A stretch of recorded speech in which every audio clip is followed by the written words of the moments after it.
Good morning, everyone. Welcome back to Live Now from Fox. I'm your host, Rain Augustine. Thank you all so much for joining us here on this Thursday, January 26th, following several top stories and live events on this Thursday. On the left-hand side of your screen, here is a preview of the main live events that we plan to stream for you all. So many live events taking place at 10 a.m. We're following the father of the Highland Park victim, July 4th shooter, who is due in court. Also happening at 10 a.m., NASA will hold a date of remembrance ceremony at Kennedy Space Center. We are in touch with our Fox 35 Orlando colleagues to bring you all a preview ahead of that event and the federal court hearing over the Boeing 737 MAX crashes that took place back in 2018 and 2019. We are getting the latest information from our Fox 4 Dallas team. We are also taking a live now look from Washington, D.C. Let's begin with the latest news from Washington, because we're learning more about moves from Congress to possibly end such a broad topic, mass shootings. So America has seen more than 36 mass shootings this year alone. Let that sink in. It's only January 26th, and we're again just 1 month into the new year. So the rash of gun violence has some politicians talking about gun control, but is it possible to bring a divided Congress together on this topic? And will any law make any difference? Fox News correspondent Madeline Rivera is bringing us more from Washington, D.C. This is the first step in healing. Monterey Park is gathering together once again, days after a Lunar New Year celebration. But this time they're here to remember the 11 people who died in a mass shooting at a ballroom dance studio on Saturday. We come together, like tonight, to remember, to honor, to commemorate. Just a few hundred miles up the state of California, another community, Half Moon Bay, is reeling after 7 were killed in another mass shooting on Monday, prompting Governor Gavin Newsom to point blame. Federal government needs to do its job. Last year, President Biden signed what had been hailed as the most comprehensive gun bill in about 3 decades. The bipartisan legislation boosts funding for mental health resources and aims to prevent dangerous people from accessing guns. But the chances of a divided Congress coming together to push more gun measures forward is slim. California has the strictest gun laws there are, and apparently that did not work in this situation, too. Democrats say the problem goes beyond state borders. Weapons cross state lines. So until we have a federal law banning these mass murder assault weapons, the state laws are, of limited efficacy. At the nation's capital, another fight is brewing over the city's response to guns and overall crime. Some are criticizing D.C.'s recent criminal code reform, which drops maximum sentences for carjacking and gun possession. In Washington, Madeline Rivera, Fox News. Vice President Kamala Harris was in Monterey Park, California on Wednesday to meet with victims and families of mass shootings there. The vice president visited her home state just days after the shootings in Monterey Park, Half Moon Bay, and in Oakland left 19 people dead and several others wounded. A gunman shot and killed 11 people and injured 9 others at a dance hall in Monterey Park. 2 days later, at least 7 people were killed and 1 person seriously injured when a gunman opened fire at 2 agricultural businesses in Half Moon Bay. And in Oakland, a separate shooting left 1 person dead and 7 others injured. Now, according to Gun Violence Archives, the United States has already seen 40 mass shootings across the country this year. The deadly shootings have prompted, again, renewed calls from state and federal officials for gun control legislations. Here's more from the vice president.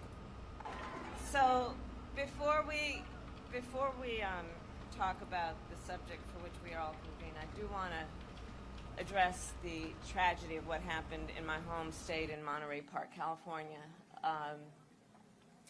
A time of a cultural celebration, and yet another community has been torn apart by senseless gun violence.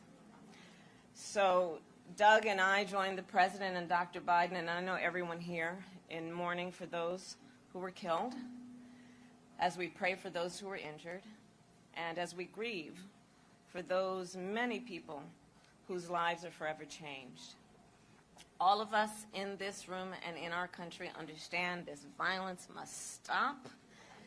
And President Biden and I and our administration will continue to provide full support to the local authorities as we learn more. So before we... Again, several high-profile mass shootings has lawmakers and politicians searching for solutions to end the violence. And a new report from the Secret Service is shedding new insight into the background of mass attackers. Here's more on that study from Fox News correspondent Madeline Rivera. A string of mass shootings has communities like Monterey Park, California, searching for answers. The Secret Service is sharing a new report about mass attackers with the intent of preventing future tragedies. Every year we've studied, by far grievances were the top motive for these attacks. And out of 173 mass attacks between 2016 and 2020, about 20% were motivated by extreme or hate-based views. There is no community that's immune from this. However, another study shows murders specifically are more concentrated in a handful of densely populated urban counties. It's not really a U.S. problem. It's a problem of certain cities within the United States. Data from the Crime Prevention Research Center shows 73% of murders happen in just 5% of counties. Illinois' Cook County, home to Chicago, had the highest number of recorded murders in 2020, followed by Los Angeles County and Harris County in Texas, where Houston is located. Even within these counties, murders are highly concentrated. These murders concentrated in these tiny areas are basically drug gangs fighting against each other in order to control a drug turf that's there. The Crime Prevention Research Center says any solution must focus on these areas to reduce murder rates. D.C. also ranks among the top 20 for the highest number of murders in the country. But the city's recent criminal code reform, which drops maximum sentences for carjacking and gun possession, has attracted critics who say it will only make crime worse. In Washington, Madeline Rivera. The parents of 11-year-old Kiara Tay, who was shot and killed outside a nail salon in the Bronx last year, are forever heartbroken. My daughter's life was denied. Her wedding was denied. Her graduation was denied. Her having kids was denied. As the nationwide trend of juvenile violence rises, families left behind can only share their stories of devastation and despair. You think, oh, your daughter has to be a gangbanger for her to get shot or stabbed. She don't have to be a gangbanger. She could be the perfect student. Tay's parents are now warning others about the minimal consequences young offenders can face. These kids commit these crimes, go to jail for 3-5 years. Those are the killers now. Those are the shooters. Little young 15, 12, 13-year-olds. The latest federal data shows homicides by juveniles acting alone increased 30% from 2019 to 2020, while homicides involving multiple offenders under the age of 18 increased 66%. Just last week, 17-year-old Zachary Trevino was shot and killed. 2 17-year-olds and a 16-year-old were charged in his murder. We've already forgiven, and that takes a lot because that's what Zachary would have wanted. For the last few years, investigators, district attorneys, and community groups have pinned some of the problem on pandemic disruptions with schools and social services. One policy expert in criminal justice says offenders under the age of 18 need to do real time for the crimes they commit. There are very few consequences for these offenders, and that's not only a shame, it's an injustice. Here in New York, the NYPD commissioner acknowledges a spike in youth-involved shootings and vowed to advocate for laws to hold violent criminals, no matter their age, accountable. In New York, Laura Ingle, Fox News. And time here is 5:15. Let's take a quick commercial break. We'll be right back.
Welcome back to Live Now from Fox. Well, Facebook and Instagram could be regaining a former member, with Meta announcing the reinstatement of former President Donald Trump.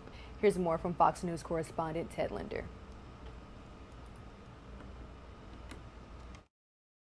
Meta officials will reinstate former President Donald Trump's personal Facebook and Instagram accounts in the coming weeks. Wednesday's announcement coming a little over 2 years after the social media giant banned Trump from its platforms back on January 7th, 2021.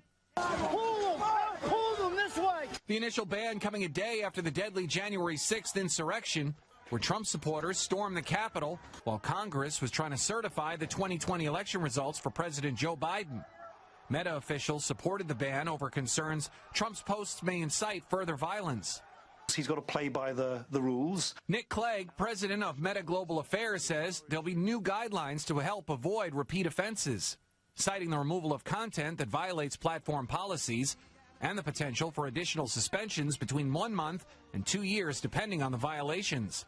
The American people should hear from, including on our apps and services, from those who want to lead them. Clegg also stating Meta is a private company and has no interest in interfering with politics. We're trying to strike the right balance between free expression, free and open political debate, whilst at the same time making sure that for all the users who use Facebook and Instagram, it's an enjoyable experience. Trump taking to Truth Social on Wednesday to respond to Meta's announcement, blasting its decision to ban him in the first place, saying in part, quote, "Such a thing should never again happen to a sitting president or anybody else who is not deserving of retribution."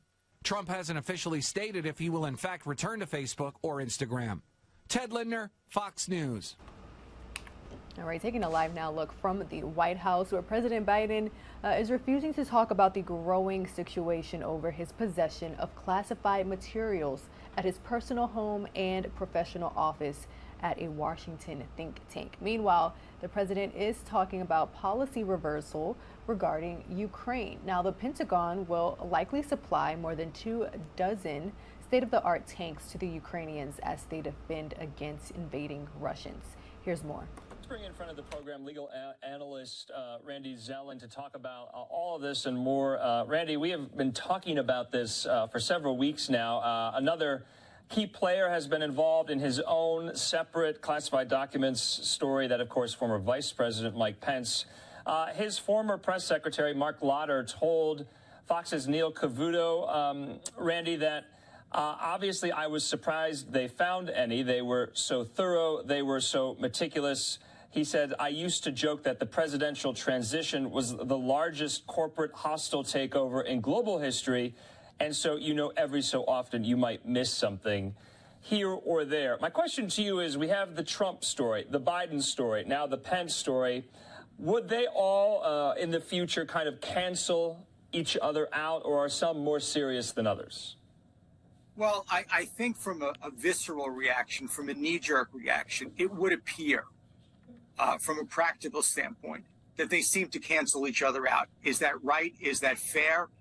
That's like saying that John Hinckley had a defense for shooting President Reagan because, wait a second, Lee Harvey Oswald killed President Kennedy and John Wilkes Booth killed President Lincoln. But for these political times and everything being so politically motivated and charged, and the left and the right can't seem to agree whether it's dark out right now. But for that political almost terrorism, of course you would be able to parse through. That's what we do every day in criminal law. There are different levels of wrongdoing.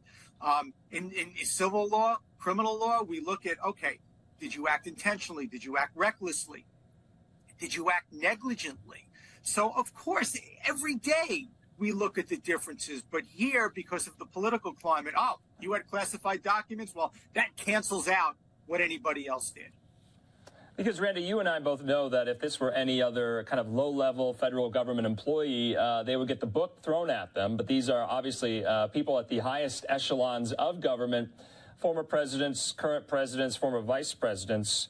And I've asked you, is there a double standard when you have authorities looking into this? Obviously, special counsels have been appointed to look into this, not the Pence matter. And maybe we can get to that. Let's first start with that. What, if any, legal jeopardy does former Vice President Mike Pence face at this point?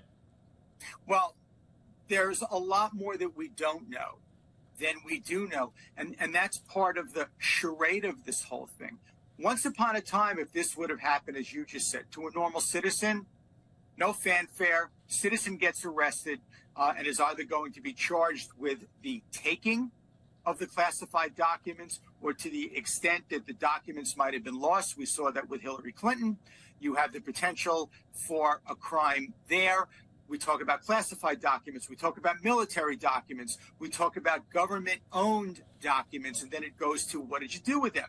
Did you remove them? Did you destroy them? If there was something going on with an investigation, did you make them disappear in order to obstruct or impede the investigation? So there's so much that we don't know. So when we're talking about Vice President Pence, for example, well, first question is, did he know about it? He's already set the table and said, listen, I didn't even know that this stuff was there.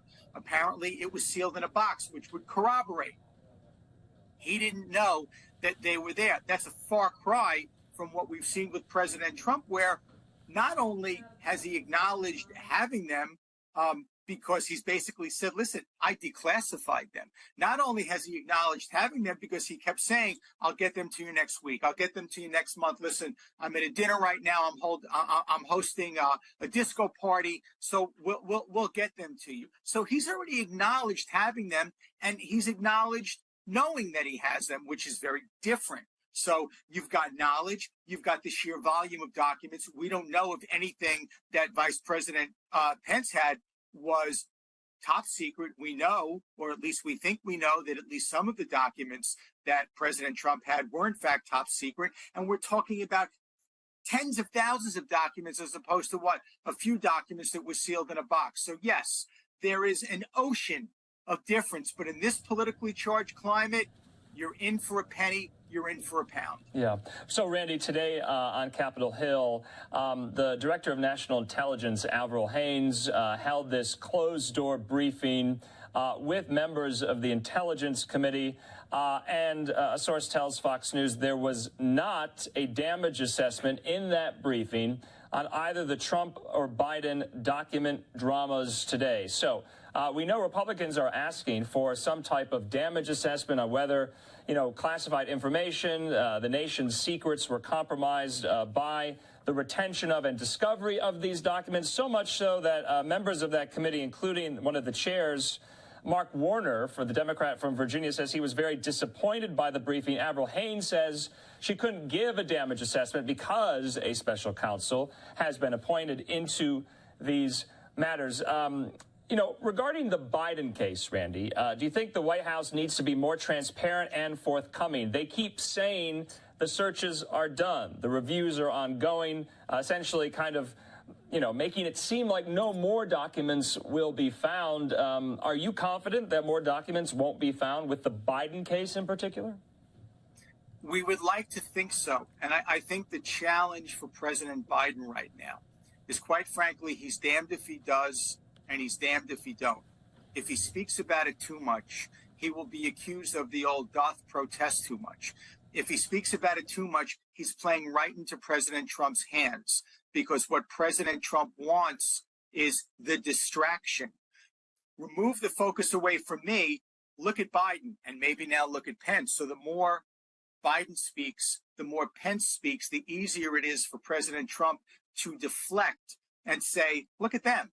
Conversely, if President Biden says nothing about it, as well, he probably should say nothing about it and leave it to the suits, leave it to the lawyers, then, of course, it's a cover-up. So I think right now, President Biden really needs to dance between the raindrops, unfortunately, because, again, if this were any other time, politics aside, it would simply be, okay, what did you have? Did you know that you had it? Yeah. And why did you have it? Right. But in this climate, right now, we can't agree on a damn thing. In fact, there's probably somebody watching this show right now that's going to say, oh, this isn't Fox. Yeah. And someone else will believe it. Yeah. Randy, let's talk about classified information kind of from a 30,000-foot view, because there's a lot of arguments kind of swirling out there in the wake of all of these stories that maybe the U.S. government classifies too many things, that they over-classify documents, materials at that level. And then there's kind of another branch to that argument when, maybe people at the highest levels of government need to take this more seriously, need a refresher course about how to handle this. So much so, the Washington Post is reporting that both DOJ officials and National Archives officials are right now apparently reaching out to former presidents and their staffs about if they have anything that's still in their possession. There's an interesting timing issue, and I'm not someone that believes in coincidences. In my lifetime, in my 60 years on this planet, I never recall a time where this even came up for any reason. And then we have a complete change in terms of this country and how the presidential office is handled, how it carries on its business, and how it's perceived when President Trump came into office. Suddenly, the rule book not only got thrown out, it got drowned, it got stabbed, it got strangled, it got shot, and there were no rules. And it was bizarre to watch. And now all of a sudden, you have tens of thousands of documents ending up in Mar-a-Lago. Now, do I believe for 1 second that President Trump intended to do harm to this country or any citizen? Of course not. What I believe, quite frankly, for what my 2 cents are worth is, he thought it was a cool thing to have. He's having people over at Mar-a-Lago. They're sitting around, they're having drinks. Oh, let me show you this. Or just bragging about how cool it was to be the president. But to your point, I think it's better that we classify too much, because I sure as hell wouldn't want to be the one to guess wrong and say, oh, this doesn't need to be classified, and then someone ends up dead or our national security is compromised. So it actually should be more is more, and more is appropriate. Okay. Randy Zellin, thanks for kind of walking us through kind of some of these updates to these stories. I was somewhat surprised by the Pence angle to all of this. We got statements from their legal team, from the DOJ, saying, they're cooperating with everything, from the Oversight Committee as well on Capitol Hill. So we'll just have to wait and see. Which is probably the biggest difference when you look at, if you took 3 columns, Trump, Biden, Pence. Biden cooperates, turns them over immediately, voluntarily. Pence finds them, turns them over voluntarily, immediately. Trump, why do you think they needed a search warrant? Yeah. How long was the government expected to wait, and every excuse that they had to contend with before they finally executed a search warrant?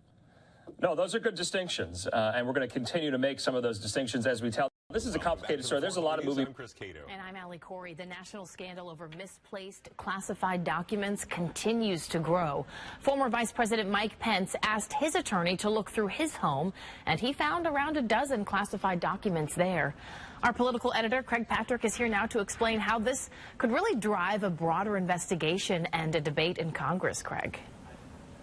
Yeah, it could go a couple of ways. First off, we don't know if the Justice Department will open yet another investigation, this one into former Vice President Pence. Keep in mind, he is cooperating and he was proactive in this, and it does not appear to have reached the scale as we've seen so far with President Biden or former President Trump. But we do know already that lawmakers from both parties are, and even long before this, were very concerned about our classification system, the potential for documents to be mishandled and for documents to be overclassified, and many of them on both sides of the aisle want to change it.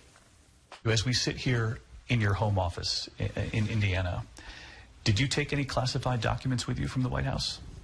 I did not. Indeed, he did have classified documents in his home, but he says he didn't know it.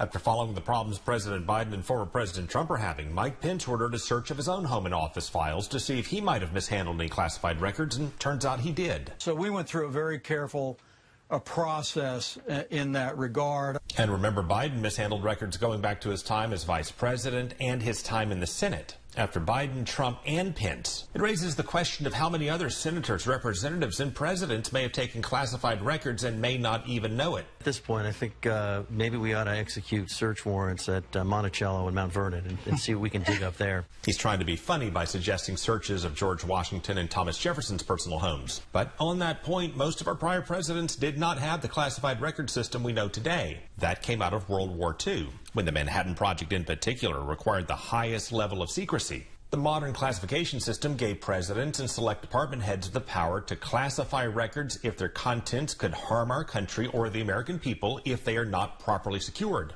And the development of the atomic bomb and of spy planes, identities of intelligence assets, and details about our current nuclear stockpile are all examples of material that is and should be highly classified. But officials from both sides of the aisle, from Senator Rand Paul to President Biden's Director of National Intelligence, Avril Haines, say our government has overclassified documents. There's significant overclassification. Do you think that overclassification is a national security problem? I do, Senator. I've stated this explicitly. I do think it's a challenge. Critics of the current system and how it's been used suggest some administrations may classify some things to keep potentially embarrassing details about themselves from coming to light, or may classify by default instead of putting the mental energy and due diligence into deciding if material really needs to be kept secret. And then with so much stuff being classified, some may have trouble keeping track of what stays and what goes. Because at this point it appears to be too big to count, and different departments have silos, as it were, where it's extraordinarily challenging, if not impossible, to determine how many classified records there even are. You can go by year and determine how many come up for declassification, and only a fraction of those are declassified. But it's not clear anybody knows how many classified records there even are. But there are reports through Capitol Hill, and federal lawmakers, again, from both parties are citing them in terms of how much the classification system costs. And their estimates are about $18.5 billion per year. Wow. So, Craig, what specifically could Congress change in order to address the concerns here that the government could be overclassifying information? Yeah, the legislation that has already emerged addresses that in a couple of ways. First, it would add some guardrails, more precise rules in terms of what would qualify as something that would pose a grave harm to the United States if it got in the wrong hands, so there would be more clarity in what could be classified. That's one direction. The other direction, and what the Director of National Intelligence has advocated for, is a greater use of technology and artificial intelligence to, you tell it what you're looking to classify, and it more precisely does it, and then it can be reviewed later, as opposed to someone striking out entire pages or tens of pages at a time, so that only the elements that would need to be removed, a machine perhaps could more easily do it, and then be reviewed by human eyes after that. All right. It is interesting, though, to see that this is something that both sides of the aisle agree on. All right, Craig. Thank you. Welcome back to the 4 o'clock news. I'm Chris Moving Cato. right along with other top stories. A new coalition is forming with the goal of getting hundreds of tanks to Ukraine as soon as possible as the Russian offensive ramps up in the east. Fox News correspondent Alex Holgan brings us more from Kyiv. That's what this is about, helping Ukraine defend and protect Ukrainian land. President Biden making it official today. The U.S. will send 31 Abrams battle tanks to Ukraine to help push back a Russian offensive. It's a reversal of a previous decision. The Pentagon had said the Abrams tanks were not a good fit for the Ukrainian military because they require extensive training and maintenance. Details are currently being worked out between Washington and Kyiv. We'll begin to train the Ukrainian troops on these issues of sustainment, logistics, and maintenance as soon as possible. Delivering these tanks to the field is going to take time. The announcement came just hours after Germany said it would supply Ukraine with Leopard battle tanks. A number of other Western allies also sending Leopards, including Poland and Finland. But with the Russian offensive moving deeper into eastern Ukraine, some here are worried the initial shipment might not get here on time or in big enough numbers to turn the tide. We need more than 20 tanks because in comparing, Russians have much more weapon systems and much more tanks. Moscow says that today's announcement will not make a difference, and any American tanks sent to Ukraine will, quote, burn.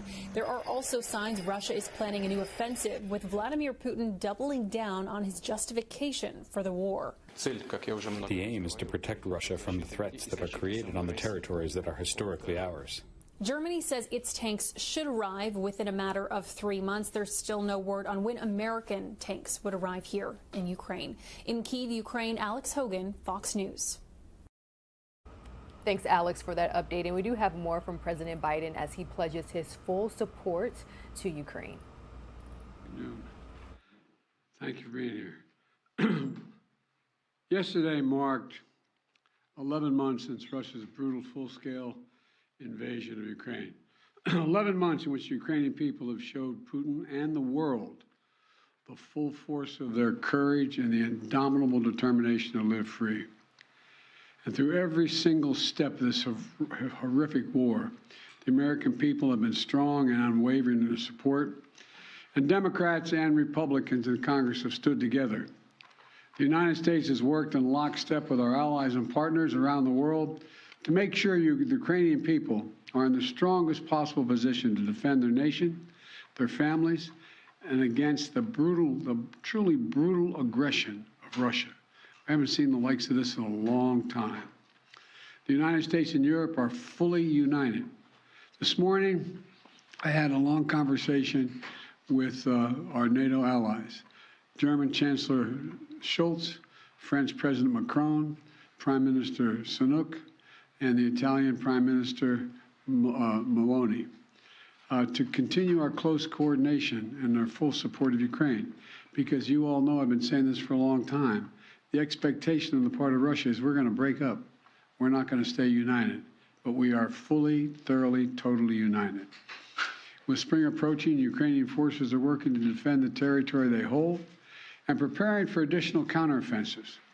To liberate their land, they need to be able to counter Russia's evolving tactics and strategy on the battlefield in the very near term. They need to improve their ability to maneuver in open terrain, and they need an enduring capability to deter and defend against Russian aggression over the long term. The Secretary of State and the Secretary of the military behind me they've been deeply, deeply involved in this whole effort. Armored capability, as General Austin will tell you, has been critical. And that's why the United States has committed hundreds of armored fighting vehicles to date, including more than 500 as part of the assistance package we announced last Friday. And today I'm announcing that the United States will be sending 31 Abrams tanks to Ukraine, the equivalent of 1 Ukrainian battalion. Secretary Austin has recommended this step because it will enhance the Ukraine's capacity to defend its territory and achieve its strategic objectives. The Abrams tanks are the most capable tanks in the world. They're also extremely complex to operate and maintain. So we're also giving Ukraine the parts and equipment necessary to effectively sustain these tanks on the battlefield. And we'll begin to train the Ukrainian troops on these issues of sustainment, logistics, and maintenance as soon as possible. Delivering these tanks to the field is going to take time. Time that we'll use to make sure the Ukrainians are fully prepared to integrate the Abrams tanks into their defenses. We're also closely coordinated this announcement with our allies. The American contribution will be joined by an additional announcement, including that will be readily available and more easily integrated for use in the battlefield in the coming weeks and months from other countries. I'm grateful to Chancellor Scholz for providing German Leopard 2 tanks and will lead an effort to organize a European contribution of 2 tank battalions for Ukraine. I want to thank the Chancellor for his leadership and his steadfast commitment to our collective efforts to support Ukraine. Germany has really stepped up. The Chancellor has been a strong, strong voice for unity, a close friend, and for the level of effort we're going to continue. Supporting Ukraine's ability to fight off Russian aggression to defend its sovereignty and territorial integrity is a worldwide commitment. Not just it's a worldwide commitment. Last week, in Germany, Secretary Austin convened the Ukraine Defense Contact Group for the 8th time. This group is made up of some 50 nations, each making significant contributions of their own to Ukraine's integrity, each fully committed to making Ukraine remain strong and independent and able to defend itself against Russian threats and violence. I want to thank every member of that coalition for continuing to step up. The UK, the United Kingdom, recently announced that it's donating Challenger 2 tanks to Ukraine. France is contributing AMX-10s, armored fighting vehicles. In addition to the Leopard tanks, Germany, like the United States, Germany is also sending a Patriot missile battery. The Netherlands is donating a Patriot missile and launchers. France, Canada, the UK, Slovakia, Norway, and others have all donated critical air defense systems to help secure Ukrainian skies and save the lives of innocent civilians who are literally the target of Russia's aggression. Poland is sending armored vehicles. Sweden is donating infantry fighting vehicles. Italy is giving artillery. Denmark and Estonia are sending howitzers. Latvia is providing more Stinger missiles. Lithuania is providing anti-aircraft guns. And Finland recently announced its largest package of security assistance to date. You may remember I was asked a while ago what I think was going to happen. And I said, I let Putin know. He thought that he was going to end up with the Finlandization of Europe. Well, he's got the NATOization of Finland. He's gotten something he never intended. Together with our allies and partners, we've sent more than 3,000 armored vehicles, more than 8,000 artillery systems, more than 2 million rounds of artillery ammunition, and more than 50 advanced multi-launch rocket systems, anti-ship and air defense systems, all to help counter Ukraine's brutal aggression that's happening because of Russia. And look, today's announcement builds on the hard work and commitment from countries around the world, led by the United States of America, to help Ukraine defend its sovereignty and its territorial integrity. That's what this is about, helping Ukraine defend and protect Ukrainian land. It is not an offensive threat to Russia. There is no offensive threat to Russia. If Russian troops return to Russia, they'll be there where they belong. This war would be over today. That's what we all want, an end to this war in just and lasting terms. You know, our teams do not permit one nation. We're not going to allow one nation to steal a neighbor's territory by force. Our terms that preserve Ukraine's sovereignty and territorial integrity and honor the UN Charter, they're the terms we're working on. And you know, these are the terms we all signed up for, and 143 nations voted for in the United Nations General Assembly last October. So, the United States, standing shoulder to shoulder with allies and partners, is going to continue to do all we can to support Ukraine. Putin expected Europe and the United States to weaken our resolve. He expected our support for Ukraine to crumble with time. He was wrong. He was wrong. And he was wrong from the beginning, and he continues to be wrong. We are united. America's united, and so is the world. And we approach the one-year mark, as we do, of the Russian full-scale invasion of Ukraine. We remain united and determined as ever in our conviction and our cause. These tanks are further evidence of our enduring, unflagging commitment to Ukraine and our confidence in the skill of the Ukrainian forces. As I told President Zelensky when he was here, and today's his birthday, by the way, in December, we're with you for as long as it takes, Mr. President. Ukrainians are fighting an age-old battle against aggression and domination. It's a battle Americans have fought proudly, time and again. And it's a battle we're going to make sure the Ukrainians are well equipped to fight as well. This is about freedom. Freedom for Ukraine. Freedom everywhere. It's about the kind of world we want to live in, the world we want to leave to our children. So may God protect the brave Ukrainian defenders of their country and keep the flame of liberty burning brightly as we can. Thank you. All right, those were the latest remarks from President Biden announcing on Wednesday that the United States will send 31 M1 Abrams battle tanks to Ukraine. And this is reversing months of persistent arguments that the tanks were too difficult for Ukrainian troops to operate and maintain. So this decision actually coming on the heels of Germany agreeing to send 14 Leopard 2 A6 tanks from its own stocks.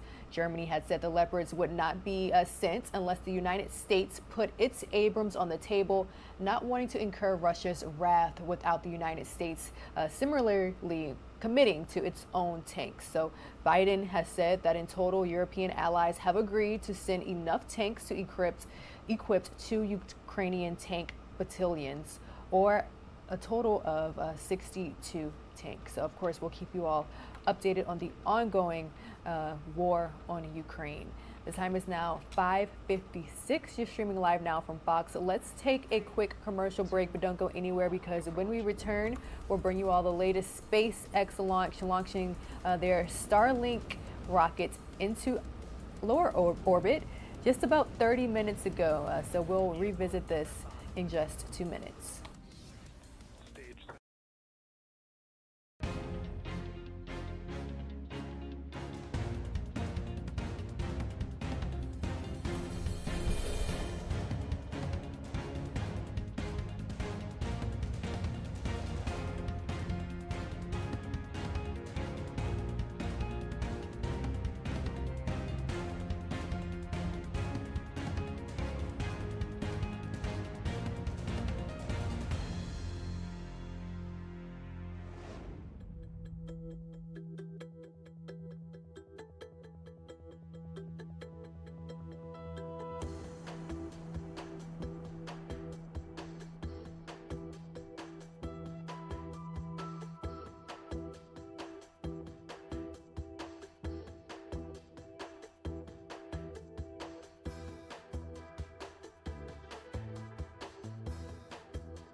Welcome back to Live Now from Fox. Just moments ago, SpaceX's workhorse Falcon 9 rocket lifted its heaviest payload ever into low Earth orbit.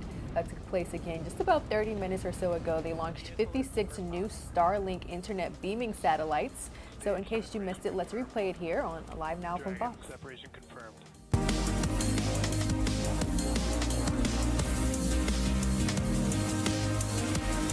Stage 1 is transonic. Landing legs have deployed. And Falcon 9 has landed. Hello everyone, I'm Kate Tice, Quality Systems Engineering Manager here at SpaceX. I'll be your host for this morning's Starlink mission from Pad 40 at Cape Canaveral Space Force Station, Thanks, Florida. for Starlink rechecked. Today's mission marks SpaceX's 205th overall launch, and it will fly the heaviest payload ever flown on a Falcon 9, weighing in at over 17,400 kilograms, or about 38,000 pounds, or about the weight of a fire truck. The teams are currently tracking no issues with the vehicles or spacecraft. Weather and range are both green for launch, and we are proceeding with a T0 of 4:32 a.m. Eastern Time. Strong back lower has started. If liftoff at just 4 minutes and 23 seconds from now. We're standing by for TE retraction.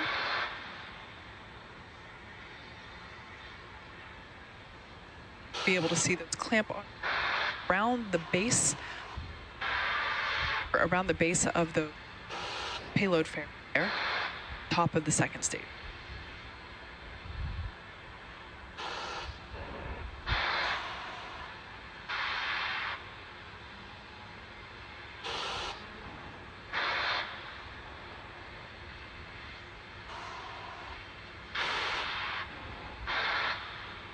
At this point in time, fuel is fully loaded onto Falcon 9, whereas liquid oxygen, or LOX load, is currently underway on both the first and second stages. The second stage LOX load will complete at T-minus 2 minutes, and first stage will wrap in just under 30 seconds from now.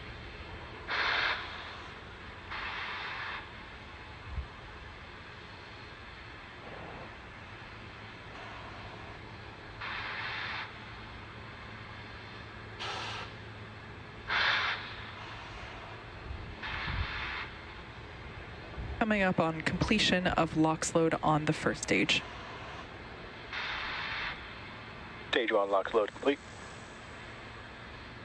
There we heard that call out confirming that the Falcon 9 first stage is fully loaded with its liquid oxygen as well as RP1 or rocket propellant 1. And we're awaiting completion of LOX load on the second stage, which will conclude in about 40 seconds from now.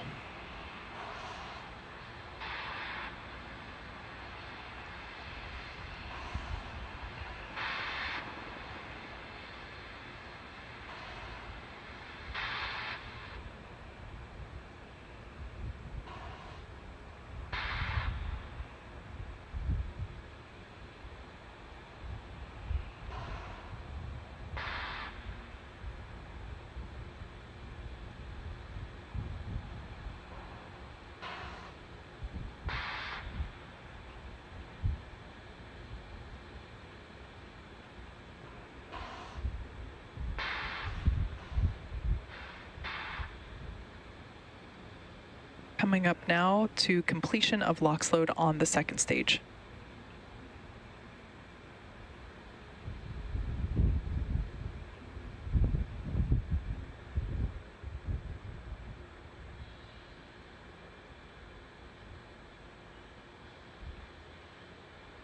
Stage 2 LOX load complete. Falcon 9 is now fully loaded with 1 million pounds of fuel and liquid oxygen. Gas launch closeouts.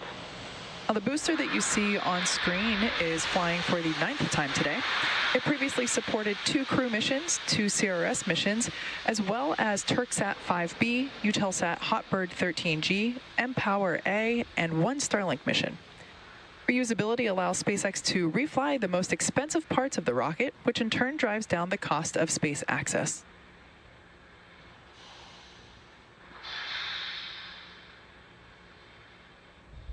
Falcon 9 didn't start up. At this point in time, the Falcon 9 flight computers now have control of the countdown. LD, go for launch. And there's our final go for launch tonight coming from the launch director. With that in mind, let's tune in to the last few seconds of the countdown. T-minus 30 seconds.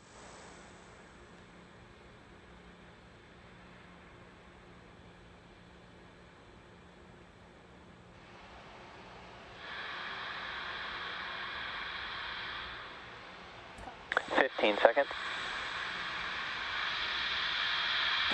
T-minus 10, 9, 8, 7, 6, 5, 4, 3, 2, 1. Engines full power. And liftoff of Starlink 5-2. Go Falcon, go Starlink.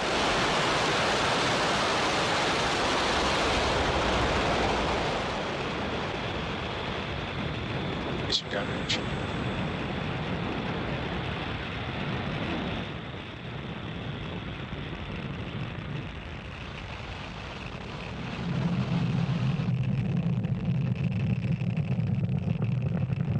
As you can see, Falcon 9 has successfully lifted off from Pad 40 at Cape Canaveral Space Force Station, carrying 56 Starlink satellites.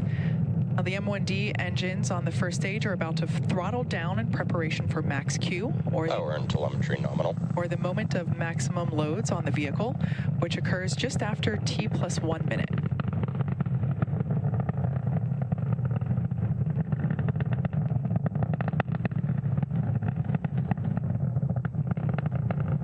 Supersonic.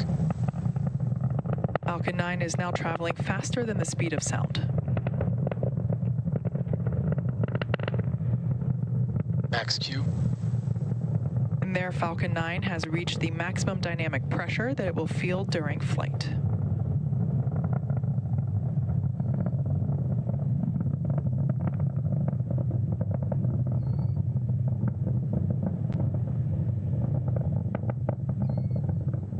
At this point, we're about 1 minute until main engine cutoff, followed by stage separation and second engine start. Those events happen in very quick succession, one right after the other.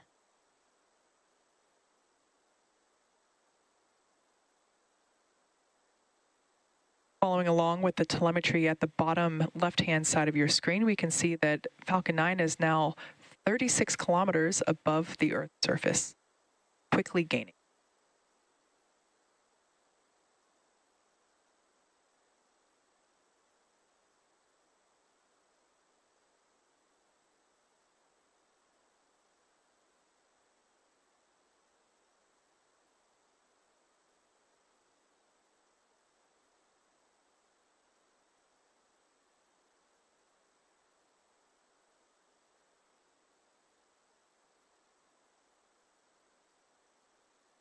Go. Stage separation confirmed.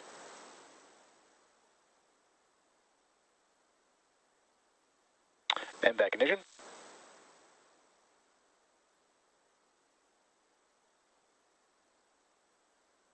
Bearing separation confirmed. Right, and there's our first look of our Starlink satellite payload this evening on there, formerly on the right-hand side of your screen. Right-hand side will be that second stage tracking camera. Left-hand side of your screen will be the first stage. You can just barely make out the lights of the Florida Space Coast there in the top left-hand corner of that left side screen. Both of the fairing halves flying on today's mission are flight proven. One of those halves flew for the 5th time and the other a 6th. We will attempt to recover those fairing halves again using our recovery vessel, Bob.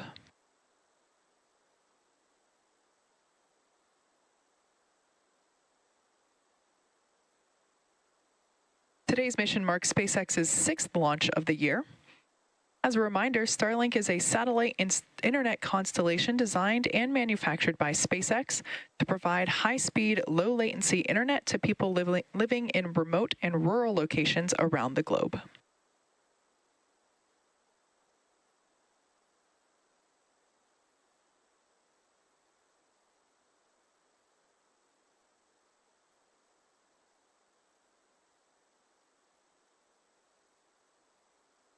Checking in with that stage 1 telemetry there at the bottom left-hand corner of your screen, we can see that that first stage is no longer gaining in altitude. It is close to its apogee.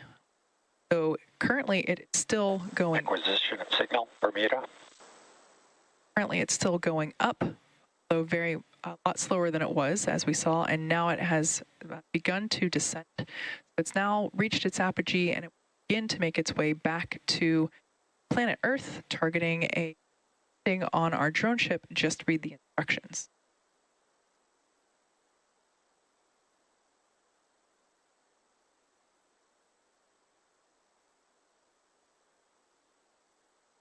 Everything looking nominal there with that second stage. Carries Starlink satellites. Starlink is currently live in 44 countries and 54 markets around the world. Both vehicles following nominal trajectories.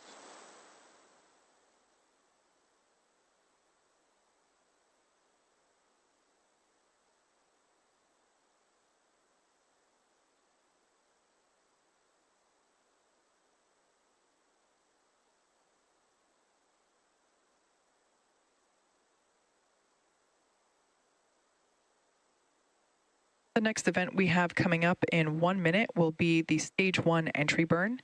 That will be the first of 2 burns that the first stage will perform this morning. That burn includes reigniting 3 of those M1D engines. We relight the center engine as well as 2 radial engines to perform that entry burn, which helps slow the booster down as it re-enters the Earth's atmosphere. You can see that altitude is now decreasing rather quickly. That entry burn will help slow that vehicle down.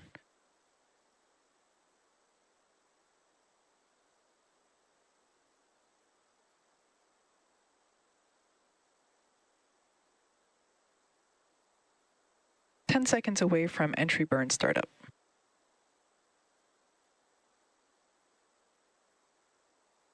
Stage 1 entry burn startup. That call out That burn has begun. Stage 2 FTS is saved. Stage 1 FTS is saved. Stage 1, also known as the booster, has ignited the 3 engines to slow it down for that atmospheric re-entry. Stage 1 entry burn shutdown. As I mentioned earlier, Both vehicles continue to follow nominal trajectories. The first stage flying today is flying for the 9th time.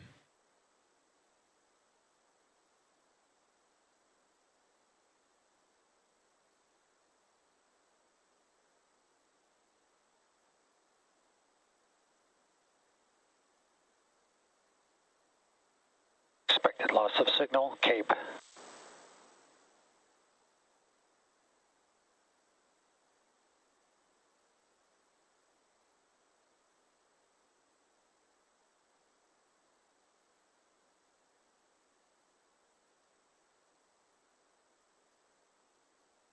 Stage 1 is transonic. There we heard that call out indicating that the first stage is sonic, meaning it's traveling near the speed of sound. And in about 22 seconds, we should have that landing burn on the first stage. Terminal guidance. That landing burn includes one engine, where we relight the center engine, attempt to land on our drone ship. Stage 1 landing burn. That landing burn has now begun.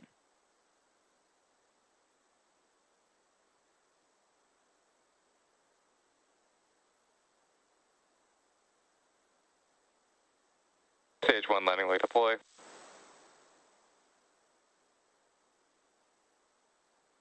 Stage 1 landing is confirmed. There we can see on the left-hand side of your screen that the first stage has stuck the landing once again. Great view from our drone ship just made the instructions. Parked a couple hundred miles off the coast of Florida. Orbit insertion.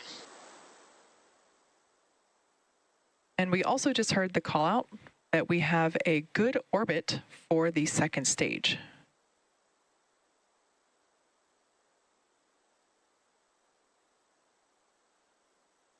At this point in time, that second stage is carrying those 56 Starlink satellites into low Earth orbit. And with our Starlink satellites in orbit, that MVAC engine, beautiful horizon there, Earth in the background behind those Starlinks. Now with those in orbit, we'll bring our webcast to a close. Be sure to check social media for confirmation of deploy.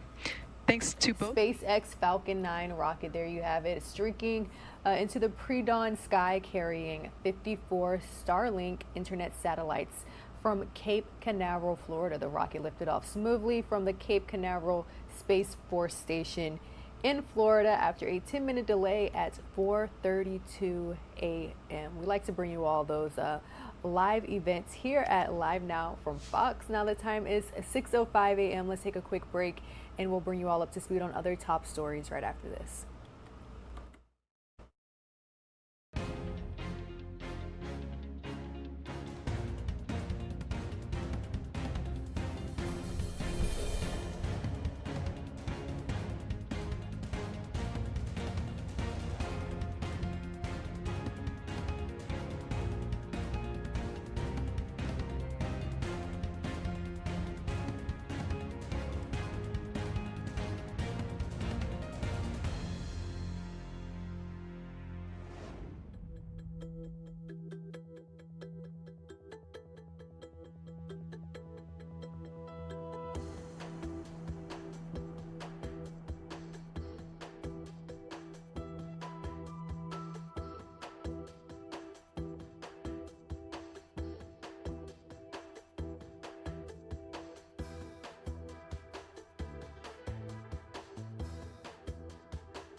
Good morning and welcome back to Live Now from Fox. Let's head out to Las Vegas for this next story.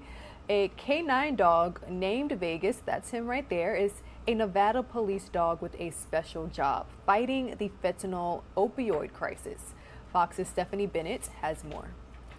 Canine Vegas, the 4-year-old German Shepherd, has a very special set of skills.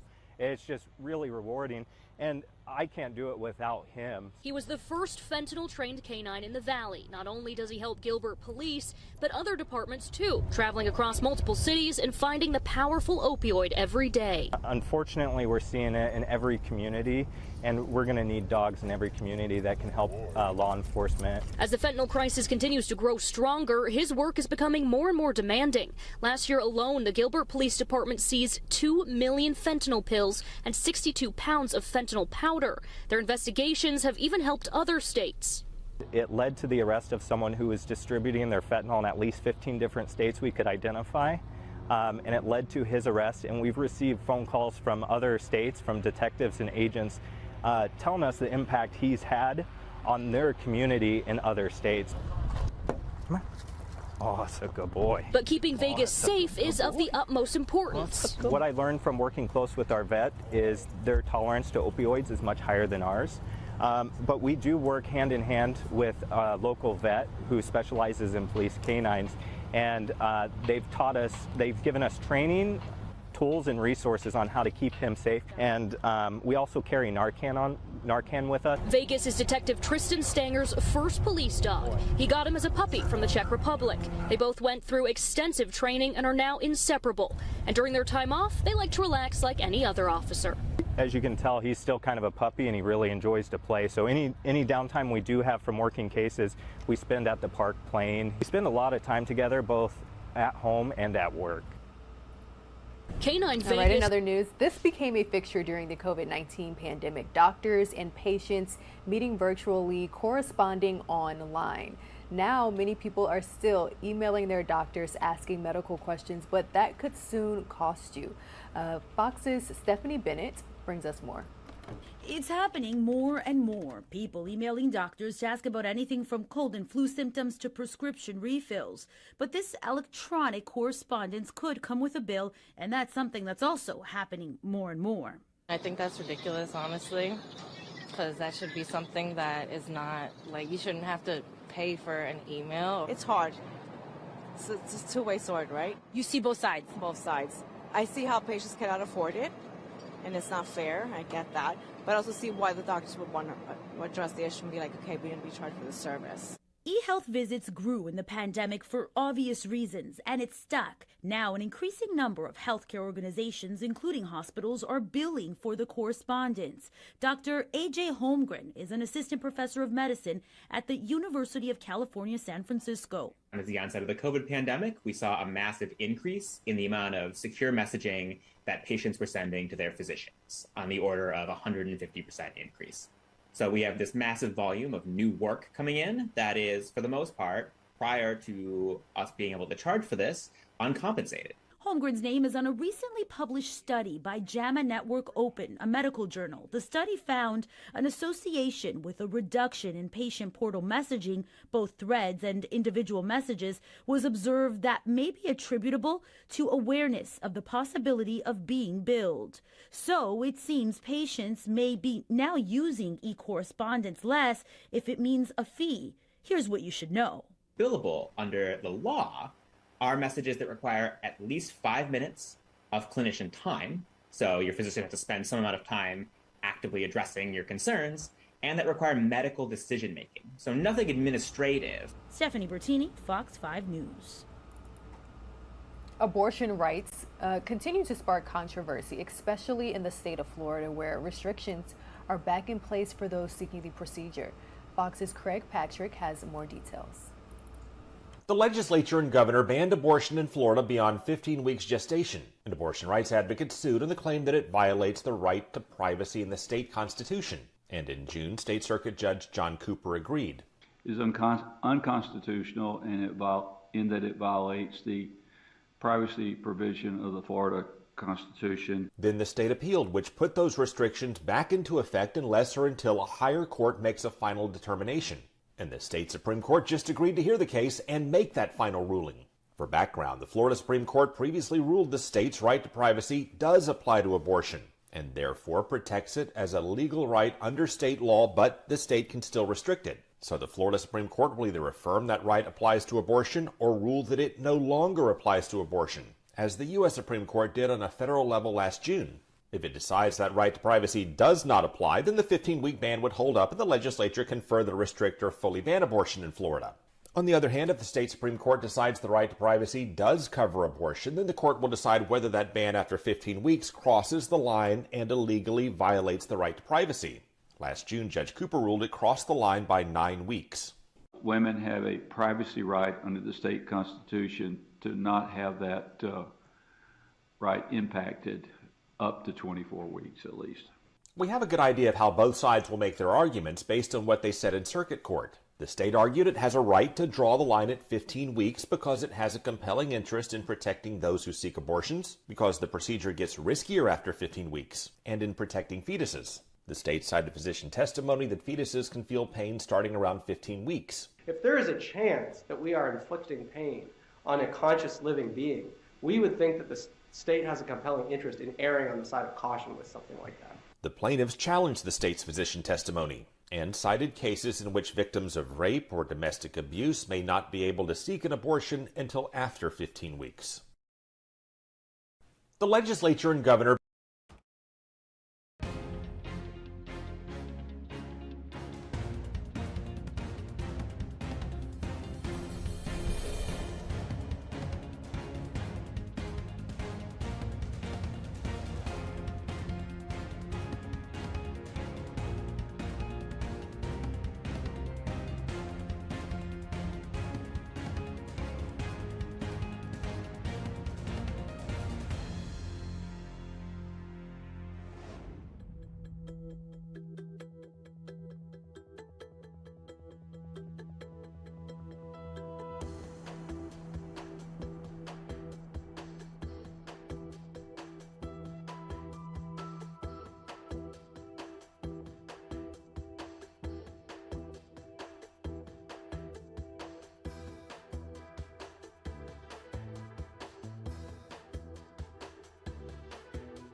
All right, good morning, everyone, and welcome back to Live Now from Fox. Let's talk about renting and buying. We know that rent prices are surging across the United States, and President Biden is rolling out a renter's bill of rights. The president directing federal officials to examine limits on rent increases. So that begs the question, in the current market, is renting or buying the better option? Let's head out to Tampa, Florida, a market that is very hot on the map. Fox 13 Tampa's Kelly Cowan joins us with more details. Hey, Kelly. Good morning to you. And this all depends on your economic circumstances, where you are in the country, and what you have as far as long-term goals go. But overall, what this report found, this new report that compared rental prices as well as mortgage payments, average mortgage payments over the last year, is that right now, if you're looking to buy, renting might be your better option as far as saving money in the short term. And that's because when they looked at the average 3-bedroom home home. For the first time in years, this report found it is now the cheaper option to rent, even here in the Tampa Bay area, where we've seen massive rent hikes. And again, that is because of those huge increases that we've seen in the mortgage rate increase over the last year. So experts are saying at least for the short term, rent could be cheaper, but in the long term, putting that money towards a mortgage payment will mean investing in yourself and building equity, and that's something that you just aren't doing when you're renting. That was the latest from our news partners over at Fox 13 Tampa. Let's stick to a similar topic here, because we do have another report coming from Goldman Sachs, and they are predicting a crash in home prices in 4 cities. The bank says that San Jose, San Diego, California, Austin, Texas, and Phoenix, Arizona will see home prices decline of more than 25%. The bank compares that to the 2008 housing crash, when values nationally fell 27%. Nationally, Goldman is forecasting price declines of 6%, with rates going up to 6.5%. All right, switching gears, let's continue to talk about another story that is in the state of Florida. We're learning more about the lawsuit that the state is facing after Florida Governor Ron DeSantis has rejected an African-American AP Studies course. Live now from Fox's Andrew Kraft is bringing us more. I want to bring into the conversation Fox 35 Orlando reporter Matt Trezza. He's been on this story today with a closer look. And Matt, thanks for being with us. What exactly is going on here? Get our viewers up to speed about how this all started. Well, basically, there's this new course. It's called AP African American Studies. It's an advanced placement course for high school students, but one that is considered a college-level course, gives students college credit. And throughout the state of Florida, Ron DeSantis thinks this is part of a woke curriculum, a woke agenda. He keeps using that word, and that he doesn't want certain parts of the course to be brought, to be introduced as part of this new curriculum. So the Education Department of the state of Florida has labeled out 6 sections of the course that are violating the state's new education law, which is called which people refer to as the Stop Woke Act. And if those 6 sections are changed by the College Board, which oversees the AP test, then there is the possibility that the course may be introduced throughout the state of Florida. But as things stand right now, the state is currently rejecting it. Take a look.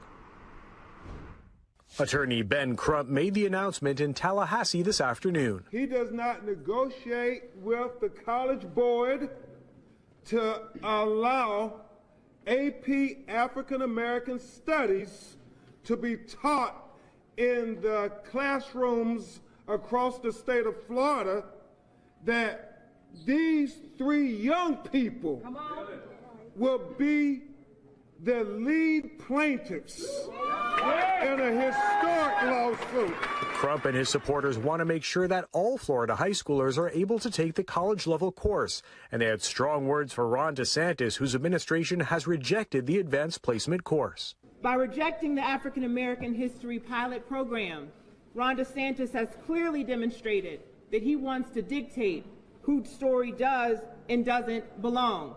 The governor's office has objected to certain parts of the proposed course that his office has decried as being woke. They specifically point out 6 sections of the curriculum they say go against state education law.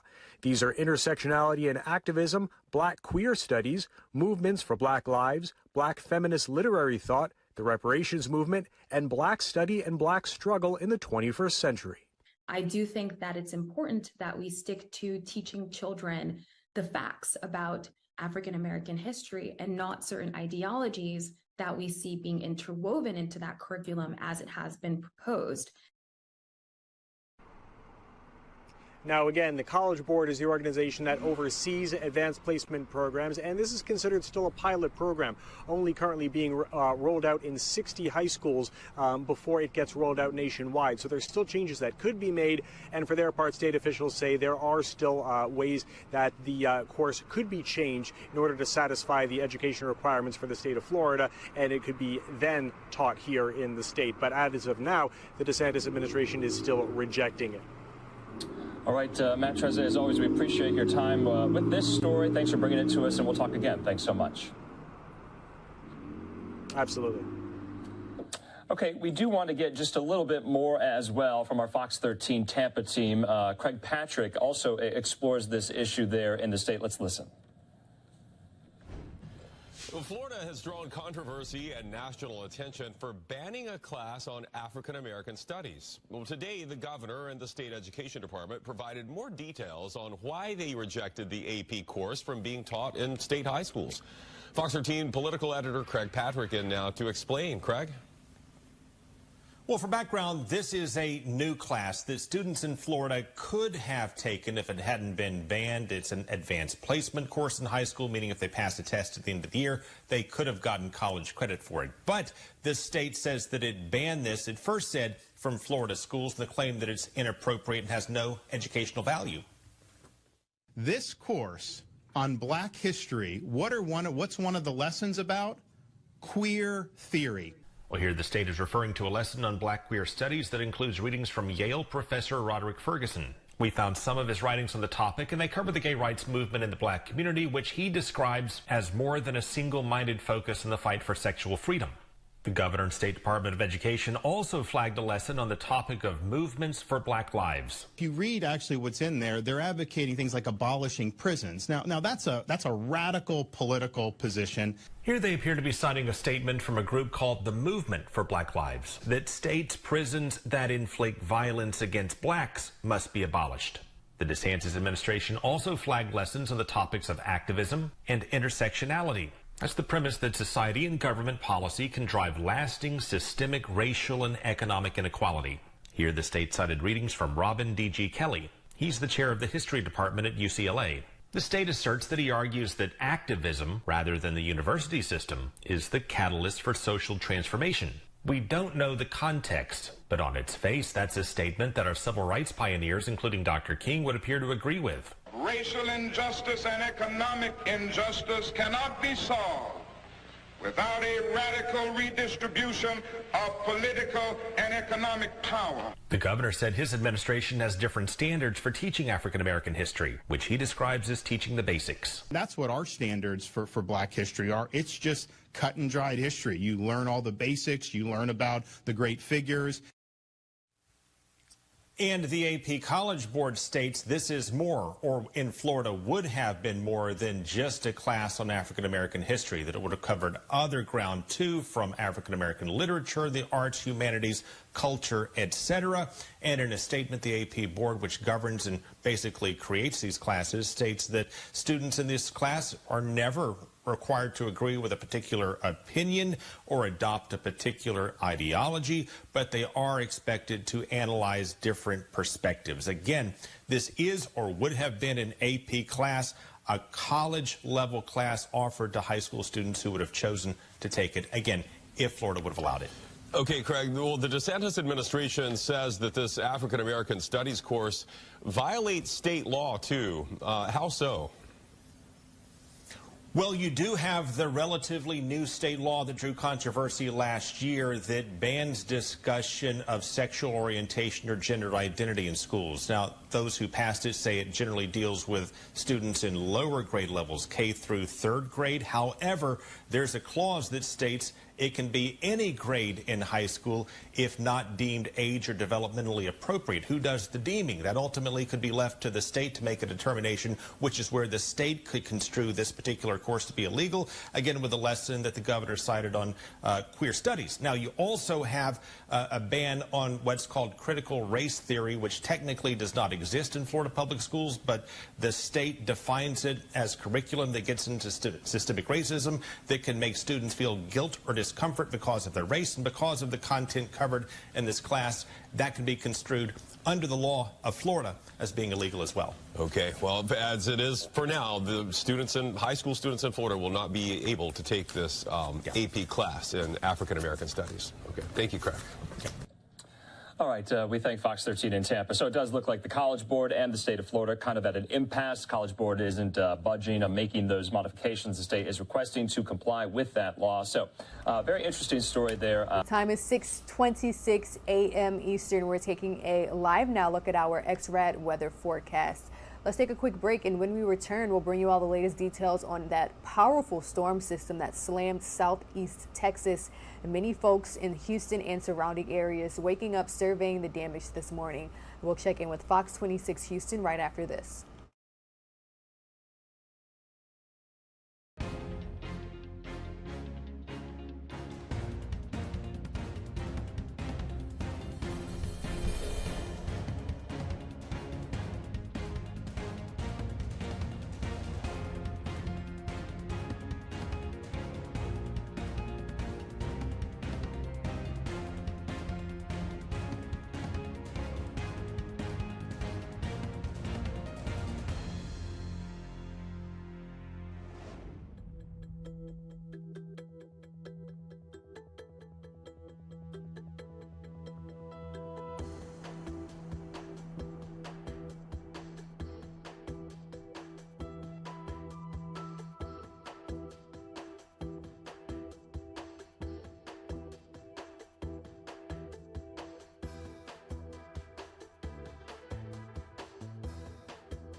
Welcome back to Live Now from Fox. Recovery efforts are underway in the Lone Star State after a massive tornado ripped through the Houston area on Tuesday. Here's more from Fox News correspondent Ted Linder. Our phone started going off saying tornado warning and the rain was coming down. Recovery efforts underway in the Lone Star State after a massive twister ripped through the Houston area Tuesday, carving large paths of destruction through several cities, including Pasadena and Deer Park. Scariest thing I've ever seen. Intense winds and heavy rain accompanied the tornado, flattening buildings like this workout center. We had an overhead door right here that blew off, and I was trying to shut it, and I couldn't shut it, and all of a sudden it just blew out, and that's when we ran to the restrooms. We just watched a building just come apart. The gusts also ripped off roofs, knocked down power lines, derailed a train, and even ruptured a gas line, sparking a dangerous fire. In Deer Park, the twister struck near this daycare center. As soon as it hit, I just like, okay, how do I get to my kids as fast as I can? I just hope they were okay. Alarming parents and guardians as fear and stress boiled over. Excessive damage led to blocked off roadways, which made getting to the facility challenging. I couldn't get them to answer the phone, so I just got out of my car and started running. Meanwhile, the rainfall added insult to injury, triggering flooding across busy parts of Houston. Ted Linder, Fox News. The same top story for days here. The cleanup efforts in East Harris County after Tuesday's historic severe weather. Nearly 10,000 people are still without power this morning. Chelsea Edwards is live at Skate World in Deer Park. This is a community staple and it has been so heavily damaged. Chelsea, what's the latest out there? Yeah, absolutely. So, this place actually between the private parties and its regular hours, it was open really 7 days a week, operating here in the Deer Park community for decades, attracting Houstonians as well. Take a look, because it may be hard to see how badly damaged this place was from the front, but you can see some of the damage from the roof. That pretty much goes throughout this huge facility here at Skate World. Cleanup did start already, so we're seeing some of the debris that's been pulled from out here in the parking lot, inside as well. We caught up with the owner yesterday. Take a look at some of the video from inside the place. He told us that the community actually came out to help clear the floor, clear that skating rink. Meanwhile, he's looking at all the work that has to be done while waiting for the insurance to come out. That's when we spoke to him. He was saying the electrical work will have to be redone. Meanwhile, all those ceiling tiles came out. The place is pretty bent up. He says the main goal has been to protect the most important part of his business. Take a listen. And getting the roof closed off because it's supposed to rain this weekend. So we're trying to save our wood skating floor. So, just trying not to get moisture back in here. That's one of the best skating floors in Houston right there. And so it's been here for a while. Yeah, that owner tells us he was so glad that this happened when no customers were here. He did have an employee who was here who was 7 months pregnant. She was shaken up, but we're told that she is okay. Meanwhile, he also said that he ended up giving out all the food because he was going to throw it out anyway, but he definitely wanted to help out the community that's been helping him and plans to continue helping him rebuild. He doesn't expect to open for another 9 to 12 months, so we'll be keeping an eye on that, and we'll actually talk to him later this morning. For now, reporting live in Deer Park, Chelsea Edwards, Fox 26 News. Thanks, Chelsea. Governor Greg Abbott is urging families impacted by Tuesday's storms to self-report property damage. You can do so by using the Texas Division of Emergency Management's iStat survey. You can find a link to that at fox26houston.com. This is important because it'll determine how much funding the state gets. And the governor says Texas will do all it can to help with recovery efforts. We understand that the people in the greater Houston area and Harris County area, even over in Orange County, were impacted dramatically, sometimes horrifically.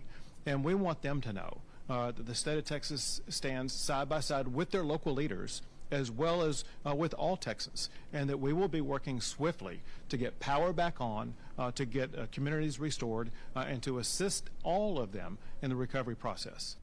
The state has sent out staff to begin preliminary damage assessments in Deer Park, Pasadena, and Orange County. The Red Cross has opened another emergency shelter in Pasadena. So Revive Church and Memorial Baptist Church, they've opened their doors to people who need a warm meal and a safe place to stay. I mean, it is cold out there. Maybe you're without power. This would be an option. They opened their doors after the Baker Ripley site reached capacity. We are there for them, right? We are that listening ear that they need sometimes, and that helps. It sometimes lightens their spirit up, and knowing that we're there to help them. Now, all three of those facilities are over on Fairmont Parkway. They do recommend if you head over that you bring your ID, your prescription medicines, maybe a change of clothing, your blankets, your toiletries, like a toothbrush, because the supplies that are there are limited. Now, we do have all of the angles covered here, like reaching out to your the same top story for days here. The cleanup efforts in East Harris County after Tuesday's historic severe weather. Nearly 10,000 people are still without power this morning. Chelsea Edwards is live at Skate World in Deer Park. This is a community staple. And suburb of Houston in Deer Park. That's where we find Fox 26's Natalie He with the latest, looking at some of the damage. Natalie, good to see you. What have residents told you? Did this come upon them very suddenly? That's exactly what they said, Andrew. They said they got an alert on their phone. Then just seconds later, they started hearing a loud noise, then a hailstorm, and then the damage ripped through. And in a matter of just about a minute, it went through the entire area, ripping buildings, homes, cars to shreds. This street behind me here, this may be one of the worst areas hit, and we spoke to so many people today. They say they're still rattled, they're still shaken up from yesterday, but today the focus is now shifting to rebuilding. On the right side, it blew out most of all of our windows. It took off part of a roof on the top. We have a flat roof. So we had water coming in throughout the building from the top. I think we've got some structural damage. Troy Cothran was inside his family's real estate broker business on St. Augustine Street Tuesday when he received an alert on his phone to seek shelter immediately because a tornado was heading their way. Then, seconds later, he heard a loud rumbling noise followed by a big hailstorm. What went through your mind when you started hearing that noise? The two things is, number one, are we going to make it and survive it? Because it was it's such a strong current going through the office. We ran down to the back of the building out in the men's restroom. Troy believes the tornado was in and out of the area within a minute, but in 60 seconds, the damage left behind in Deer Park was extensive and vast. Street signs and power lines tipped over, roofs caved in, and some properties now a total loss. And this is what so many neighborhoods in Deer Park look like today. This is Phyllis Street and Luella Avenue. As you can see, debris all over. We spoke to this homeowner over here. You can see trees covered in her yard, her windows now boarded up. She tells me she's thankful that she wasn't home when the tornado hit. If I'd have been here, I'd have been in this side of the house, right where it hit. Either up there in the kitchen or right here at this table. But I said, I still have a house. I still have a place, my little nest, and I'll be taken care of. So it'll take a while, but it'll be okay. And have you got a sense of like when you might be able to get all this kind of out of the way? No, it's complicated. It's not as easy as you would think. So we're just one step at a time. Now, as you can see, there's still so much debris left behind on these streets, and because of that, there's a lot of road closures in the area. A lot of people that are coming back here to clean up their homes, clean up their properties, they're having to detour around the entire area. And on top of that, the major issue that many people are dealing with, they still don't have power, and they haven't had it since about 2:30 yesterday. So right now, officials are working as hard as they can, as fast as they can to restore that power to as many people as possible. Andrew? Okay, Natalie, just one question for you. Is Texas Governor Greg Abbott going to be visiting these affected areas? Have we heard from his office?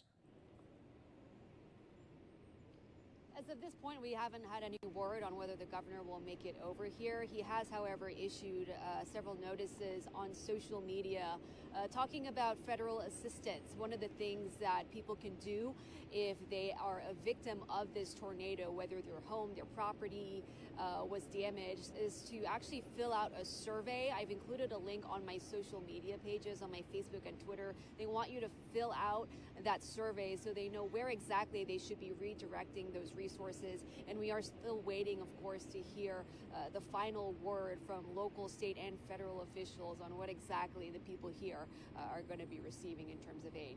Andrew? All right, Natalie He there. Great reporting. Natalie, thanks so much for bringing us that story, and we'll talk again. That was the latest on recovery efforts in the Houston, Texas area.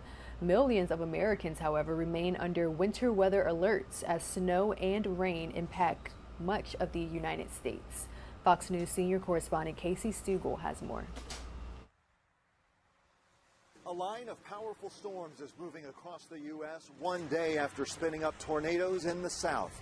In Texas and Louisiana, more than a dozen reported twisters toppled trees and knocked out power to thousands of customers. You heard your house being ripped apart, that's it. Here in Pasadena, Texas, we're seeing the worst of the damage. The National Weather Service confirmed an EF2 tornado tore through this area and nearby Deer Park on Tuesday. Gusty winds collapsed buildings and ripped roofs off of homes. We lost part of the roof of this building here. Went down and found that the hallway was blocked over on the other side. Dozens of utility crews have been on the ground restoring power. Local officials are asking people to stay off the roads as the cleanup gets underway. Our public works is working overtime, and we're being supported by a lot of agencies and/or local municipalities. Further north, a massive storm is carrying snow and rain from the Central Plains to the northeast. Forecasters expect parts of the Midwest to see up to 8 inches of snow through Thursday. Snow plows were out early Wednesday morning, scrambling to treat roads. The snow comes, then you have the snow on top of the ice, and it's just an ice skating rink after that. Back here in the Lone Star State, teams from the National Weather Service are now on the ground officially surveying the tornado damage. In Pasadena, Texas, Casey Stugel, Fox News. The time is now 6:40. Let's take a quick commercial break, but don't go anywhere because when we return, we'll bring you all up to speed on other top stories.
Welcome back to Live Now from Fox, taking a Live Now look from Phoenix, Arizona. The time there, 4:42 a.m.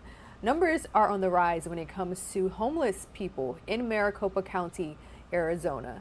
Fox's Ellen McNamara has more on this story.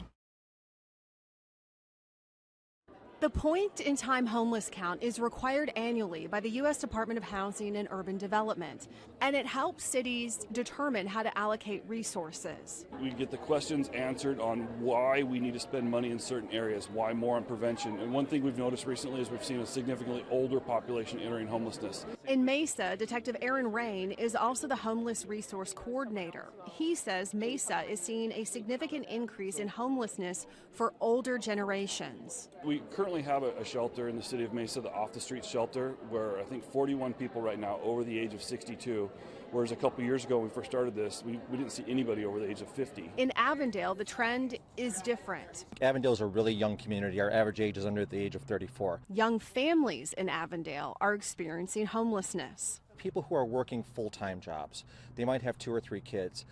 Their paycheck only goes so far. They've gotten priced out of the housing market, they've gotten priced out of the apartment market, and now they're staying in a hotel for 2 weeks. That paycheck ends, they crash on someone's couch, that ends, and they're sleeping in their car in a Walmart parking lot. More than 1,000 volunteers across the valley are helping with the count today. I like doing this every year because it helps us get connected to the homeless population, and it assists us with the resources that we need to help them as much as possible. In 2020, about 3,800 people were homeless, but in 2022, the count jumped to more than 5,000. By 30 or 40% in the last couple of years. That's an estimate as to how much the homeless population is growing in the valley. It's an upward trend that communities are trying to prevent. Ellen McNamara, Fox 10 News.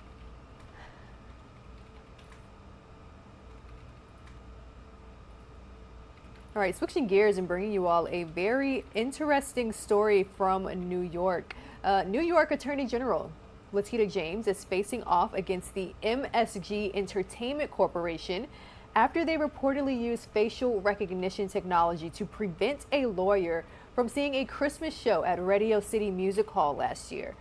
Fox 5 New York's Robert Moses joins us now live from Madison Square Garden with a closer look at the controversy and why the company says that they blocked certain attorneys from its venues. Good morning, Robert. Rain, good morning to you. Yes, this policy gained national attention when that attorney who was chaperoning her daughter's Girl Scout troops trip to Radio City Music Hall got kicked out of the venue shortly after she entered. The policy has also been in effect here at Madison Square Garden, where the Knicks and Rangers play. The question is, has MSG broken any laws in the process? New York's top law enforcement officer, Attorney General Letitia James, has given Madison Square Garden Entertainment, led by CEO James Dolan, until February 13th to justify its use of facial recognition technology to exclude lawyers involved in pending litigation against the company from its venues. In this letter to MSG attorneys dated Tuesday, James wrote that the policy may violate the New York civil rights law and other city, state, and federal laws prohibiting discrimination and retaliation for engaging in protected activity. She went on to say attempts to dissuade individuals from filing discrimination complaints or encouraging those in active litigation to drop their lawsuits so they may access popular entertainment events at the company's venues may violate state and city laws prohibiting retaliation. The company denies unlawfully prohibiting anyone from entering its venues. To even suggest anyone is being excluded based on the protected classes identified in state and federal civil rights laws is ludicrous, an MSG spokesperson said. At least 4 attorneys involved in pending litigation against the company have been booted from its venues, which include Madison Square Garden, Radio City Music Hall, and the Beacon Theater. The policy of using facial recognition technology to eject attorneys, implemented by Dolan, has generated controversy and anger from state lawmakers, including Senator Brad Hoylman-Siegel, who this week, along with other legislators, introduced legislation that would make the practice illegal. I think that James Dolan attacking attorneys in particular who work at law firms that have litigation against one of his properties sends a message that he's attempting to silence his critics. And that's just wrong.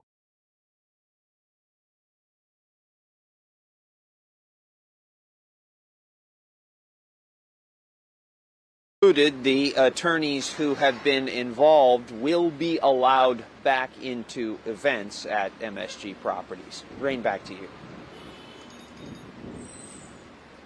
Continue to follow here at Live Now from Fox. The time is 6:48.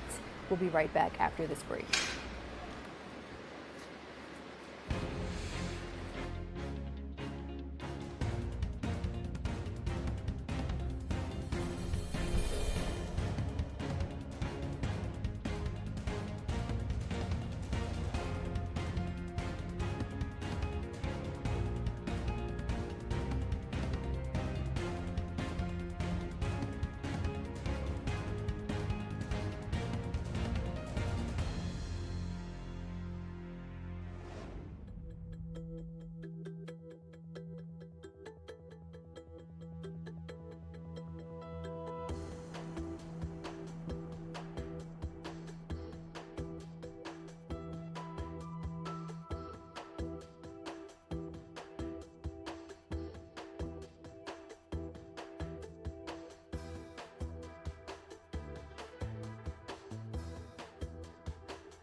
All right, welcome back here to Live Now from Fox.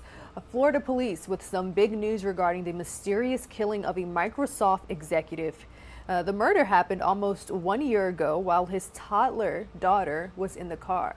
The victim was headed home after dropping 2 of his other kids off at his ex-wife's home, but never made it. Fox News correspondent Phil Keating is bringing us an update.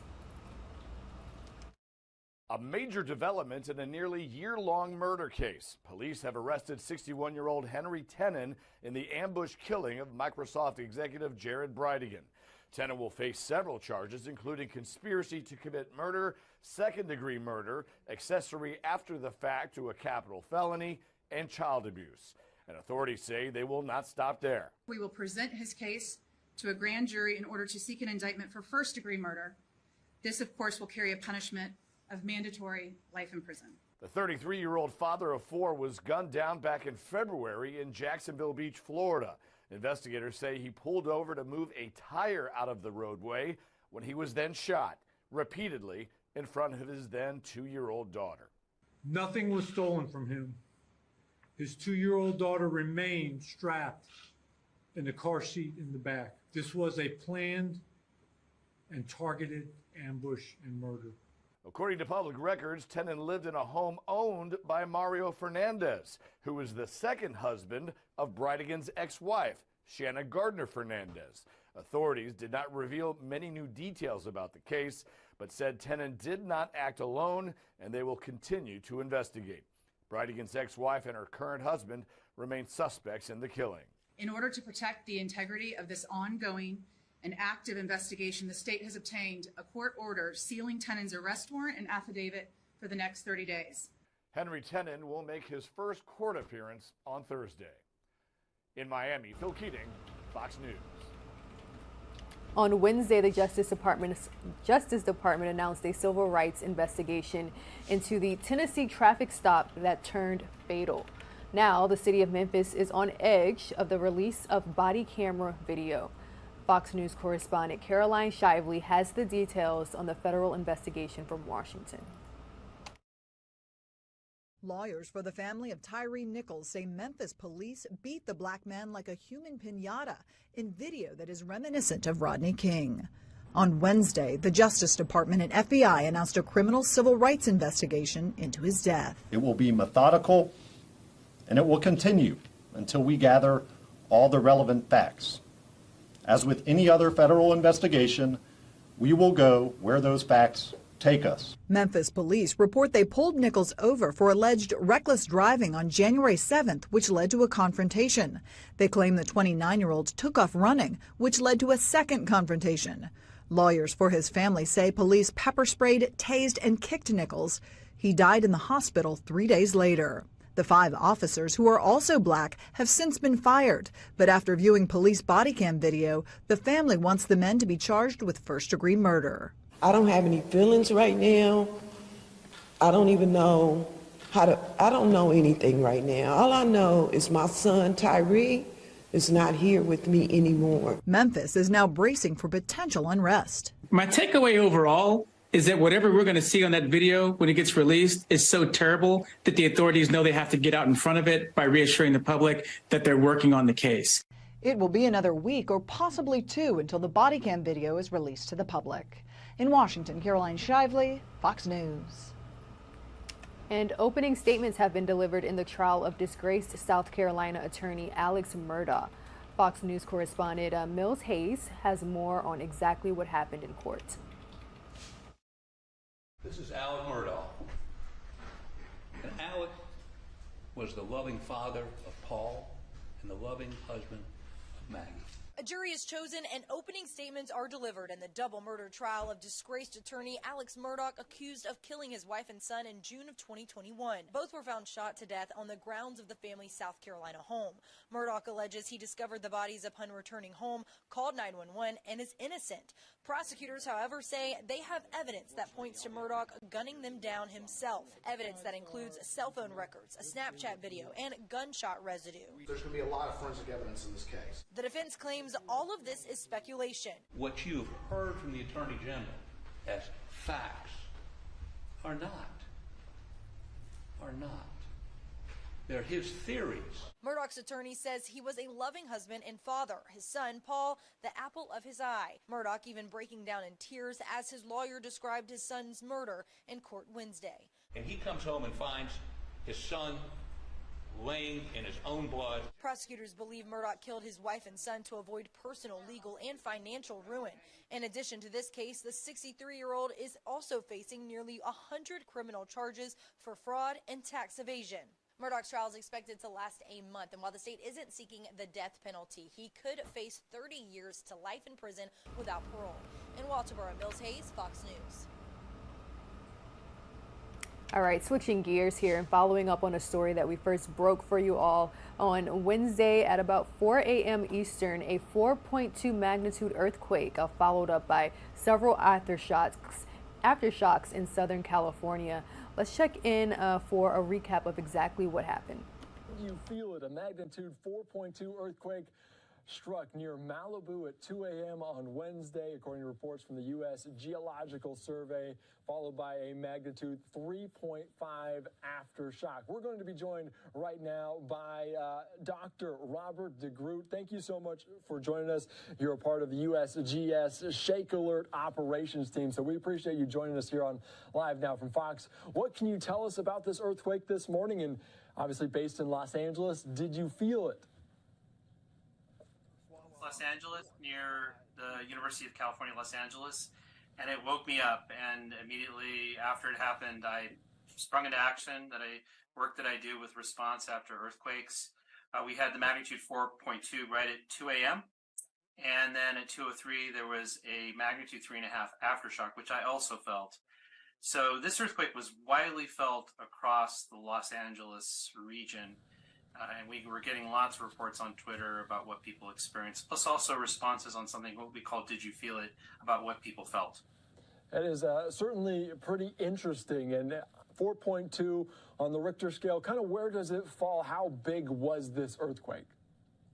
We have 20 to 30 earthquakes a day in Southern California, like 50 earthquakes a day in California. So this is one of the garden variety earthquakes that we have. Magnitude 4s are fairly common. This particular earthquake was actually off the coast.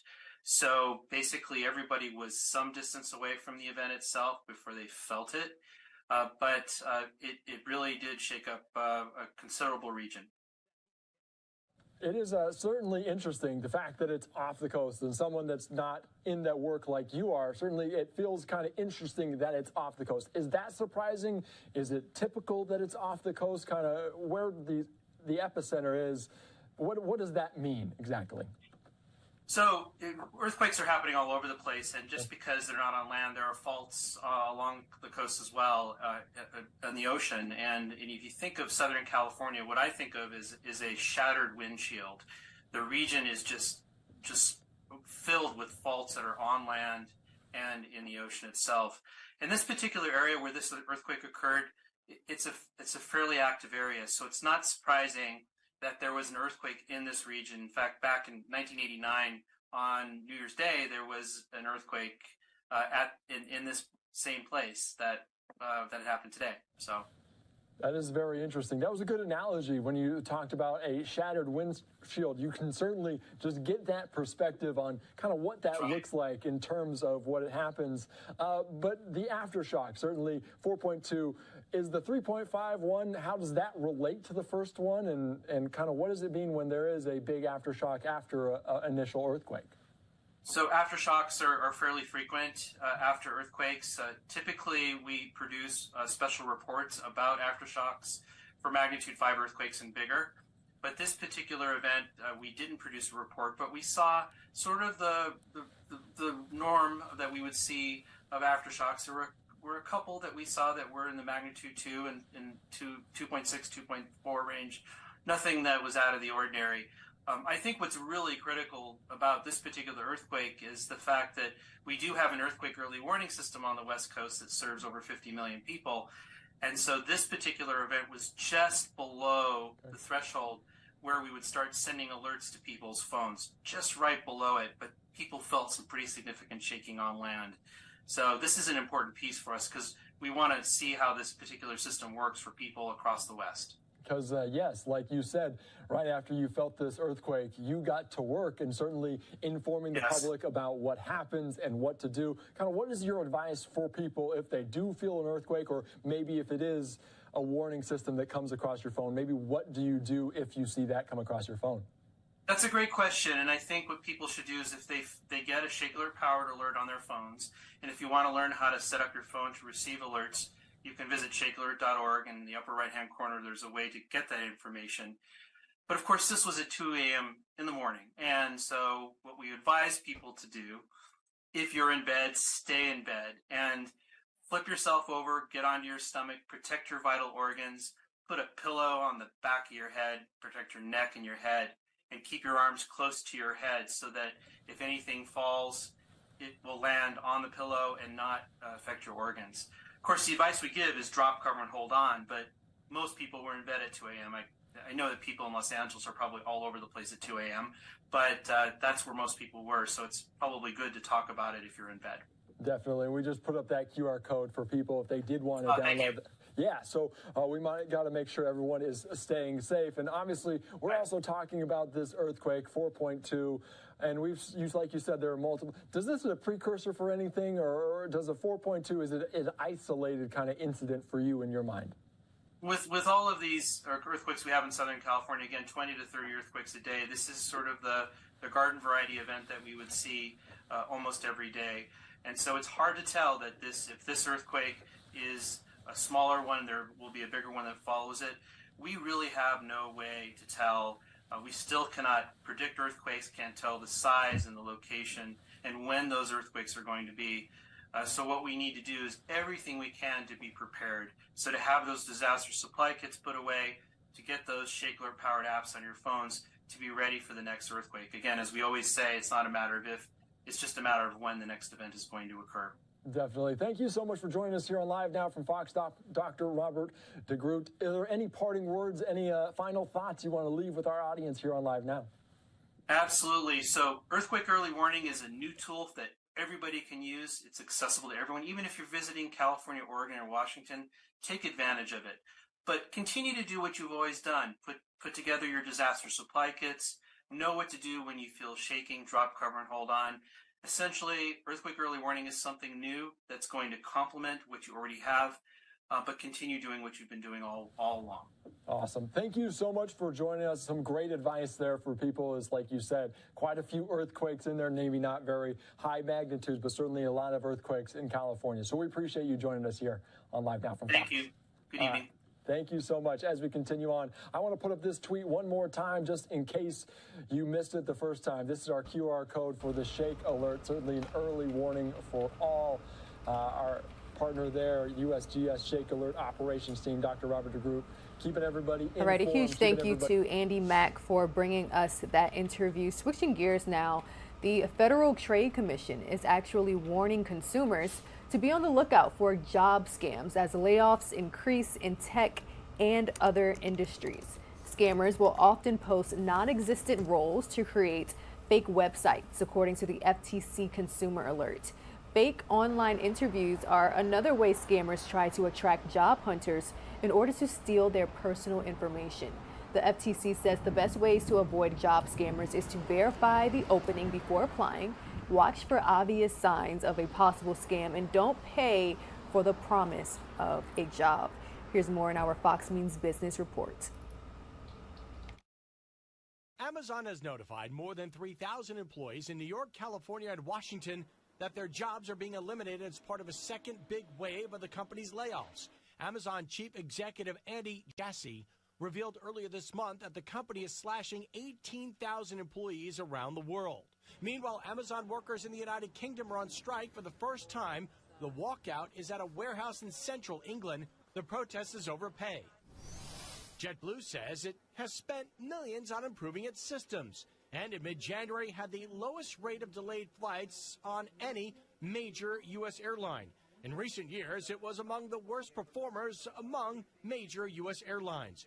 JetBlue says it had the lowest cancellation rate of any major airline except American Airlines during the Christmas storms.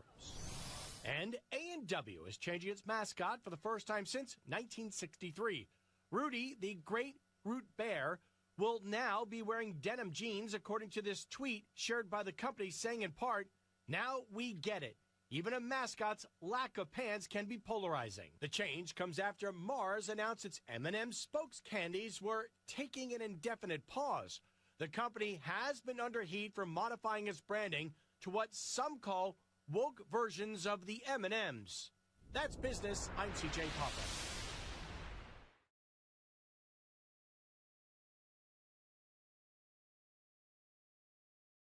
Amazon has notified more than 3,000 employees in New York, California, and Washington that their jobs are being eliminated as part of a second big wave of the company's layoffs.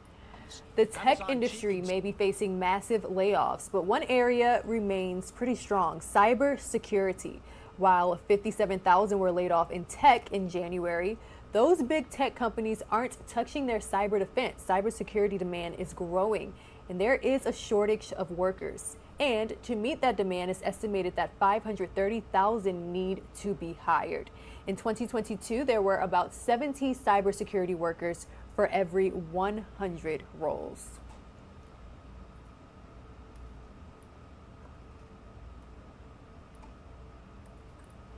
And we do have an update when it comes to the mass shooting at Monterey Park. Let's go ahead and listen in. Alhambra. That's well documented about where the young man took the gun away from the suspect. When the suspect committed suicide, he shot himself. That was a second firearm, and the third firearm was recovered. It was a rifle that was recovered from his home in Hemet when we served a search warrant. And one of the things that, I don't have to point it out, I mean, all of you are looking at the weapons. So here in the first picture to my left is the weapon that we believe to be the murder weapon. This is the weapon that was recovered in Alhambra that the suspect used to kill the 11 victims and shoot the other 9. The second photograph reflects the handgun that the suspect committed suicide with. And the third picture up there is the rifle that was recovered from the search warrant that we served on that day. So I'm going to give you some specifics about the weapons. So that first weapon here is identified as a Cobray, that's C-O-B-R-A-Y, model CM11-9, also known as a MAC-10. The weapon was not registered in the state of California. It was purchased by the suspect on February 9th of 1999 in the city of Monterey Park. And again, that's the first one here to my left. The weapon number 2 that he committed suicide with is identified as a Norinco 7.62 times 25 millimeter pistol, and that handgun is registered to the suspect. Number 3, the rifle is identified as a Savage Arms .308 caliber bolt action rifle that was also registered to the suspect.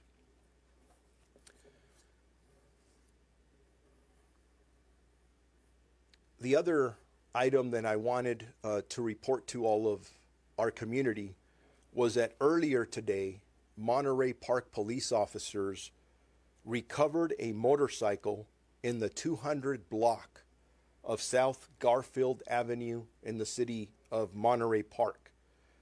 That motorcycle was registered to our suspect.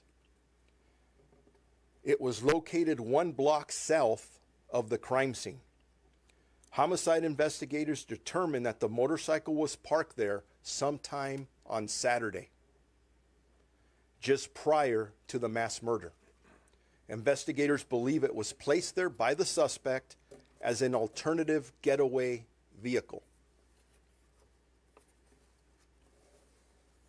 As of today, based on the interviews the investigators are still conducting, they have not been able to establish a connection between the suspect and any of the victims thus far.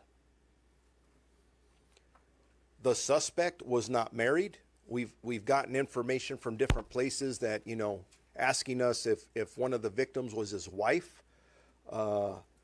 And not only have we found that he wasn't married, but we have not been able to tie him in romantically to any of the victims so far. Will that change down the road? You got to understand, when we get up here, it's to present you with facts and not just rumors, and information still may change. According to witness accounts of witnesses that we've interviewed thus far, we do not believe the suspect has frequented the dance studio in the last 5 years. We've also been hearing a lot of information that he was recently there. Based on the statements we have, he hasn't been there in 5 years. And again, maybe we'll get more information where that will change.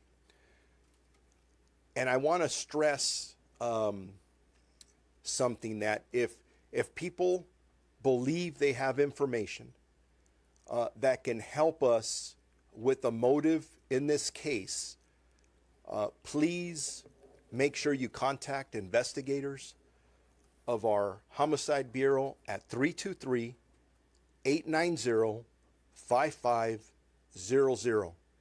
A lot of rumors out there, a lot of people sharing stories, but again, we will only put out information that we have verified through facts and evidence, and tying the information to somebody specific.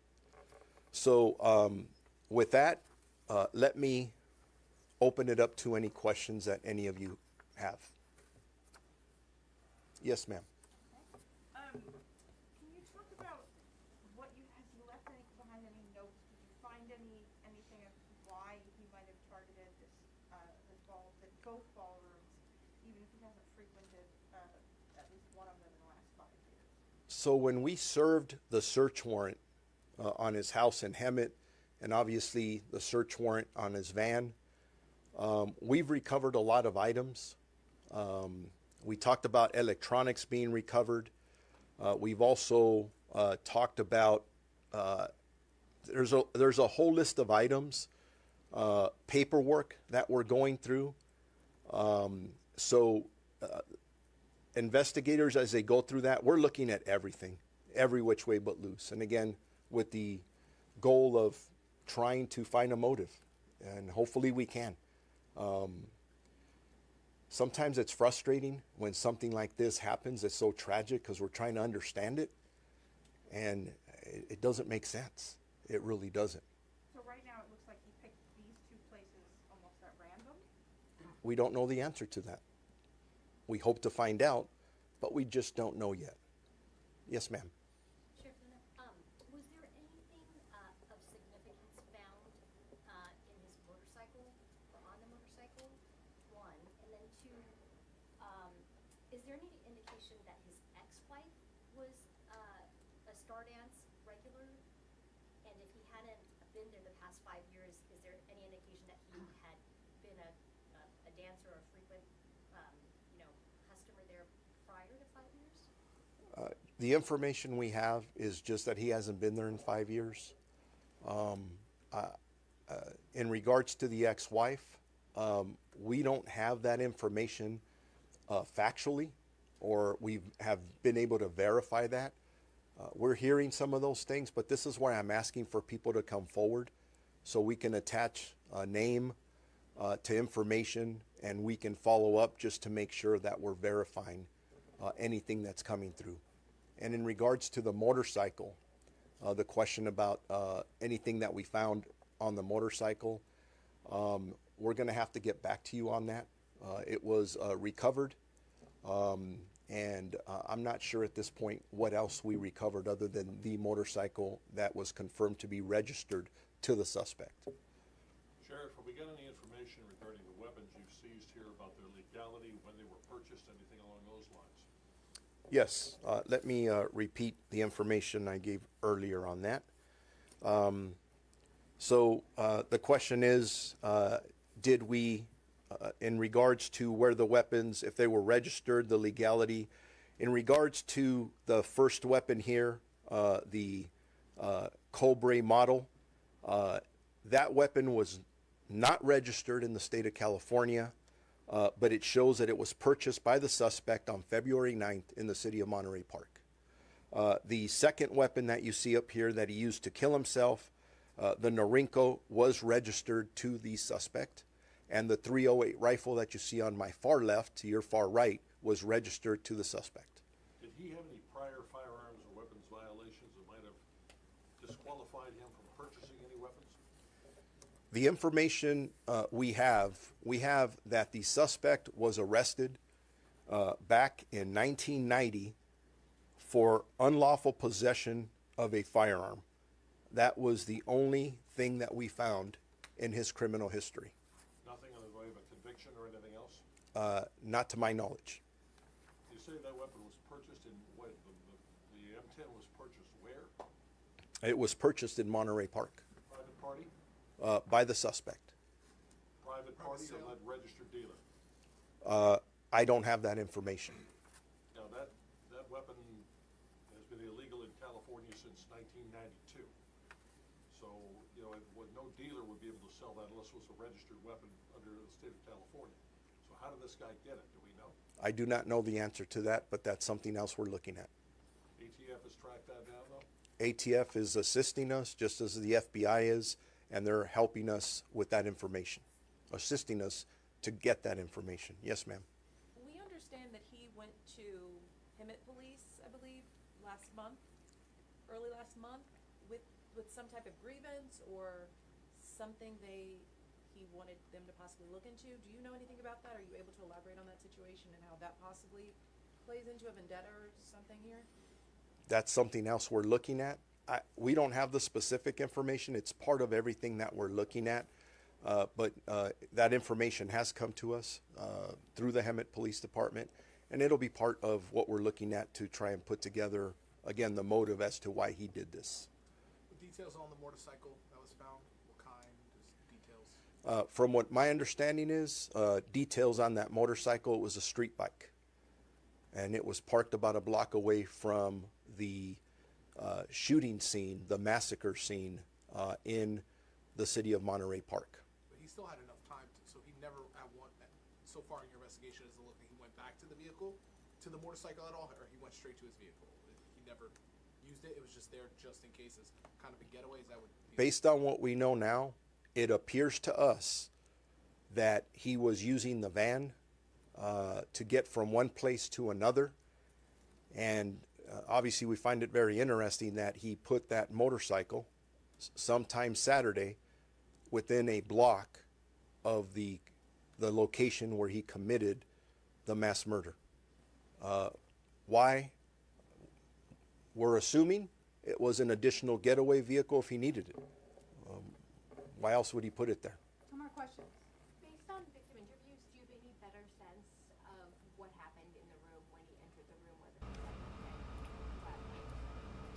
All right, investigators revealing more information about the suspect in the Monterey Park shooting. We'll continue to follow every development of this story, but for now, let's go ahead and switch gears and bring you all the latest weather-related news. We are paying very close attention to a nor'easter. New England bracing for a blast of severe weather today.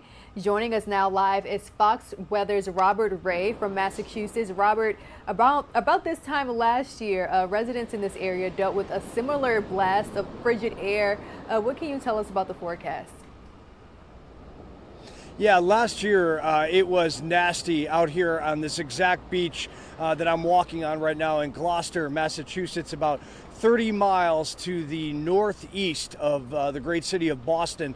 The thing is you know, we're in a position at this point where we're awaiting snow, but it's not happening. That's the problem, and that's the thing. People up and down this corridor in New England and all the way down to New York normally see snow and tons of it in January. It's just not occurring, unfortunately, for these folks. And you see the Atlantic Ocean behind me right now in this fishing village where the temps are sitting in the 40s. We have some light rain come in, some fog. We have gale force winds on the way later today, up to 40 knots. What that means is roughly 46 miles per hour. So mariners are being told to really not go out today, shore up their boats and not do take their fishing vessels out. There was some snow that came in last night through Boston and this area, but it quickly went into the melt realm as temperatures went from the low 30s up into the 50s in some spots of Boston. Places like New Hampshire, Vermont, and Maine, they have seen some snow this week. But the thing is, we are at a deficit of snow in places like this. I mean, last year at this time, it was zero visibility. You couldn't see 15, 20 feet in front of you at some points, and it was a full-blown nor'easter. There will be those big systems that come in eventually, whether it be in the next few weeks or maybe even before spring blooms. But a very strange winter, no doubt, up in the Northeast here, as they are having rain in the high 40s today, where normally we would be seeing snow. So we'll continue to monitor. In the meantime, pretty beautiful here this morning as the sun is trying to peek through all of this heavy cloud and fog cover on the Atlantic Ocean. Robert, we are showing us a bit of video of what the scene looked like this time last year, so hopefully residents in the New England area are preparing. I know you say that they're awaiting snow. It hasn't arrived yet, but being prepared is always the best thing. So Robert Ray, thank you so much for joining us here. Thanks. Thank you. So download the Fox Weather app to stay up to date on the forecast in your area. It's available on the Apple App Store or the Google Play Store. So go ahead and download that Fox Weather app or stream it live, foxweather.com. The time is now 7:22. We'll be right back.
Welcome back to Live Now from Fox. Florida police with some big news regarding the mysterious killing of a Microsoft executive. The murder happened almost a year ago while his toddler daughter, as you see here, was in the car. The victim was heading home after dropping two of his other kids off at his ex-wife's home, but never made it. Fox's Phil Keating has more. A major development in a nearly year-long murder case. Police have arrested 61-year-old Henry Tenen in the ambush killing of Microsoft executive Jared Bridegan. Tenen will face several charges, including conspiracy to commit murder, second-degree murder, accessory after the fact to a capital felony, and child abuse. And authorities say they will not stop there. We will present his case to a grand jury in order to seek an indictment for first-degree murder. This, of course, will carry a punishment of mandatory life in prison. The 33-year-old father of four was gunned down back in February in Jacksonville Beach, Florida. Investigators say he pulled over to move a tire out of the roadway when he was then shot repeatedly in front of his then 2-year-old daughter. Nothing was stolen from him. His 2-year-old daughter remained strapped in the car seat in the back. This was a planned and targeted ambush and murder. According to public records, Tenen lived in a home owned by Mario Fernandez, who was the second husband of Bridegan's ex-wife, Shanna Gardner Fernandez. Authorities did not reveal many new details about the case, but said Tenen did not act alone, and they will continue to investigate. Bridegan's ex-wife and her current husband remain suspects in the killing. In order to protect the integrity of this ongoing and active investigation, the state has obtained a court order sealing Tenen's arrest warrant and affidavit for the next 30 days. Henry Tenen will make his first court appearance on Thursday. In Miami, Phil Keating, Fox News. Hello, everybody. Just real quick. Hello, everybody. Just real quick. We're getting ready to start this press conference off. Appreciate everybody being here. Please understand we will not have any questions afterwards, but I promise you you'll have good information that will lead you from there, okay? So with that being said, I'm going to bring everybody in and introduce the Chief of Police with the Jacksonville Beach Police Department, okay?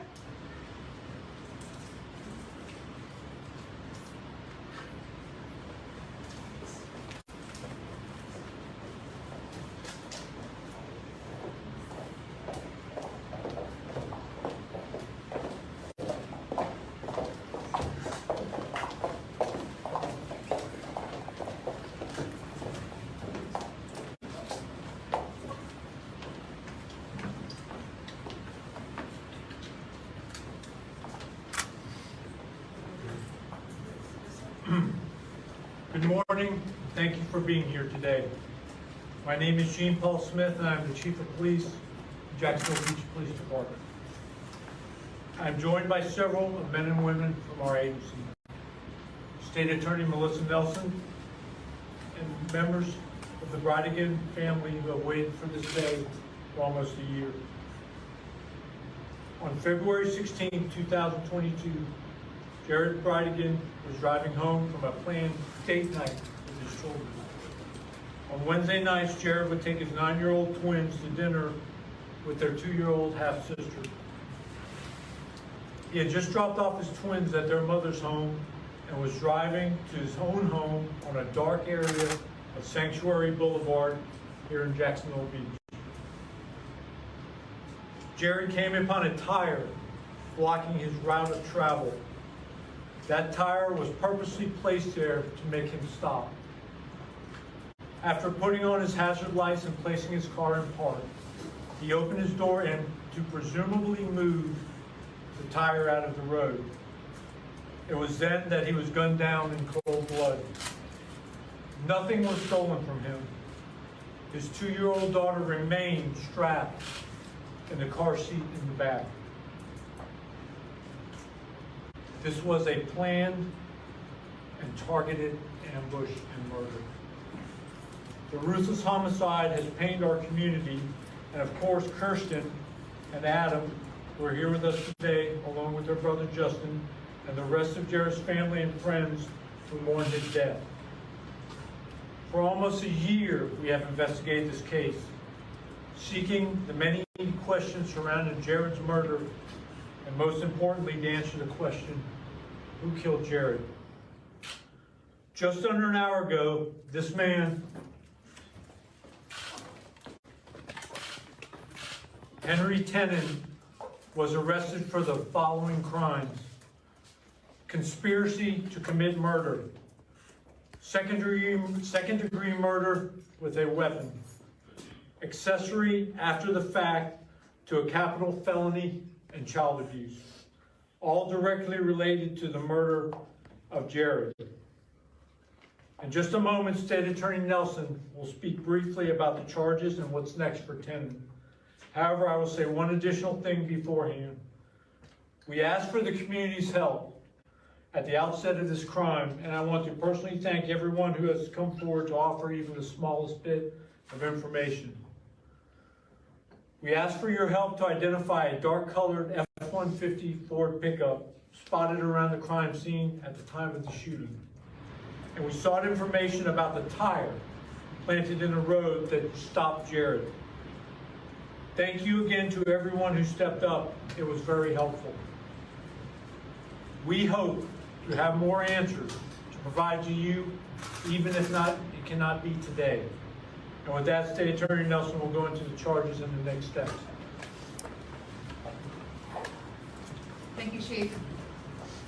Let me begin by thanking all of the media who has followed this case since its inception. And Kirsten, Adam, your wife Carly, your brother Justin. I know this wait has not been easy, but as I just told you, I can attest firsthand to the level of commitment that this department, the Jacksonville Beach Police Department, ATF, and our prosecution team at the State Attorney's Office has devoted to this investigation. Today, we have decided to share limited information about the state's evidence against Henry Tenon. In order to protect the integrity of this ongoing and active investigation, the state has obtained a court order sealing Tenon's arrest warrant and affidavit for the next 30 days. However, I will briefly discuss the 4 crimes for which Tenon has been arrested. Conspiracy to commit murder. We know Henry Tenon did not act alone. Conspiracy to commit murder is a first-degree felony, punishable by up to 30 years in prison. Accessory after the fact to a capital felony. This charge is based on Henry Tenon's actions in the days after Jared's murder. This crime is also a first-degree felony, punishable by up to 30 years in prison. Child abuse. This charge stems from the fact that Kirsten and Jared's then 2-year-old daughter was directly in harm's way when her father was shot and killed in front of her. This is a 3rd-degree felony, punishable by up to 5 years in prison. 2nd-degree murder. This crime is a 1st-degree felony, punishable by up to life in prison and due to Henry Tenon's participation in the murder of Jared Brightigan. Tenon will have his first appearance in court tomorrow morning. Thereafter, we will present his case to a grand jury in order to seek an indictment for 1st-degree murder. This, of course, will carry a punishment of mandatory life in prison.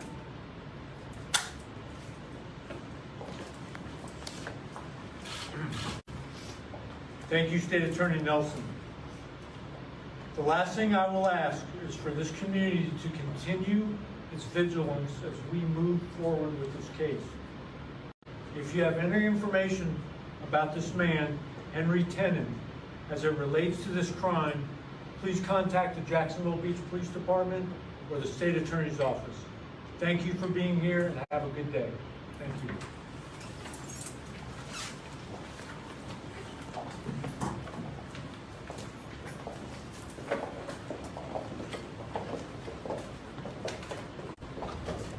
All right, and that was the latest update from Jacksonville Beach Police. A major development really in a nearly year-long murder case. Police have arrested 61-year-old Henry Tenon. You see his mugshot there on your screen, and the ambush killing of Microsoft executive Jared Brightigan.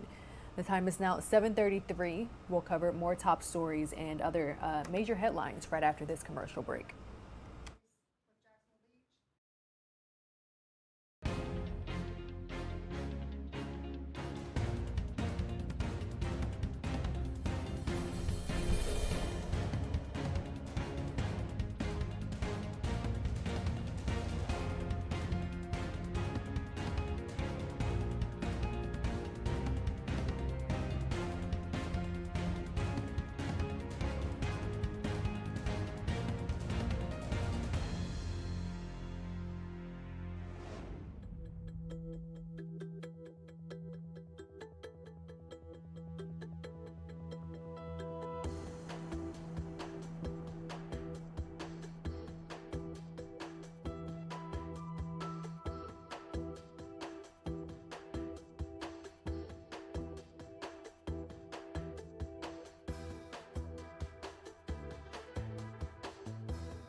On Wednesday, the Justice Department announced a civil rights investigation into a Tennessee traffic stop that turned fatal.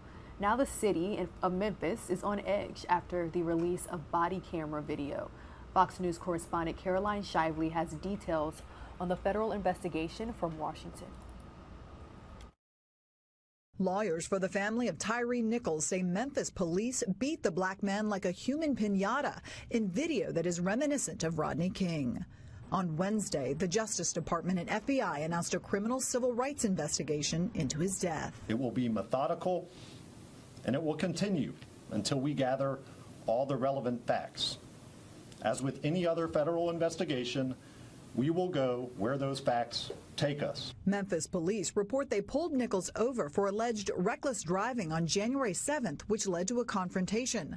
They claim the 29-year-old took off running, which led to a second confrontation. Lawyers for his family say police pepper sprayed, tased, and kicked Nichols. He died in the hospital 3 days later. The 5 officers, who are also black, have since been fired. But after viewing police body cam video, the family wants the men to be charged with first-degree murder. I don't have any feelings right now. I don't even know I don't know anything right now. All I know is my son, Tyree, is not here with me anymore. Memphis is now bracing for potential unrest. My takeaway overall is that whatever we're going to see on that video when it gets released is so terrible that the authorities know they have to get out in front of it by reassuring the public that they're working on the case. It will be another week or possibly 2 until the body cam video is released to the public. In Washington, Caroline Shively, Fox News.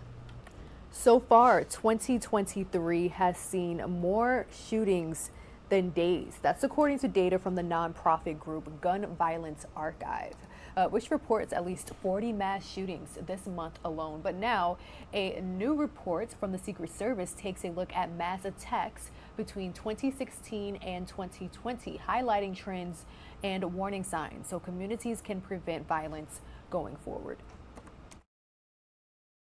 This is the first step in healing.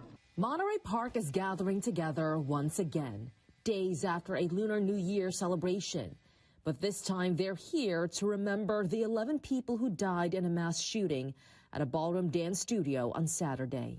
We come together, like tonight, to remember, to honor, to commemorate.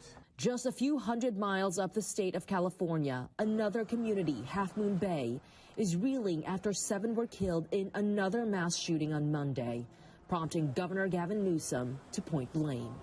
Federal government needs to do its job.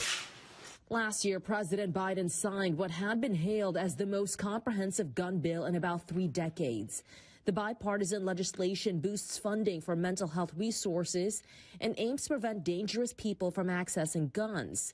But the chances of a divided Congress coming together to push more gun measures forward is slim. California has the strictest gun laws there are, and apparently that did not work in this situation too. Democrats say the problem goes beyond state borders. Weapons cross state lines. So until we have a federal law banning these mass murder assault weapons, the state laws are, of limited efficacy. At the nation's capital, another fight is brewing over the city's response to guns and overall crime.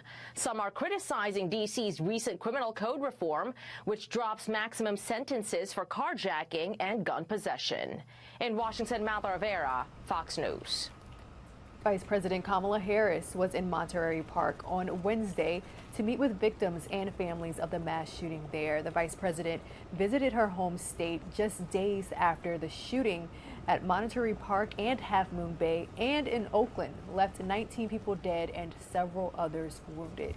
2 days later, at least 7 people were killed and 1 person seriously injured when a gunman opened fire at 2 agricultural businesses in Half Moon Bay. And in Oakland, a separate shooting left 1 person dead and 7 others injured. Now, according to the Gun Violence Archive, the United States has already seen 40 mass shootings across the country this year alone. The deadly shootings have prompted renewed calls from state and federal officials for more gun control legislation. So before we talk about the subject for which we are all convened, I do want to address the tragedy of what happened in my home state in Monterey Park, California. A time of a cultural celebration. And yet another community has been torn apart by senseless gun violence. So Doug and I joined the President and Dr. Biden, and I know everyone here, in mourning for those who were killed, as we pray for those who were injured, and as we grieve for those many people whose lives are forever changed. All of us in this room and in our country understand this violence must stop, and President Biden and I and our administration will continue to provide full support to the local authorities as we learn more. So before we talk about the subject for which we are all convened, I do want to address the tragedy of what happened in my home state in Monterey Park, California. All right, and again, that was the latest from Vice President Kamala Harris. Switching gears now, we do have another update when it comes to kids killing kids. The sad conclusion from the Bronx mother whose 11-year-old daughter was fatally shot while she was having a snack after school. Sad story. Fox News correspondent Lauren Engel has more. The parents of 11-year-old Kiara Tay, who was shot and killed outside a nail salon in the Bronx last year, are forever heartbroken. My daughter's life was denied. Her wedding was denied. Her graduation was denied. Her having kids was denied. As the nationwide trend of juvenile violence rises, families left behind can only share their stories of devastation and despair. You think, oh, your daughter has to be a gangbanger for her to get shot or stabbed. She don't have to be a gangbanger. She could be the perfect student. Tay's parents are now warning others about the minimal consequences young offenders can face. These kids commit these crimes, go to jail for 3-5 years. Those are the killers now. Those are the shooters. Little young 15, 12, 13-year-olds. The latest federal data shows homicides by juveniles acting alone increased 30% from 2019 to 2020, while homicides involving multiple offenders under the age of 18 increased 66%. Just last week, 17-year-old Zachary Trevino was shot and killed. 2 17-year-olds and a 16-year-old were charged in his murder. We've already forgiven, and that takes a lot because that's what Zachary would have wanted. For the last few years, investigators, district attorneys, and community groups have pinned some of the problem on pandemic disruptions with schools and social services. One policy expert in criminal justice says offenders under the age of 18 need to do real time for the crimes they commit. There are very few consequences for these offenders, and that's not only a shame, it's an injustice. Here in New York, the NYPD commissioner acknowledges a spike in youth-involved shootings and vowed to advocate for laws to hold violent criminals, no matter their age, accountable. In New York, Laura Engel. All right, switching gears, today NASA remembers all of the astronauts who sacrificed their lives to further the cause of space exploration. Joining us now live with more is Fox 35 Orlando's Randy Hildreth. Hey, Randy. Hey, good morning to you. So it's a special day, and you put it perfectly, honoring the lives of those who have given their life for us to learn more about space. In particular, this includes crews from Apollo 1 and Space Shuttles Challenger and Columbia. And then also to put it in perspective, as we mark this day of remembrance, it also marks 20 years since the Columbia tragedy, which is in February. 7 astronauts died when that shuttle began to break up and disintegrate during re-entry to Earth. Now, to honor those lives lost, NASA Administrator Bill Nelson will lead an observance at Arlington National Cemetery in Virginia, and there are ceremonies at 7 space centers across the country, including here at the Kennedy Space Center. The commemoration will include a wreath-laying ceremony at 10 o'clock, and attendees will be given flowers to pay respects to our fallen heroes. In the past, we've attended this commemoration event, and there have been children and family members from astronauts who we've lost who have come to speak. Father gave his all. He was working hard and when he died, and as his daughter, I've missed him for 54 years. We pause and remember those who've made the ultimate sacrifice. And earlier this week, as NASA prepared for today, they actually had a town hall with current employees to talk about what has happened with space exploration and also to discuss safety to make sure that astronauts are safe moving forward. I'll send it back to you live this morning, Brandy Hildreth. Right, a huge thank you to our Fox 35 Orlando team. Let's stay on the topic of space exploration this morning, because a few hours ago we did witness SpaceX send its Starlink rocket launch into low Earth orbit, the heaviest payload thus far. In case you missed that moment, let's revisit it.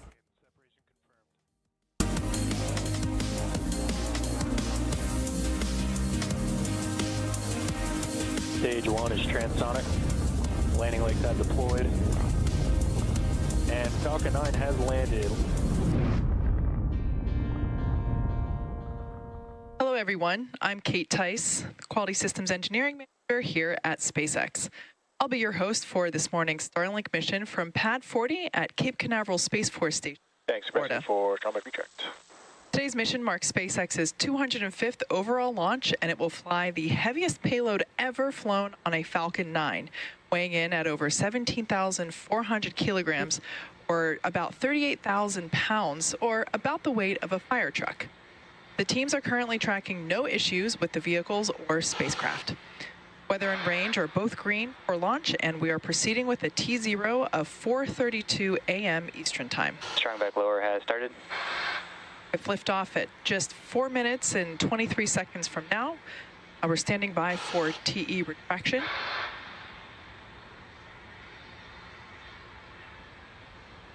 Be able to see this clamp around the base of the payload fairing there, top of the second stage.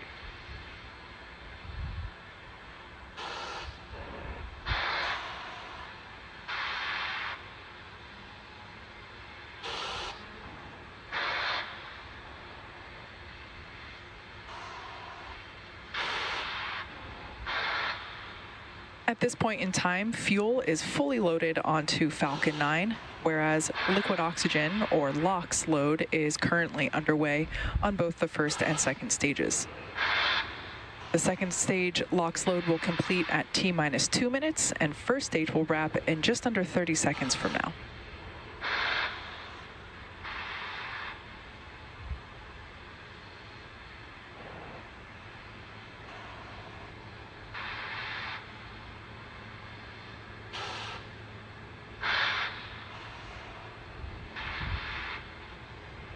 Coming up on completion of LOX load on the first stage. Stage 1 LOX load complete. There we heard that call out confirming that the Falcon 9 first stage is fully loaded with its liquid oxygen as well as RP1, or rocket propellant 1. And we're awaiting completion of LOX load on the second stage, which will conclude in about 40 seconds from now.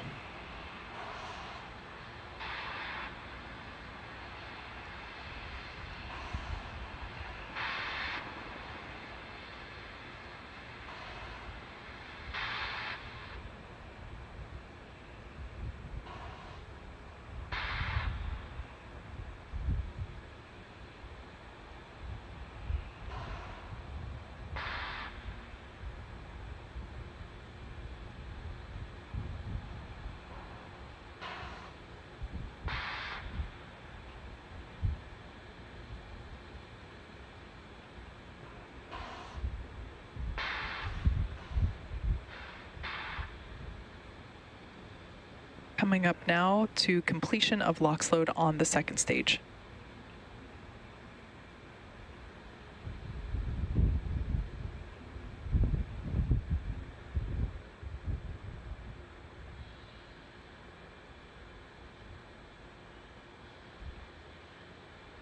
Stage 2 LOX load complete. Falcon 9 is now fully loaded with 1 million pounds of fuel and liquid oxygen. Gas launch closeouts.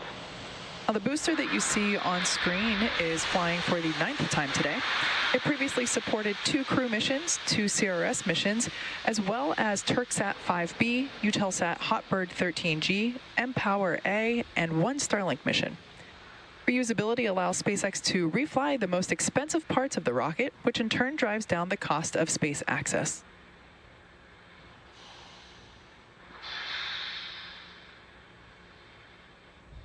Falcon 9 engine startup. At this point in time, the Falcon 9 flight computers now have control of the countdown. LD, go for launch. And there's our final go for launch tonight coming from the launch director. With that in mind, let's tune in to the last few seconds of the countdown. T-minus 30 seconds.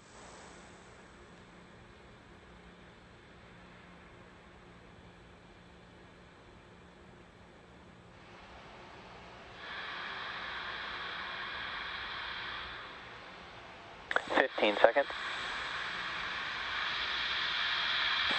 T-minus 10, 9, 8, 7, 6, 5, 4, 3, 2, 1.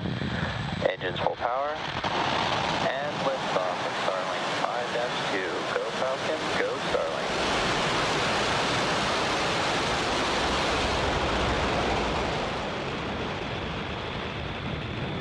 Downrange.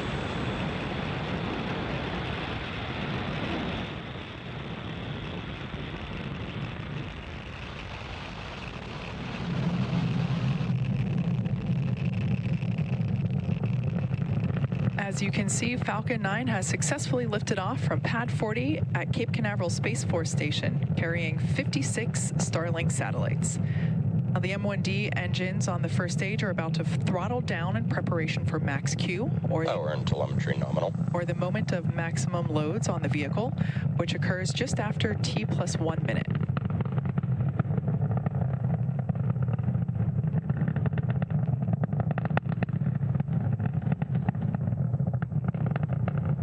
Supersonic. Falcon 9 is now traveling faster than the speed of sound. Max Q. And there, Falcon 9 has reached the maximum dynamic pressure that it will feel during flight.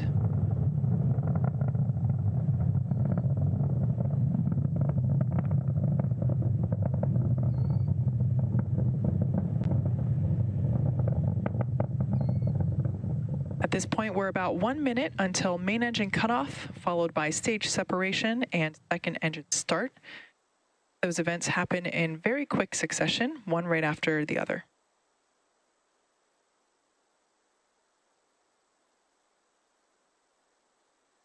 Following along with the telemetry at the bottom left-hand side of your screen, we can see that Falcon 9 is now 36 kilometers above the Earth's surface, quickly gaining.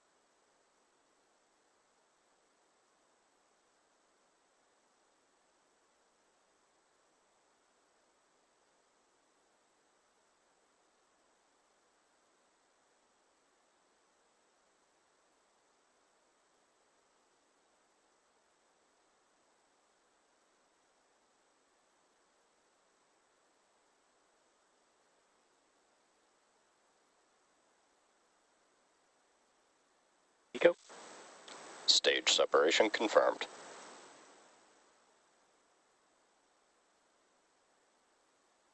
And back ignition.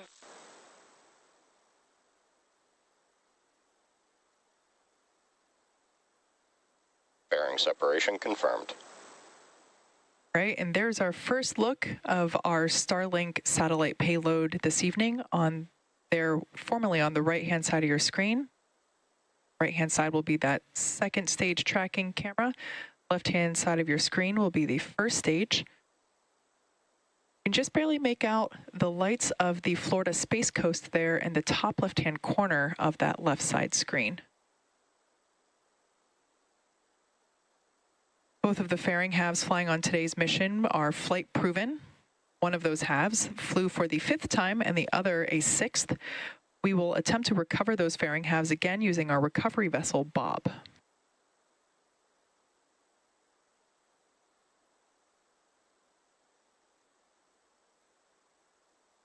Today's mission marks SpaceX's 6th launch of the year. As a reminder, Starlink is a satellite internet constellation designed and manufactured by SpaceX to provide high-speed, low-latency internet to people living in remote and rural locations around the globe.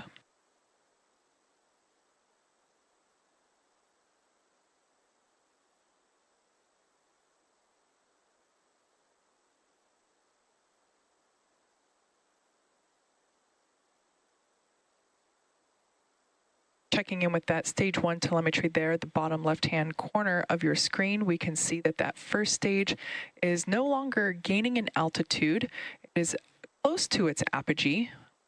So currently it's still going... Acquisition of signal, Bermuda.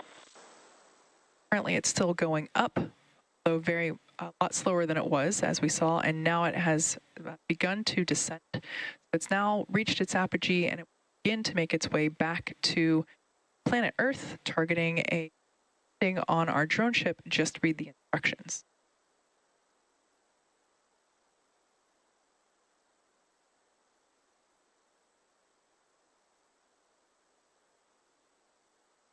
Everything looking nominal there with that second stage. Carries Starlink satellites. Starlink is currently live in 44 countries and 54 markets around the world. Both vehicles following nominal trajectories.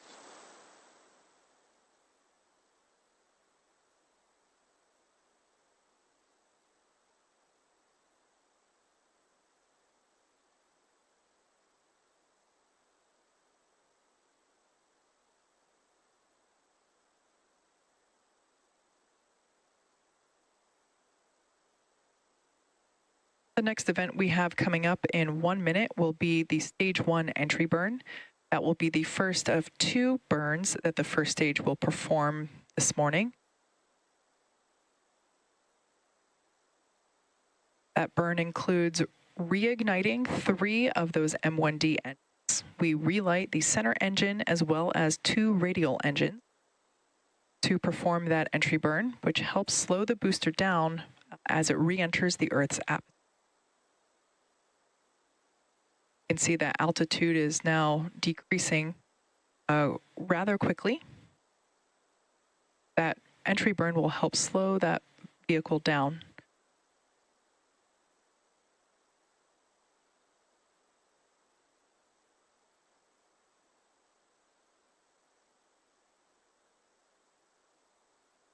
Ten seconds away from entry burn startup.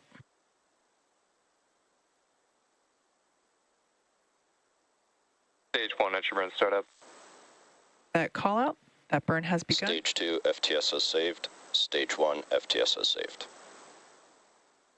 Stage 1, also known as the booster, has ignited the 3 engines to slow it down for that atmospheric re-entry. Stage 1 entry burn shutdown. As I mentioned earlier, Both vehicles continue to follow nominal trajectories. The first stage flying today is flying for the 9th time.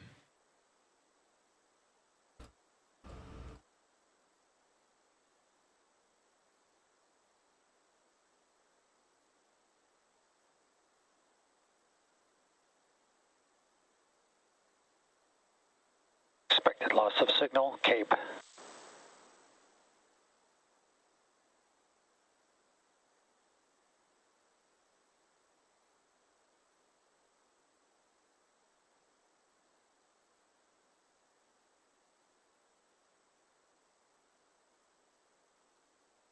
Stage 1 is transonic. There we heard that call out indicating that the first stage is sonic, meaning it's traveling near the speed of sound. And in about 22 seconds, we should have that landing burn on the first stage. Terminal guidance. That landing burn includes 1 engine, where we relight the center engine, attempt to land on our drone ship. Stage 1 landing burn. That landing burn has now begun.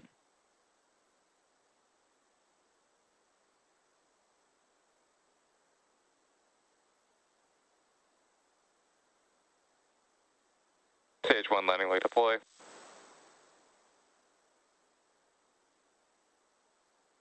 Stage 1 landing is confirmed. There we can see on the left-hand side of your screen that the first stage has stuck the landing once again.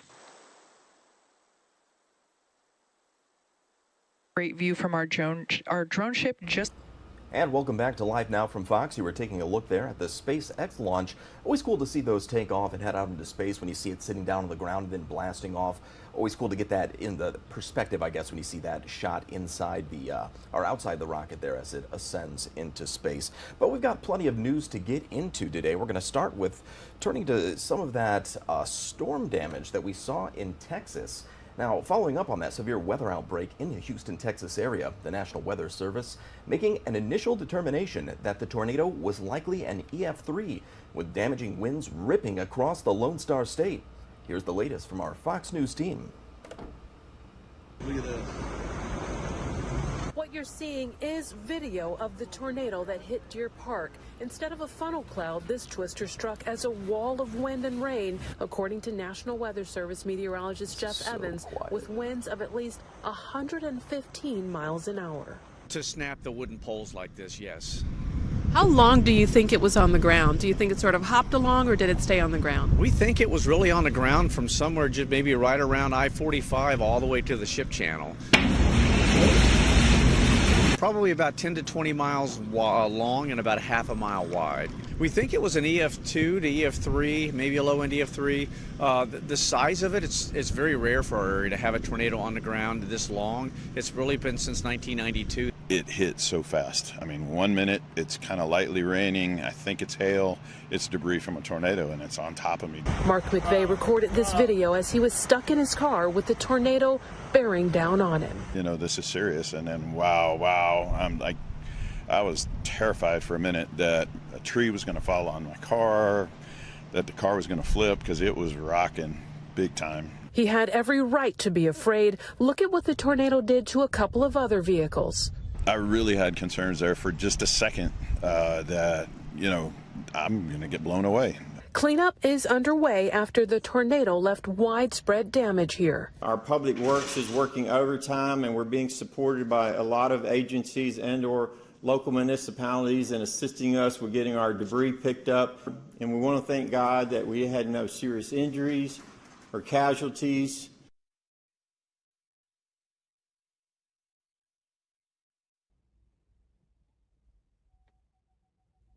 And millions of Americans remain under winter weather alerts as snow and rain impact much of the U.S. The storms come as southeast Texas is still cleaning up from that tornado damage, as you saw in that previous story. Fox News senior correspondent Casey Stiegel has more on the winter weather hitting some parts of the country hard. A line of powerful storms is moving across the U.S. one day after spinning up tornadoes in the south. In Texas and Louisiana, more than a dozen reported twisters toppled trees and knocked out power to thousands of customers. You heard your house being ripped apart, that's it. Here in Pasadena, Texas, we're seeing the worst of the damage. The National Weather Service confirmed an EF2 tornado tore through this area and nearby Deer Park on Tuesday. Gusty winds collapsed buildings and ripped roofs off of homes.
And welcome back to Live Now from Fox. Turning to international news, Russia launched a wave of missile and drone attacks across Ukraine today, following announcements that the U.S. and European allies will send tanks to the Ukrainian army.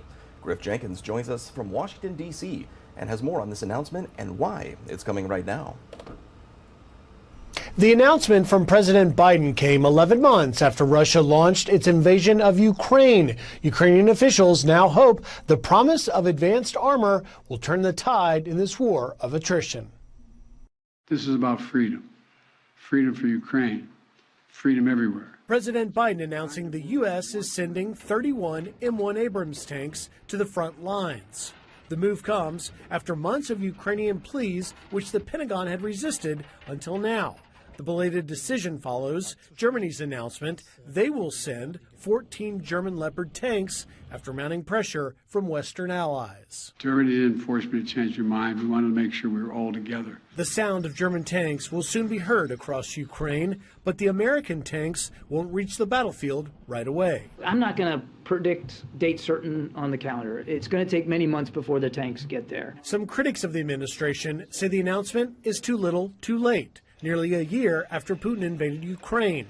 Republican Senator Tom Cotton tweeting, "The reason the war in Ukraine has gone on this long is Joe Biden's timid and tardy decisions." But the British ambassador to the U.S. says the advanced Western tanks are exactly what the Ukrainians need. It's great news for Ukraine. It's great news for the Ukrainian people and also for the allies. And it's really bad news for President Putin because it will really help Ukraine on the ground. Meanwhile, Russia is accusing the West of getting more involved in the war as President Biden and Western allies see the tanks as merely defensive weapons. In Washington, Griff Jenkins, Fox News.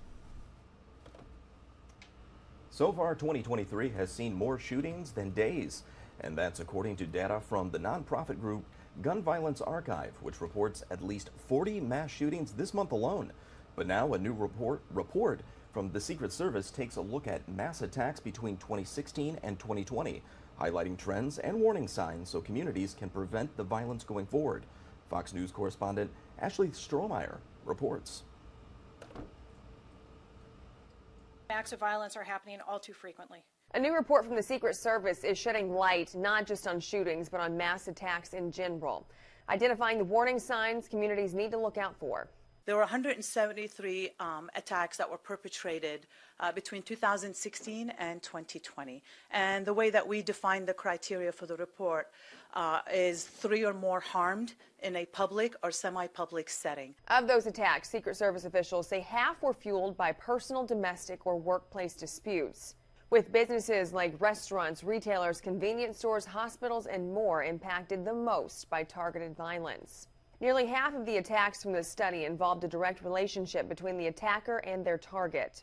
Grievances were the top motive for these attacks, and that involved current or former employees targeting their workplace, current or former students targeting the school, residents who targeted either a senior living facility that they were living in or an apartment complex, as well as customers receiving services. Firearms were the most frequent used weapon, with men making up nearly all of the attackers.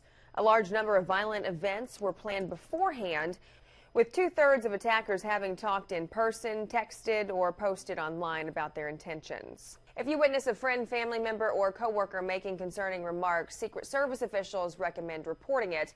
They also encourage businesses to train employees on workplace violence prevention. In New York, Ashley Strohmeyer, Fox News. Madison Square Garden is being asked to justify the use of facial recognition cameras to exclude some people from the venue. People like attorneys that may be involved in litigation against the company. Here's more from our Fox team. New York's top law enforcement officer, Attorney General Letitia James, has given Madison Square Garden Entertainment, led by CEO James Dolan, until February 13th to justify its use of facial recognition technology to exclude lawyers involved in pending litigation against the company from its venues. In this letter to MSG attorneys dated Tuesday, James wrote that the policy may violate the New York civil rights law and other city, state, and federal laws prohibiting discrimination and retaliation for engaging in protected activity.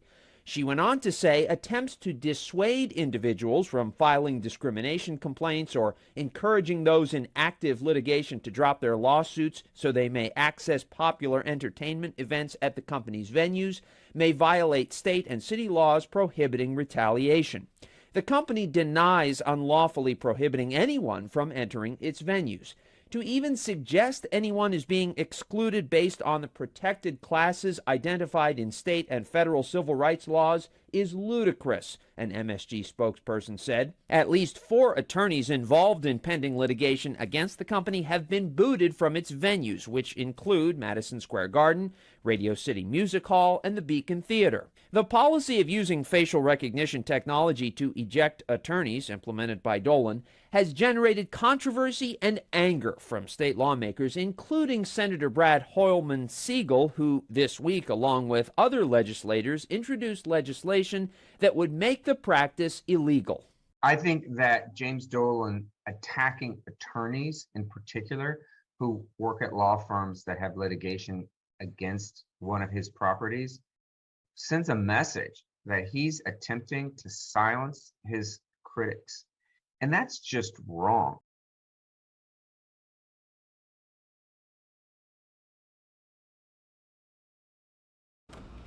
And now turning to the latest on the classified document situation, something we've heard quite a bit about on a number of different fronts for the past several months. Now, what we're talking about here is former President Trump, former Vice President Mike Pence, and President Biden are now all facing backlash after classified documents were found in their private homes. Our Fox Live Now team spoke to an expert to learn where things go from here. Take a listen. We want to be joined now by attorney Andrew Lieb. Thank you so much for joining us here on Live Now from Fox. And certainly the latest developments is that former Vice President Mike Pence found classified documents at his home. What do we make of these latest developments, and are we maybe surprised by what's going on here? Well, I'm dumbfounded to start off on how all these people are handling paper records. Like, why are we in 2023 having this paper everywhere? I work in a digital world. I don't know about you. We have ChatGPT going on, and for some reason we have these paper that they're carrying everywhere. And we heard in that last package about the skiff. Why isn't someone saying, give me that back? Give me that back. So it's just dumbfounding that they all have this paper. But to tell you, it's very different, the scenario of what's going on with Pence and Biden versus Trump as far as a legal perspective. Politically, it's all crazy talk. And you mentioned the differences between them, and certainly what are the differences from a legal perspective that you're seeing with these 3 different individuals and 3 different classified documents? Well, I'm going to give you 2 key words that are in the statutes. There's these criminal statutes about having government records, and they use words like gross negligence or recklessness.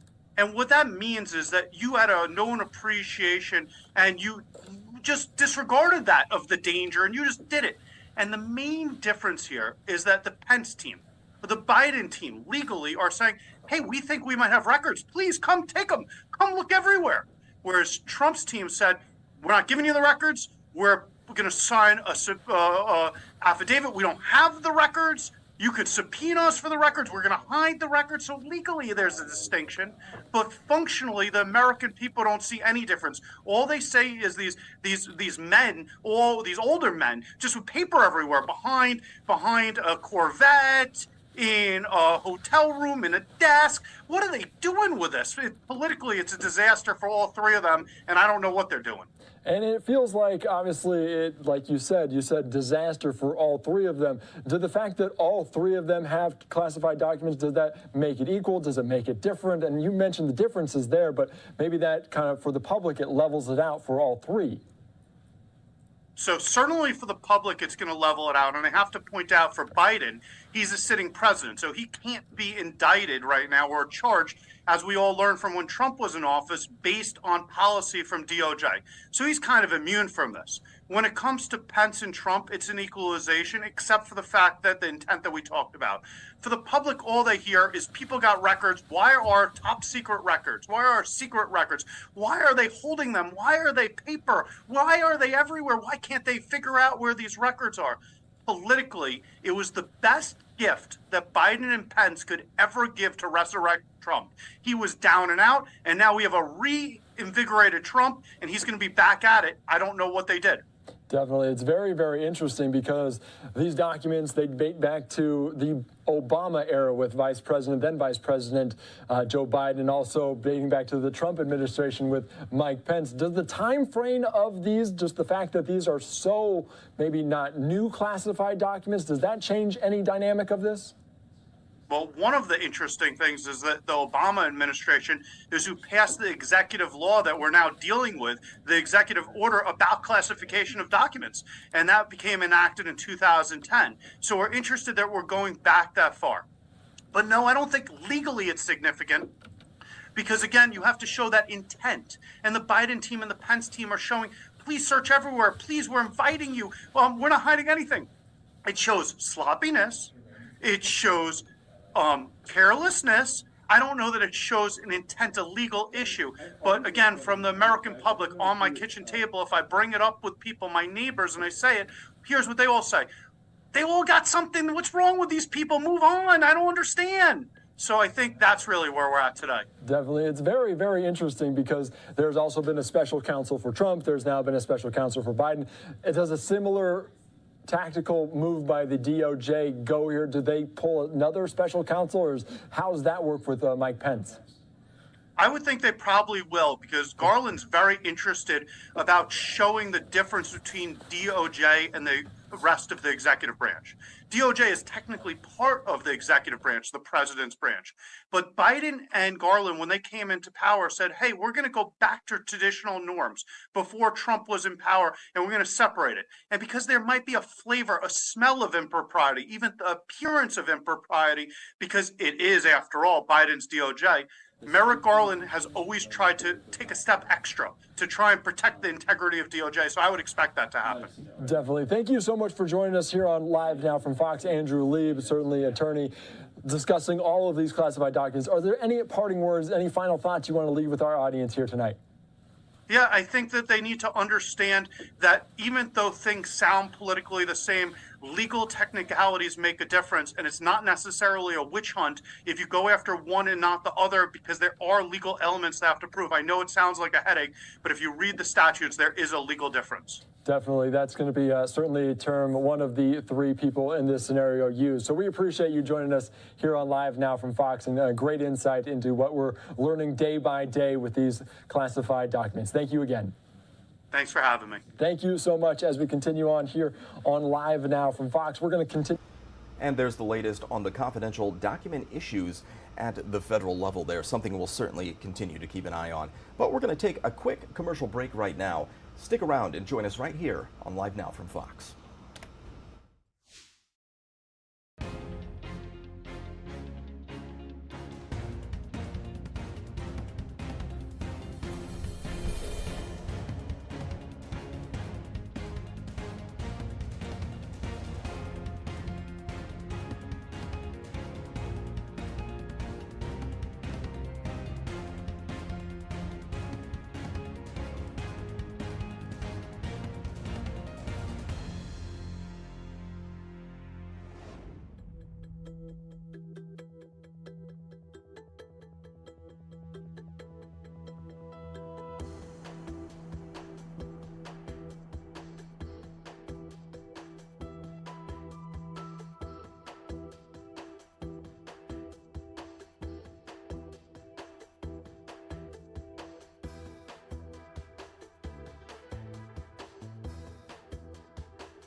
And welcome back to Live Now from Fox. Thanks for joining us this morning. I'm Zach Horner. Now we're going to turn to this here. Facebook and Instagram could be regaining a former member, with officials at Meta announcing they'll reinstate former President Donald Trump's social media accounts. Fox News' Ted Lindner reports. Meta officials will reinstate former President Donald Trump's personal Facebook and Instagram accounts in the coming weeks. Wednesday's announcement coming a little over 2 years after the social media giant banned Trump from its platforms back on January 7th, 2021. Pull them this way! The initial ban coming a day after the deadly January 6th insurrection, where Trump supporters stormed the Capitol while Congress was trying to certify the 2020 election results for President Joe Biden. Meta officials supported the ban over concerns Trump's posts may incite further violence.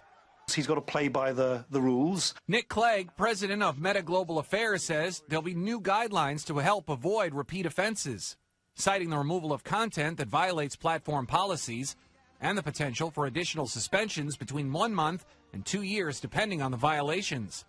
The American people should hear from, including on our apps and services, from those who want to lead them. Clegg also stating Meta is a private company and has no interest in interfering with politics. We're trying to strike the right balance between free expression, free and open political debate, whilst at the same time making sure that for all the users who use Facebook and Instagram, it's an enjoyable experience. Trump taking to Truth Social on Wednesday to respond to Meta's announcement, blasting its decision to ban him in the first place, saying in part, quote, "Such a thing should never again happen to a sitting president or anybody else who is not deserving of retribution."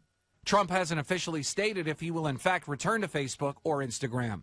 Ted Lindner, Fox News.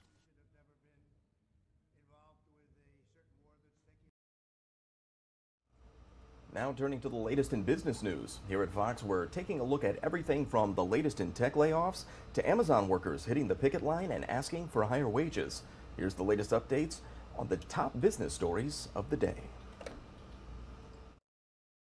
Amazon has notified more than 3,000 employees in New York, California, and Washington that their jobs are being eliminated as part of a second big wave of the company's layoffs. Amazon Chief Executive Andy Jassy revealed earlier this month that the company is slashing 18,000 employees around the world. Meanwhile, Amazon workers in the United Kingdom are on strike for the first time. The walkout is at a warehouse in central England. The protest is over pay. JetBlue says it has spent millions on improving its systems, and in mid-January had the lowest rate of delayed flights on any major U.S. airline. In recent years, it was among the worst performers among major U.S. airlines. JetBlue says it had the lowest cancellation rate of any major airline except American Airlines during the Christmas storms. And A&W is changing its mascot for the first time since 1963. Rudy, the Great Root Bear, will now be wearing denim jeans, according to this tweet shared by the company, saying in part, "Now we get it. Even a mascot's lack of pants can be polarizing." The change comes after Mars announced its M&M spokes candies were taking an indefinite pause. The company has been under heat for modifying its branding to what some call woke versions of the M&Ms. That's business. I'm CJ Papa. And earlier in the hour, we were covering the latest in Ukraine and some of those missile strikes that have been occurring there. But our live team, we spoke with a former ambassador to the Ukraine. Here's what they have. I'm joined right now by former U.S. Ambassador to NATO, Ambassador Kurt Volker, friend of the program. Ambassador Volker, thanks for being with us. I think a lot of questions that people have right now, I know I have, is why now and what changed? What changed among U.S. officials and German officials to now send these over? Do you have that same question? Well, I think we watched all of this pretty carefully, and I think that reporter at the White House was very astute in asking that question. So first off, Germany originally said they would not be the first or the only country to give tanks. They said, we won't be alone. Then you had countries that had German-made tanks, these Leopards, ask Germany, hey, can we give Ukraine our tanks? We have to re-export them. And that included Spain and Poland and Finland. And Germany said no.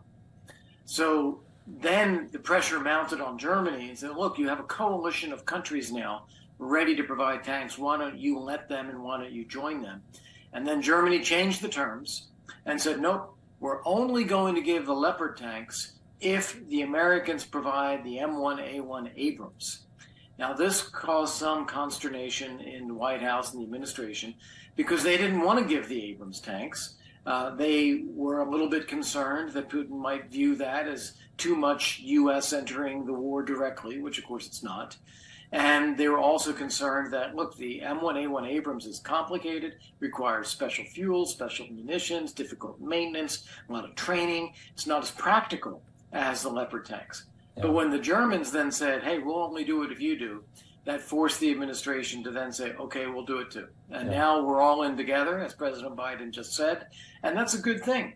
Now we have both the U.S. and Germany and Poland and Finland and the UK all stepping up to support Ukraine with these new types of equipment, and that's going to be big. Yeah.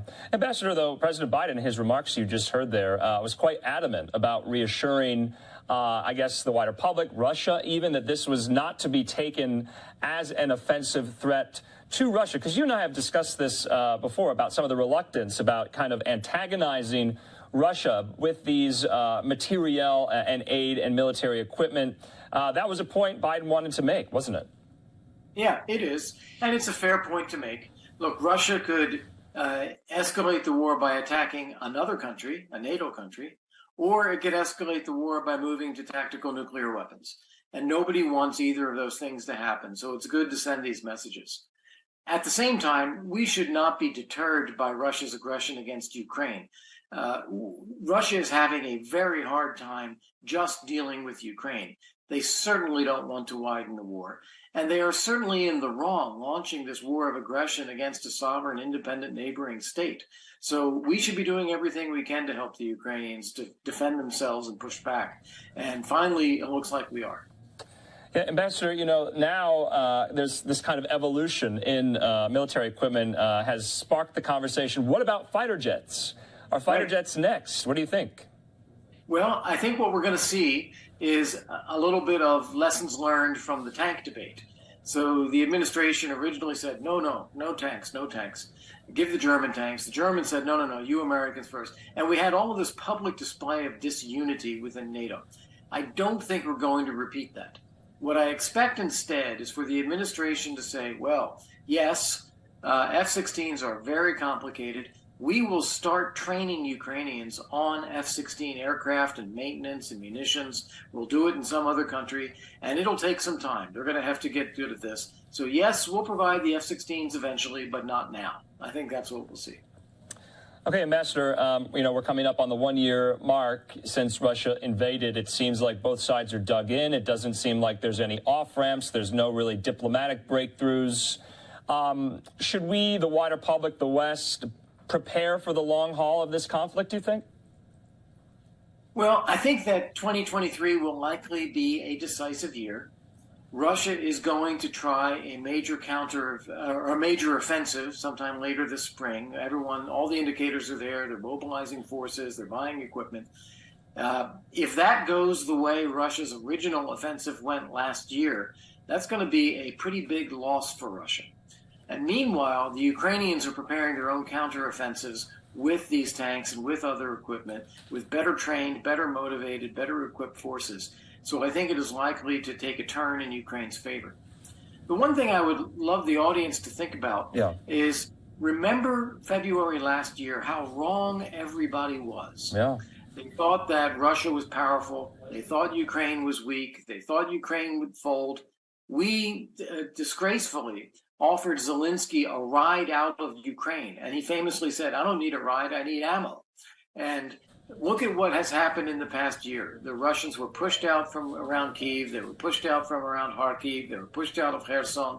The Ukrainians have suffered tremendously, including power outages and attacks on civilians and so forth. And yet here they are continuing to push for more. So I think we need to remember that when we think about what may happen this year. All right, Ambassador Kurt Volker, as always, we appreciate your insight into this conflict. Can't believe it's almost going to be 1 year, and we'll speak again. Thanks so much. Look forward to it. Thank you. We're being joined right now by And there's the latest out of Ukraine, but there's still plenty more to get into today here on Live Now from Fox. Let's take a little look outside. There it is in Washington, D.C., taking a look at the White House. A beautiful day in the nation's capital. Plenty going on there, plenty to track, and certainly plenty of things we'll be keeping an eye on. Stay with us. We're going to take a quick commercial break.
And welcome back to Live Now from Fox. I'm your host, Zach Warner. We appreciate you joining us this morning to get you caught up on today's top stories from all around the country and around the world.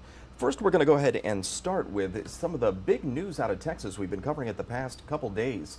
Now, following up on that severe weather outbreak, like I said, this in the Houston area, the National Weather Service making an initial determination that the tornado that hit there was likely an EF3. Now, that had damaging winds ripping across the Lone Star State. Here's the latest from our Fox News team. Look at this. What you're seeing is video of the tornado that hit Deer Park. Instead of a funnel cloud, this twister struck as a wall of wind and rain, according to National Weather Service meteorologist Jeff Evans, with winds of at least 115 miles an hour. To snap the wooden poles like this, yes. How long do you think it was on the ground? Do you think it sort of hopped along, or did it stay on the ground? We think it was really on the ground from somewhere just maybe right around I-45 all the way to the ship channel. Probably about 10 to 20 miles long and about half a mile wide. We think it was an EF2 to EF3, maybe a low-end EF3. The size of it, it's very rare for our area to have a tornado on the ground this long. It's really been since 1992. It hit so fast. I mean, 1 minute it's kind of lightly raining. I think it's hail. It's debris from a tornado, and it's on top of me. Mark McVeigh recorded this video as he was stuck in his car with the tornado bearing down on him. You know, this is serious. And then, wow. I was terrified for a minute that a tree was going to fall on my car, that the car was going to flip because it was rocking big time. He had every right to be afraid. Look at what the tornado did to a couple of other vehicles. I really had concerns there for just a second that, you know, I'm going to get blown away. Cleanup is underway after the tornado left widespread damage here. Our public works is working overtime, and we're being supported by a lot of agencies and/or local municipalities in assisting us with getting our debris picked up. And we want to thank God that we had no serious injuries or casualties.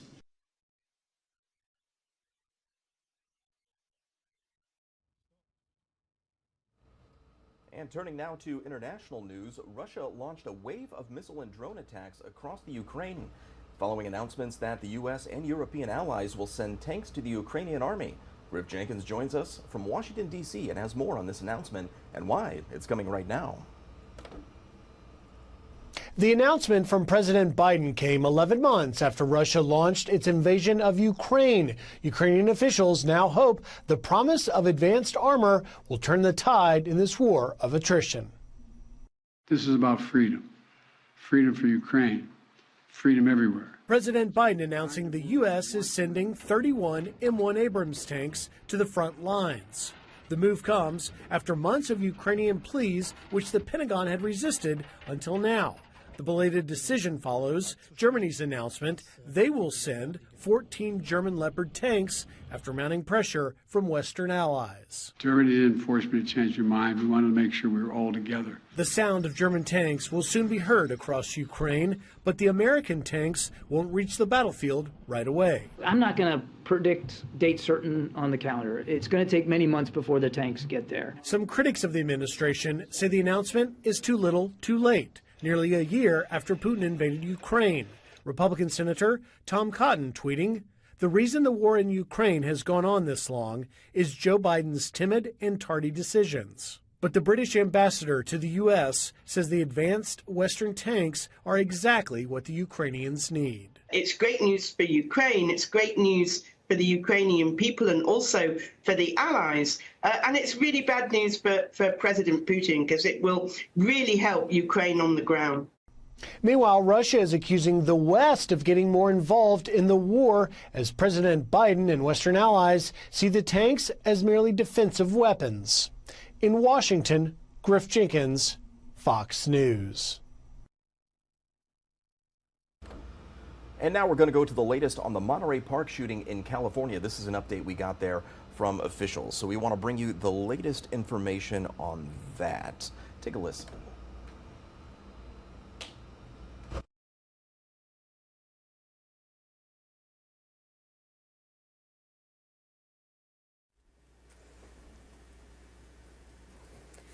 Good evening. Thank you for joining us here today. My name is Lorena Rodriguez. I'm captain at Sheriff's Information Bureau. Today, Sheriff Luna will provide an update on the Monterey Park mass shooting. Now it's my honor to present the Sheriff of Los Angeles County, Robert Luna.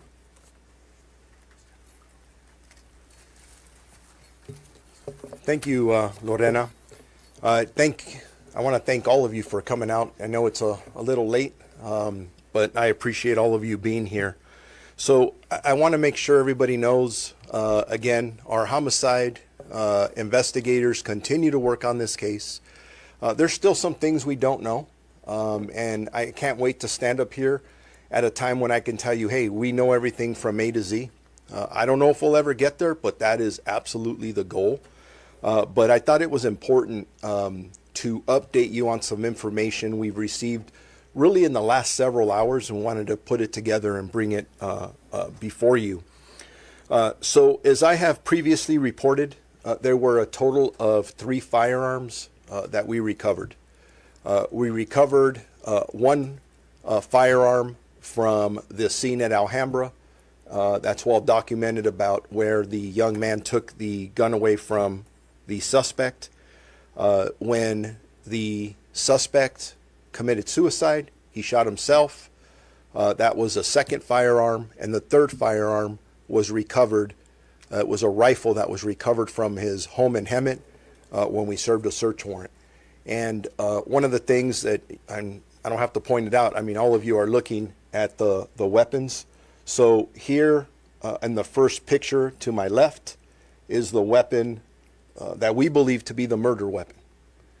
This is the weapon that was recovered in Alhambra that the suspect used to kill the 11 victims and shoot the other 9. The second photograph reflects the handgun that the suspect committed suicide with. And the third picture up there is the rifle that was recovered from the search warrant that we served on that day. So I'm going to give you some specifics about the weapons. So that first weapon here is identified as a Cobray, that's C-O-B-R-A-Y, model CM 11-9, also known as a MAC-10. The weapon was not registered in the state of California. It was purchased by the suspect on February 9th of 1999 in the city of Monterey Park. And again, that's the first one here to my left.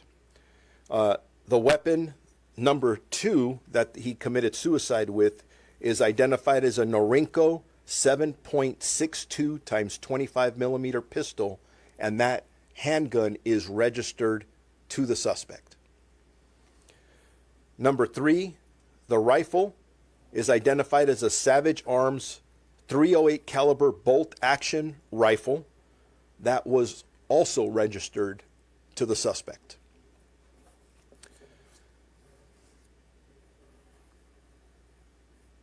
The other item that I wanted to report to all of our community was that earlier today, Monterey Park police officers recovered a motorcycle in the 200 block of South Garfield Avenue in the city of Monterey Park.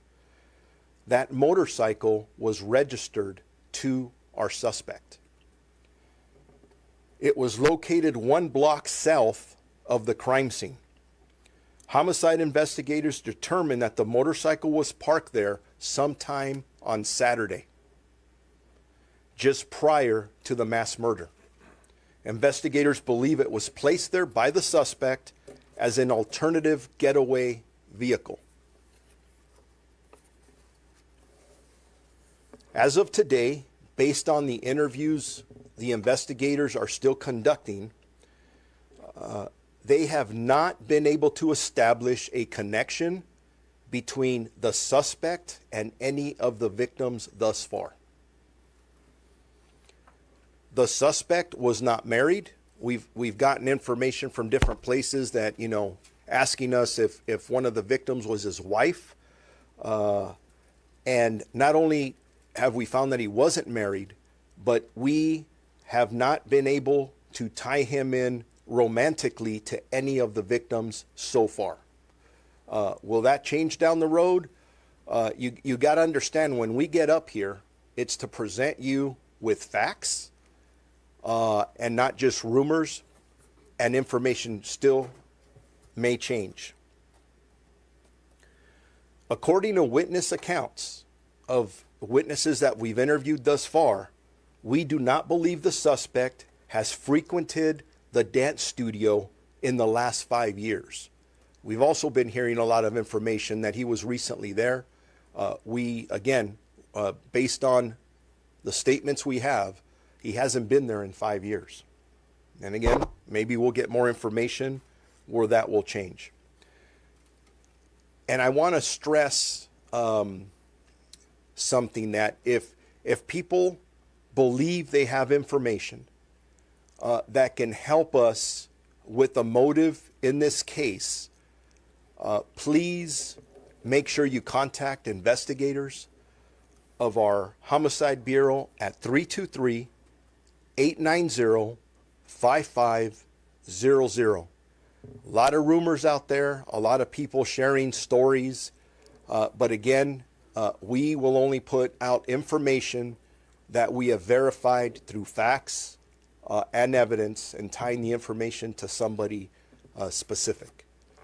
So with that, let me open it up to any questions that any of you have. Yes, ma'am. Can you talk about have you left behind any notes? Did you find anything of why he might have targeted the both ballrooms, even if he hasn't frequented at least one of them in the last 5 years? So when we served the search warrant on his house in Hemet, and obviously the search warrant on his van, we've recovered a lot of items. We talked about electronics being recovered. We've also talked about there's a whole list of items, paperwork that we're going through. Investigators, as they go through that, we're looking at everything, every which way but loose. And again, with the goal of trying to find a motive, and hopefully we can. Sometimes it's frustrating when something like this happens. It's so tragic because we're trying to understand it, and it doesn't make sense. It really doesn't. So right now it looks like he picked these two places almost at random? We don't know the answer to that. We hope to find out, but we just don't know yet. Yes, ma'am. Was there anything of significance found in his motorcycle or on the motorcycle? One, and then two, is there any indication that his ex-wife was a Stardance regular? And if he hadn't been there the past 5 years, is there any indication that he had been a dancer or a frequent, customer there prior to 5 years? The information we have is just that he hasn't been there in 5 years. In regards to the ex-wife, we don't have that information factually, or we have been able to verify that. We're hearing some of those things, but this is why I'm asking for people to come forward so we can attach a name to information, and we can follow up just to make sure that we're verifying anything that's coming through. And in regards to the motorcycle, the question about anything that we found on the motorcycle, we're going to have to get back to you on that. It was recovered, and I'm not sure at this point what else we recovered other than the motorcycle that was confirmed to be registered to the suspect. Sheriff, have we got any information regarding the weapons you've seized here about their legality, when they were purchased, anything along those lines? Yes, let me repeat the information I gave earlier on that. So the question is, did we, in regards to where the weapons, if they were registered, the legality, in regards to the first weapon here, the Cobra model, that weapon was not registered in the state of California, but it shows that it was purchased by the suspect on February 9th in the city of Monterey Park. The second weapon that you see up here that he used to kill himself, the Norinco, was registered to the suspect, and the .308 rifle that you see on my far left to your far right was registered to the suspect. Did he have any prior firearms or weapons violations that might have disqualified him from purchasing any weapons? The information we have that the suspect was arrested back in 1990 for unlawful possession of a firearm. That was the only thing that we found in his criminal history. Nothing in the way of a conviction or anything else? Not to my knowledge. You say that weapon was purchased in what? The M10 was purchased where? It was purchased in Monterey Park. Private party? By the suspect. Private party or that registered dealer? I don't have that information. Now that weapon has been illegal in California since 1990. If you are just joining us here on Live Now from Fox, you are listening in to the latest hearing from the sheriff's office there. Speaking about the killings in Monterey Park, he did reveal that at this point, it does not appear that suspect did know any of the victims. They are still investigating, but as we get more details on that, we will bring those to you live, raw, and unfiltered. That is what we do here on Live Now from Fox. Now, later today, relatives of people who died in two Boeing 737 MAX crashes are expected to speak at a federal court hearing. The company will be arraigned in a Fort Worth federal courtroom later this morning. Shannon Murray with our Fox 4 Dallas team joins us live to help break it all down for us. Shannon, thanks for being here. Yeah, thanks for having me, Josh. So this morning, dozens of family members of the crash victims are set to testify. They will try to convince a federal judge here in Fort Worth that Boeing should be held criminally responsible for the deaths of their loved ones. 346 people died in two plane crashes in 2018 and 2019, and Boeing blamed those crashes on a flawed automated flight control system. The company was charged with defrauding the U.S. to get the jets approved for flight. 2 years ago, Boeing cut a deal with the Justice Department to avoid prosecution. In a brief filed yesterday, lawyers for the families accused Boeing of committing the deadliest corporate crime in U.S. history.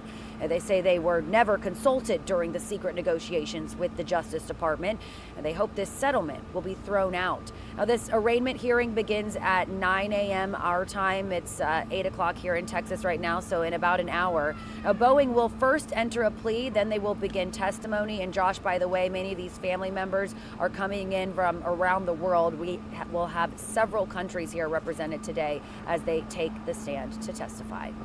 Josh?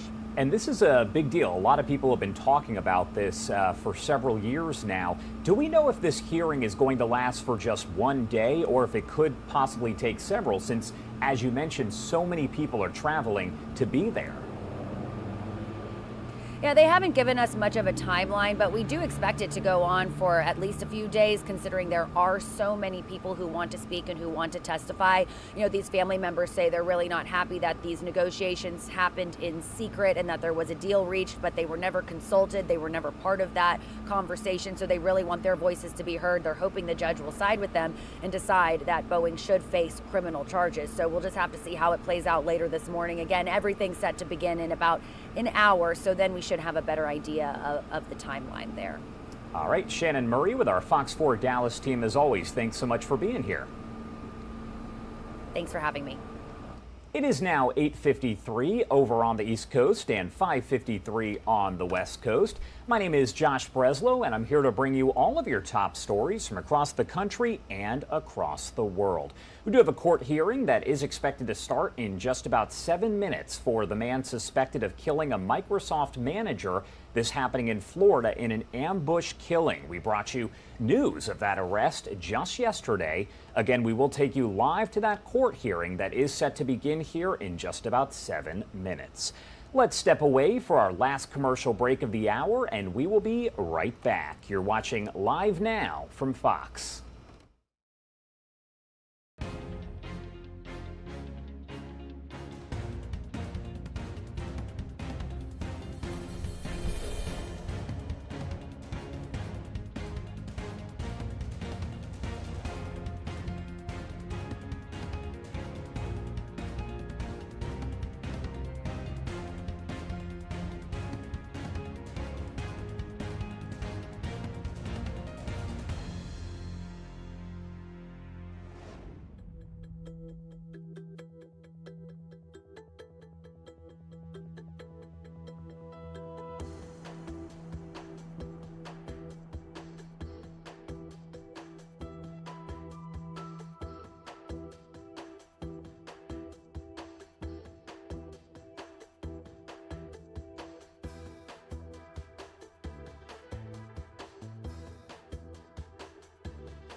All right, everyone, welcome back here on Live Now from Fox.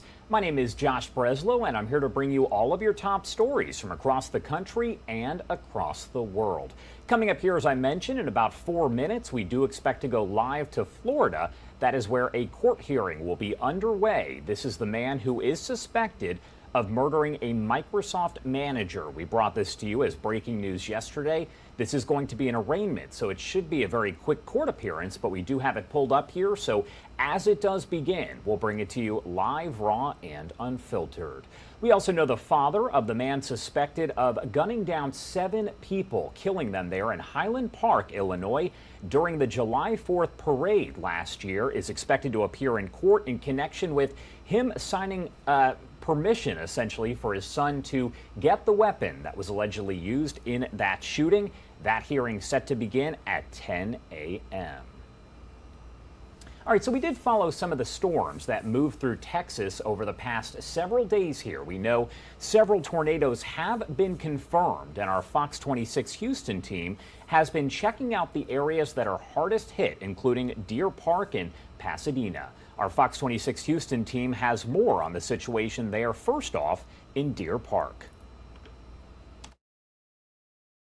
It took off part of a roof on the top. We have a flat roof, so we had water coming in throughout the building from the top.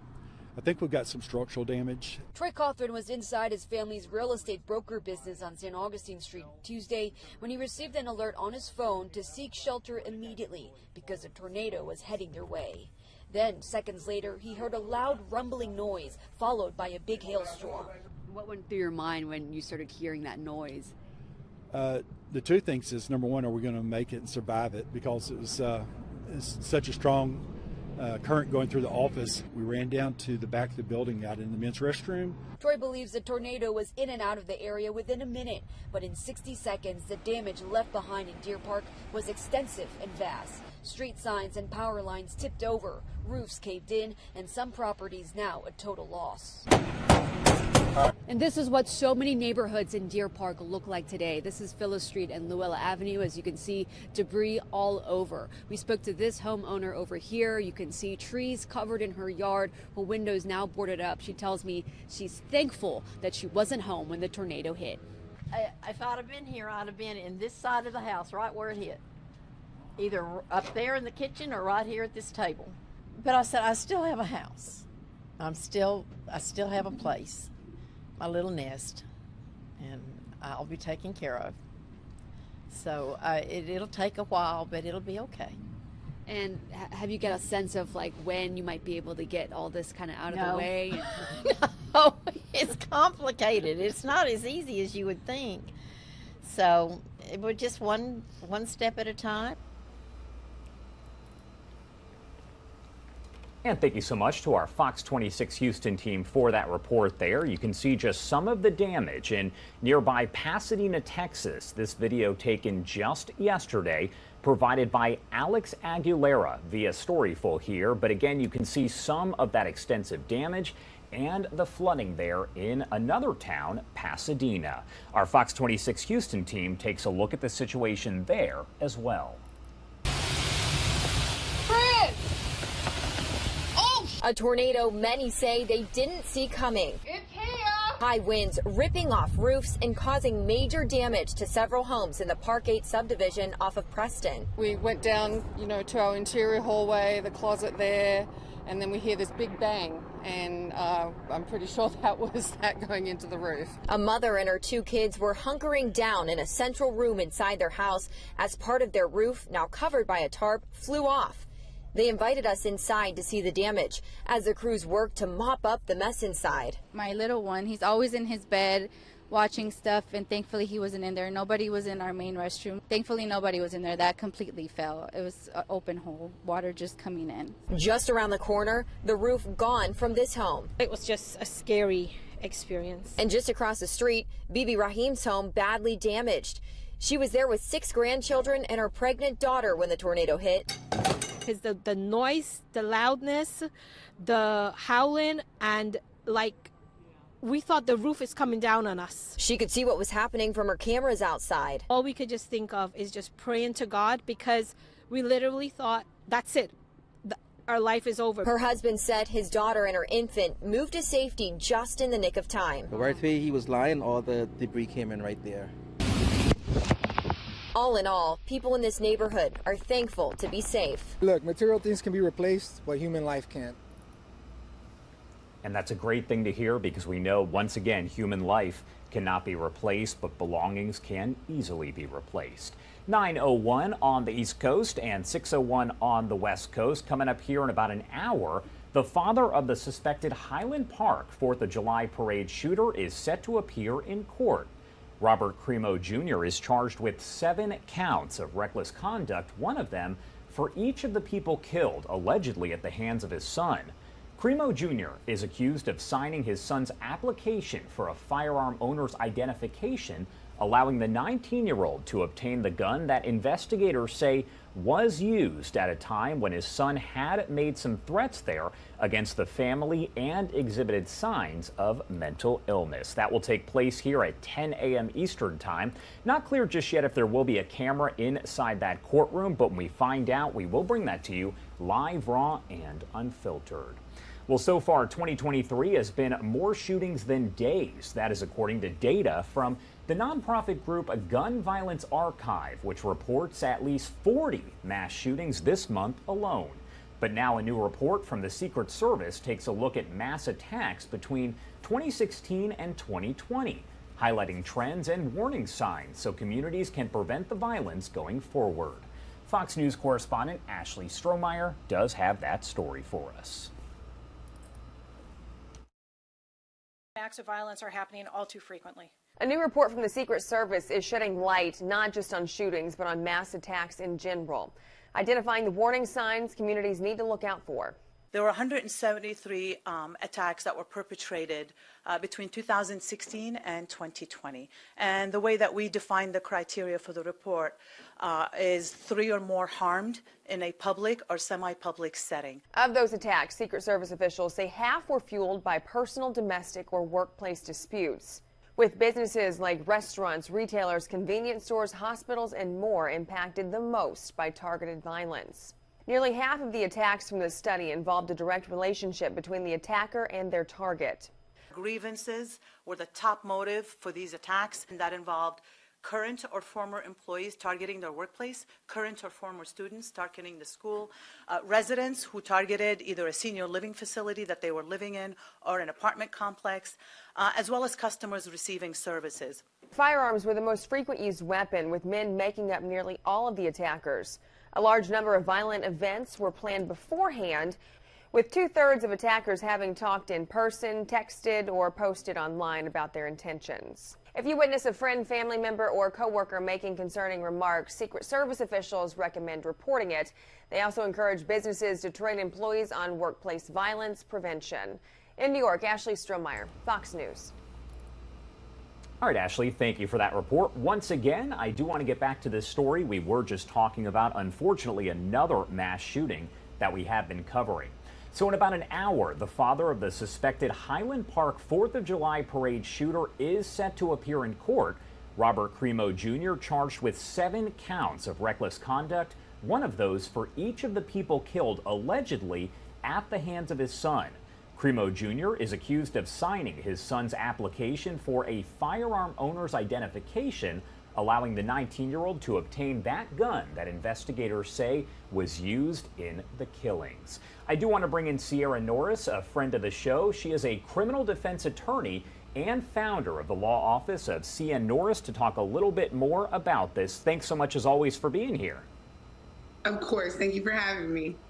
So do we normally see a situation like this where a family member who helped purchase that gun is actually charged in a criminal case like this? I've never personally seen it. I'd have to agree with the defense attorney on this one, Attorney Gomez, I believe. I think it's ridiculous.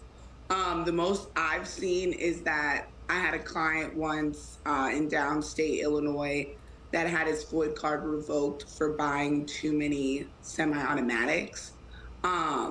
I think it's very rare, and I'm not sure how they're going to make it stick because it's not reckless. So that's the question here, is why do you think the prosecution chose to charge the father that you can see right there on your screen? Again, I would have to agree with I read the article and a couple of clips from Attorney Gomez, and I think it's political, and I think it's unfortunate.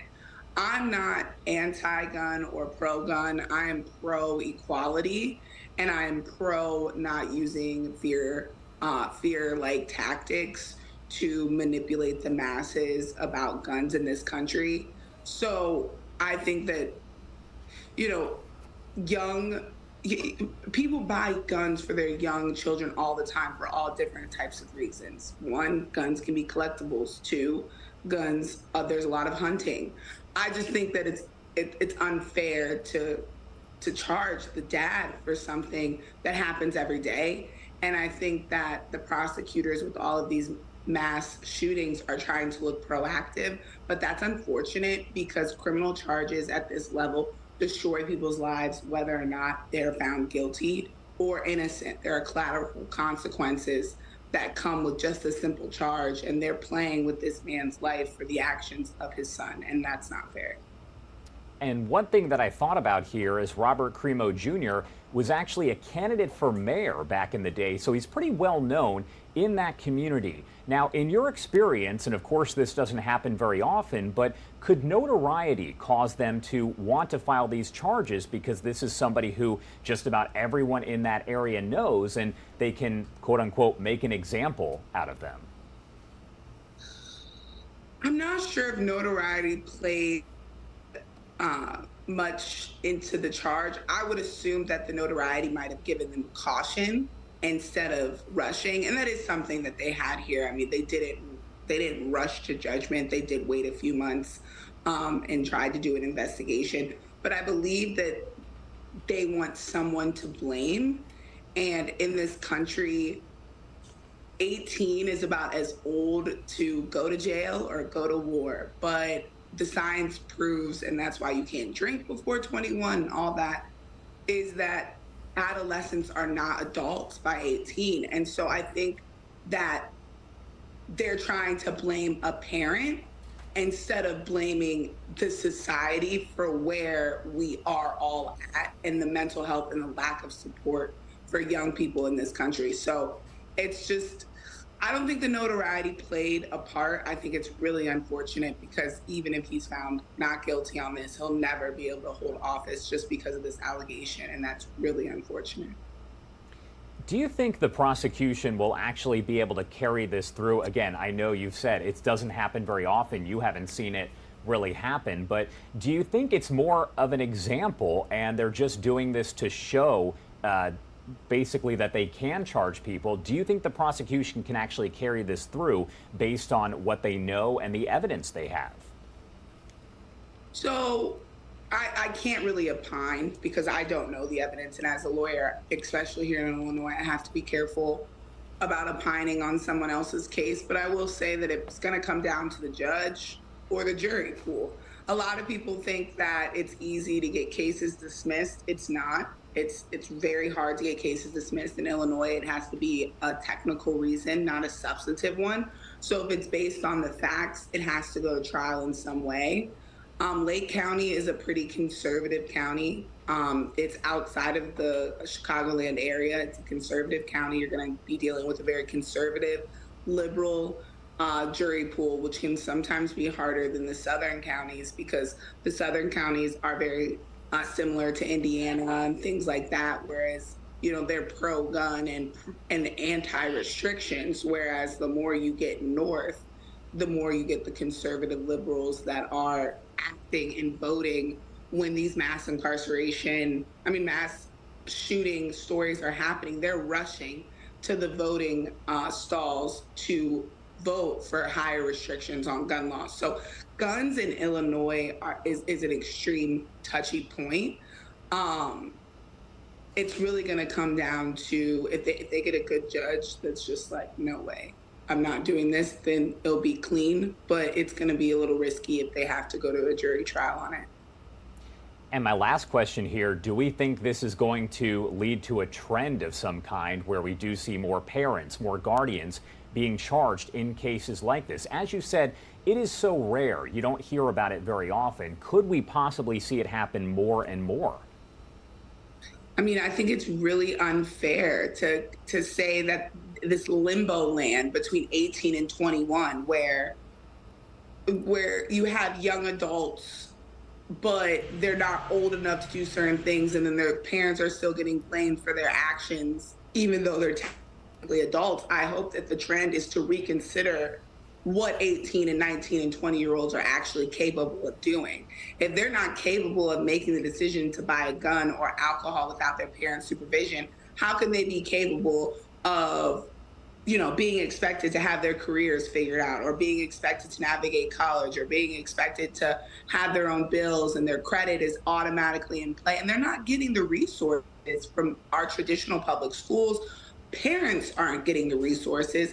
We are dealing with the country's coming off of two major pandemics, a medical one and racial one, and the gap between the people that have things and the people that don't is getting bigger and bigger. And so the resources to assist parents as these young people in this world navigate what it's like to become a young adult and an adolescent in a world where we no longer have the money or the salaries to buy the house. We can barely pay rent.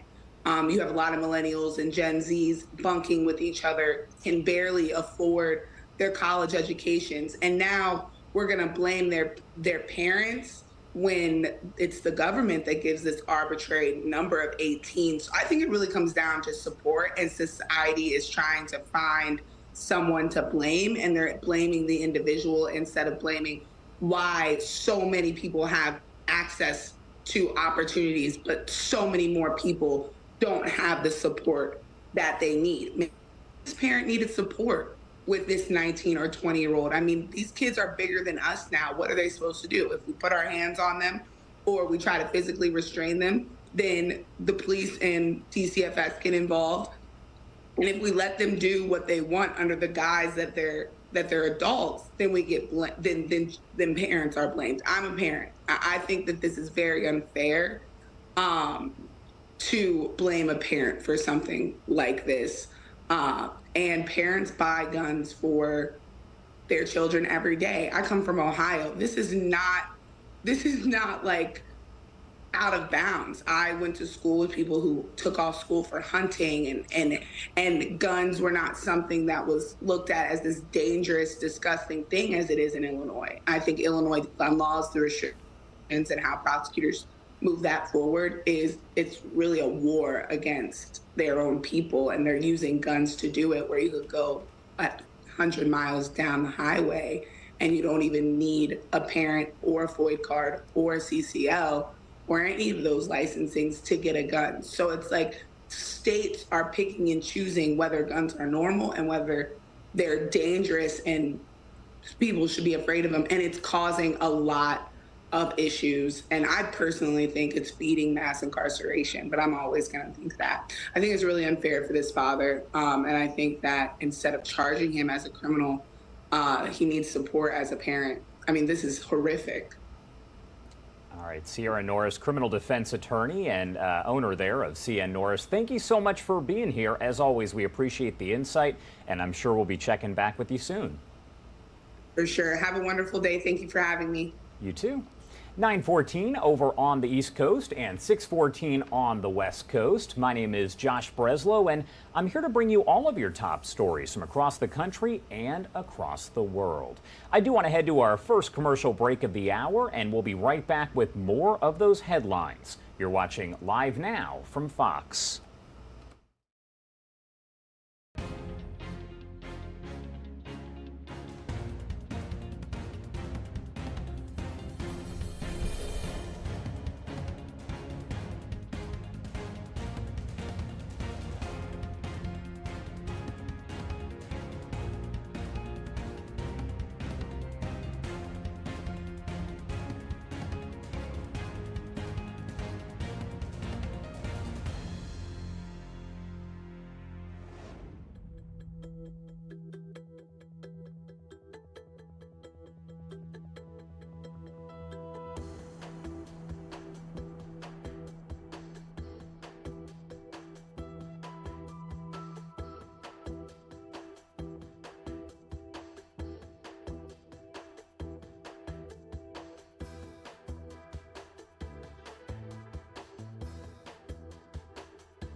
Welcome back here on Live Now from Fox, 9:17 on the East Coast and 6:17 on the West Coast.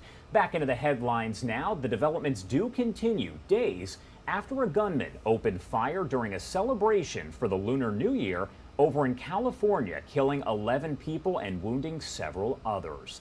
We've been checking in with Gigi Graciette from our Fox 11 LA team, and she joins us now live with the latest. Gigi, thanks for being here. Good morning, Josh. Good morning, everyone. We are live this morning in Monterey Park, outside where that mass shooting happened and where there is a growing memorial. This is very much a community in mourning. As a matter of fact, you can see someone who just came by to leave candles. There's a table set up where people can leave a note of condolence with pens. And people have also left chalk, and the entire parking lot now is left with messages of condolence, of love. One of them reads, "You are loved.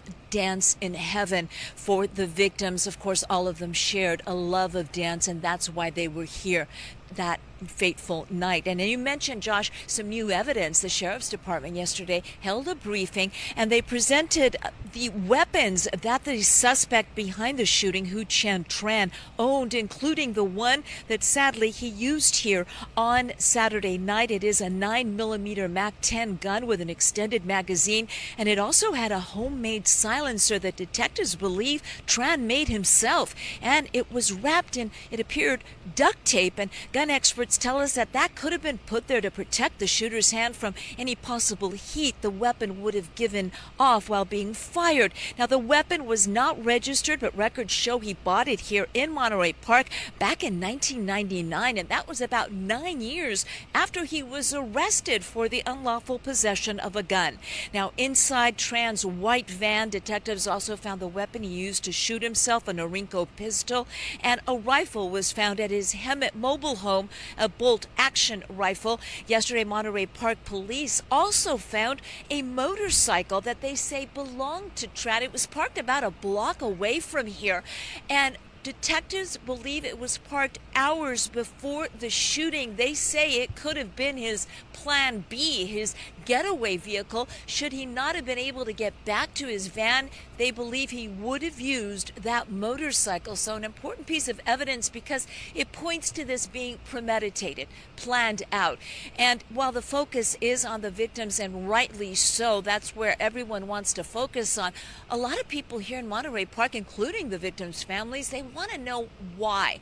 Even though any reason why won't make any sense, they want to know what was in the mind of, as the sheriff calls him, a madman. Josh?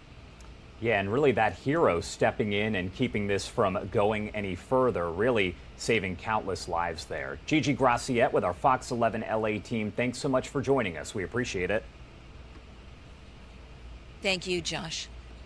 It is now 9:20 on the East Coast and 6:20 on the West Coast. We do continue to follow several different stories, a lot of them here, as always, on Live Now from Fox. We know coming up in about 40 minutes, we expect the father of the suspected Highland Park shooter there in Illinois to appear in court. It is not clear just yet if we are going to be able to get inside that courtroom. It appears at this point we might not be able to, but if we can, we'll bring that to you live, raw, and unfiltered. We also expected a bit earlier on this morning the man suspected in Florida of murdering in an ambush killing a Microsoft manager. He was expected in court, but it appears cameras might not be allowed in that courtroom either. If we do get any of those feeds, we'll bring them to you right here on Live Now.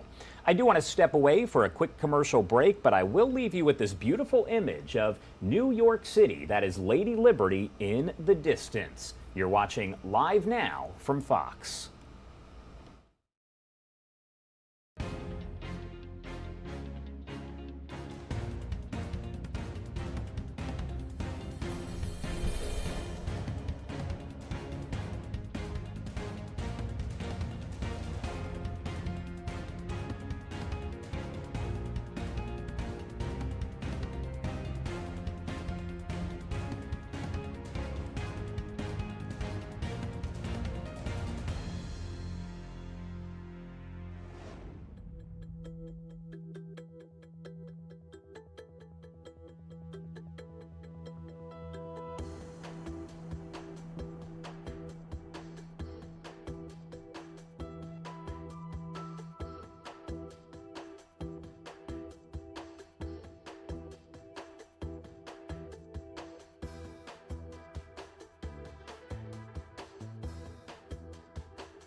Welcome back here on Live Now from Fox, taking a live look at just one of the many events that we are watching right now. U.S. Secretary of Treasury Janet Yellen is over at this automotive plant. It's a Ford plant in South Africa. You can see the stage is set. She's expected to speak.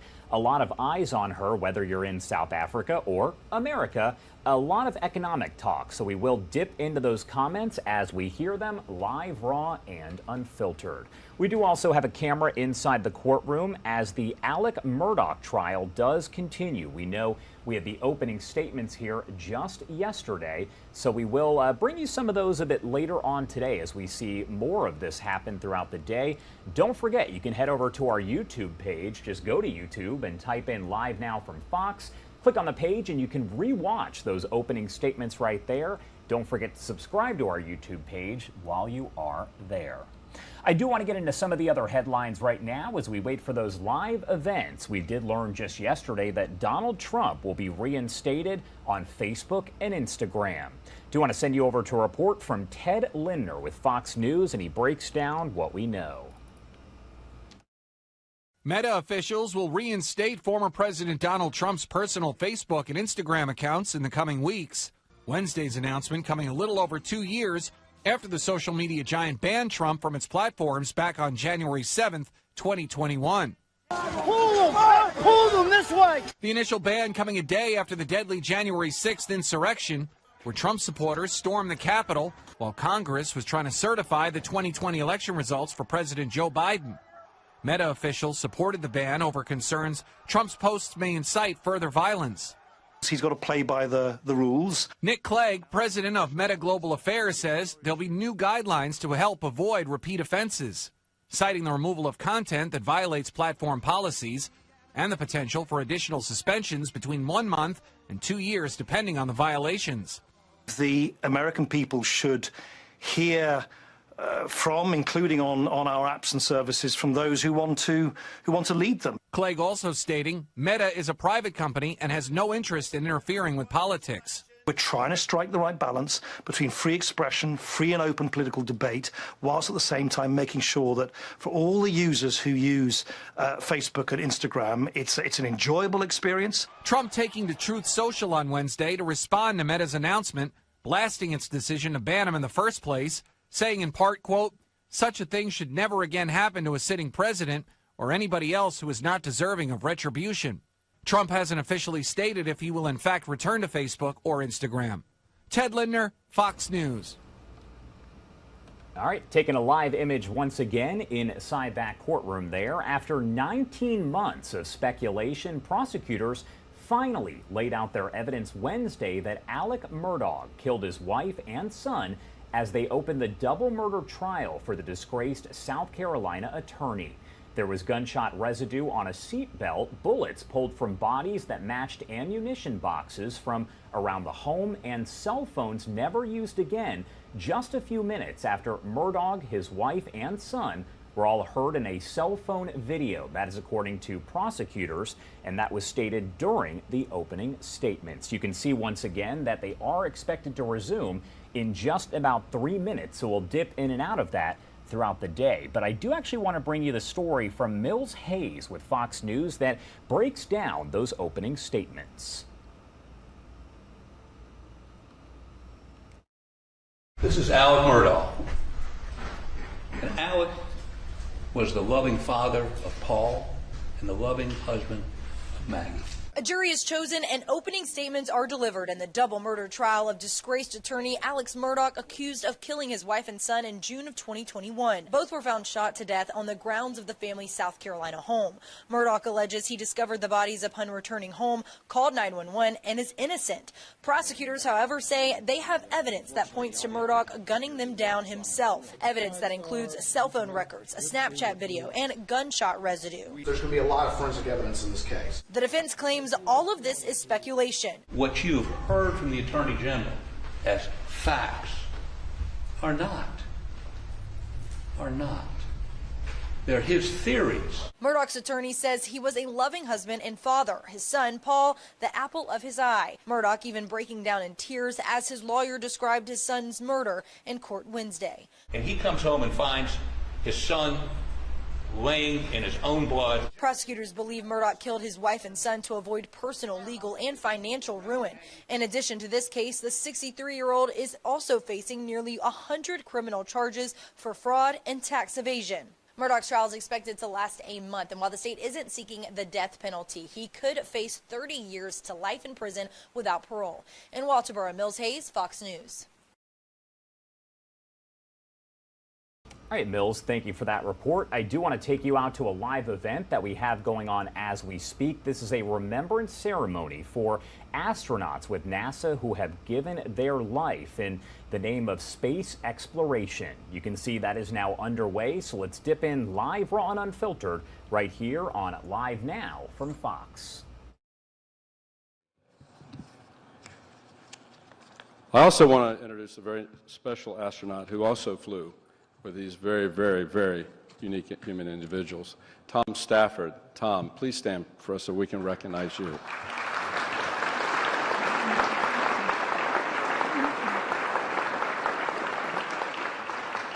Tom flew both Gemini and Apollo and knew these astronauts very well. And thank you for being here, Tom. I don't think a program would be complete if we did not have a very special guest, a member of the families of Apollo 1. Cheryl Chaffee is on the board, is former NASA employee here at Kennedy Space Center. I'd like to introduce Cheryl Chaffee, who'd like to say a few words.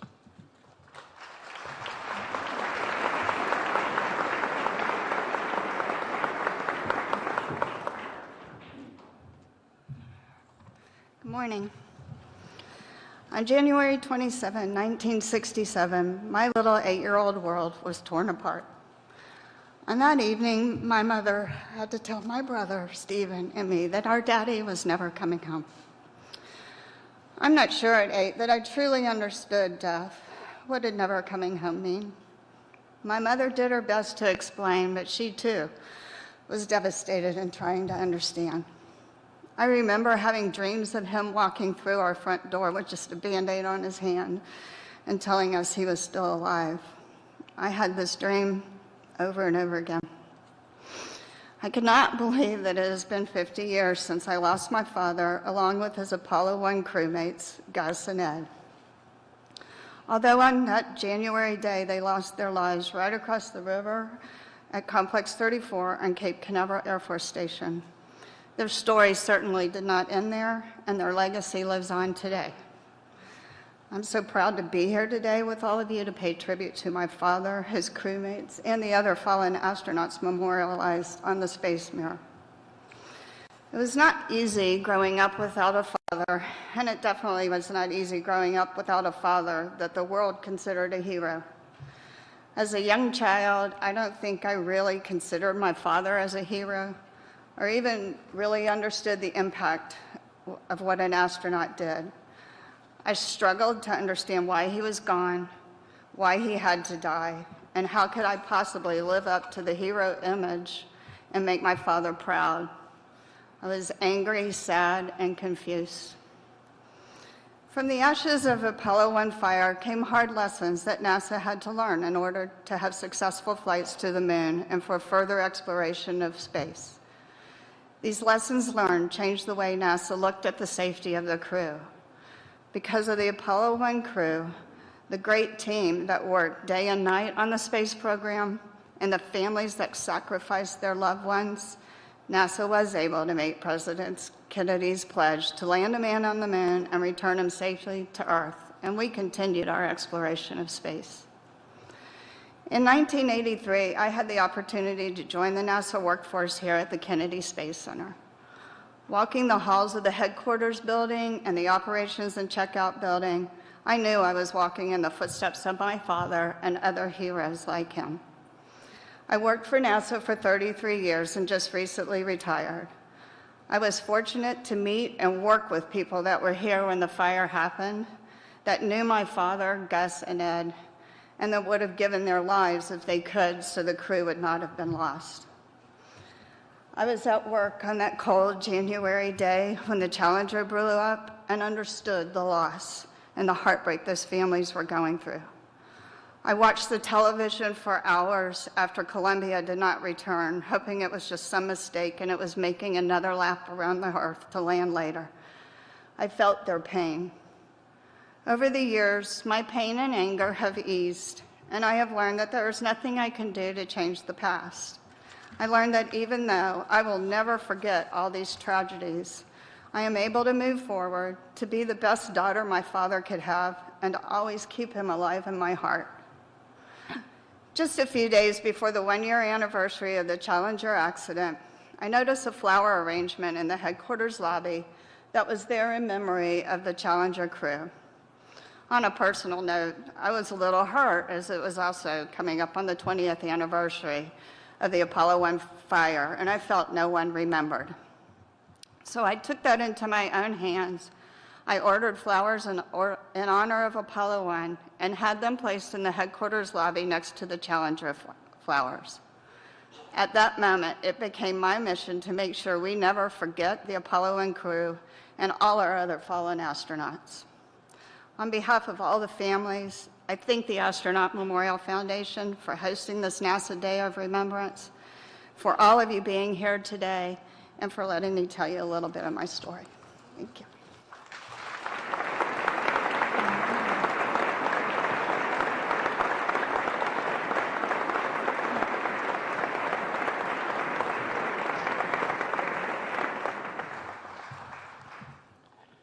You know, I think it's important we pay tribute to all those aerospace workers, the engineers, the technicians, the folks that really make it possible for these wonderful Americans to be at the tip of the spear, the top of the rocket.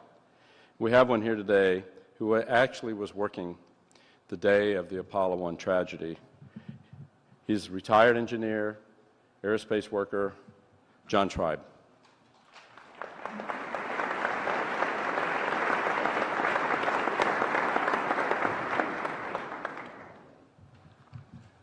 Good morning. I'm very honored and proud to be here as a representative of the Apollo 1 team that worked the plugs out test on pad 34 50 years ago tomorrow. I'd like to just say briefly how what happened that day affected me and affected the rest of the team, the ones that were involved in the program at that time. On the evening of the fire, I was on station in the spacecraft control room when we got the announcement of the fire. After that, everything happened so fast as we struggled to comprehend what that announcement meant. It was incomprehensible to us how on earth we could have a fire in the cockpit. We sat there remote from the pad. We were bewildered and helpless. We had no communications with anybody out there. We did not know what had happened, why it had happened, or what was going on at that time. Finally, the pad leader, Don Babbitt, got to a communication box that worked and gave us a very veiled assessment of the situation out there. We had imagined the worst, we'd hoped for the best. It was not to be. We'd lost 3 of our team. It was a moment that would live with me and for the rest of the team forever. And while we sat isolated up there in that control room, out of touch, out on the pad itself on levels A7 and A8, we had technicians there in a frantic commotion, trying to do something to get the crew out of that cockpit. Within seconds of the first call,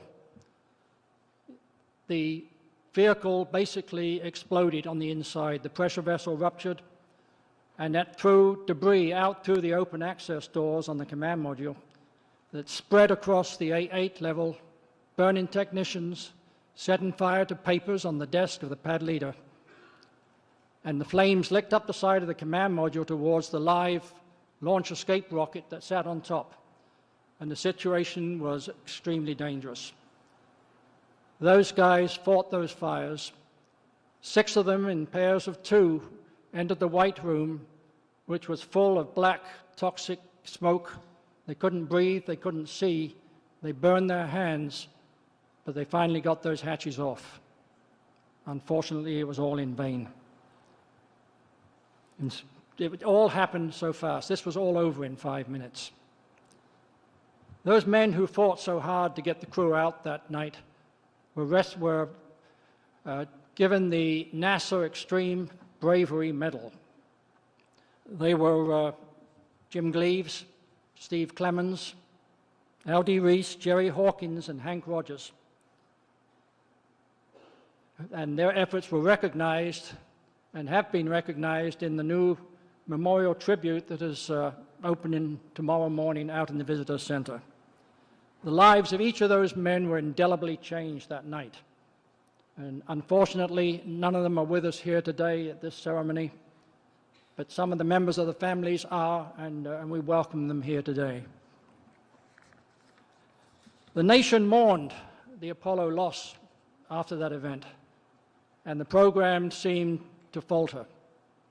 For all of us down here, I think we felt a collective responsibility. They were our guys, they were part of our team, and we'd screwed up. The schedule pressure and the long hours we were all working back then made us focus so much on what we were doing that we weren't really aware of the big picture. We should never have put those three guys into that capsule that night in the conditions that they experienced. We had to do better if the program was to continue. So we immediately began a task of saying, okay, what do we do to make this a better spacecraft and a better program? We brought spacecraft 12, which was Apollo 1, back this side of the river.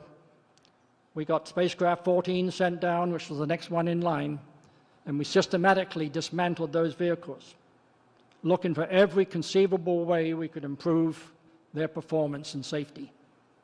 It went all the way from a totally new, fast-operating, outward-opening hatch that we could open in 5 seconds instead of the 30 seconds that it took to get the old hatches off. We came up with a new two-gas system in the cockpit so we would not have a 100% oxygen environment. We conformally coated every bare terminal and wire in the vehicle. We made better coverings on all the wire runs, and we got rid of all the flammables or controlled them very strictly on access into the vehicle. Procedures and safety plans were totally overhauled down here. We learned an awful lot from that evening, and we made for a safer program. But 21 months were to pass before we were ready to fly a manned Apollo. Apollo 7 with Wally Schirra, Don Isley, and Walt Cunningham flew in October 1968. And hard as it is to believe, just a few months later, we went around the moon. And then in July of 1969, less than a year later after Apollo 7, Mike, Buzz, and Neil went to the moon.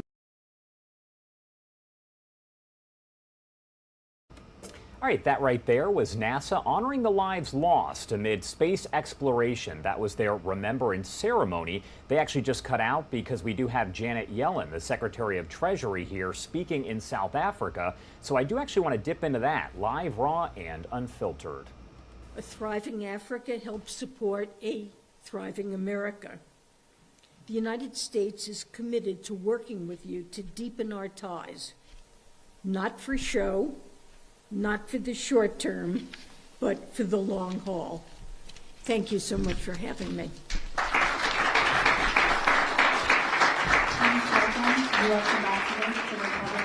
All right, so a very short speech there from U.S. Secretary of Treasury Janet Yellen. We'll bring you more of those comments, but again, she is speaking there in South Africa at the Ford plant that you saw in that video.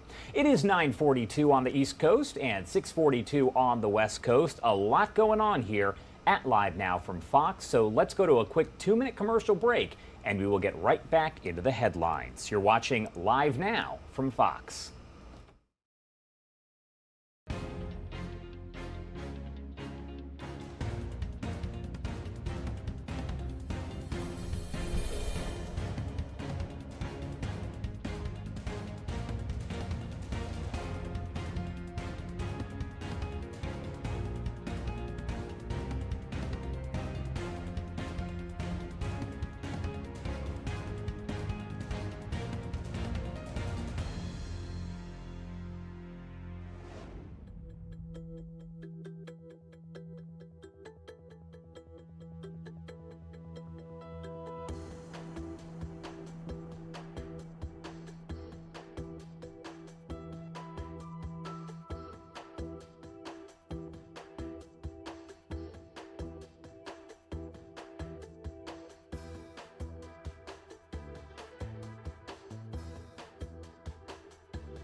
Welcome back on Live Now from Fox, 9:45 on the East Coast and 6:45 on the West Coast.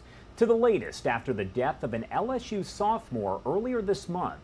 The details are incredibly disturbing as we have learned that several people are now charged with raping Madison Brooks after a night of drinking just before she died. Casey Stiegel with Fox News is following this story and joins us live with the latest. Casey, thanks for being here. Hi, Josh. This story is incredibly difficult, and we've been reporting on this now for days. The coroner has officially said that the manner of death is still under investigation, but has officially ruled that the cause of death was due to multiple traumatic injuries, second motor vehicle versus pedestrian. That means that 19-year-old Madison Brooks was incapacitated at the scene, but later died at the hospital after being struck by a car in the early morning hours of January 15th. Police say that the LSU sophomore had been abandoned on the side of the road by 3 men and a 17-year-old. Prosecutors say 2 of the men raped the victim while the others watched. At this hour, we can tell you that 2 of the suspects are already out on bond. Investigators say they were seen on surveillance video with the victim outside of a Baton Rouge bar and offered to give her a ride home. A judge in this case has also reviewed cell phone video allegedly taken by one of the men, and the judge ruled that it contains evidence of a crime. So now it will likely go to a grand jury. Meantime, all of this is going on as police look into the bar or the establishment where the underage co-ed spent her last hours. A place called Reggie's, a known watering hole for LSU students that's not far from campus. It has been ordered closed for now, and an emergency hearing later next month will be held to determine what penalties, if any, should be imposed following the presentation of evidence. A makeshift memorial has been set up alongside the 4-lane road where Madison was hit by a rideshare driver that evening. Cops say that that person does not face any charges.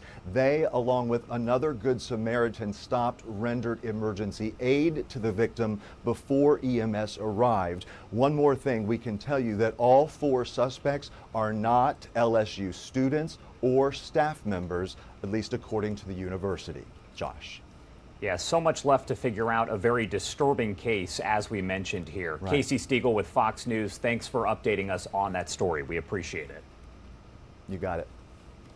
All right, everyone, it is 9:47 over on the East Coast, and it is 6:47 on the West Coast. My name is Josh Breslow, and I'm here to bring you all of your top stories from across the country and across the world. I'm checking out just some of the live feeds that we do have on our cameras. There is going to be a news conference here on Title 42. That is expected to start, I would say, in about 12 minutes or so. So we'll dip into that coming up here on Live Now from Fox. We also do have the Senate expected to convene here at 10 a.m. Eastern time, so we'll dip in if there's anything going on during that hearing. Again, 9:48 on the East Coast, 6:48 on the West Coast. Let's go to our last commercial break of the hour, and we will be right back with everything you need to know to start your Thursday. You're watching Live Now from Fox.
All right, everyone, welcome back here on Live Now from Fox. We have been checking in. We brought you the opening statements just yesterday for the Murdaugh trial. He is the disgraced South Carolina attorney who is accused of killing his wife and son. That trial now back underway here, so I do want to dip in live, raw, and unfiltered. Moselle Road. I did. You remember approximately what time that was? It was later in the evening, several hours into my shift. Okay. And did you ultimately respond to that location? I did. What was reported to you that led to the call for service from dispatch? That there was a caller who stated he had found his wife and son shot. And so tell me what happens then. You get that report, what do you do? So I get that call for service. Obviously, we immediately respond. In situations like that, we would respond with lights and sirens to get there as quickly as possible. You're driving fast to get there? Yes. Lights are on? Lights were on, siren was on. I think it still took me close to 20 minutes to actually get to the scene from where I was. But You have to ask dispatch to clarify the address? I did. Once I got out there, it's a very dark area, very rural area on Moselle Road. There were not a whole lot of residences in the area, and I did need clarification once I got out there to confirm the address. Then I located the address on a mailbox across the street from a driveway. So you saw the mailbox in the driveway you entered, is that correct? That's correct.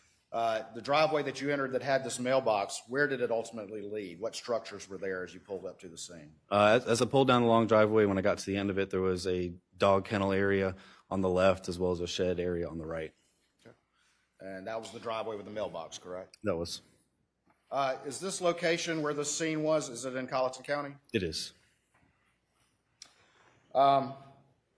Tell me just a little bit before we get into more specifics. What was the, you said it was dark. What was the weather like? What was the conditions of the scene or the weather in the scene like? So quite normal for June around here. It's rather hot and humid. It had been raining a little bit off and on that evening. It was not raining at the time that I actually responded to the scene. Okay. Were you the first law enforcement officer or first responder on the scene? I was. Were there others, other first responders following close behind? The additional first responder that was directly behind me worked for Colleton County Fire Rescue. He pulled in almost the same time I did. When you would arrive at the scene, before we talk about what you actually experienced at this scene, what is your main job at a scene like this? What are you there to do as a first responder, the first officer on the scene? So a major crime scene like that, my job is to get there, secure the scene, and what I mean by secure the scene is ensure that there are no individuals there that would potentially cause harm to additional first responders coming there or any witnesses or victims that are already on scene. Preserve any evidence that might be there, and then wait for investigators to arrive as I gather information from anybody else that is already on scene. Okay. So you're going to gather basic information, but your job's not to investigate it in great detail. That's correct. Okay. As you arrived at this scene, again, what had been reported to you by dispatch? That a male caller had called and said he found his wife and son shot. And from that report to you, about how long did it take you to ultimately make it onto the scene? It was roughly about 20 minutes. Okay. When you arrived on scene, when you said one of the things that you do is secure the scene, were you at all concerned about any perpetrator still being there at that point in time? When I arrived, not necessarily, just because he had already been there for quite a while. Whenever he called, it seemed, the way the call came in, that he discovered them like that and that there was nobody else there other than him and the wife and son. So you're the first officer on scene, but you're not thinking the perpetrators are still there? It's something you have to keep in the back of your mind, but not necessarily at the forefront. Okay. All right. You didn't come in hot with guns drawn or anything like that? No.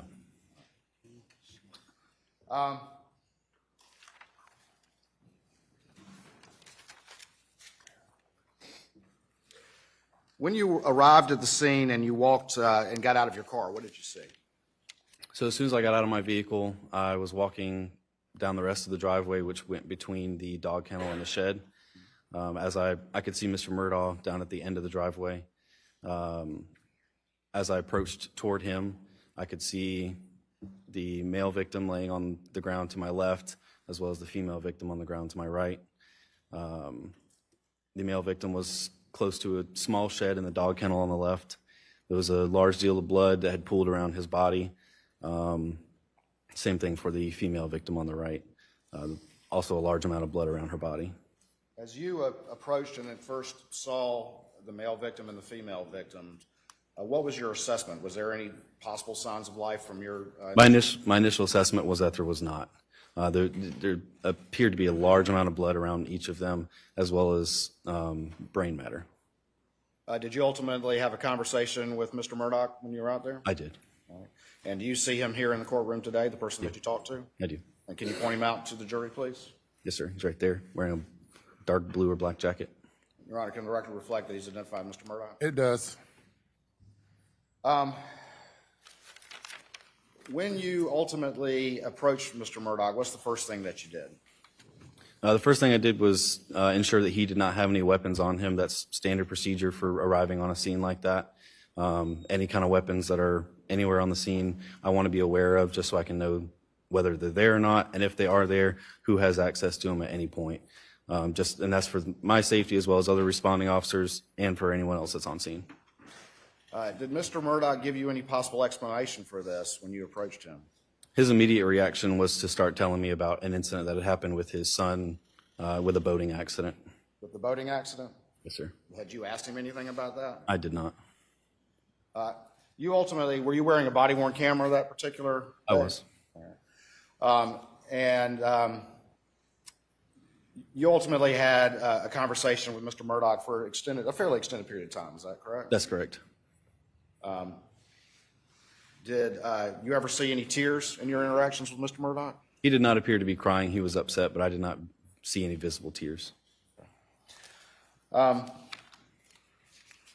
Did Mr. Murdaugh tell you that he had any sort of firearm? He did. He stated that he had left from that scene, went to the residence, grabbed a shotgun from that residence, and then brought it back because he felt like he needed to have it just in case something else were to happen. He told you he had gone back to the residence after finding the victims to get that gun? He did. What, if anything, did you do once he told you that he had gotten a gun? First, he pointed out where the gun was. It was leaning against the vehicle that he was driving at the time. I could see that it was a camouflage shotgun. I spoke with him for a few more minutes, and just based off of how nervous he was acting and anxious and upset, I decided it was in everyone's best interest to get that shotgun and secure it in my vehicle so that no one else had access to it.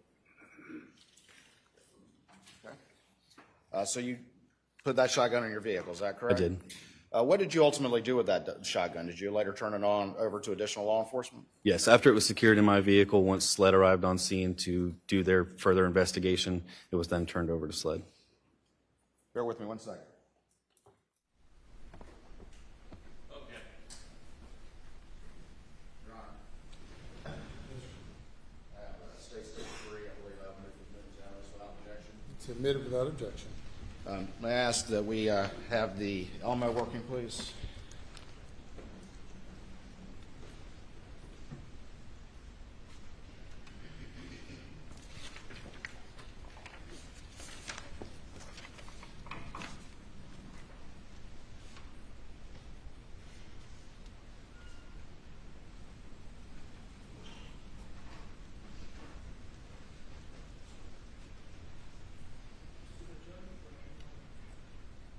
Judge, do you want to see it first? I believe it's submitted without objection. It's not a graphic image.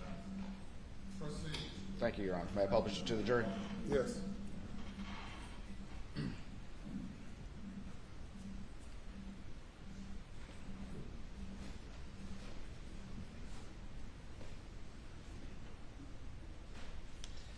All right, I'm going to put what's been marked as...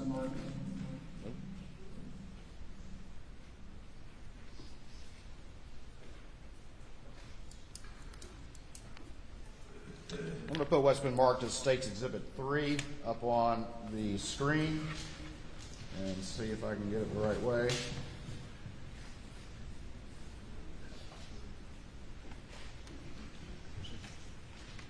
All right. You can't see it. Can you see that? You probably can't. I can. See it. You can? All right. And do you recognize the what's in that particular image? I do. All right. And tell me what that is, please. That's the shotgun that I secured in my vehicle on the scene. Okay. See,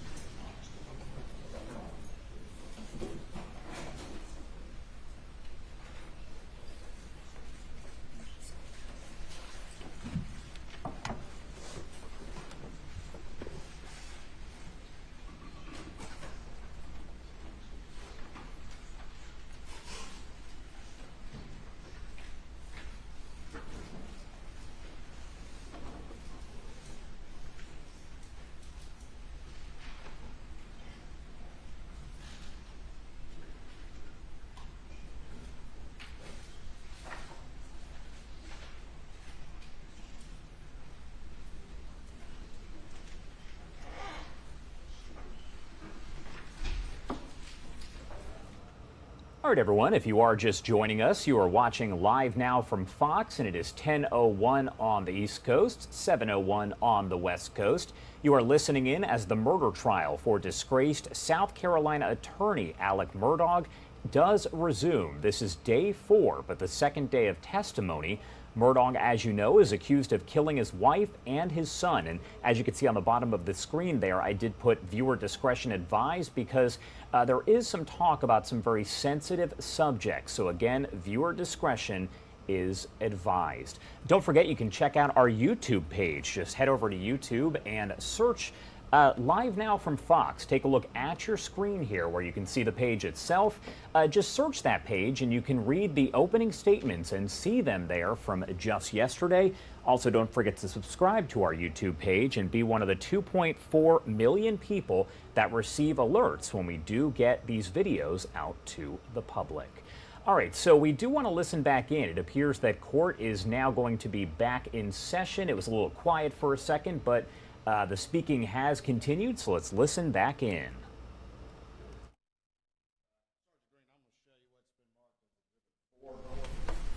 For identification at this time.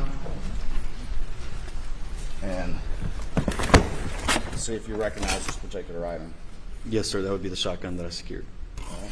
Your Honor, this time we would move Exhibit 4 into evidence. Objection. Any objection? No, sir. Admitted. May I have Sergeant Green show this firearm to the jury? Yes.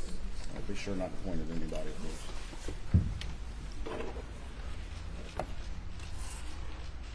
Do you know what gauge that firearm is? At least a 12 gauge. Thank you.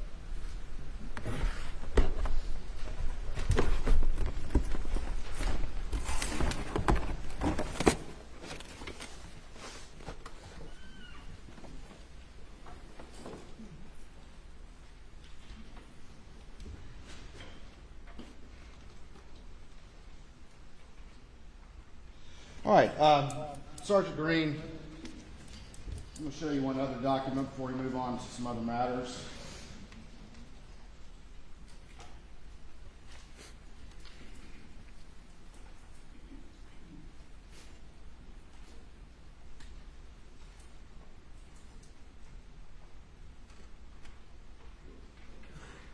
All right, Your Honor, I believe I'd move to admit that State's Exhibit 2 without objection. And no objection, Your Honor.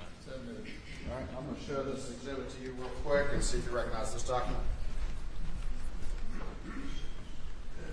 Yes, sir. That would be the chain of custody for the shotgun. All right, is there a signature on that document? It is. All right, and what does this chain document reflect? Can you just generally explain what this means to the jury, please? That I originally took possession of that weapon and then turned it over to SLED investigators. All right. May I publish this exhibit, Your Honor? Yes.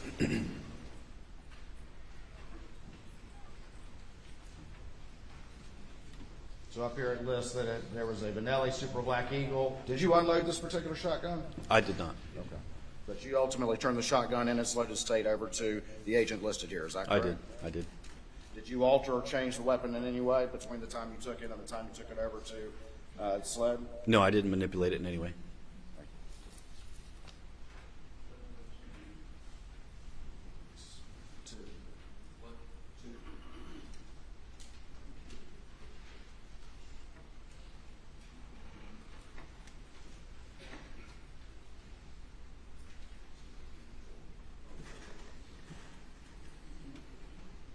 Sergeant Green, I'm going to show you what's been marked for identification at this time as State's Exhibit number 1, see if you recognize this. Yes, sir, I do. All right, and can you tell the jury what this is on this disc right here? That would be the body camera footage from that incident. From your arrival at Moselle Road and through the investigation until at some point you turned it off after it no longer needed to be on, is that That's correct? correct. All right, Your Honor, at this time I'll move to admit State's Exhibit number 1. That clarification, that is this officer's body cam, which is a camera that's mounted on his body. Is that correct? That's correct. It's mounted on me. Yeah. So admitted. Your Honor, permission to publish this exhibit to the jury. I'll need the. Your Honor, I would point out that there are graphic images on this, so everybody needs to cover up their monitors, please.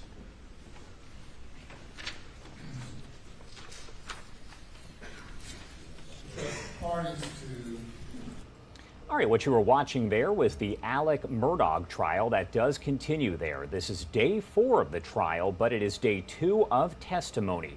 Don't forget, if you do want to rewatch those opening statements, just go to YouTube, search Live Now from Fox, and you can see those opening statements for both the prosecution and the defense. It is 10:06 on the East Coast and 7:06 on the West Coast. A lot going on here, so I do want to head to a quick commercial break, and we'll get right back into the headlines. You're watching Live Now from Fox.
All right, everyone, I do want to dip back into the Alec Murdaugh trial. That murder trial still underway. Viewer discretion is advised here, but let's listen back in. Live, raw, and unfiltered. That witness testimony there is about the shotgun that was found near the scene of those murders.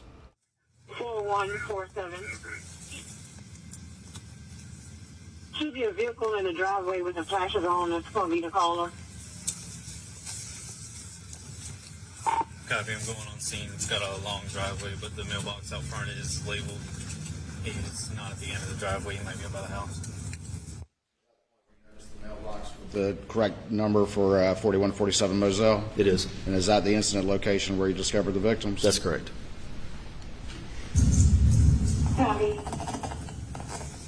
I'm getting out. Let's call her now. Copy. Few miles out. Caller, don't want share attached.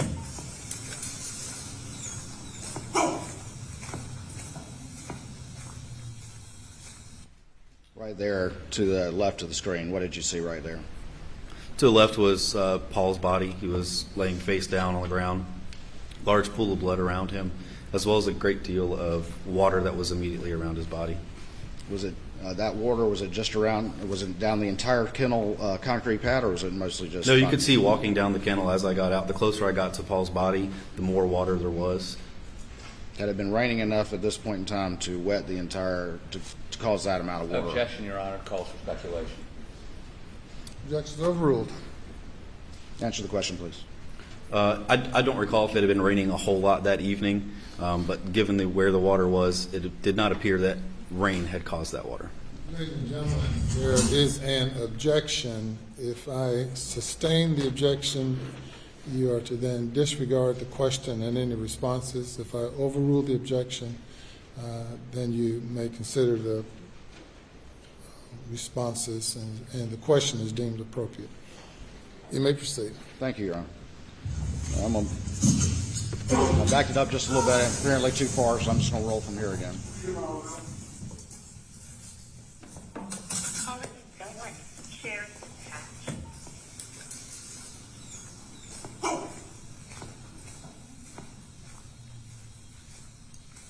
Central Sub 17 scene is secure. We have a Whiskey Fox, Whiskey Mike. What are we seeing to the right of this image? So on the right would be Maggie's body, also laying face down on the ground. A large pool of blood around her head. And we see an individual standing. Who is that? The individual standing in the background would be Mr. Murdaugh. The person you previously identified in this courtroom? That's correct. Both gunshot wounds to the head. And just to be clear, this location that you're standing right now is in Colleton County, is that correct? It is, yes. I want to let you know, because of the scene, I did go get a gun and bring it down here. It's in your vehicle? Do you have any guns on you at all? No, sir. It's leaning up against the side of my car. Okay. You're fine, man. You're fine. Turn around for me. I don't have any. Okay. Yes, sir. I see that. Okay. This is your wife and son? Okay.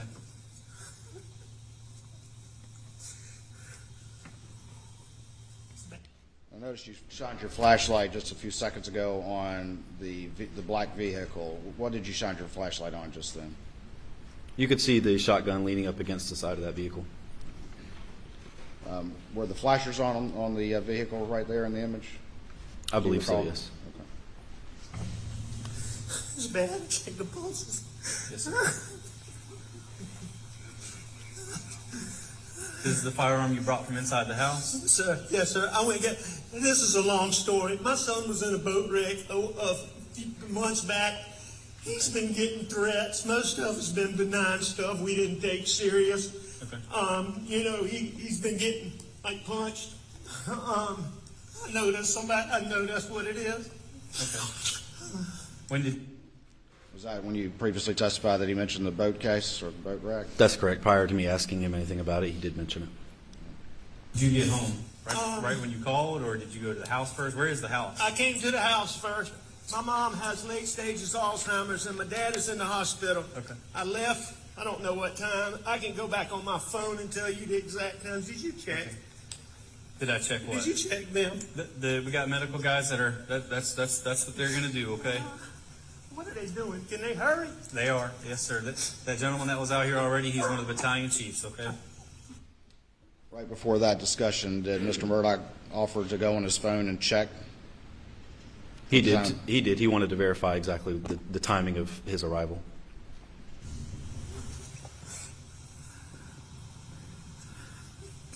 How did you pull up? You from back there? I went to the house and they weren't home, which was odd. I tried to call. Okay. And then I knew they had been down here before I left to go to my mom's. Okay. And so that is loaded. Okay. You might want to unload it. But Is this the only firearm with you? This is the only one, or is there any more in the truck? I believe that's it. You think that's the only one? Okay. I'm 99%. Do you normally certain that's have right. any other firearms in your vehicle? I don't, but Okay. occasionally there's a pistol in there. Okay. So you're putting something on your hands. What are you doing right there? Those are just gloves, so I could put on my hand to limit the contamination of any evidence. You put those on before you handle the firearm. Is that Yes. correct?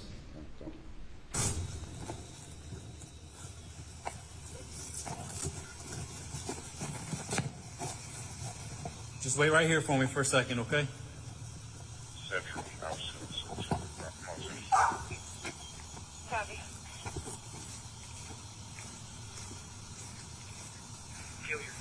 What are you doing right now?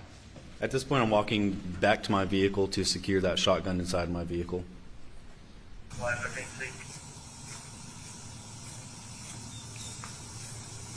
We can actually see you holding it to the left of the screen. Is that correct? That's correct. That's me holding the barrel of that shotgun. Explain to us real quick a body-worn camera. Where is that located, and where are these images coming from? I would have put it. I generally put it right here on my chest, dead center of my chest. And how is it activated? How is it turned off? Can you explain that to the jury a little bit? As well? So most of these cameras are activated in the patrol vehicles that deputies on patrol have. They're activated whenever you activate your blue lights. So as soon as I turn my blue lights on, it activates my dash camera as well as my body-worn camera. And then how do you ultimately turn it off? It's got a button on the front of it that you can press. If it did not originally activate it, you would press that button to turn it on, to start the recording, and then whenever you're done recording, you press that same button to stop the recording. In this particular instance, how did it get activated? Was it when you turned on your blue lights to run code to the scene? That's correct. It was activated with my blue lights. And I've used the term run code. Do you know what that means? Yes. And can you explain that to the jury, please? Sure. Running code is just whenever you turn your lights on as well as your siren to get wherever you need to get fast. When you're moving quickly to respond to an emergency situation. That's correct. 653 outside.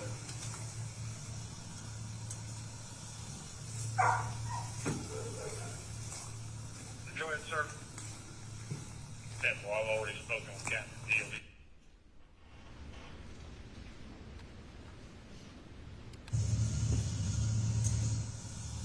Right there, you laid the shotgun inside your vehicle, is that correct? That's correct. I laid it in front of the passenger seat in the front. Did it remain there until it was turned over to SLED? It did. Go ahead, sir. To the left of the screen, again, that's where the Paul was, is that correct? That's correct. That's Paul laying on the ground. And is that where you saw the water that you described earlier? It is. Well, I've already spoken with Captain Dealey. He's got crime scene. He's contacted them. He's also going to give us the assistance of a couple of field agents. Roger that. No, 8 to 10 out. They are dead, aren't they? I just turned on those. Yes, sir. That's what it looks like. Randy. All of them.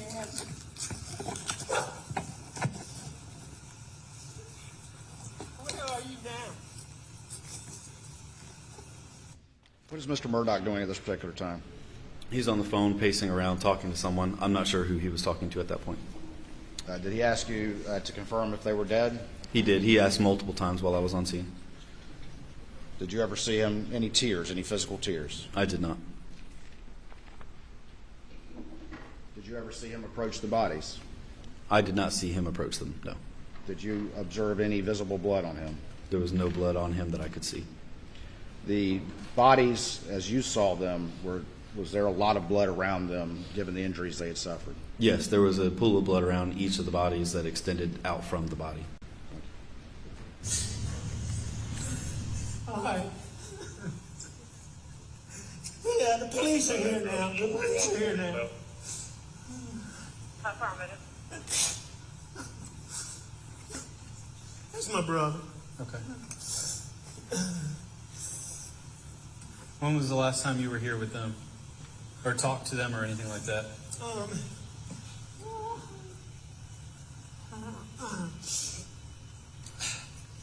It was earlier tonight. I don't know the exact time, but Okay. I left. I was probably gone an hour and a half from my mom's, and I saw them about 45 minutes before that. Okay. I rode around with Paul for 2 hours this afternoon in the pickup truck. That's your son, Paul? Okay. Somebody going to check him? Yes, sir. They've already checked them. They did check him? Yes, sir. It's official that they're dead? Yes, sir. That's what it looks like. When you observed these victims, was it obvious that they had injuries incompatible with life? Yes, any reasonable person that came upon those bodies would have come to a conclusion that they were deceased. I'm sorry. You're fine. I'm very sorry.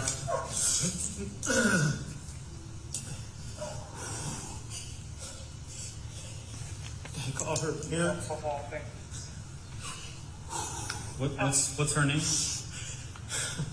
Her name's Maggie Murdaugh. Margaret Brandstetter Murdaugh. How you doing? What's her birthday? Pause it right there. What did the defendant just say? Let me back it up. Margaret Brandstetter Murdaugh. How you doing? What did the defendant say right there? So while I'm in the process of gathering information about the two victims from Mr. Murdaugh, somebody walks by behind me, and he pauses what he's telling me to say, "Hey, how you doing?" How you doing? Yeah. And who was that he said that to? I'm not 100% certain. I believe it was a fire rescue individual. What's her birthday? 9/15/68. Okay, and what's your son's first name? You said Paul? Paul Terry Murdaugh. And what's his birthday? Jason, do you have anybody coming through town that can stop and pick up that tent? I see lights off in the distance. What, are they covering them up? I got some getting dressed now, Sheriff. I'll have somebody stop and grab it. Tell them they don't have to do that. They don't need to. Preserve what we can. 653. Where's it at? I'm in town. I should try to be Delta 8 because he's going to be the only one that's got access. What's Paul's birthday? Got me.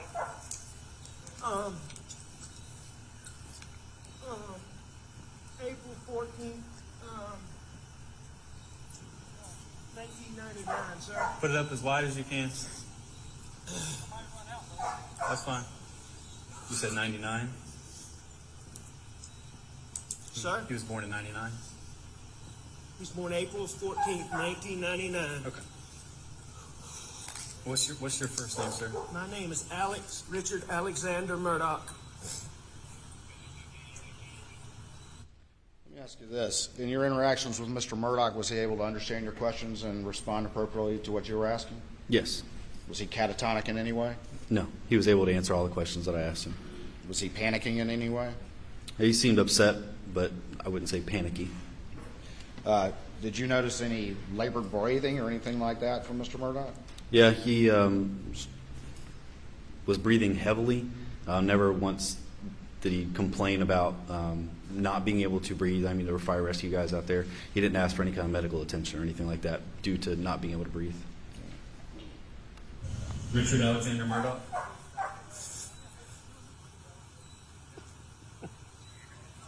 You familiar with the location?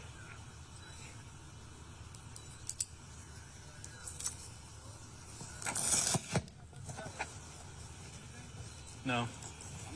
Hey, Cody, come around the truck and then go to the building. Come around the truck and then. There's a set of prints off behind the trailer there. Yes. I don't know if it's What's that? ours or not. There's a set of footprints behind the trailer there too. Who's that individual right there? I'm not sure of his name. I just know that he works for Carleton County Fire Rescue.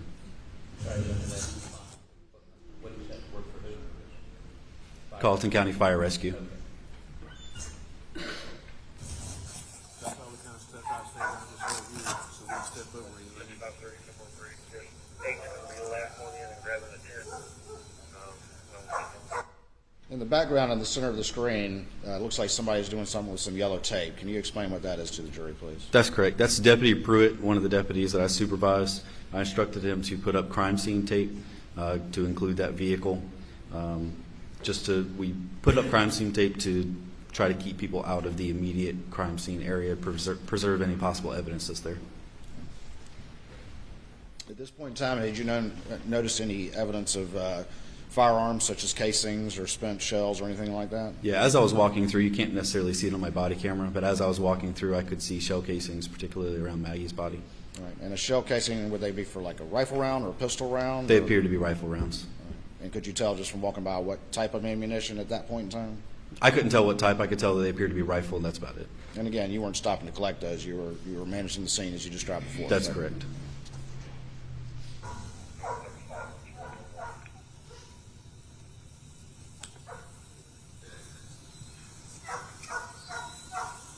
Just go over to that corner of the building.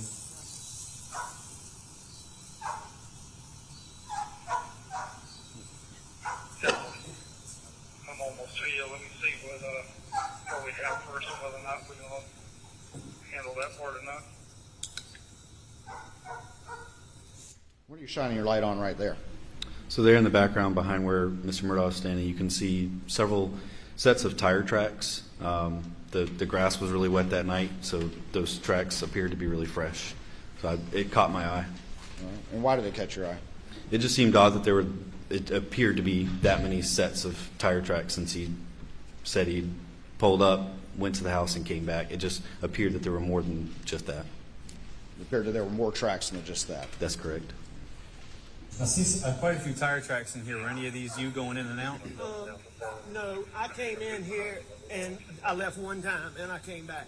Okay. The rest of them, maybe Okay. from earlier, but Okay. only 2 are mine. Did you go out this way at all? No. Billy's right.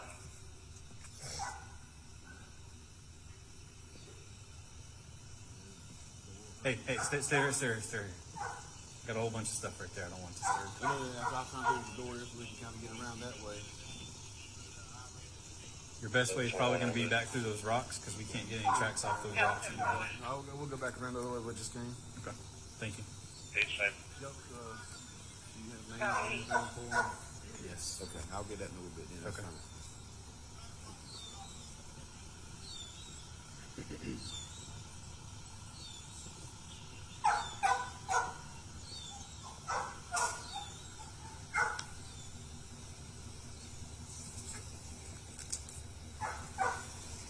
Whose vehicle are you approaching right now? That was the vehicle that Mr. Murdaugh said that he had approached that scene in. Was that a black Suburban, to your recollection? It is.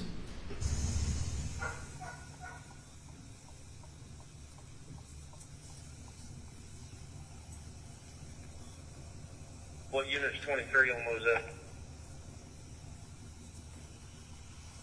I'm 7 unit on scene. Are you behind the house? There's several of us out here. There's Right there, that would be Maggie's body right in front of that shed. Is that correct? That's correct. It's covered up by a sheet at this point. a long dirt driveway right next to the mailbox that says 4147, and you'll see all our lights down here at this shed thing.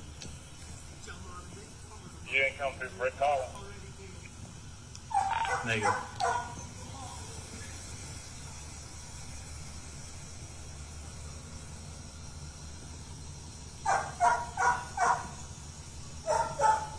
Delta 89 on duty, going out to Moselle.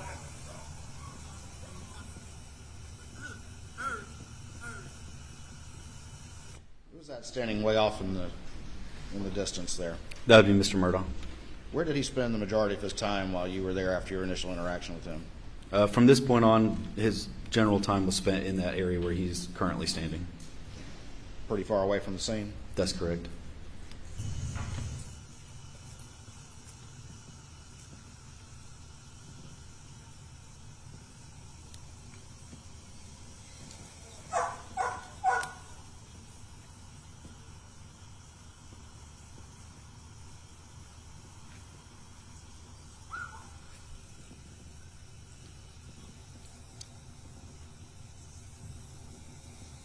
Delta 8, 653.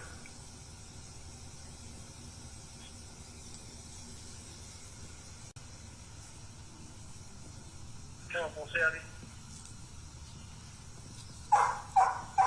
What was occurring right there? So what was occurring right there? Yeah. So both of those deputies, or Deputy Pruitt would be on the left and Deputy McDowell would be on the right. Deputy McDowell was taking small pieces of crime scene tape.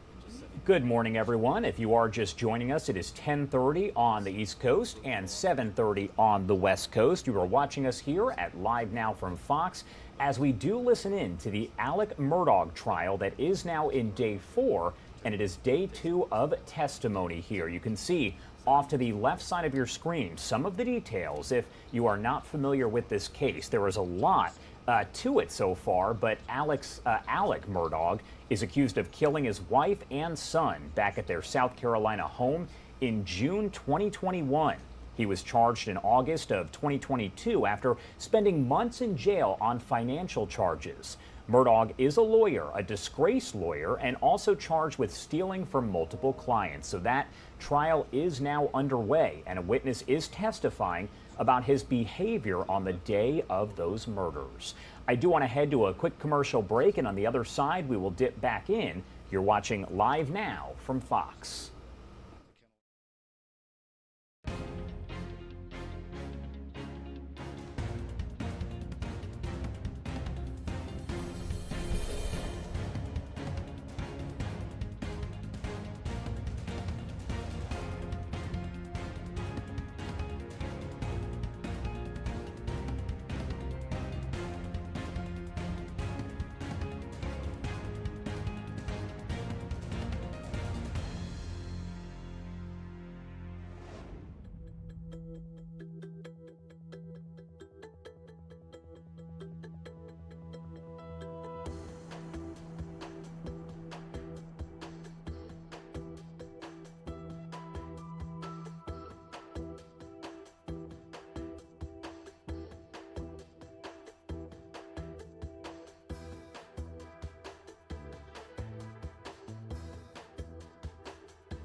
All right, everyone, welcome back here on Live Now from Fox. A lot going on this Thursday morning, 10:33 on the East Coast and 7:33 on the West Coast. You are taking a live look there at Washington, D.C., where the podium is set. Any minute now, we expect Attorney General Merrick Garland to lead a press conference announcing an international ransomware enforcement action. So we'll dip into that coming up when it does begin. But I do actually want to head back out to Walterboro, South Carolina. That is where the trial is still underway here for Alec Murdaugh. We know that he is accused of killing his wife and son. Viewer discretion advised, but let's listen in live, raw, and unfiltered.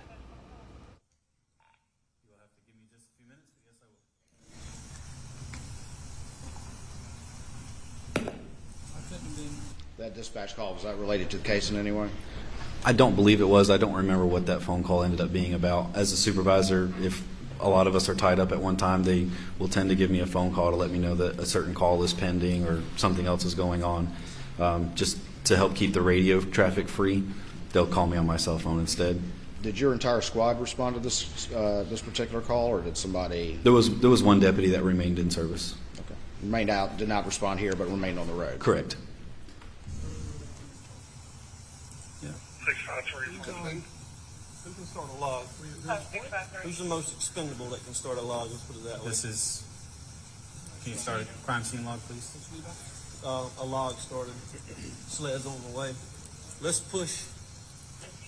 Can we run the tape? 2007 Brady there to there? Yes. From that last pole right there to that last Get a pole. piece of paper, start writing names and times. You don't have any kind of paper? Who's that individual right there in the center of the screen? To That the would be right? Detective to the right? Yes. That would be Deputy Pruitt. And what did you just ask him to do? Start a crime scene log. And tell the jury what that is. Sure. So a crime scene log is established as soon as additional people start to arrive on scene. We document exactly who comes into the actual crime scene as well as the exact time that they come into the crime scene. Here, borrow that. We can push it from that pole to that pole. Yep. Sure.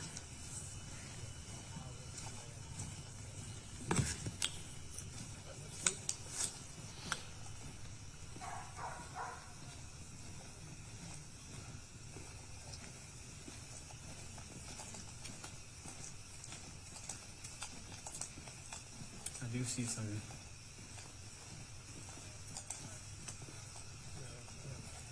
That look old or fresh? Old, yes.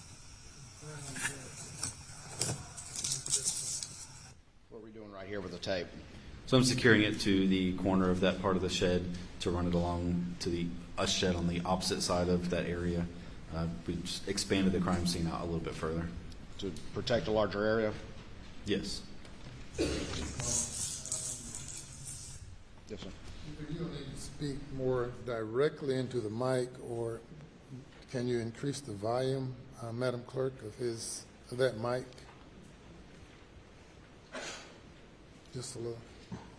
This one that's working? I'm referring to the witness. Oh, sorry. Increase his volume, or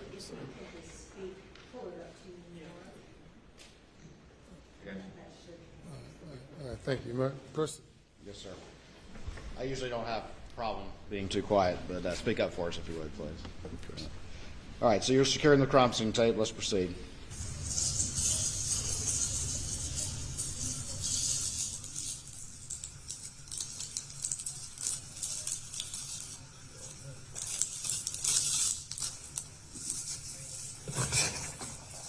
I'll just hold the light for you. Go all the way to that post.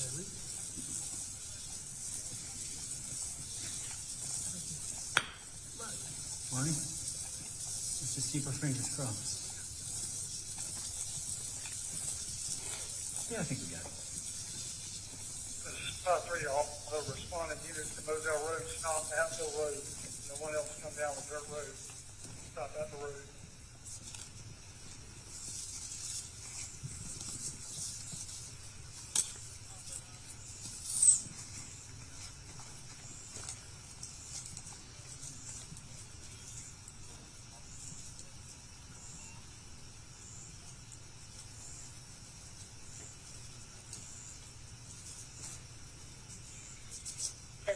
28-7, call Legion 66 on 95. Copy. What's the other way up here? From back that way, I guess. Where the house is, I guess. Okay, that must be. You referring to the Whiskey Mike? Last you walk with a key? Affirmative. We've heard on this video the term Whiskey Mike. Can you tell me what that term refers to? Yeah, we say whiskey, Mike. Good morning, everyone. If you are just joining us here on Live Now from Fox, we are listening in to the Alec Murdaugh trial that is now in day 4. Jury selection lasting for about 2.5 days. We heard opening statements yesterday, and now we are listening to witness testimony here. This law enforcement officer talking about Murdaugh's behavior on the day of the murders. We will continue to follow this trial as it is expected to last for more than a month. I do want to get to some of the other stories that we are following here. I mentioned that we were waiting on Attorney General Merrick Garland to lead a press conference to announce an international ransomware enforcement action. That news conference now getting underway, so let's listen in live, raw, and unfiltered.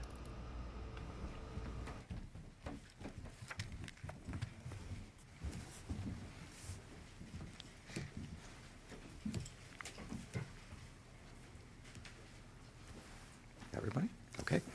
Good morning. I'm joined today by Deputy Attorney General Lisa Monaco, FBI Director Chris Wray, Assistant Attorney General for the Criminal Division Kenneth Polite, U.S. Attorney for the Middle District of Florida Roger Handberg, and Europol Representative to the United States Leno Raymond. We are here to announce that last night the Justice Department dismantled an international ransomware network responsible for extorting and attempting to extort hundreds of millions of dollars from victims in the United States and around the world. Known as the Hive ransomware group, this network targeted more than 1,500 victims around the world since June of 2021. In ransomware attacks, transnational cybercriminals use malicious software to hold digital systems hostage and demand a ransom. Hive ransomware affiliates employed a double extortion model. First, they infiltrated a victim's system and stole sensitive data. Next, the affiliates deployed malicious software, encrypting the victim's system, rendering it unusable. And finally, they demanded a ransom payment in exchange for a system decryption key and a promise not to publish any stolen data. Hive affiliates targeted critical infrastructure and some of our nation's most important industries. In one instance, in August 2021, Hive affiliates deployed ransomware on computers owned by a Midwest hospital. At a time when COVID-19 was surging in communities around the world, the Hive ransomware attack prevented the hospital from accepting any new patients. The hospital was also forced to rely on paper copies of patient information. It was only able to recover its data after it paid a ransom. Hive's most recent victim in the Central District of California was attacked on or about December 30th of last year. Its most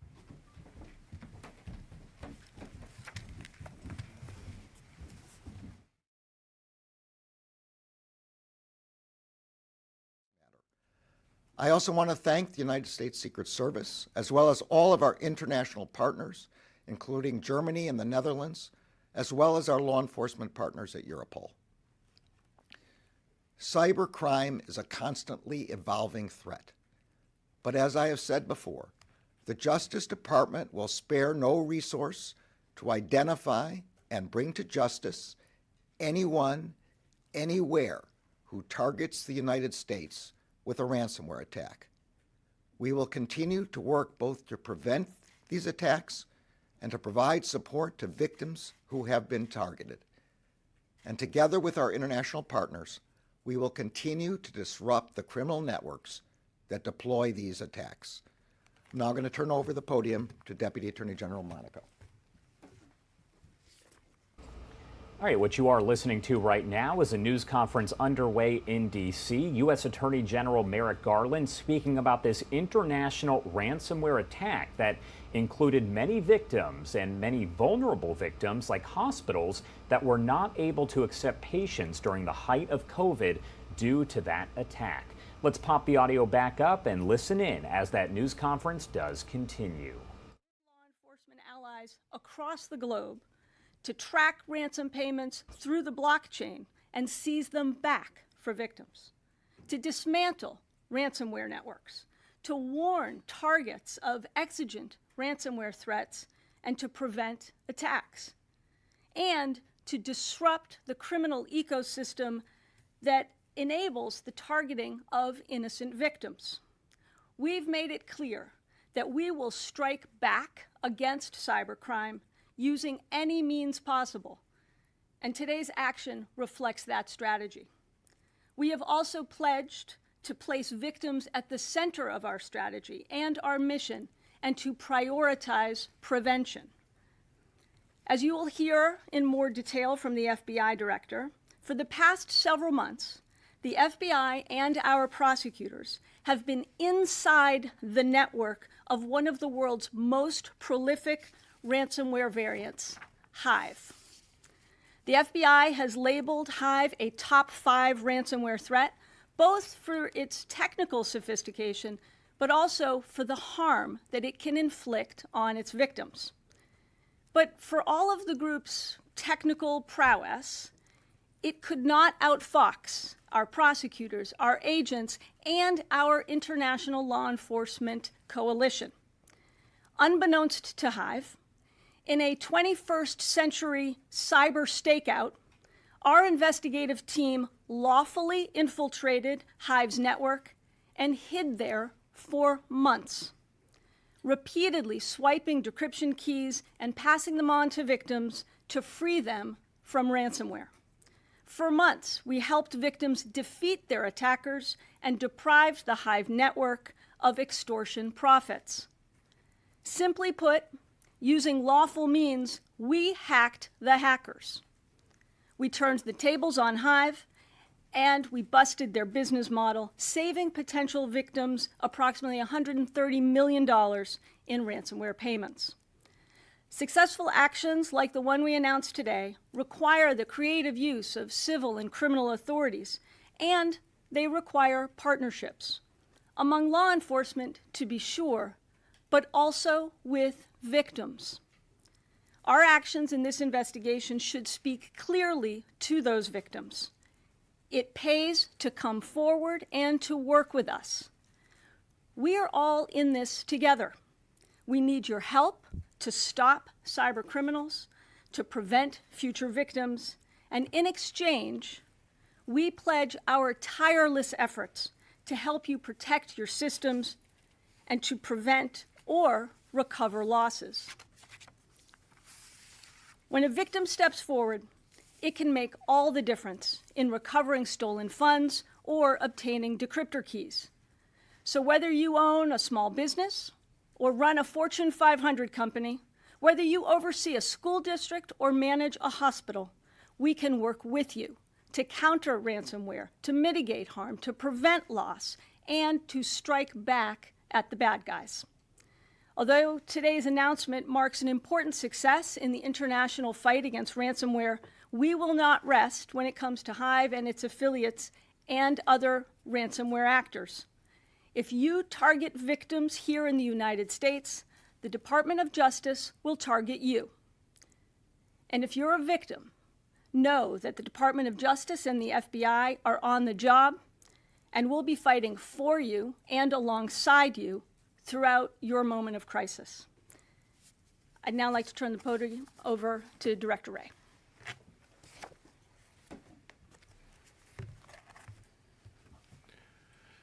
Well, I'm pleased to be here today to represent the FBI to speak about our year-and-a-half-long disruption campaign against the Hive ransomware group.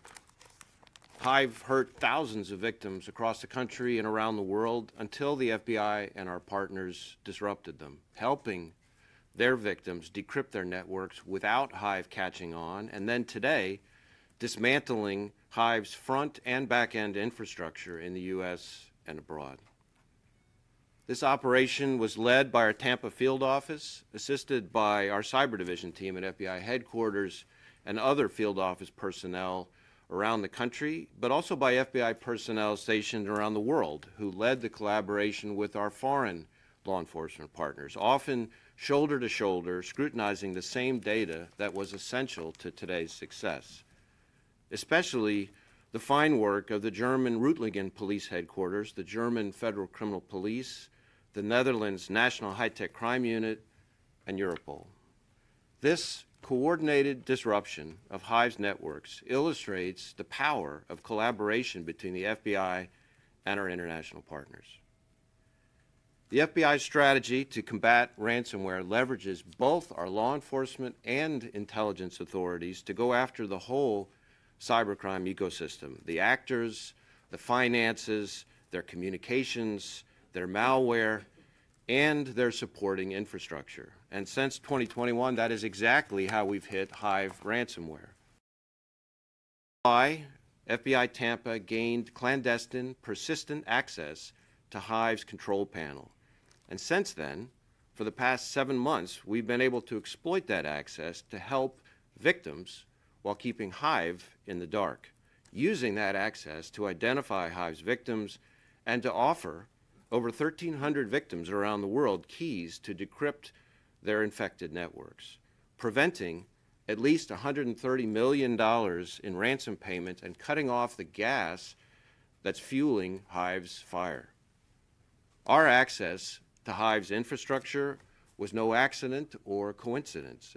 Across our cyber program, we combine our technical expertise, our experience handling human sources, and our other investigative tradecraft to seek out technical indicators that victims can use to protect themselves. And here, that focus on obtaining useful technical indicators led us to Hive's decryption keys, which we turned around and provided to those in need. Like when our investigative team identified the initial stages of an attack against a university, proactively notified the school and gave it the technical information that it needed to kick Hive off of its network before ransomware was deployed. Or in another instance, when an FBI case agent and computer scientist rushed to provide hands-on support to a local specialty clinic and helped the doctor, who also managed that clinic's IT security, identify his office's vulnerabilities and deploy his decryption key, because no victim is too small. We've also shared keys with many victims overseas through our foreign-based legal attaché offices, like when we gave a foreign hospital a decryptor they used to get their systems back up before negotiations even began, possibly saving lives. Now, as we move to the next phase of the investigation, we've worked with our European partners to seize the infrastructure used by these criminal actors, crippling Hive's ability to sting again. I'm also here today to thank those victims and private sector partners who worked with us and who helped make this operation possible by protecting its sensitivities, and to demonstrate that we can and we will act on the information that victims share with us. So today's lesson for businesses large and small, for hospitals and police departments, and really all the other many victims of ransomware is this: reach out to your local FBI field office today, introduce yourself so that you know who to call if you become the victim of a cyber attack. We are ready to help you build a crisis response plan so that when an intruder does come knocking, you'll be prepared. And like the Hive victims here, when you talk to us in advance, as so many others have, you will know how we operate quickly and quietly, giving you the assistance, the intelligence, and the technical information that you want and you need. Unfortunately, during these past 7 months, we found that only about 20% of Hive's victims reported potential issues to law enforcement. Here, fortunately, we were still able to identify and help. Good morning, everyone. If you are just joining us here on Live Now from Fox, you are listening in to Attorney General Merrick Garland and the FBI Director there, Chris Wray. They are speaking on this international ransomware attack that impacted a lot of places, including U.S. hospitals, preventing them from being able to accept patients. We'll have more on that coming up later on today. But let's step away for our last commercial break of the hour, and we will get right back into the headlines here. You're watching Live Now from Fox.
Good morning, everyone, and welcome back in on Live Now from Fox, 10:55 on the East Coast and 7:55 on the West Coast. My name is Josh Breslow, and I'm here to bring you all of your top stories from across the country and across the world.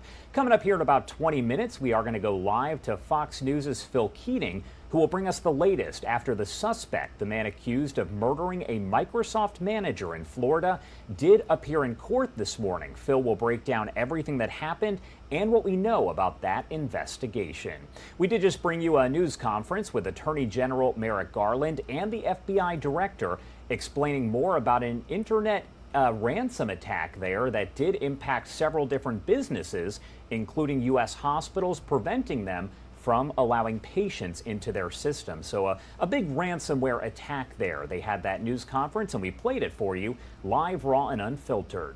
I do want to head back into the courtroom right now as we do continue to follow the Alec Murdaugh trial. He is the disgraced South Carolina attorney accused of murdering his son and his wife. I do want to head back into that courtroom there in Walterboro, South Carolina for the latest. And it actually does appear that the witness there who is on the stand might be leaving the stand there. So it's possible they are going to call up another witness, but that right there is a live look at Alec Murdaugh, who does face charges for the murder of his wife and son. Now, if you're not too familiar with the case, take a look right here off to the left side of your screen. It has just some of the details. There's a lot to it, though. Alec Murdaugh is accused of killing his wife and son back at their South Carolina home. This happening in June of 2021. Murdaugh is charged and was in August of 2022 after spending months in jail on financial charges. Murdaugh is a lawyer and also charged with stealing from multiple clients. Again, I do want to dip back into the courtroom as that trial is underway. Not sure if there is any audio at this point, but let's listen in.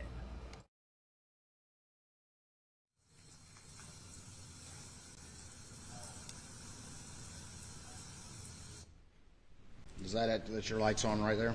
That's correct. That's when I was really noticing the chicken.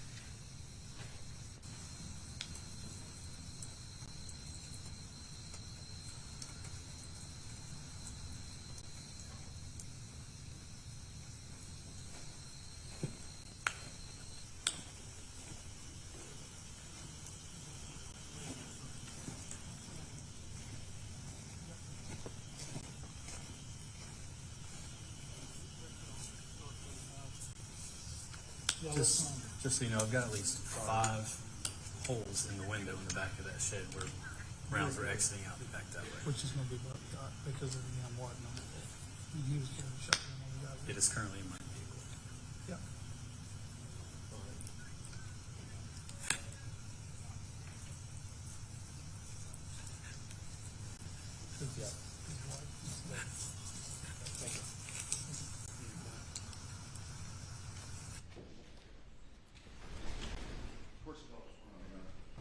All right, so it is fairly quiet there in that courtroom as we are listening in to the Alec Murdaugh trial that is still underway.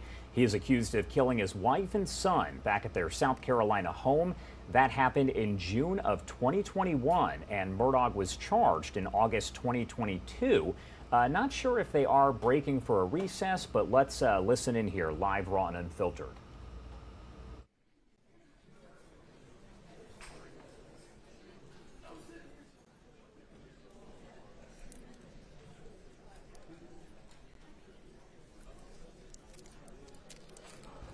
All right, it does appear that they may be in a recess here, so let's dip back into that news conference still underway with Attorney General Merrick Garland and the FBI director. Of course, they're talking about this ransomware attack that affected several businesses. That includes hospitals that were not able to accept patients as a result. Let's listen in live, raw, and unfiltered.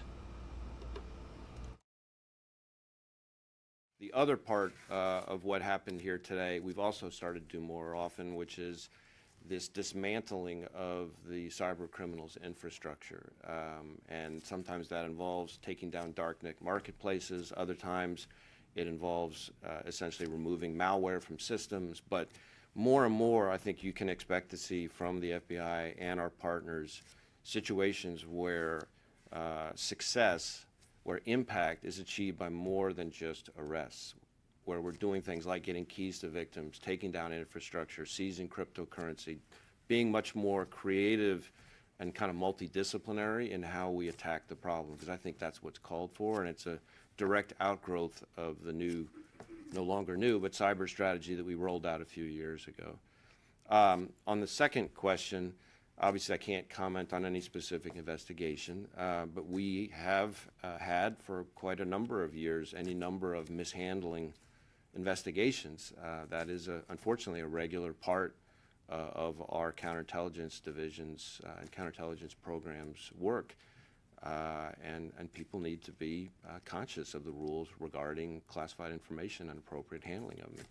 Those rules are there for a reason. Thank you all. Thank you.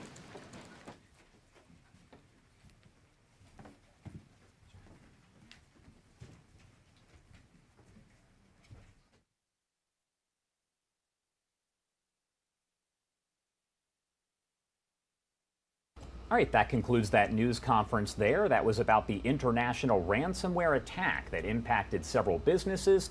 That does include hospitals that were not able to accept patients. I do want to get to some of the other stories that we are following right now. And as you've probably heard, former President Trump will have his Facebook and Instagram pages reinstated. We know that he was banned after the January 6th insurrection. I do want to bring in David Weiss, an associate professor in the Department of Communication and Journalism at the University of New Mexico, to talk a little bit more about this. Thanks for being here. Thanks for having me.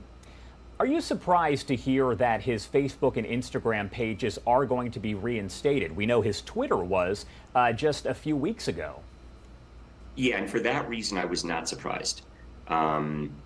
Facebook had announced 2 years ago that they would be suspending him for up to 2 years and making a decision, and they've made it. And I don't think the timing is coincidental, and I'm not really surprised by the decision. Do you think this will have any sort of effect on his 2024 campaign? We know he has Truth Social, and a lot of people do check that if you're looking for something specifically from him. So do you think having a Facebook, Instagram, Twitter will impact his chances of election by any means? It depends. I'm not trying to be vague here. I guess the first question is, will his followers follow him back to Facebook or Instagram or Twitter? Have they done so already? My understanding is that the former president has not even been posting very much on Twitter. He's still using his own Truth Social platform. So will his followers follow him there? If they do, that may have an impact. He certainly would have a broader platform than he currently has on Truth Social, just based on the number of Facebook subscribers versus Truth Social subscribers. So possibly. I mean, I'm always a little hesitant to draw a direct causal line between what someone says and what happens. And I think this is one of the big issues that we've all been grappling with for the past several years, the issues of incitement, for example. It's pretty hard to prove incitement. It's also hard to prove that any given message causes a direct result. So I think really the bigger question is, will his followers follow him there? If the answer is yes, then therefore there will be more people who are receiving his messages. Will that change voter behavior? Kind of hard to say. And when you're talking about social media, what sort of impact does it have, knowing that, I guess, these people who have been banned from places like Facebook, Twitter, Instagram are now being reinstated? Because Trump is not the only one. We have seen so many profiles that are now reinstated after they've been shut down for, in some cases, months or even years. I'm sorry, Josh, could you just ask me the question again? Yeah, what do you think this means for social media overall? Is this showing anything by the fact that you're seeing these pages reinstated? Yeah, I think it's showing a number of things. I mean, the challenge here, of course, is that, social media companies are private for corporate. private for-profit corporations. And so I think they're making smart business decisions. The more people that they allow to have memberships or pages or platforms, and if those people draw more followers, then that's good for advertising, right? I mean, the more people who look at Facebook, the more Facebook can charge its advertisers to advertise. So it's a smart business decision. There have been many studies have shown that social media have become more and more important as news sources for citizens. So the growing, and being on a legacy network streaming source yourself, I'm sure you're aware of this, that in many cases, social media replace established journalistic venues like your own as sources for people's news or opinion. So having the former president and other controversial figures be replatformed will definitely contribute to how and where people are getting their information or their communication by candidates. And arguably that's a good thing. Right? I think all opinions, and I think for the most part, all opinions should be allowed, but at the same time, Facebook, like any private company, has the right to make a decision as to who can post and what sort of posts are allowable. This is a really tricky one, because I've been thinking about this ever since the announcement was made. There's business implications, there's free speech implications, there's possible political ramifications, possibilities of political violence. I've been reading and rereading Nick Clegg's official written statement yesterday, announcing the new policy. And I am fully in favor of allowing for more voices rather than fewer. I think we just all have to be aware that some speech is dangerous. I mean, I think that's the biggest issue here, and I think that's what Facebook has been grappling with. Will the former president's posts be dangerous? And they have been in the past. Do you think in the long run he could end up getting banned again? Is this just going to be short-lived? And really the question is, will he even use Facebook? Because we know he hasn't used his Twitter since it was reactivated. Exactly. Right. So this whole thing could be like a big tempest in a teapot, right? I mean, it certainly was it's been the lead story on all the news networks and on all the news sites for the last 24 hours. It's been the big story. And in a lot of the stories, the reporters have made that same point. When Trump was re-allowed on Twitter, that hasn't yet changed anything. That said, you could also argue that since the former president's announcement that he would be seeking the nomination for 24, he really hasn't done a whole lot else. It has not been a very active campaign yet. So my prediction would be is if he actually starts ramping up his campaign in other ways, then perhaps he will do so on Twitter and Facebook again. So maybe one reason he hasn't done a lot on Twitter yet is that he seems not to be doing a whole lot of any other types of communication. Since the initial announcement a few months ago, the campaign organization, if there is one, has been pretty quiet. So I think it really comes down to how real and how active will his campaign be. If the campaign gets more real and more active, then probably his activity on Twitter and Facebook will as well. And it was that ban that led to the creation of Truth Social, and I know people follow Truth Social to follow him. So going back to when the ban initially happened, were you surprised? What was your reaction when you learned that Trump had been banned from Twitter, Facebook, Instagram, all of those platforms? I was surprised that it happened. And I was surprised that it happened when it did. Like, to me, it seemed to be, what's the old cliche, closing the barn door after the horse is out. I mean, those bans happened after January 6th. So it was very reactive. And it seemed to be maybe perhaps a little hypocritical. I mean, if here were Twitter and Facebook saying, this person and his tweets or his Facebook posts are dangerous, and so therefore we're not going to let him do this anymore, or we're not going to let him do this anymore for 2 years. It was a little bit too late. Like it was after the events of January 6th. And it was at a time when the former president at that point had 14 days left in his presidency. I mean, perhaps they were worried that in those remaining 14 days, even more horrible things might happen. But Yeah, you just never know. David Weiss, Associate Professor in the Department of Communication and Journalism there at the University of New Mexico. Thanks for taking the time to talk to us. Is there anything else that you want to add before I let you go?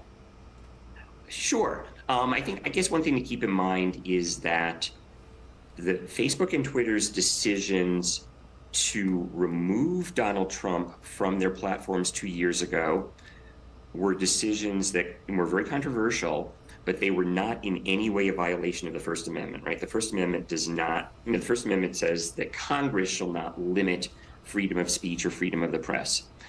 But private companies have every right to allow who they want on their platforms, and they have every right to choose who to disallow. So Facebook's and Twitter's decisions 2 years ago were not First Amendment problems. They weren't anti-constitutional. Arguably, they were supporting the First Amendment. As quasi-members of the press, they have freedom to allow and disallow what they want. Facebook's and Twitter's recent decisions to bring the former president back onto their platform similarly is not any sort of violation of the First Amendment. If the government were to step in and say to Facebook, you can't ban the former president, that would be a constitutional problem. If the government were to step in and say, if the government were to step in and say, Facebook, you cannot deplatform the president, or you must deplatform him, those would be constitutional problems. Those would be violations of the First Amendment. So Facebook and Twitter were acting completely within their First Amendment rights to deplatform him and now to replatform him. Perfect. A lot of great insight there. David, thanks for taking the time to talk to us. My pleasure. Thanks for having me. Of course. 11:12 over on the East Coast and 8:12 on the West Coast. My name is Josh Breslow, and I'm here to bring you all of your top stories from across the country and across the world. A lot going on, so let's head to our first 2-minute commercial break of the hour, and we will get right back into those headlines. You're watching Live Now from Fox.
Welcome back here on Live Now from Fox. The time is 11:14 on the East Coast and it is 8:14 on the West Coast. Thanks so much for joining us here on Live Now.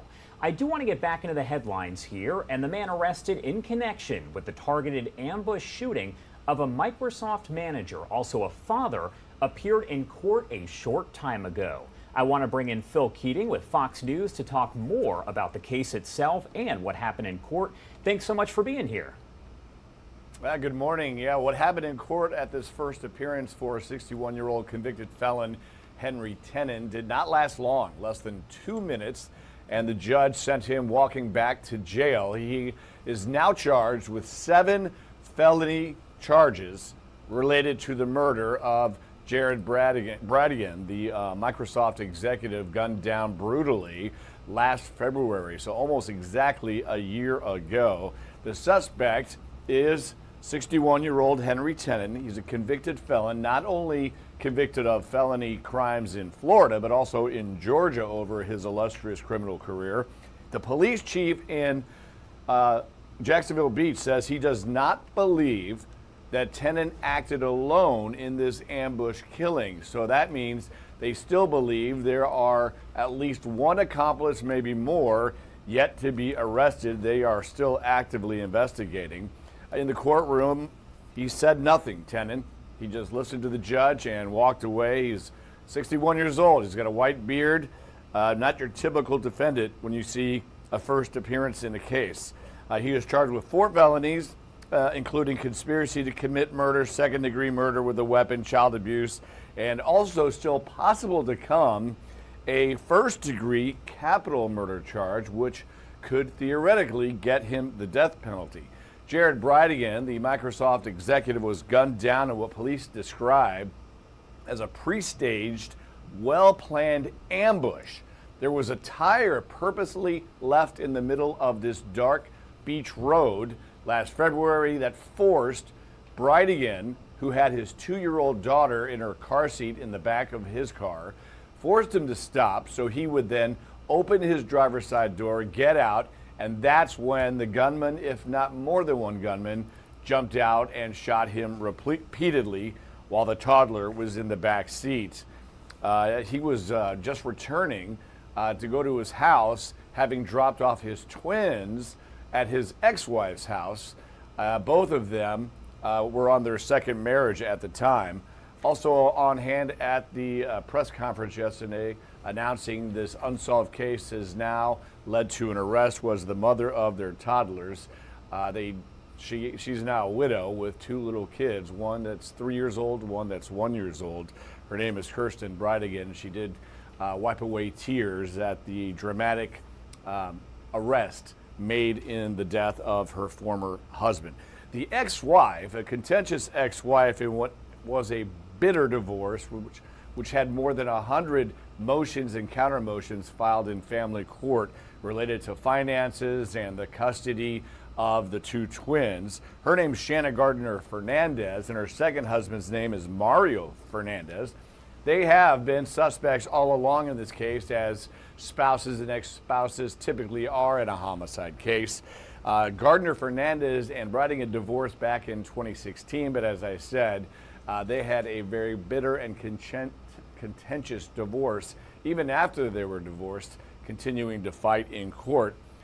They did that all the way up until his death last year. Now, Fox News has confirmed via public records that the second husband of the ex-wife, that's Fernandez, for about 5 years he owned a property in the Jacksonville Beach area, and one of his tenants paying him rent was the defendant in this case. So that's a suspicious connection between somebody involved in the family dispute and the man now charged with 7 felony counts for Bradigan's murder. Reached by Fox Digital yesterday, the second wife, Kirsten Bradigan, when told of the connection between the rental property and the man that's now under arrest charged with the murder, she said, she took a long pause and then says, well, I'm not surprised, to be honest. The next court date for Tenen is scheduled for February 16th. Yeah, Josh. All right, Phil, and it sounds like from that news conference yesterday, and you kind of touched on this, that there might be some other suspect or suspects that police are working to, I don't know if you'd say track down or charge, but they appeared to say that he was not the only person involved. That's what they do believe. They believe he did not act alone. So they are still appealing to the public's assistance. If you know anything about Tenen, who his associates were, have any information about that dark F-150 pickup truck that investigators made public late last year, shortly after the murder, as a suspicious vehicle seen in the area at the time of the murders. They hope that will lead to at least one more arrest, possibly even more. By the way, Tenon was arrested and charged yesterday, but he was already in jail. He's been sitting in jail since August because he was a convicted felon. He was driving with a suspended license. He was speeding. And then when the officer searched his car, they found a shotgun in the trunk, which a convicted felon is not allowed to have. So he was already waiting in jail, and then detectives methodically worked their case over almost exactly a year. And then now the state attorney is hitting him with 7 felony counts in regards to the brutal murder in this ambush-style killing of Jared Brightigan. All right, Phil Keating with Fox News. Thanks so much for joining us. A lot of information there, and I'm sure the case is only going to continue to develop. We appreciate it. 11:21 on the East Coast and 8:21 on the West Coast. I do want to step away for a quick 2-minute commercial break, and on the other side, we will get right back into the headlines. You're watching Live Now from Fox.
Welcome back here on Live Now from Fox, taking a live look here at Washington, D.C. That is where any moment now we expect Majority Leader Chuck Schumer and several senators to hold a press conference calling for a federal probe into the JR-15 rifle that they say is marketed toward children. So you can see this podium is set up and they are ready to speak. Once we do see that start, we'll bring it to you live, raw, and unfiltered. That is what we do here on Live Now from Fox.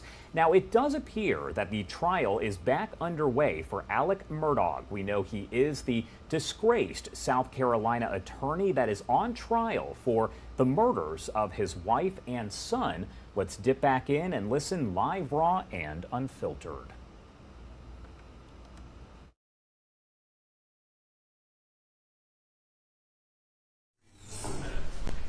Go ahead on the probe.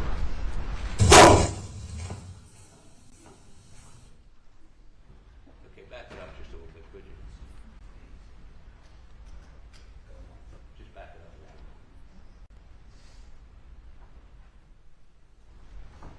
Okay, yeah, now start right there. I think I can stop it just a second. Of course, there is some pausing there. It appears that they are looking at some of the video. We know they did play some of the radio traffic from law enforcement a bit earlier on this morning. It is possible they're looking at body camera video now that would be attached to that. It sounds like they are speaking again to the witness, so let's listen in. If you had hunting dogs and you had this line of, how many pens do you think there were? I honestly couldn't tell you. I mean, there's a lot. 8, 9, 10? Sure. And are you familiar with the concept of washing a pen out after a dog defecates in the pen? I've never personally done it, but I'm sure that's what you would do to clean out a pen. Okay. And in the pen, I mean, there's water inside the pens and outside the pens, correct? That's what it looks like. Okay. Go ahead.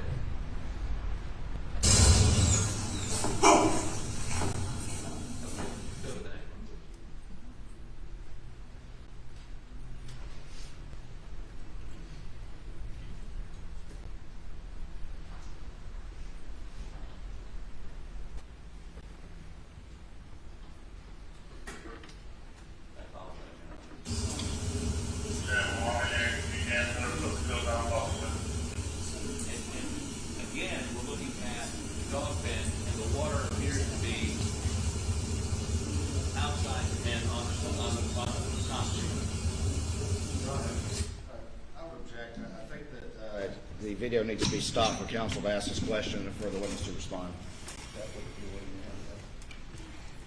You're posing a question while playing a video. I'm sorry, Aaron. Or making a statement while playing the video. I'm sorry, the technology again is beyond my. Okay, so again, this shows the same area, shows water on the concrete outside these dog pens, correct? Yes. Okay. Go to the next one, please.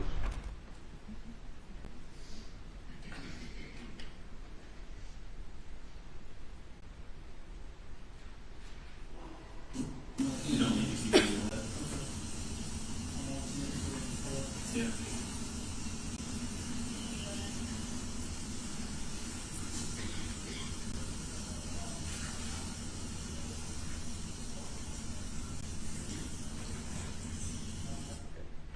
So again, this shows, actually there's a light shining and you see a couple dogs.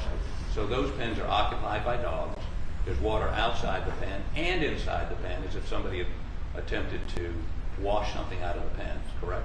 There is water both inside and outside of the pen, yes. You got one more?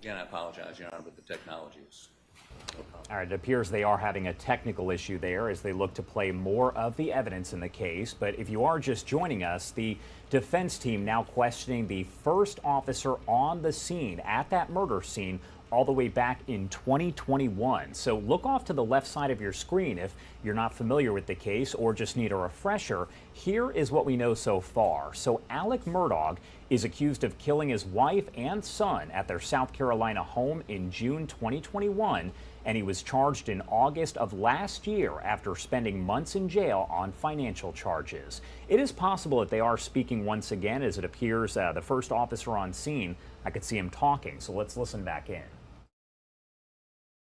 Who took possession of it? I was unaware of any shells that may have been inside of it at the time that it was handed over. That was what was discovered inside the gun, is my understanding. Okay. Where's that chain of evidence document? Okay, would you publish this to the jury, please? You would like me to read it? Yes, please. The Camo Benelli Super Black Eagle 3 12-gauge shotgun, serial number U573210E17, 1 unfired shot shell 12-gauge Federal, 1 unfired shot shell Winchester 16-gauge. Okay, so there's a 12-gauge shell and a 16-gauge shell. Yes. 12-gauge shotgun. Yes. This may be way beyond your experience, but can you fire a 16-gauge shotgun shell from a 12-gauge shotgun? I wouldn't recommend trying it. You recommend what? I would not recommend trying it. I don't know that it would actually work or not. Could it result in damage to the person trying to fire the shotgun? More than likely. Jack, he's already said he doesn't have an answer to that. Objection's overruled. So you would not, you can actually harm yourself. It could blow up if you pull the trigger on a 16 gauge and a 12 gauge shotgun. I've never tried it nor seen it tried, so I don't And know. the reason you don't do that is because you could have personal harm from doing it, right? It's possible. So this shotgun, according to the chain of evidence you just read, had a 16 gauge and a 12 gauge in it. Correct.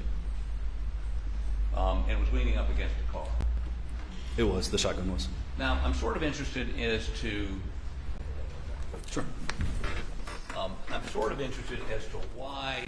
well, let me just cut to the chase on this. There's discussions on this tape, or maybe others, that there was a theory that Paul had shot his mother and then shot himself.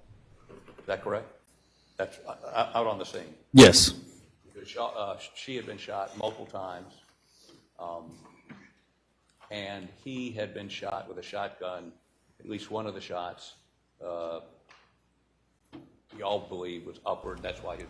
All right, so you are listening to some of the testimony there from the first officer on the scene. Of course, we're talking about the murders of Alec Murdaugh's wife and son back in June 2021. That trial is going to be going on for about a month, so we will bring you everything here live, raw, and unfiltered. But for now, I want to take you to another live event, as we do see Chuck Schumer there and several other senators holding a news conference calling for a federal probe into the JR-15 rifle they say is marketed toward children. Let's listen in live, raw, and unfiltered. We watched with horror as we heard about a 6-year-old shooter, first grade, pointing a gun at his teacher and killing her. It's a painful reminder that weapons like this need to be reined in and not advertised to children. Not only do they need to be reined in, the law says you shouldn't be marketing guns to kids, but there's a company in Chicago that's doing exactly that. Today I'm asking if this Chicago area company that makes this sick weapon, the JR-15, might actually be breaking the FTC's laws and regulations. The last thing we need to be doing is reducing in size these deadly weapons of war and then marketing them to children. But that's what's happening. Yeah, bring it over. Oh, come, Tammy. Yeah, you're okay? Okay. All right. We must stop the raining of bullets across the nation and stop this horrible marketing campaign, not only so it stops, but so that others don't do it. Because if this is left alone, others are likely to do it as well. The FTC has the power and the proof to take a hard look at this dangerous JR-15 marketing effort. So today, we are asking the FTC to investigate the company that makes and advertises this. Yeah, just so you can see it all. Here, Tammy. JR-15. It's supposed to look like the AR-15, but be marketed to kids. And if there's any doubt that they're not marketing to kids, here, look at this poster. This is put out by the company with a young kid and the gun.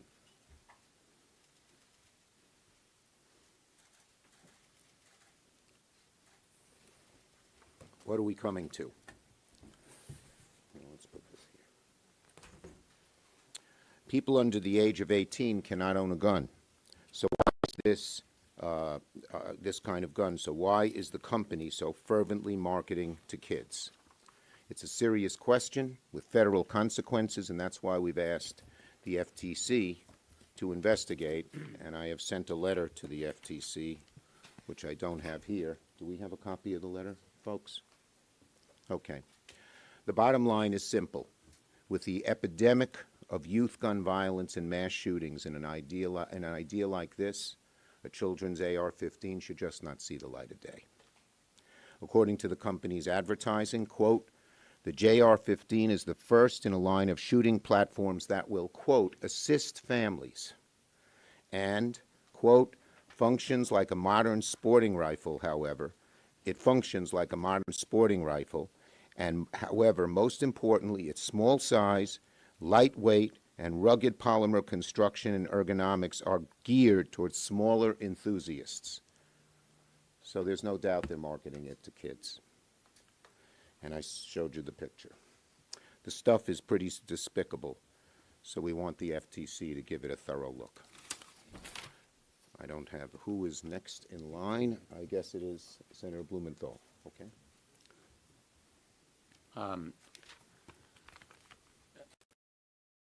Word, Senator Schumer, but it is absolutely obscene and outrageous that the JR-15, otherwise known as Junior 15, the Junior 15 may be a smaller version of an assault rifle, but there is nothing smaller about the damage that it can do.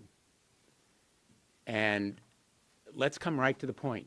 We don't need new legislation here. We don't need a new law. What we need is enforcement. The FTC has the power. It has the proof in these posters, in its ads, and in the statements of its owner, who said, Eric Schmidt, owner of the We Won, said, "We worked hard on that logo. It's pretty exciting. That keeps the wow factor with the kids, I think." This weapon and these ads are the Joe Camel of the arms industry today. The firearms industry has taken a page from Big Tobacco's book. In fact, they've taken the whole book. Marketing to kids, that's where the money is. And here is the lesson of Big Tobacco. We can win. All we need to do is enforce the law. Deceptive and misleading advertising is already against the law. Saying that these firearms are safe or useful for any reason, marketing them to kids, is against the law. To the FTC, I say, use the tools. Use the law that you have right now. Do not be intimidated or scared by the firearms industry. They may be able to intimidate Congress. They should not intimidate the enforcers.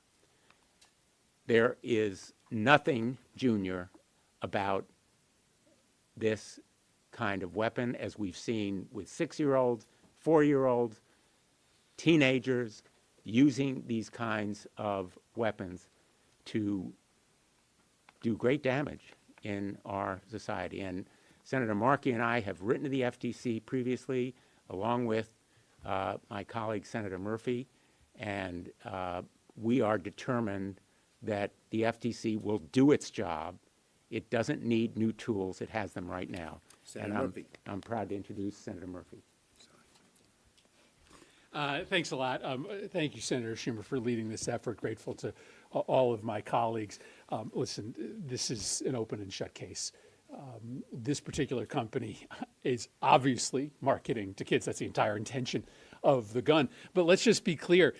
Makers of AR-15s that are being sold today that we think of as being marketed primarily to adults are also being marketed to kids. So on the day that the Uvalde shooter turned 18, there was an ad by the maker of the gun that he bought days later that involved a small toddler sitting on the ground in a T-shirt that said "Rascal" with an assault weapon in his hands, with a biblical proverb talking about training children young with an assault weapon in his hands. And so this tactic of marketing to children, marketing to toddlers, encouraging parents to buy assault weapons for their small children, this isn't just about We Won. This is an industry-wide practice that has absolutely devastating consequences. Because we know the rate of accidental shootings, the number of kids that are getting their hands on guns, it is absolutely skyrocketing all across this country. And I think we probably can pass additional legislation to protect our kids, but man, we can just start by making sure that our existing agencies use the law that they have to make sure that these companies are held accountable when they market weapons of mass destruction to children. So I'm grateful to the big turnout here today. It obviously shows you how many people all across this country care about getting this right. Thanks, Senator Schumer. Senator Durbin. All right, what you are listening to is a live, raw, and unfiltered news conference there in D.C. as Senator Chuck Schumer, joined by other lawmakers there. They are trying to get things done here. They are urging a federal probe into the JR-15 rifle they say is being marketed toward children. I do want to head to a quick commercial break, and we will be right back.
Welcome back here on Live Now from Fox. We are listening in to the Alec Murdaugh trial once again. This is ongoing, and this is day 4. We know jury selection wrapped up just yesterday, and there were opening statements. Now they're speaking with the first officer that was on the scene the day of the murders. Alec Murdaugh, accused of killing his wife and son at their South Carolina home back in June of 2021. He is on trial for their murder. So right now, that first officer being questioned by the defense.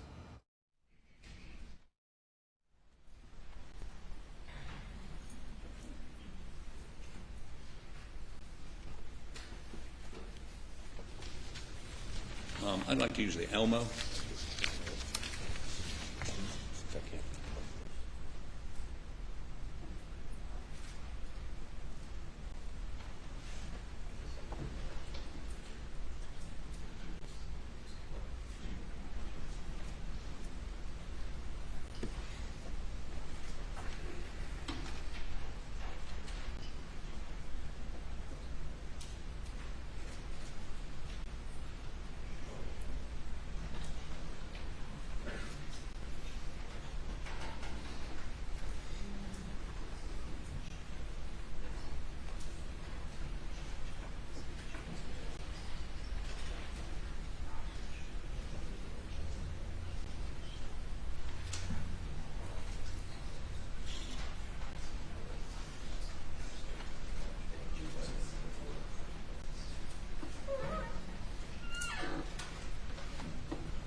Photographs. I'm going to use the Elmo in just a moment to show this witness. I'm going to offer these into evidence without objection by the state, as I understand it. Mr. Mark, I have no objection. I would note they're graphic and they need to be shielded from view. I'm all ready. They can be marked. What would the exhibit numbers be for the defense?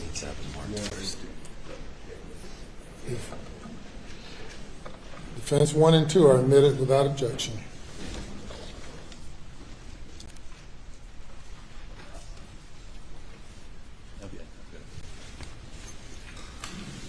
So, thank you. I'm going to first show you the picture. See if you can identify it, please. That would be a picture of Paul. And the second one, which would be exhibit number 2. Picture of Maggie. And when you say picture of Paul and picture of Maggie, these are crime scene photos, correct? They appear to be, yes. Is this what you saw that night? Yes. Both of these pictures? Yes. Accurately depict what you saw that night? Yes.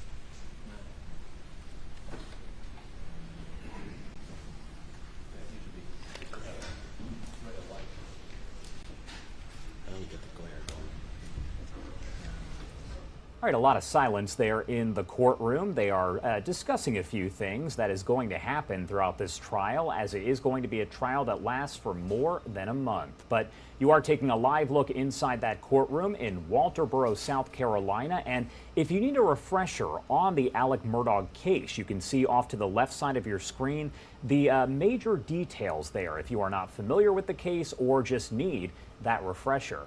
Take a look at the top right-hand side of your screen. Coming up at 2:45 p.m. Eastern Time, we do expect to hear remarks from President Biden on the economy. So we'll bring those to you live, raw, and unfiltered as we do get them. I'm going to pop this audio back up for just a few minutes as we listen back into that trial underway. This is day 4. Lots of blood, and this would be a part of his brain lying next to him, correct? I don't know if that's part of his brain or not.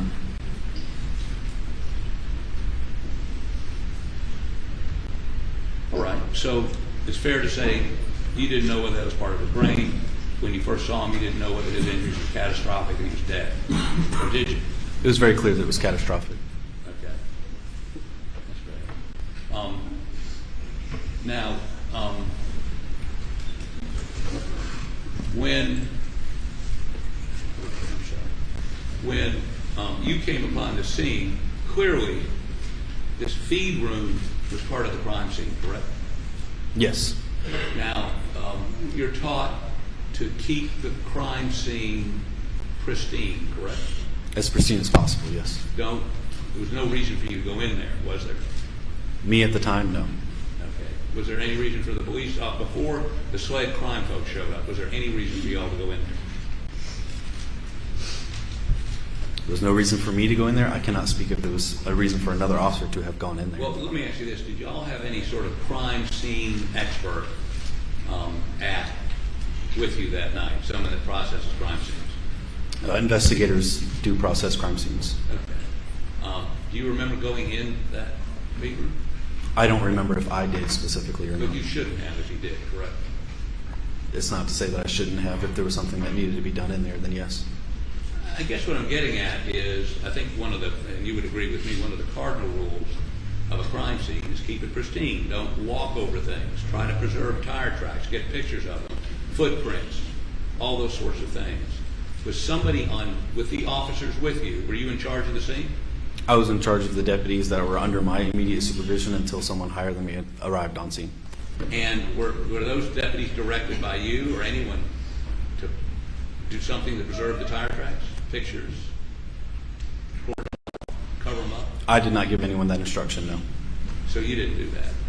In terms of Paul You are listening to the Alec Murdaugh trial underway, day 4 right here, as the defense does question the first officer on the scene of those murders. Alec Murdaugh is on trial for the killing of his wife and son at their South Carolina home in June 2021. We know that he was eventually charged in August of 2022 after spending months in jail on financial charges. He is a disgraced lawyer at this point and also charged with stealing from several clients.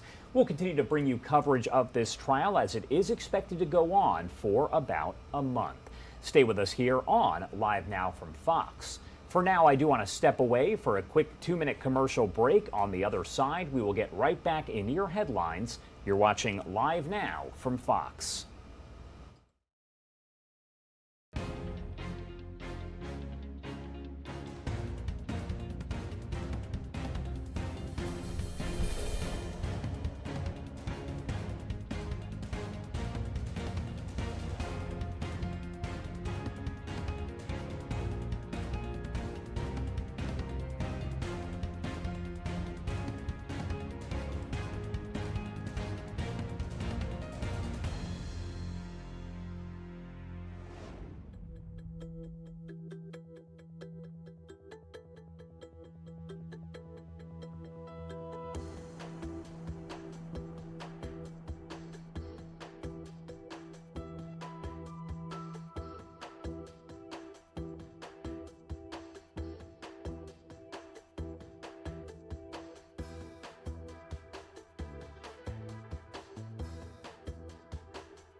And thanks so much again for being with us here on Live Now from Fox. I'm Lexi Petrovich. We do appreciate you being with us here on this Thursday, another busy Thursday here as well. We do want to take you back out to the Murdaugh murder trial that is going on live right now. We've brought you all of that coverage, beginning with the first witness who is testifying. We saw the prosecution ask him a bunch of questions. That's a sergeant that responded to the scene the night of the murders, and now they are in the process of the cross-examinations. Let's bring you out to that live here on Live Now from Fox.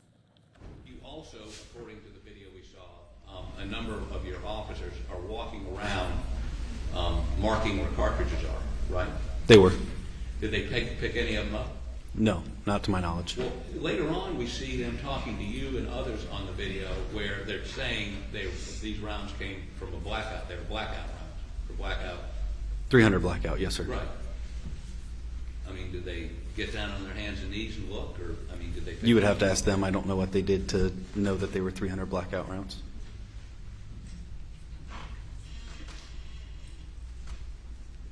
Well, who were those officers that were walking around her without a light on, perhaps stepping on evidence? Correct.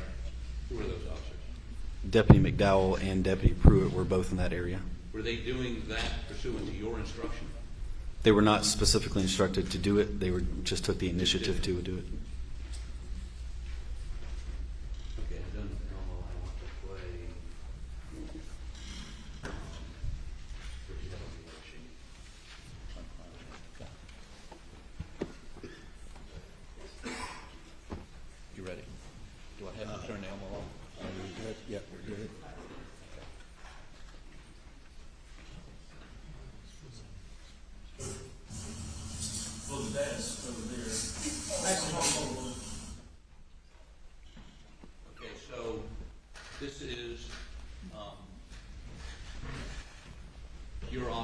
putting a sheet on Paul's body?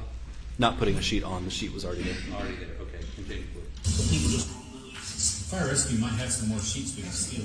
That's why it shouldn't be in my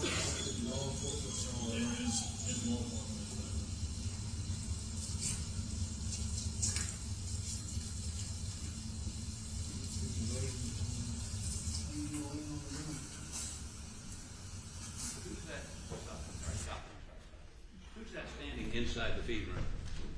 Just inside that doorway was Deputy McDowell. Okay. Were you the president? Oh, is that your body cam? So you're watching him do it, right? That's correct. Should he have done that? Stand where he's standing. Standing inside the feed room. It's part of the crime scene. We're all standing inside the crime scene. Inside what? The crime scene. We are all standing in the same crime scene. I understand the same crime scene, but clearly you believe, based on discussion, and everyone in your unit believed, that the fatal shot was made where he's basically standing, correct? That in that area. Where we are all standing. Yeah.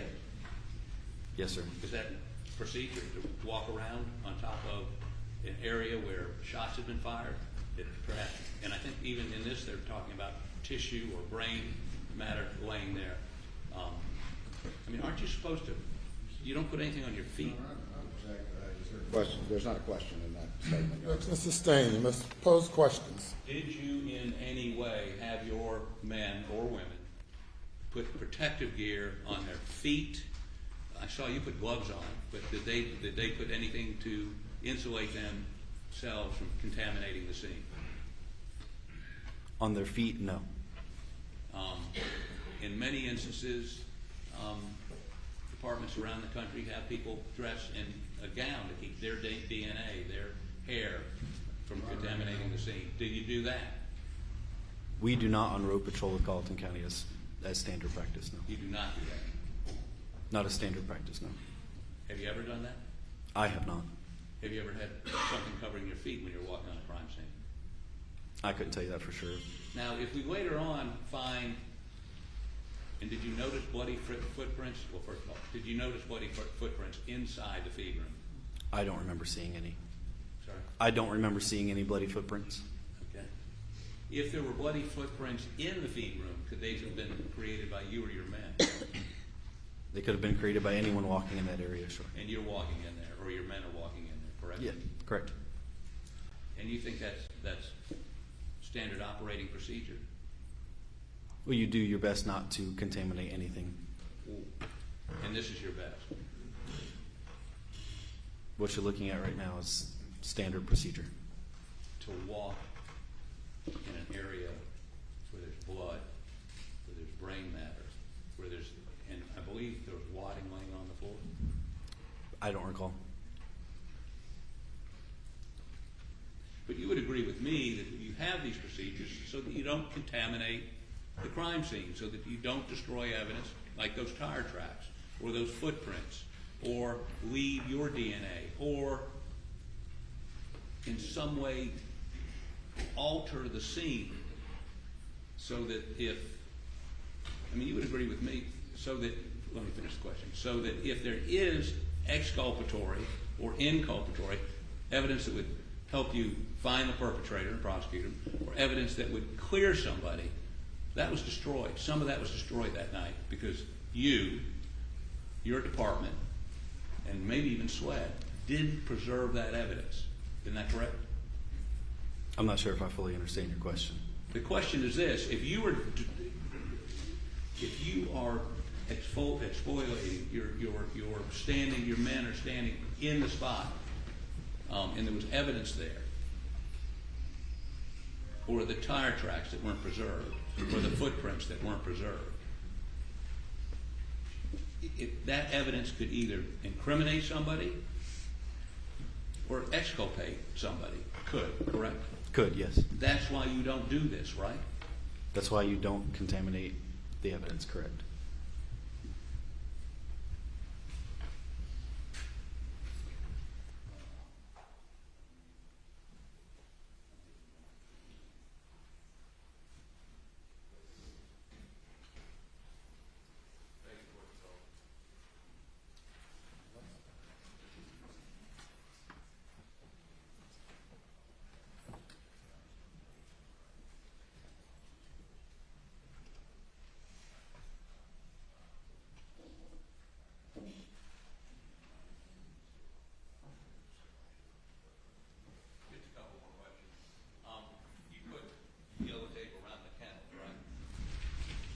We put it around the whole area.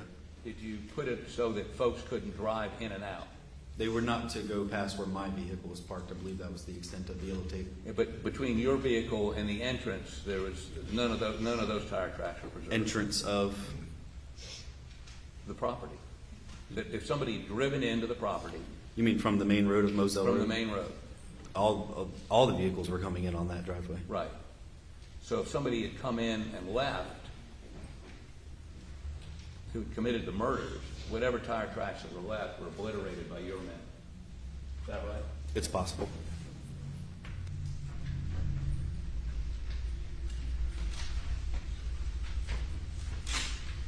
Were you there when the coroner arrived? Given my extent of the time there, I would assume so, but I don't remember But you don't remember specifically. seeing the coroner? I may have. I don't remember specifically. Apparently, according to the body cam, you didn't talk to him. Not on my body camera, but it could have been after the body camera was turned off. I don't know. And why did you turn it off? Why was the body camera turned off? Yes. Once my specific job of doing any primary investigation after my initial arrival is completed, and I'm not going to be doing anything further to investigate, it's no longer needed.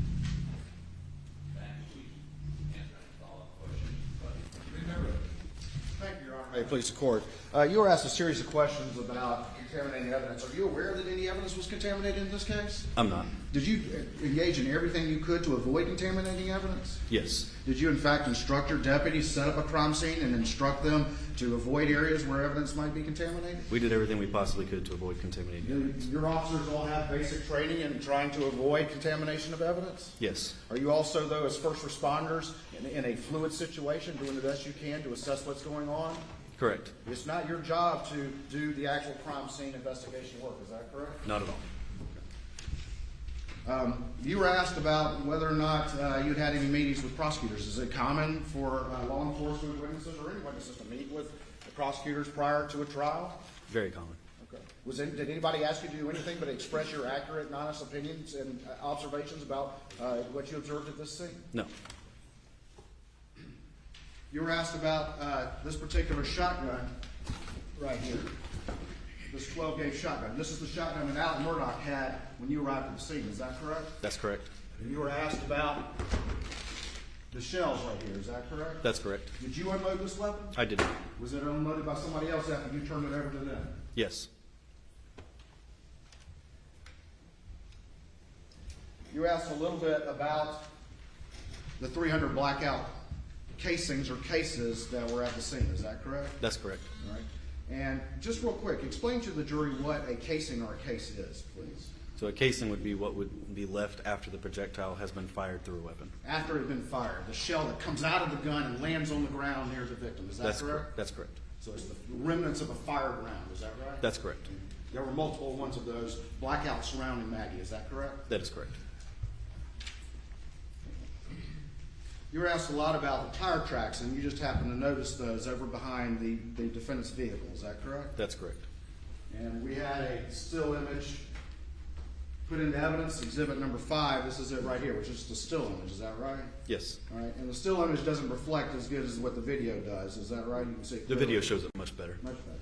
All right. Were these like tracks in the dirt, or were these just impressions in the grass, in the dewy grass? They appear to be impressions on the dewy grass. Okay. They weren't like tracks in the dirt that you saw, correct? No. All right. I'm going to go back to the video.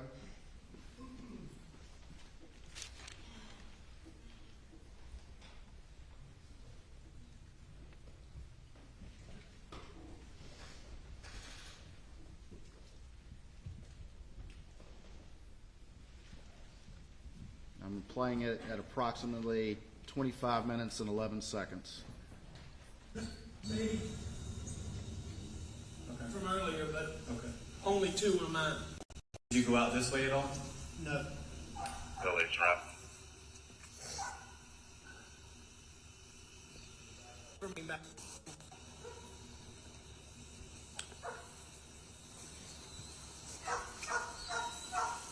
Just go over to that corner of the building.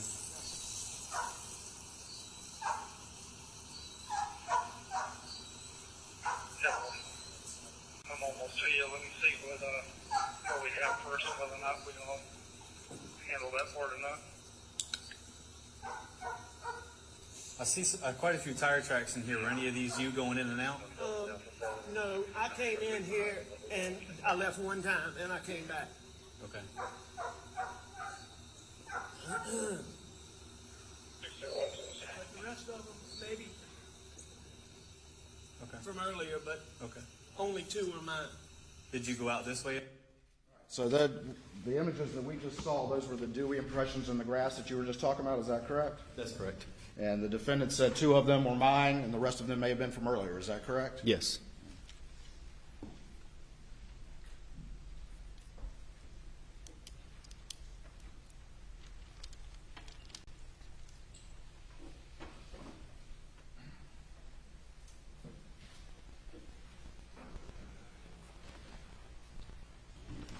You were asked a little bit about the boat case. Did you have any detailed knowledge or understanding of the boat case when you arrived at the scene? You just knew very generally that there was some boat case, is that right? Yes, it had been in the news. Did you even realize that this was that Paul Murdaugh when you arrived on the scene? Not until he had brought up the boat incident.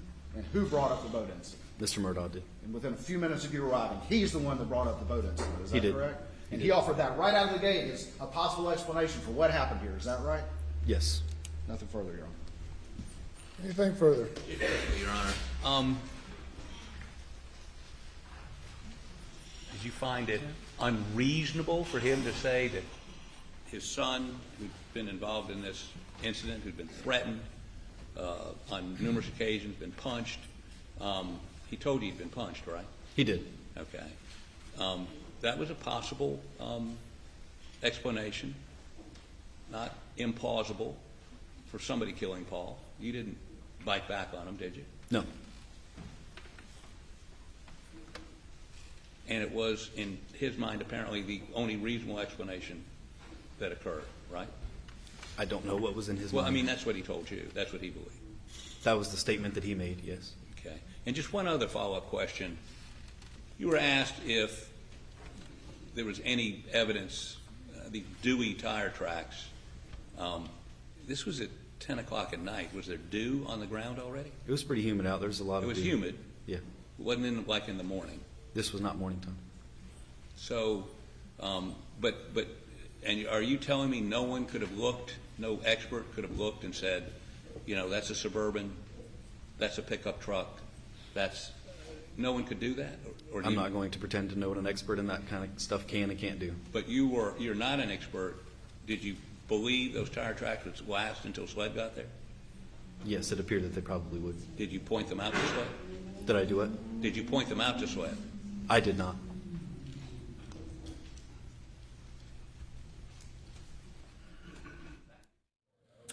Okay, so that is a live look inside the courtroom in South Carolina as we are hearing from the first witness in the Alex Murdaugh murder trial after the jury was seated yesterday. We will get back to that a little bit later on. We are going to take a quick commercial break. Thanks again for being with us here on Live Now from Fox. I'm Lexi Petrovich. When we come back, we're going to take you out live to Deer Park, Texas. That's where we are getting an update from officials there after a tornado hit the Houston area earlier this week. That's coming up here on Live Now from Fox.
Welcome back to Live Now from Fox. I'm Lexi Petrovich. We have a lot of news to get to on this Thursday. We do want to take you out now to Deer Park, Texas. That's where a tornado hit the area earlier this week. Miraculously, no deaths, but we are going to be getting an update here from officials. So let's listen in here on Live Now from Fox.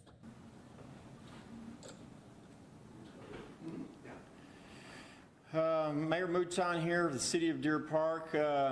First, I want to again thank the community at large for their prayers and support.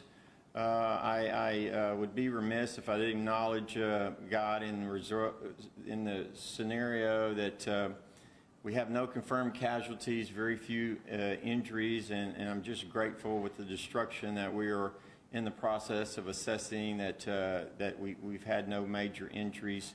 So first and foremost, thank the good Lord for Him protecting our communities. I've got a number of scenarios I'm going to cover very rapidly in this scenario. Before I do, I want to make sure I acknowledge the support we're getting from the state. We got TDM here, we've got Task Force 1 here, we've got the Forestry Service here. Regionally, the county is stepping up to the plate and supporting us very well. A lot of the local municipalities, I'd be remiss if I didn't mention the city of LaPorte, the city of League City have sent cleanup crews to help us with trash. And so I'm very grateful for the regional amount of support that we're receiving.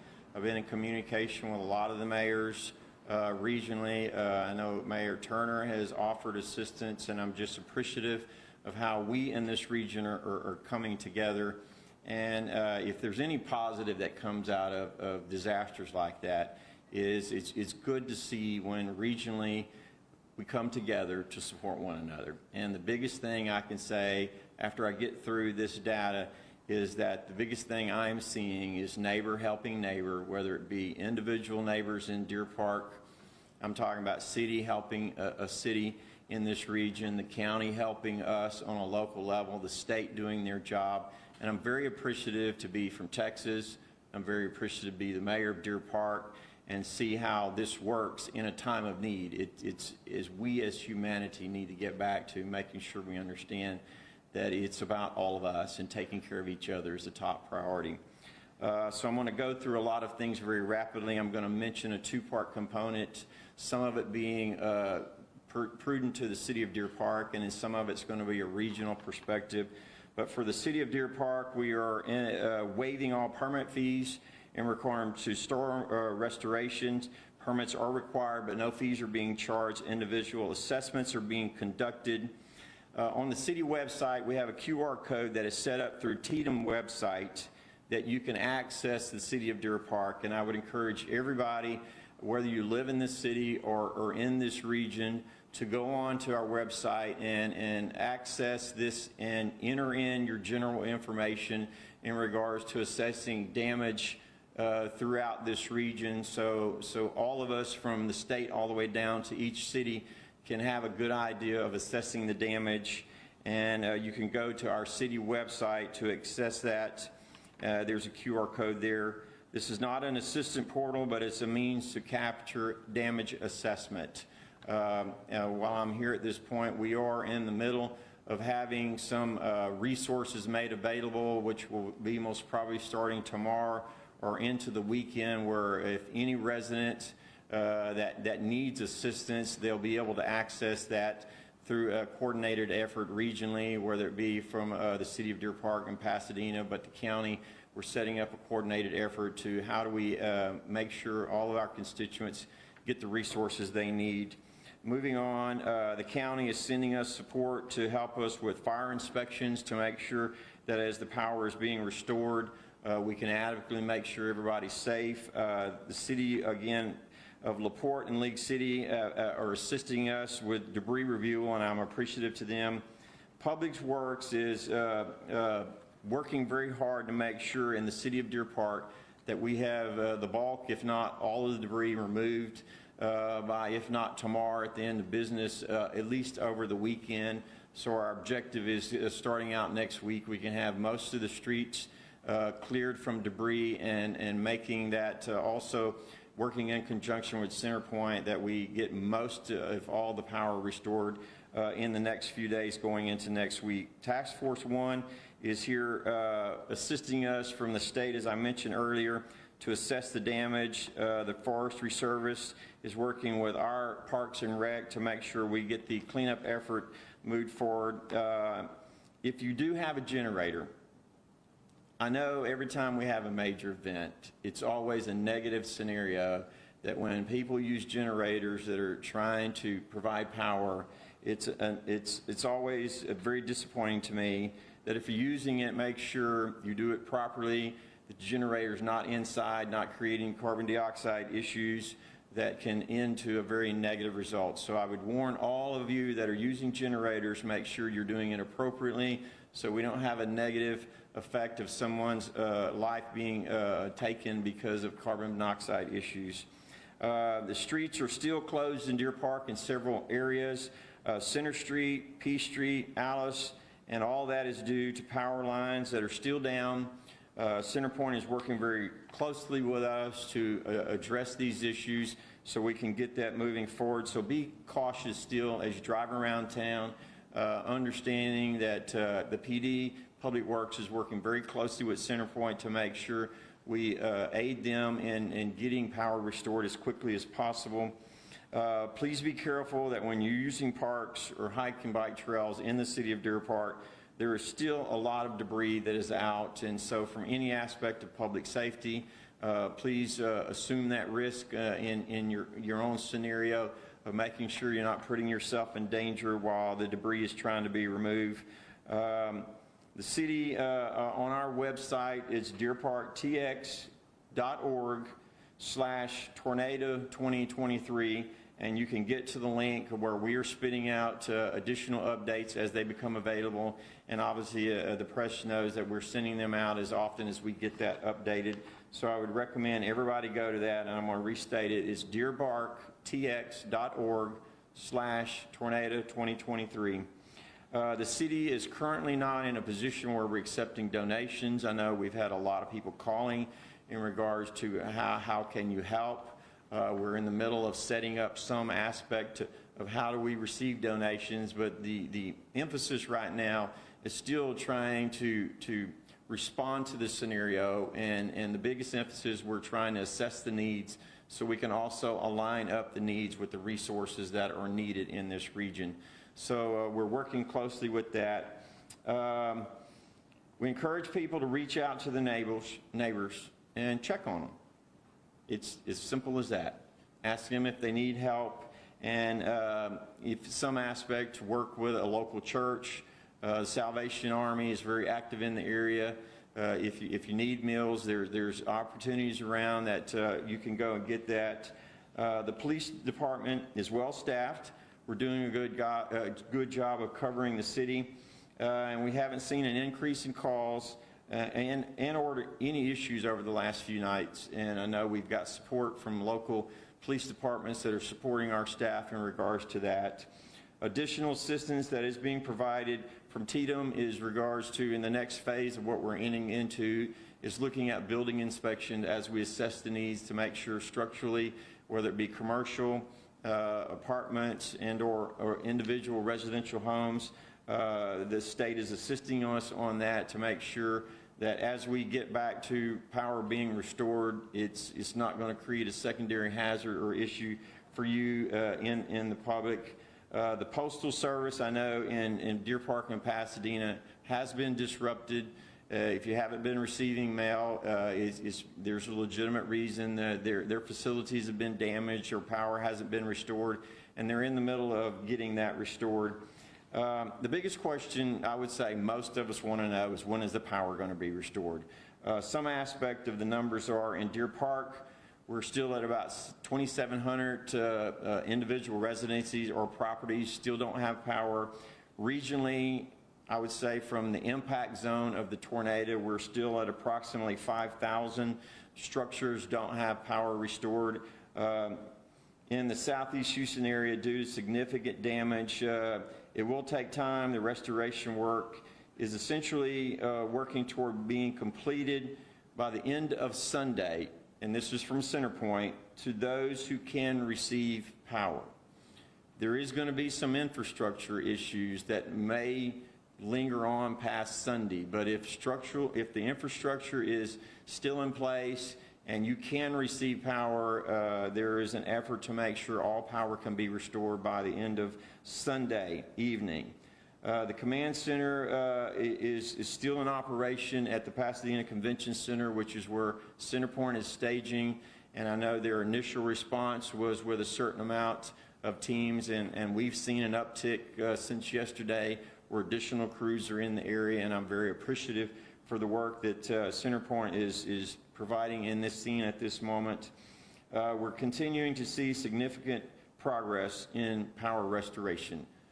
I can say from my own residence, I still don't have power, but I do have a generator, and so I am grateful as we see every day making significant gains. I believe at this time yesterday, we were roughly at 16,000 still without, and we're down to 5. So I would say in any aspect, we've made some good gains in the last 24 hours, and I'm appreciative for that. The rest of the area that's been impacted, I guess in the impact zone, is still dealing with all this. And again, I'm in constant communication with the regional mayors, and I think we're all where we need to be. And yes, if you're going to ask me directly, it can't happen soon enough. We all are working very vigilantly to make sure that the power gets restored as quickly as possible. The needs are being assessed so we can line up resources with the needs. And more information will be coming out later today into tomorrow about how, if you have a genuine need, you can get resources directly to you in this area. And that's in discussion now, and that will be set up most probably going in tomorrow. With that said, does anybody from the press have any questions? Are we all good? Yeah, on the new vision on Uh-huh.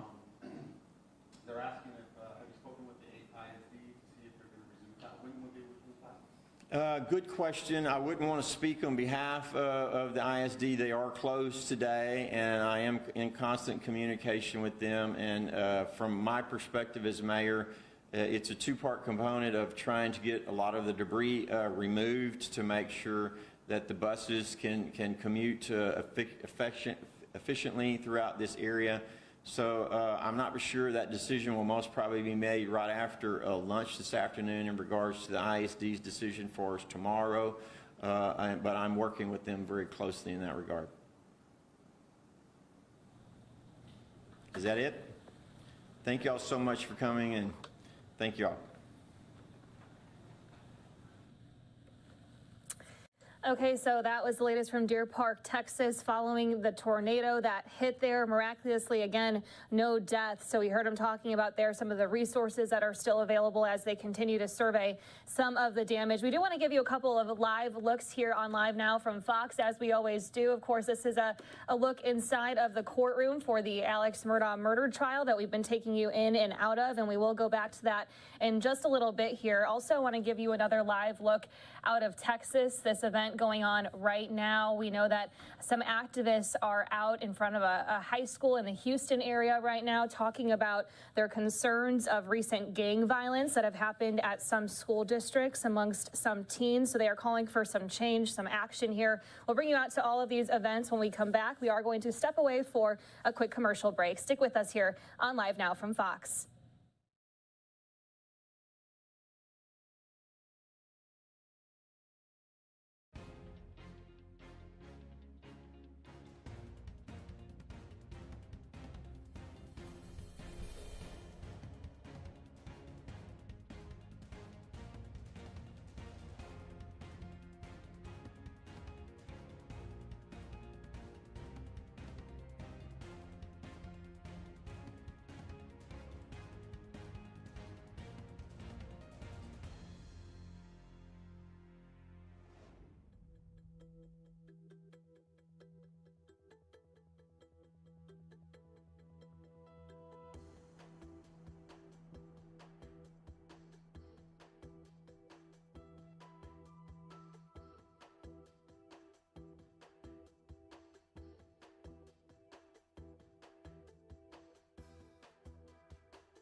Welcome back to Live Now from Fox as we continue to bring you top stories from around the country and around the world. I'm Lexi Petrovich, bringing you all of these latest headlines and updates. We do want to bring you an update to a story out of Florida, nearly 1 year since the murder of a Microsoft executive, Jared Bridegan. Police in Jacksonville finally made an arrest yesterday. Well, today, 61-year-old Henry Tenon appeared in court. He's charged with second-degree murder, conspiracy to commit murder, accessory after the fact to a capital felony, and child abuse for the shooting death of the Microsoft executive. He did appear in court this morning. We'll show you that brief snippet that we had our cameras rolling on in just a minute. But Bridegan was shot in front of his then 2-year-old daughter when he stopped to remove a tire that was blocking the road off. And that's where that child abuse charge comes from. Jacksonville Beach Police and the state attorney, Melissa Nelson, did not disclose the evidence that links Tenon to the shooting. Nelson said the arrest report and the affidavit with more information about Tenon's arrest are under seal for 30 days. Tenon, who has been in jail since August 2022 on unrelated charges, once lived in a home that was owned by the husband of Bridegan's ex-wife. So that is an interesting detail in this case. Police also say, though, that they do not believe Tenon acted alone. That's the only information that they left us with to speculate on for now, because, again, that arrest warrant is sealed for the next 30 days. A judge did set no bond for Tenon today, and he is due back in court on February 16th. We do want to play out that brief court appearance that we had our cameras rolling on here on Live Now from Fox. Let's listen in. Case to call out of order. Can we have Henry Tenon, please? Mr. Tenon, if you'll approach the front of the courtroom and stand in front of the podium. Sir, your attorney, Mr. Bodie, is on Zoom. If at any time you need to speak with him, please let me know. You're here on a warrant that was reviewed by Judge Carbula. She has already determined probable cause for the charges of murder in the second degree, conspiracy to commit murder in the first degree, accessory after the fact to a capital felony, and child abuse. She has set your bonds at no bond, $500,003, $500,003, and $500,003. I'll appoint the public defender's office on this case and pass your case to circuit court on February the 16th. Thank you, sir. You have one. Okay, and we also want to give you another update of a top story that we are following here on Live Now from Fox. We are expecting an update into the investigation of Tyre Nichols. We're expecting that sometime early this afternoon. Of course, we'll bring you that here on Live Now from Fox. But authorities in Tennessee, as they prepare for that update and the release of the police officer body cam footage of Tyre Nichols, the 29-year-old black man who died 3 days after a traffic stop back on January 7th, the police chief and other members of law enforcement are telling the public to not act out violently following this that is going to be released. So we want to play out that message here on Live Now from Fox, or at least part of it, of what the police chief had to say ahead of today's update. In light of the horrific circumstances surrounding the death of Tyre Nichols, it is absolutely incumbent upon me, your chief, to address the status of what the Memphis Police Department is doing, has done, and will continue to do in furtherance of finding truth in this tragic loss, ensuring we communicate with honesty and transparency, and that there is absolute accountability for those responsible for Tyre's death. As you know, 5 Memphis police officers were terminated last week. These officers were found to be directly responsible for the physical abuse of Mr. Nichols. Concurrent within that investigation, other MPD officers are still under investigation for department policy violations. Some infractions are less egregious than others. As this investigation and other external investigations continue, I promise full and complete cooperation from the Memphis Police Department with the Department of Justice, the FBI, the Tennessee Bureau of Investigation, and the Shelby County District Attorney's Office to determine the entire scope of facts that contributed to Tyre Nichols' death. Aside from being your chief of police, I am a citizen of this community we share. I am a mother, I am a caring human being who wants the best for all of us. This is not just a professional failing. This is a failing of basic humanity toward another individual. This incident was heinous, reckless, and inhumane. And in the vein of transparency, when the video is released in the coming days, you will see this for yourselves. I expect you to feel what the Nichols family feels. I expect you to feel outrage in the disregard of basic human rights, as our police officers have taken an oath to do the opposite of what transpired on the video. I expect our citizens to exercise their First Amendment right to protest, to demand action and results. But we need to ensure our community is safe in this process. None of this is a calling card for inciting violence or destruction on our community or against our citizens. In our hurt, in our outrage and frustration, there is still work to be done to build each other up, to continue the momentum of improving our police and community relationships and partnerships, to show those who watch us now that this behavior is not what will define our community and our great city. This is not a reflection of the good work that many Memphis police officers do every day. What comes next is our defining moment. What we all do next can be that reflection of our character. I am not wavering in my commitment to you to have a police force that is here to serve and protect you. Those 5 officers and others failed our community, and they failed the Nichols family, and that is beyond regrettable. I have met with and offered condolences to Tyree's mother and father, and have asked for the support of our community leaders and clergy in this extremely difficult moment. But words are only temporary salves that need to be followed by true, responsible action and change. It is my intent as a proactive measure to ensure that a complete and independent review is conducted on all of the Memphis Police Department's specialized units, and the commitment of my executive leadership to ensure that policies and procedures are adhered to in our daily encounters with the citizens we are sworn to serve. In the days ahead, I ask that you continue to pray for the family of Tyree Nichols, the Memphis Police Department, and our great city. In light of the horrific circumstances surrounding the Okay, so that was the latest police update as we are awaiting the most recent update that is expected to come this afternoon. Again, after that traffic stop back on January 7th when Nichols was pulled over around 8:30 that evening for reckless driving. We know that 5 officers were then put on leave as a result of this, and we are expecting that most recent update to come this afternoon. We want to put up this tweet here as well from our team at Fox 13. Jeremy Pierre, he tweeted out that he's hearing from 4 independent sources that it's expected at least 2 of the 5 former Memphis police officers involved in the death of Tyree Nichols will turn themselves in today. The officers have not been charged. However, the grand jury is meeting today at 9. So this is a big story that we have our eyes on here on Live Now from Fox. Of course, we'll be bringing you all of those updates here as they become available. And following along with some other top stories, we want to bring you this one out of Philadelphia, where this individual that you're looking at here is facing several charges after investigators say he went on a weeks-long crime rampage in Philadelphia that included at least 2 deadly shootings that killed 4 people.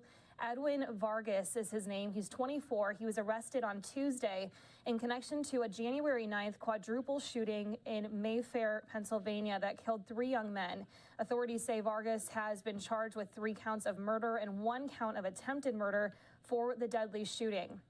Investigators believe that all 4 men were returning from shopping at a local mall when at least 1 gunman opened fire on them, firing more than 50 shots. Police also say that Vargas is believed to be responsible for another fatal shooting in Hunting Park just 6 days prior to the early morning hours of January 3rd. According to officials, police responded to the 900 block of West Hunting Park and found a 28-year-old man there suffering from a gunshot wound to the head. That victim was pronounced dead on the scene shortly after. We also want to bring you an update from California. Of course, some tragic shootings that have taken place there in recent days. It's been nearly a week since a gunman shot and killed 11 people in Monterey Park at a Lunar New Year celebration. We're now learning some new information about the gunman, 72-year-old Hu Can Tran. In addition to these photos of the weapons recovered by police, the sheriff mentioned that a motorcycle registered to Tran was parked in the 200 block of Garfield Avenue in Monterey Park, which is just a short walking distance from that crime scene. The Los Angeles Sheriff's Department investigators believe the motorcycle was there to serve as what they described as an alternative getaway vehicle. The announcement comes days after the sheriff's office raided the home of the suspected gunman. 2 days before the photos of some of that evidence was released, the sheriff revealed what authorities found during their search, which included a caliber rifle, a .308 caliber rifle, and numerous electronic devices such as cell phones and computers. Detectives continue to search for a motive. Prior to this deadly shooting, Tran's criminal history was really limited, with the exception of a 1990 arrest in connection to an unlawful firearm possession charge. That's according to the LA Sheriff's Office. Tran died from a self-inflicted gunshot wound at a SWAT scene hours after the shooting. So far in 2023, we've seen more shootings than days. Just a horrible statistic there. That's according to data from the nonprofit group Gun Violence Archive, which reported at least 40 mass shootings this month alone. But now a new report from the Secret Service takes a look at mass attacks between 2016 and 2020, highlighting trends and warning signs so communities can prevent the violence going forward. Let's bring you that latest report from Fox News correspondent Ashley Strohmeyer. Acts of violence are happening all too frequently. A new report from the Secret Service is shedding light not just on shootings, but on mass attacks in general, identifying the warning signs communities need to look out for. There were 173 attacks that were perpetrated between 2016 and 2020. And the way that we define the criteria for the report is 3 or more harmed in a public or semi-public setting. Of those attacks, Secret Service officials say half were fueled by personal, domestic, or workplace disputes, with businesses like restaurants, retailers, convenience stores, hospitals, and more impacted the most by targeted violence. Nearly half of the attacks from the study involved a direct relationship between the attacker and their target. Grievances were the top motive for these attacks, and that involved current or former employees targeting their workplace, current or former students targeting the school, residents who targeted either a senior living facility that they were living in or an apartment complex, as well as customers receiving services. Firearms were the most frequent used weapon, with men making up nearly all of the attackers.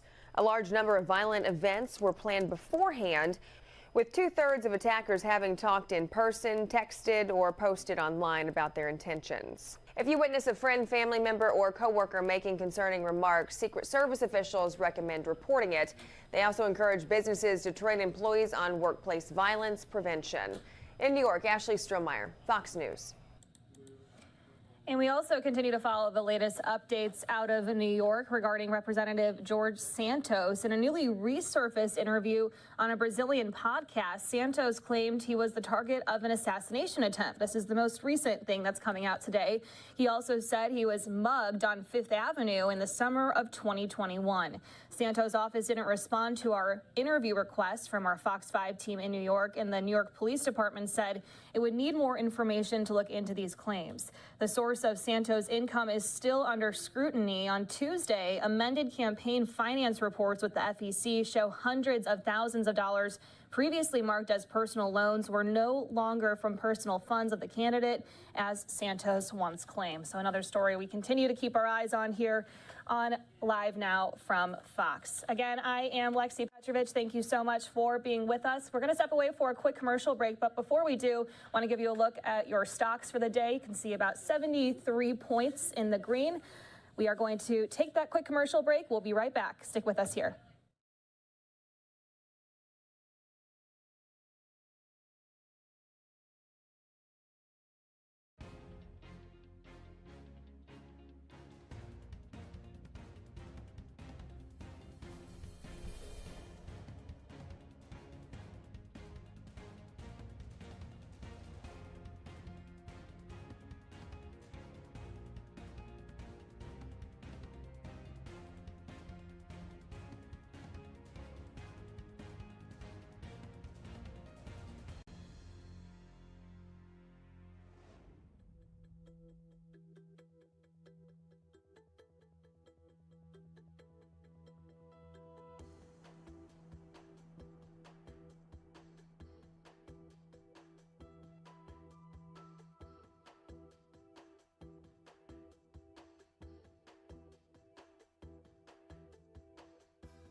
Welcome back to Live Now from Fox. I'm Lexi Petrovich. We do appreciate your company on this Thursday. We want to take you out to another event that we are following here. It's in regards to a JR rifle. Some Democratic leaders speaking out about this and why they are opposed to this, talking about some of their concerns. Let's listen into that event here on Live Now from Fox. Okay, well, thank you all for coming. I appreciate it. Now, look, we've had another terrible, terrible week. Endless mass shootings. These turn our stomach, hurt our hearts, and every American is asking why. So we're here today to discuss an issue that relates to all of the prevalence of guns in our society, going places they shouldn't go. We're discussing today a weapon that is currently for sale and being marketed to and for children. It has a disgusting name. It's called the JR-15. Can you believe that? A gun is called the JR-15, a spin-off of the AR-15. And not only do we know of the multiple mass shootings that have occurred, but a few weeks ago we saw in Virginia, we watched with horror as we heard about a 6-year-old shooter, first grade, pointing a gun at his teacher and killing her. It's a painful reminder that weapons like this need to be reined in and not advertised to children. Not only do they need to be reined in, the law says you shouldn't be marketing guns to kids, but there's a company in Chicago that's doing exactly that. Today I'm asking if this Chicago area company that makes this sick weapon, the JR-15, might actually be breaking the FTC's laws and regulations. The last thing we need to be doing is reducing in size these deadly weapons of war and then marketing them to children. But that's what's happening. Yeah, here, bring it over. Oh, come, Tammy. You're okay? Okay. All right. We must stop the raining of bullets across the nation and stop this horrible marketing campaign, not only so it stops, but so that others don't do it. Because if this is left alone, others are likely to do it as well. The FTC has the power and the proof to take a hard look at this dangerous JR-15 marketing effort. So today, we are asking the FTC to investigate the company that makes and advertises this. And just so you can see it all. Here, Tammy. JR-15. It's supposed to look like the AR-15, but be marketed to kids. And if there's any doubt that they're not marketing to kids, here, look at this poster. This is put out by the company with the young kid and the gun.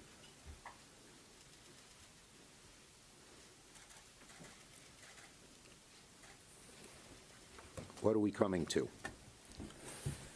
Let's put this here. People under the age of 18 cannot own a gun. So why is this kind of gun? So why is the company so fervently marketing to kids? It's a serious question with federal consequences, and that's why we've asked the FTC to investigate. And I have sent a letter to the FTC, which I don't have here. Do we have a copy of the letter, folks? Okay. The bottom line is simple. With the epidemic of youth gun violence and mass shootings in an idea like this, a children's AR-15 should just not see the light of day.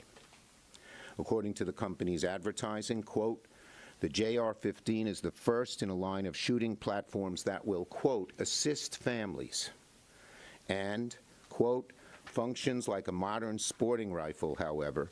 It functions like a modern sporting rifle, and however, most importantly, its small size, lightweight, and rugged polymer construction and ergonomics are geared towards smaller enthusiasts. So there's no doubt they're marketing it to kids.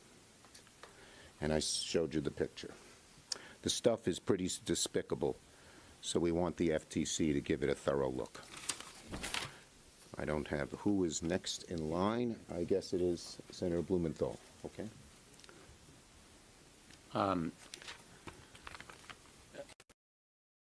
word, Senator Schumer, but it is absolutely obscene and outrageous that the JR-15, otherwise known as Junior 15, the Junior 15 may be a smaller version of an assault rifle, but there is nothing smaller about the damage that it can do. And let's come right to the point. We don't need new legislation here. We don't need a new law. What we need is enforcement. The FTC has the power. It has the proof. As we listen into this event here, some viewers will see a quick commercial break. And in the statements of its owner, who said, Eric Schmidt, owner of the We Won, said, "We worked hard on that logo. It's pretty exciting. That keeps the wow factor with the kids, I think." This weapon and these ads are the Joe Camel of the arms industry today. The firearms industry has taken a page from Big Tobacco's book. In fact, they've taken the whole book. Marketing to kids, that's where the money is. And here is the lesson of Big Tobacco. We can win. All we need to do is enforce the law. Deceptive and misleading advertising is already against the law. Saying that these firearms are safe or useful for any reason, marketing them to kids, is against the law. To the FTC, I say, use the tools. Use the law that you have right now. Do not be intimidated or scared by the firearms industry.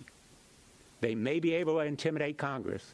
They should not intimidate the enforcers.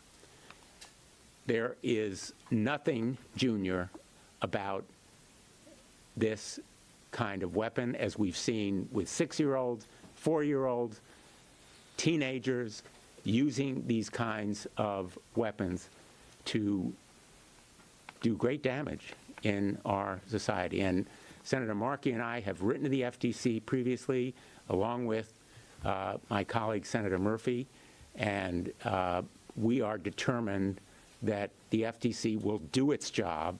It doesn't need new tools. It has them right now. Senator Murphy. I'm proud to introduce Senator Murphy. Thanks a lot. Thank you, Senator Schumer, for leading this effort. Grateful to all of my colleagues.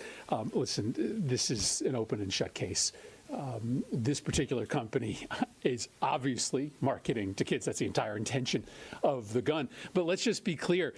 Makers of AR-15s that are being sold today that we think of as being marketed primarily to adults are also being marketed to kids. So on the day that the Uvalde shooter turned 18, there was an ad by the maker of the gun that he bought days later that involved a small toddler sitting on the ground in a T-shirt that said "Rascal" with an assault weapon in his hands, with a biblical proverb talking about training children young with an assault weapon in his hands. And so this tactic of marketing to children, marketing to toddlers, encouraging parents to buy assault weapons for their small children, this isn't just about We Won. This is an industry-wide practice that has absolutely devastating consequences because we know the rate of accidental shootings, the number of kids that are getting their hands on guns, it is absolutely skyrocketing all across this country. And I think we probably can pass additional legislation to protect our kids, but man, we can just start by making sure that our existing agencies use the law that they have to make sure that these companies are held accountable when they market weapons of mass destruction to children. So I'm grateful to the big turnout here today. It obviously shows you how many people all across this country care about getting this right. Thanks, Senator Schumer. Senator Durbin.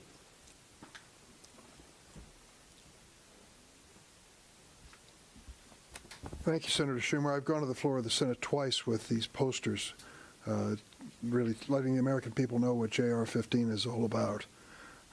We know the reality of gun deaths in the state of Illinois, that horrendous shooting at Highland Park in the 4th of July parade, among other things, crippled an 8-year-old boy who will be in a wheelchair for the rest of his life. That's the reality of gun violence. There isn't one of us on stage that can't tell the story from a personal perspective. But this is an outrage. It is an outrage that the current laws of the United States of America basically protect and absolve these companies from the same liability every other business faces. That's the reality. But there is no exemption, there is no protection when it comes to this advertising. It is unacceptable for the Federal Trade Commission not to really look at this in honest terms. This is an appeal to children for a product that is inherently dangerous. If there's one thing they should step in to do, it's to protect these children. I'm sorry that the We One tactical company is based in Illinois, as I'm sure Senator Duckworth is. Then unfortunately, they are trying to get children to start using military-style weapons. They want more Americans to use these weapons, and they're hooking them to the young with JR-15. It's straight out of the tobacco company playbook, and I know a little bit about this. You can recall what the tobacco companies did to addict people to tobacco at an early age. Their deceptive advertising, as was mentioned, Joe Camel. And once addicted to their products, the poor folks suffered for a lifetime. The same is true with this appeal to children and to their parents of children to buy these weapons that the children themselves can use. Would a small child be sensible enough to avoid using them? Well, we have a 6th grader in a 1st grade classroom that proved otherwise just recently. So let's be honest about it. This is appealing to kids, and it's got to come to an end. Senator Markey. Thank you, Senator Schumer. Thank you for your leadership on this issue. We are here in an important fight for our nation and our children. Not even 1 month into the new year, and the United States is already in the midst of an alarming epidemic of gun violence. In 2023, we have already seen 39 mass shootings. Yet despite this epidemic and its devastating effects on our young people, some weapons manufacturers are blatantly and unabashedly flaunting their efforts to market deadly firearms to children. In 2022, a company known as We One Tactical unveiled the JR-15, which sounds a lot like the AR-15 on which it is modeled. This Junior 15 is marketed as a kid-friendly version of the weapon of choice used in so many mass shootings. Last May, I led 10 of my Senate colleagues, including Senators Blumenthal and Murphy and Padilla, in urging the Federal Trade Commission to investigate the marketing of these highly lethal firearms to America's children. After I sent that letter, We One Tactical went dark. Its website was no longer accessible. It stopped taking orders for its weapons. But now, just 3 weeks after a 6-year-old shot his public school teacher in Virginia, We One Tactical is back again, pushing its JR-15, sickeningly rebranding it as representing American family values. Gun manufacturers are priming children to look forward to the day they turn 18 so that they can buy an AR-15 and calling that American values. For decades, the firearms industry and gun lobby have been targeting young children for financial and political gain. The industry consistently makes false and misleading claims about firearm safety and unfairly exploits children and teenagers through unfair and deceptive marketing practices that ultimately lead to fatal consequences, which we have seen time and time again. We know that the tobacco industry targets young children. My father, who smoked 2 packs of Camels a day, told me when I was 11, he knew I would start smoking when I was 11. Don't take the quarter out of my pockets. My father knew that, and he died of lung cancer because he smoked those 2 packs of Camels a day. The tobacco industry are knowingly murdering people in our country. The NRA knows the same thing, and so doesn't this company. We know that what this company is doing is a per se violation of Section 5 of the Federal Trade Commission Act, an unfair and deceptive practice. It is well within the penumbra of that section. And so we call upon, once again, the Federal Trade Commission to act. They have yet to respond to the letter of the 10 senators from last summer on this issue. It is time for them to act. We need a watchdog at the Federal Trade Commission to take on this issue, to fight for the public health in our country. We need to block these companies from advertising their lethal weapons to the children of our country. I thank you, Senator Schumer, for taking up this cause. Thank you, Senator Markey. Senator Duckworth.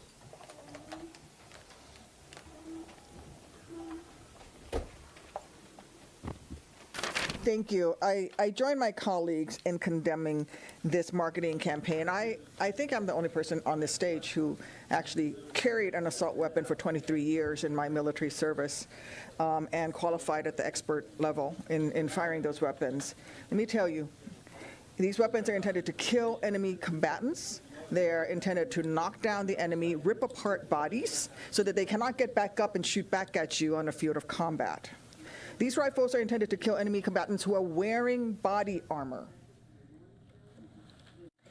Okay, so that was the latest into that news conference from earlier today where some Democratic leaders were calling for a federal probe into the JR-15 rifle that they say is being marketed towards children. Now, the company, if you go to their website and check out what this rifle is, you'll see that they market it as more of a hunting and a sporting type of a safe way for kids to use the rifle. So this is something that obviously some leaders are very upset about, considering all of the mass shootings that we've been seeing in recent days and recent weeks. And then also just the fact that one of our top stories that we've been covering this month is that a 6-year-old shot his teacher. And they're saying things like this that are marketing rifles towards children are the reason that we're seeing so much violence. That is another event that we have been covering here on Live Now from Fox. What we want to do right now is continue to bring you some updates on some of our other top stories. That, of course, includes the Alex Murdaugh trial that is going on right now. This isn't a live look here. This is just some general video of him as he has been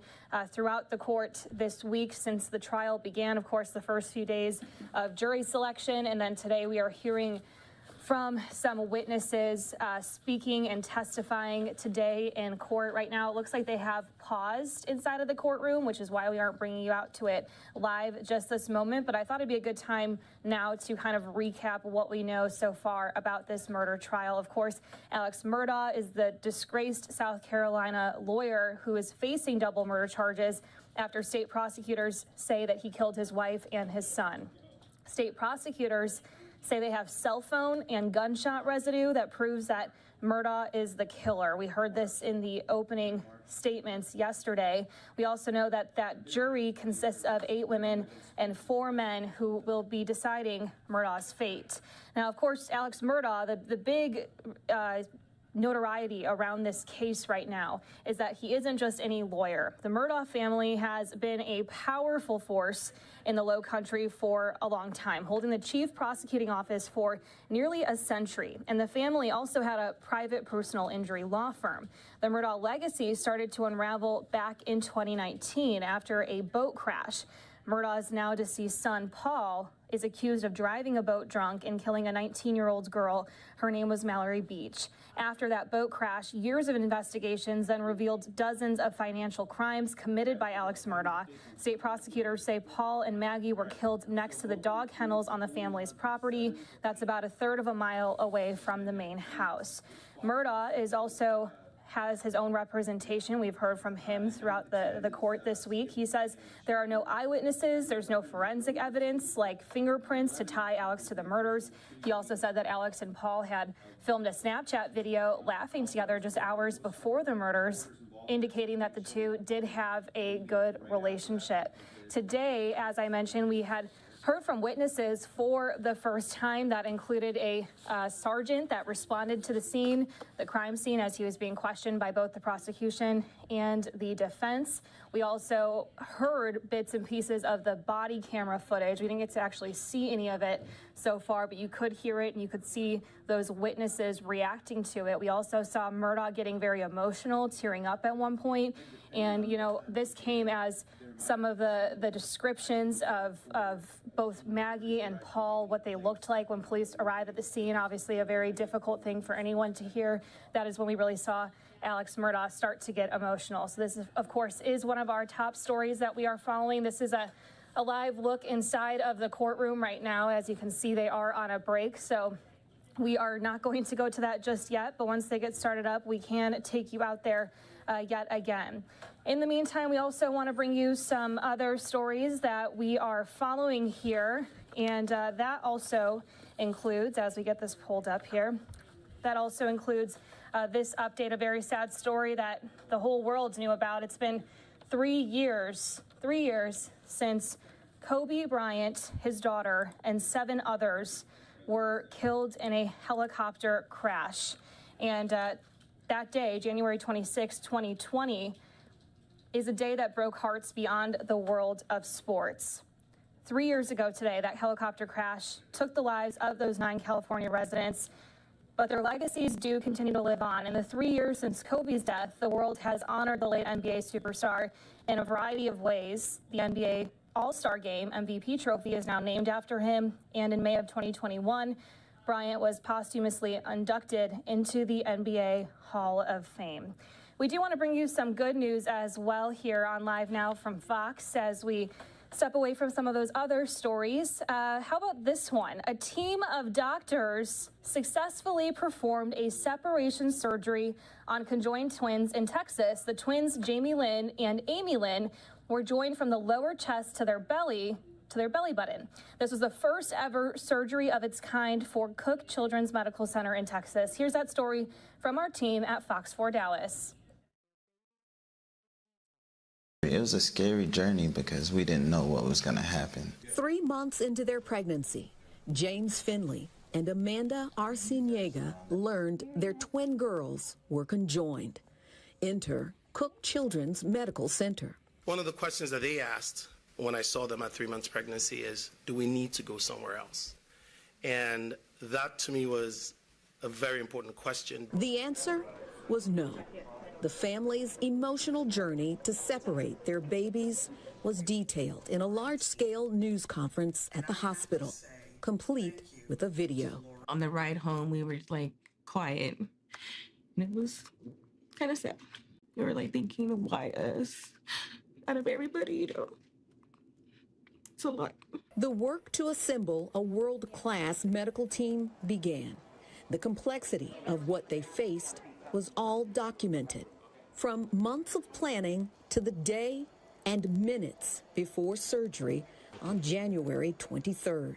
We kind of had to work to find the ideal timing for when to do this. They were born at 34 weeks, so they were a little early, so we had to grow them, get them a little bit bigger. We got to a point where their positioning was a real challenge. It took 5 hours in the OR just to prep before the procedure began. It lasted hours and ended successfully. We're separated. You have 2 babies on 2 separate beds. Bishop T.D. Jakes, pastor of the twins' grandmother, was a spiritual counselor for the family.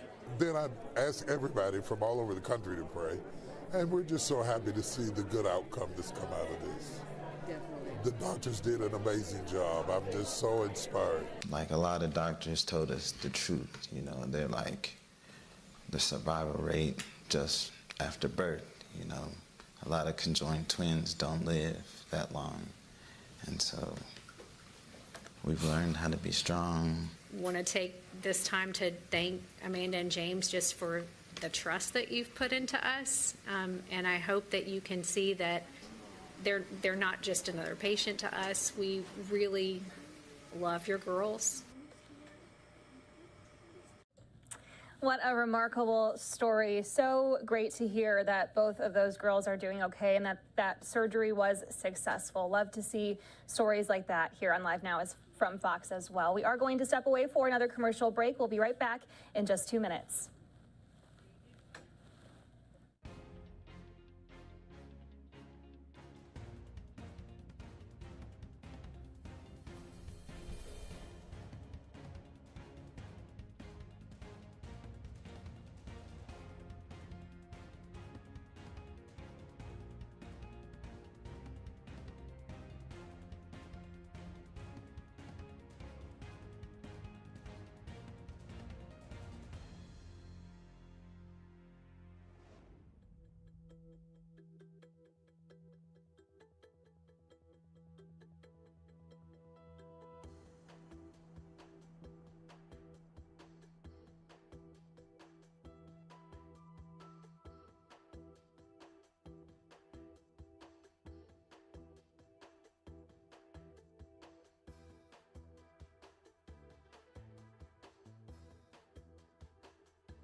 You're watching Live Now from Fox. I'm Lexi Petrovich. Thanks so much again for being with us as we bring you all of these top headlines, weather updates, news updates from around the country and around the world. We do appreciate your company here on Live Now from Fox. What we want to do now is take you out to this event we had our cameras rolling at. You can see U.S. Attorney General Merrick Garland there as he held a news conference today to announce an international ransomware enforcement action. Let's listen in here on Live Now from Fox.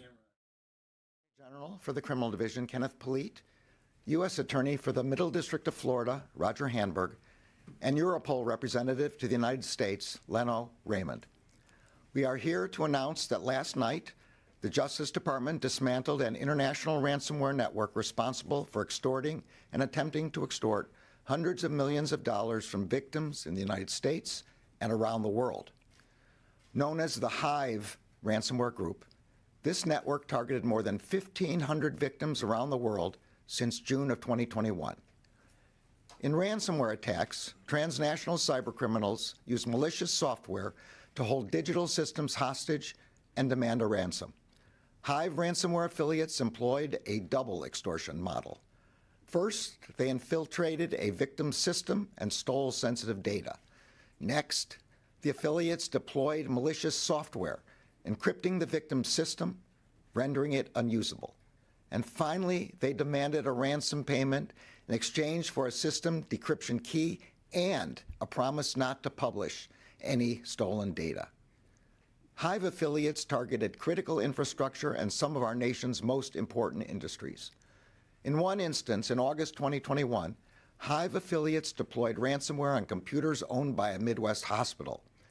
At a time when COVID-19 was surging in communities around the world, the Hive ransomware attack prevented the hospital from accepting any new patients.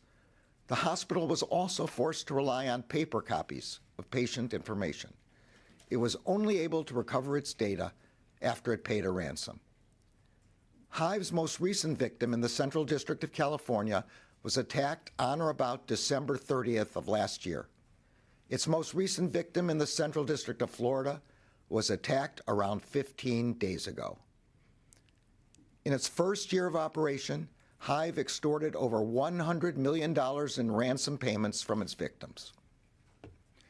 Last summer, FBI agents from the Tampa Division, with the support of prosecutors in the Criminal Division's Computer Crime and Intellectual Property Section and the Middle District of Florida, infiltrated the Hive network and began disrupting Hive's attempts to extort victims.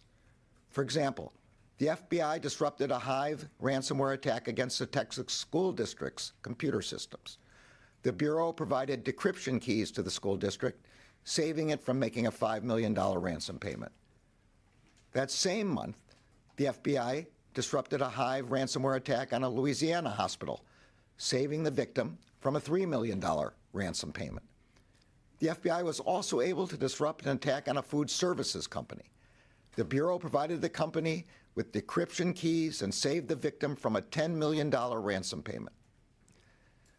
Since July of last year, we provided assistance to over 300 victims around the world, helping to prevent approximately $130 million in ransom payments. Our continued investigative efforts led us to 2 back-end computer servers located in Los Angeles that were used by Hive to store the network's critical information. Last night, pursuant to court order, we seized those servers. We also received court authorization to wrest control of Hive's darknet sites and render its services unavailable. This morning, if a Hive affiliate tries to access their darknet site, this is what they will see. Our investigation into the criminal conduct of Hive members remains ongoing. I want to thank all of the agents, prosecutors, and staff across the department for their work on this matter. I also want to thank the United States Secret Service, as well as all of our international partners, including Germany and the Netherlands, as well as our law enforcement partners at Europol. Cybercrime is a constantly evolving threat. But as I have said before, The Justice Department will spare no resource to identify and bring to justice anyone, anywhere who targets the United States with a ransomware attack. We will continue to work both to prevent these attacks and to provide support to victims who have been targeted. And together with our international partners, we will continue to disrupt the criminal networks that deploy these attacks. I'm now going to turn over the podium to Deputy Attorney General Monaco. Good morning, and thank you, Mr. Attorney General. Over the last 2 years, the Attorney General and I have made clear that the Department will use all of the tools at its disposal and work with our partners to attack the ransomware threat from every angle. The Department's agents, prosecutors, and trial attorneys have partnered with law enforcement allies across the globe to track ransom payments through the blockchain and seize them back for victims, to dismantle ransomware networks, to warn targets of exigent ransomware threats and to prevent attacks, and to disrupt the criminal ecosystem that enables the targeting of innocent victims. We've made it clear that we will strike back against cybercrime using any means possible, and today's action reflects that strategy. We have also pledged to place victims at the center of our strategy and our mission, and to prioritize prevention. As you will hear in more detail from the FBI director, for the past several months, the FBI and our prosecutors have been inside the network of one of the world's most prolific ransomware variants, Hive. The FBI has labeled Hive a top 5 ransomware threat, both for its technical sophistication, but also for the harm that it can inflict on its victims. But for all of the group's technical prowess, it could not outfox our prosecutors, our agents, and our international law enforcement coalition. Unbeknownst to Hive, in a 21st century cyber stakeout, our investigative team lawfully infiltrated Hive's network and hid there for months, repeatedly swiping decryption keys and passing them on to victims to free them from ransomware. For months, we helped victims defeat their attackers and deprived the Hive network of extortion profits. Simply put, using lawful means, we hacked the hackers. We turned the tables on Hive, and we busted their business model, saving potential victims approximately $130 million in ransomware payments. Successful actions like the one we announced today require the creative use of civil and criminal authorities, and they require partnerships among law enforcement, to be sure, but also with victims. Our actions in this investigation should speak clearly to those victims. It pays to come forward and to work with us. We are all in this together. We need your help to stop cyber criminals, to prevent future victims, and in exchange, we pledge our tireless efforts to help you protect your systems and to prevent or recover losses. When a victim steps forward, it can make all the difference in recovering stolen funds or obtaining decryptor keys. So whether you own a small business or run a Fortune 500 company, whether you oversee a school district or manage a hospital, we can work with you to counter ransomware, to mitigate harm, to prevent loss, and to strike back at the bad guys. Although today's announcement marks an important success in the international fight against ransomware, we will not rest when it comes to Hive and its affiliates and other ransomware actors. If you target victims here in the United States, the Department of Justice will target you. And if you're a victim, know that the Department of Justice and the FBI are on the job and will be fighting for you and alongside you throughout your moment of crisis. I'd now like to turn the podium over to Director Wray.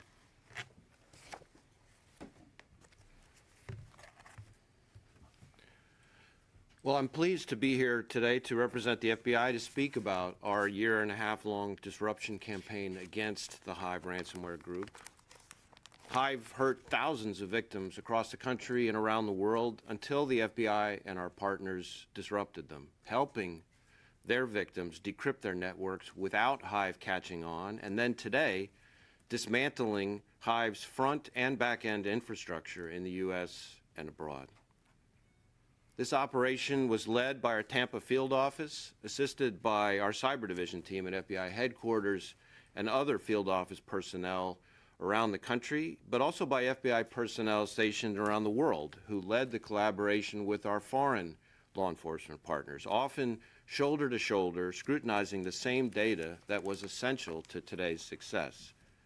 Especially the fine work of the German Reutlingen Police Headquarters, the German Federal Criminal Police, the Netherlands National High-Tech Crime Unit, and Europol.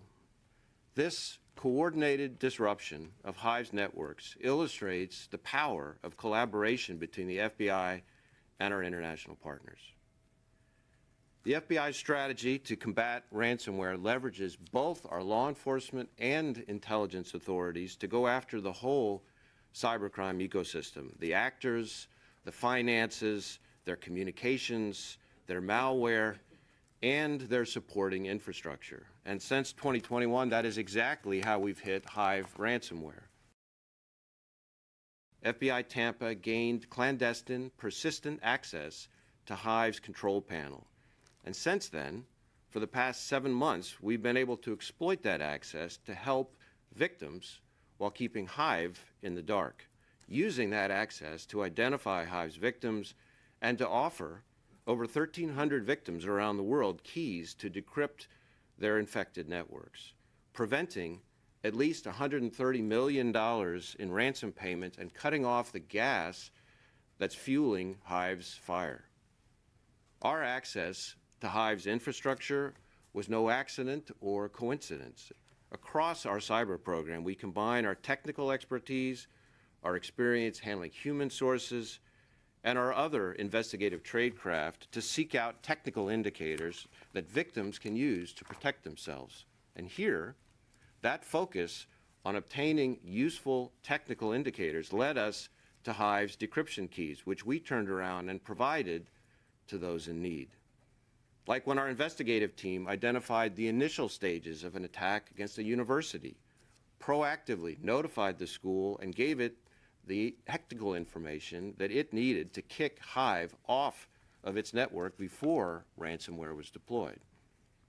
Or in another instance, when an FBI case agent and computer scientist rushed to provide hands-on support to a local specialty clinic and helped the doctor, who also managed that clinic's IT security, identify his office's vulnerabilities and deploy his decryption key, because no victim is too small. We've also shared keys with many victims overseas through our foreign-based legal attaché offices, like when we gave a foreign hospital a decryptor they used to get their systems back up before negotiations even began, possibly saving lives. Now, as we move to the next phase of the investigation, we've worked with our European partners to seize the infrastructure used by these criminal actors, crippling Hive's ability to sting again. I'm also here today to thank those victims and private sector partners who worked with us and who helped make this operation possible by protecting its sensitivities, and to demonstrate that we can and we will act on the information that victims share with us. So today's lesson for businesses large and small, for hospitals and police departments, and really all the other many victims of ransomware is this: reach out to your local FBI field office today, introduce yourself so that you know who to call if you become the victim of a cyber attack. Okay, we do want to turn your attention to some breaking news that we are following. I want to pull up this tweet for you out of Tennessee, where we are now learning that all 5 officers have been indicted in the death of Tyre Nichols. This breaking news just coming in as we await that update from officials in Tennessee in just a few hours. We are going to step away for a quick commercial break. When we come back, we're going to dig a little bit deeper into this, into those latest developments. That'll be in just 2 minutes.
Welcome back to Live Now from Fox. I'm Lexi Petrovich as we are bringing you this most recent breaking news out of Tennessee, the Tyre Nichols case that we have had our eyes on here. We now know that the 5 officers have been charged with his murder. I want to pull up this tweet again to show you exactly when this news came in. You can see the officers there. Let's talk a little bit further about what we know about this investigation so far. So all 5 of those former officers who were fired following the death of Tyre Nichols have been booked into the Shelby County Jail. Those officers, Tadarius Bean, Demetrius Haley, Emmett Martin III, Desmond Mills Jr., and Justin Smith were all fired from the Memphis Police Department back on January 20th following an internal employment investigation into their confrontation with Nichols. Court records show that those officers each faced 2 counts of official misconduct, 1 count of official oppression, 1 count of second-degree murder, 1 count of aggravated assault, and 2 counts of aggravated kidnapping. The Shelby County District Attorney is expected to hold a news conference this afternoon at 2 o'clock Central Time. Of course, we'll be bringing you that update here on Live Now from Fox. They'll be giving us an update into this investigation. So this is the most recent news that we are following. That traffic stop happened back on January 7th. Now, we haven't got any body camera video of exactly what happened during that struggle just yet. We are expecting that to not be released until tomorrow, but we do expect some sort of update from officials in Tennessee today. So what we want to do right now is play out the latest remarks from the police chief, who issued a statement last night telling people ahead of today's announcement to not act out violently following the new details that are going to come to light. Let's listen in here on Live Now from Fox. In light of the horrific circumstances surrounding the death of Tyre Nichols, it is absolutely incumbent upon me, your chief, to address the status of what the Memphis Police Department is doing, has done, and will continue to do in furtherance of finding truth in this tragic loss, ensuring we communicate with honesty and transparency, and that there is absolute accountability for those responsible for Tyre's death. As you know, 5 Memphis police officers were terminated last week. These officers were found to be directly responsible for the physical abuse of Mr. Nichols. Concurrent within that investigation, other MPD officers are still under investigation for department policy violations. Some infractions are less egregious than others. As this investigation and other external investigations continue, I promise full and complete cooperation from the Memphis Police Department with the Department of Justice, the FBI, the Tennessee Bureau of Investigation, and the Shelby County District Attorney's Office to determine the entire scope of facts that contributed to Tyre Nichols' death. Aside from being your chief of police, I am a citizen of this community we share. I am a mother. I am a caring human being who wants the best for all of us. This is not just a professional failing. This is a failing of basic humanity toward another individual. This incident was heinous, reckless, and inhumane. And in the vein of transparency, when the video is released in the coming days, you will see this for yourselves. I expect you to feel what the Nichols family feels. I expect you to feel outrage in the disregard of basic human rights, as our police officers have taken an oath to do the opposite of what transpired on the video. I expect our citizens to exercise their First Amendment right to protest, to demand action and results. But we need to ensure our community is safe in this process. None of this is a calling card for inciting violence or destruction on our community or against our citizens. In our hurt, in our outrage and frustration, there is still work to be done to build each other up, to continue the momentum of improving our police and community relationships and partnerships, to show those who watch us now that this behavior is not what will define our community and our great city. This is not a reflection of the good work that many Memphis police officers do every day. What comes next is our defining moment. What we all do next can be that reflection of our character.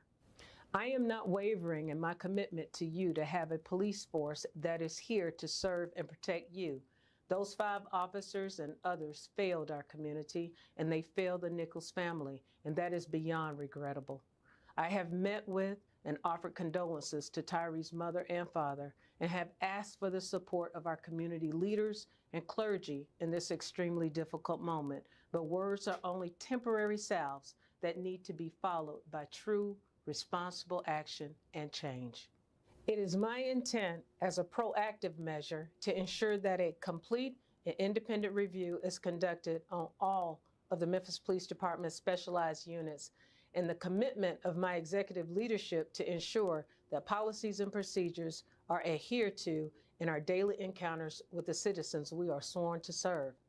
In the days ahead, I ask that you continue to pray for the family of Tyre Nichols, the Memphis Police Department, and our great city. In light of the Okay, so that was the update from the police chief last night, telling people that they would hope that things can still remain peaceful once this new information comes out, once the police body camera comes out, acknowledging that they have failed the family of Tyre Nichols after what happened. Of course, we haven't seen any of this ourselves yet, but they know that what is going to come out is going to be very difficult to watch and to understand what happened. So the biggest news here this hour right now is that those 5 officers have been charged with murder after being fired back on January 20th, and they've also are facing some other charges as well. So again, that press conference expected to happen at 2 o'clock Central Time. We'll bring it to you here live on Live Now from Fox. Also want to bring your attention to another high-profile story that we've had our eyes on here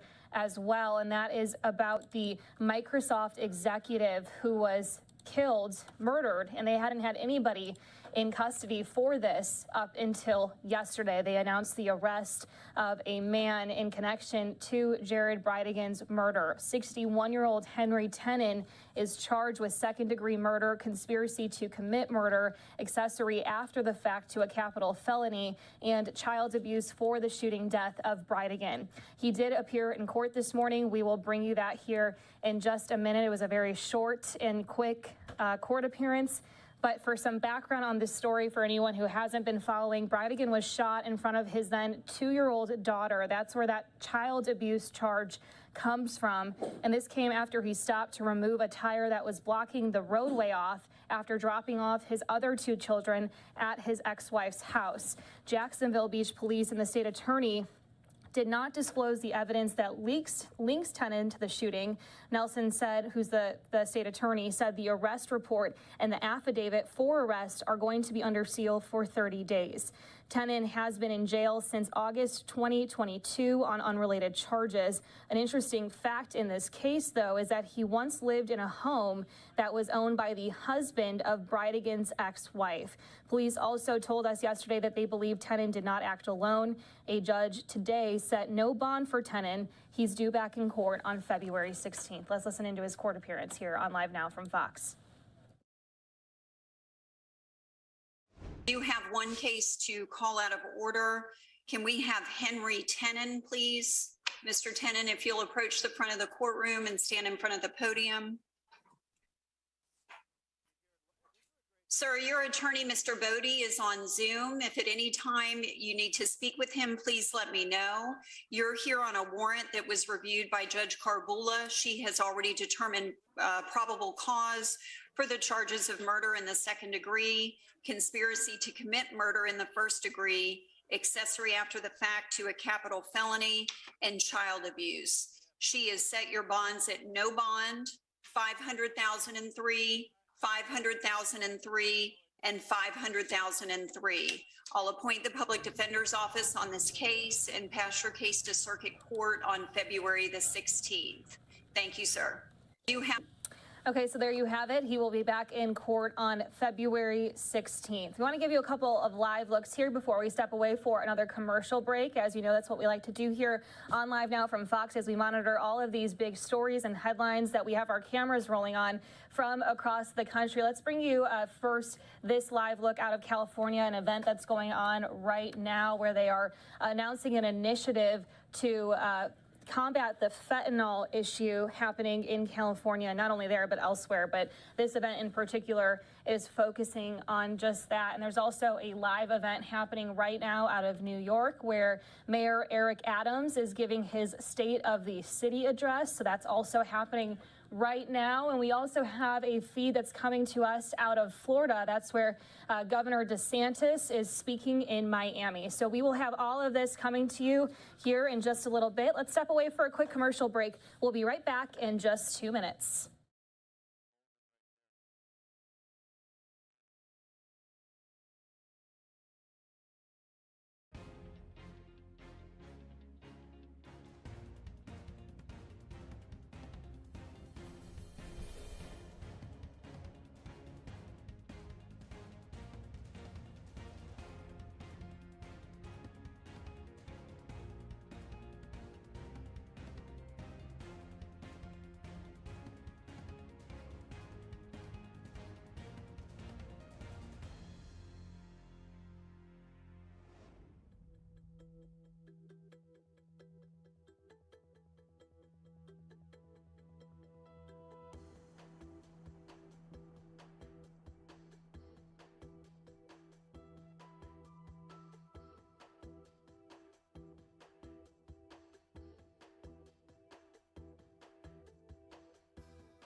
Welcome back to Live Now from Fox. I'm Lexi Petrovich. Thanks for being with us on this Thursday. As I had showed you just before the break, we are following a couple of different live events that are happening right now. I want to show you a couple of more that I didn't get to right before that break. Here's one. Of course, we have our eyes glued to this Alec Murdaugh murder case that's happening out of South Carolina. We've seen at least 2 witnesses speak so far this morning. We'll have all of that coverage. If you missed some of the earlier events, we'll have that for you, as well as anything that's going to come out of that today moving forward. We'll have that live as well. And as I had mentioned before, we also have our eyes on Mayor Eric Adams, who is speaking right now on the state of the city. There's a live look of that happening. We're also awaiting a Pentagon briefing. There's a live look of that here on Live Now from Fox. But what we want to do is take you out live to that event in California. That's where officials are talking about a new fentanyl awareness initiative. We're going to hear from a variety of officials, including a father who lost his daughter to a fentanyl overdose. Let's listen in here live on Live Now from Fox. Another one? Any other questions? We thank you all for being here today. It's important. Thank you very much.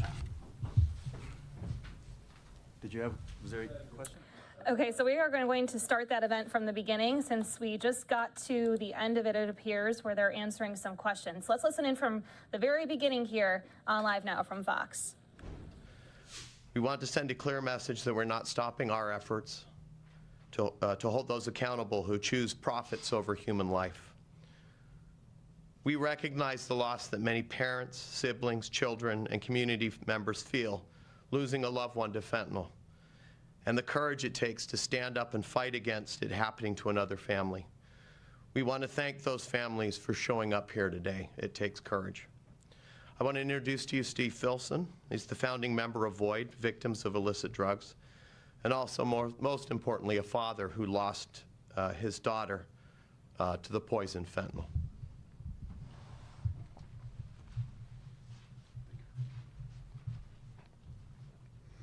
Well, good morning. Thank you very much for inviting us to participate in this most important event. This past Sunday marked 3 years since my wife, Cherie, here with me, found our daughter Jessica and her boyfriend Nicholas dead at their home in the city of Redlands. Choosing to use cocaine to celebrate Nick's birthday, the product they purchased, unknown to them, contained fentanyl. They partied and didn't wake up. The effects of her death will linger forever.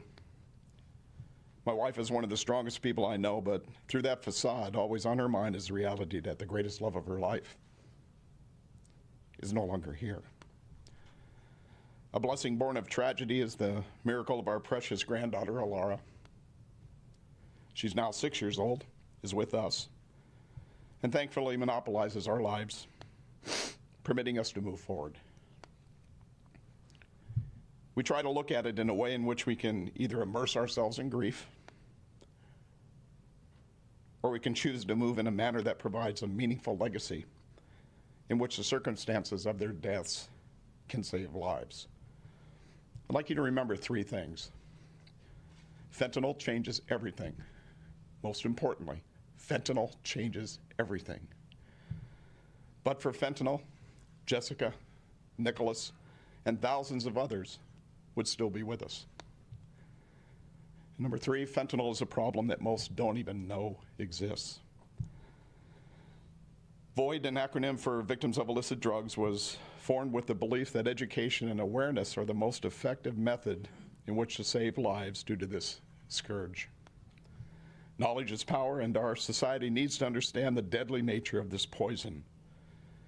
People are being deceived into believing they are taking one thing when in reality it isn't.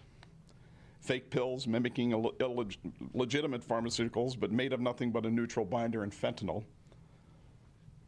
have flooded our society. DEA statistics now show that 6 of 10 pills distributed on the black market contain that 2 milligram fatal dose of fentanyl. As we constantly preach to our audiences and the kids that we talk to, if you don't get it from a physician or a pharmacy, don't take it. It's fake 100% of the time, no exceptions. It's also added to other street drugs like heroin, as in Jessica's case, cocaine, methamphetamine, and we even hear of incidents involving cannabis. The risk of death is ever present, and the public must understand that the ability to experiment and casually use what some contend to be a recreational drug no longer exists. That first experiment could very well be your last. Boyd feels 3 areas of endeavor need to be undertaken. Education and awareness. That's our responsibility as parents. We've already explained the importance, and one that not only Boyd but many others nationwide have undertaken as their mission. Enforcement and prosecution. We seem to agree that we're not going to arrest our way out of this in the traditional sense. However, accountability and serious consequences surrounding the manufacture and distribution of this poison needs to occur. And in those cases involving death, those responsible need to be charged according to the appropriate murder or other criminal statutes. That's beginning to occur in Riverside and San Bernardino County and within federal jurisdictions. Law enforcement is aggressively investigating, and prosecutors are filing appropriate charges when the evidence is present. Intervention and treatment. We as a society, once and for all, need to have that serious conversation to address addiction and mental health that continue to plague our communities. The stigma surrounding this subject needs to stop. These afflictions are not a choice, they're a disease. Therefore, a legitimate level of intervention and treatment needs to be devised, made readily available, and in some situations mandated. But that's a complex subject and for another time for discussion. In closing, our society has seemingly lost its mind.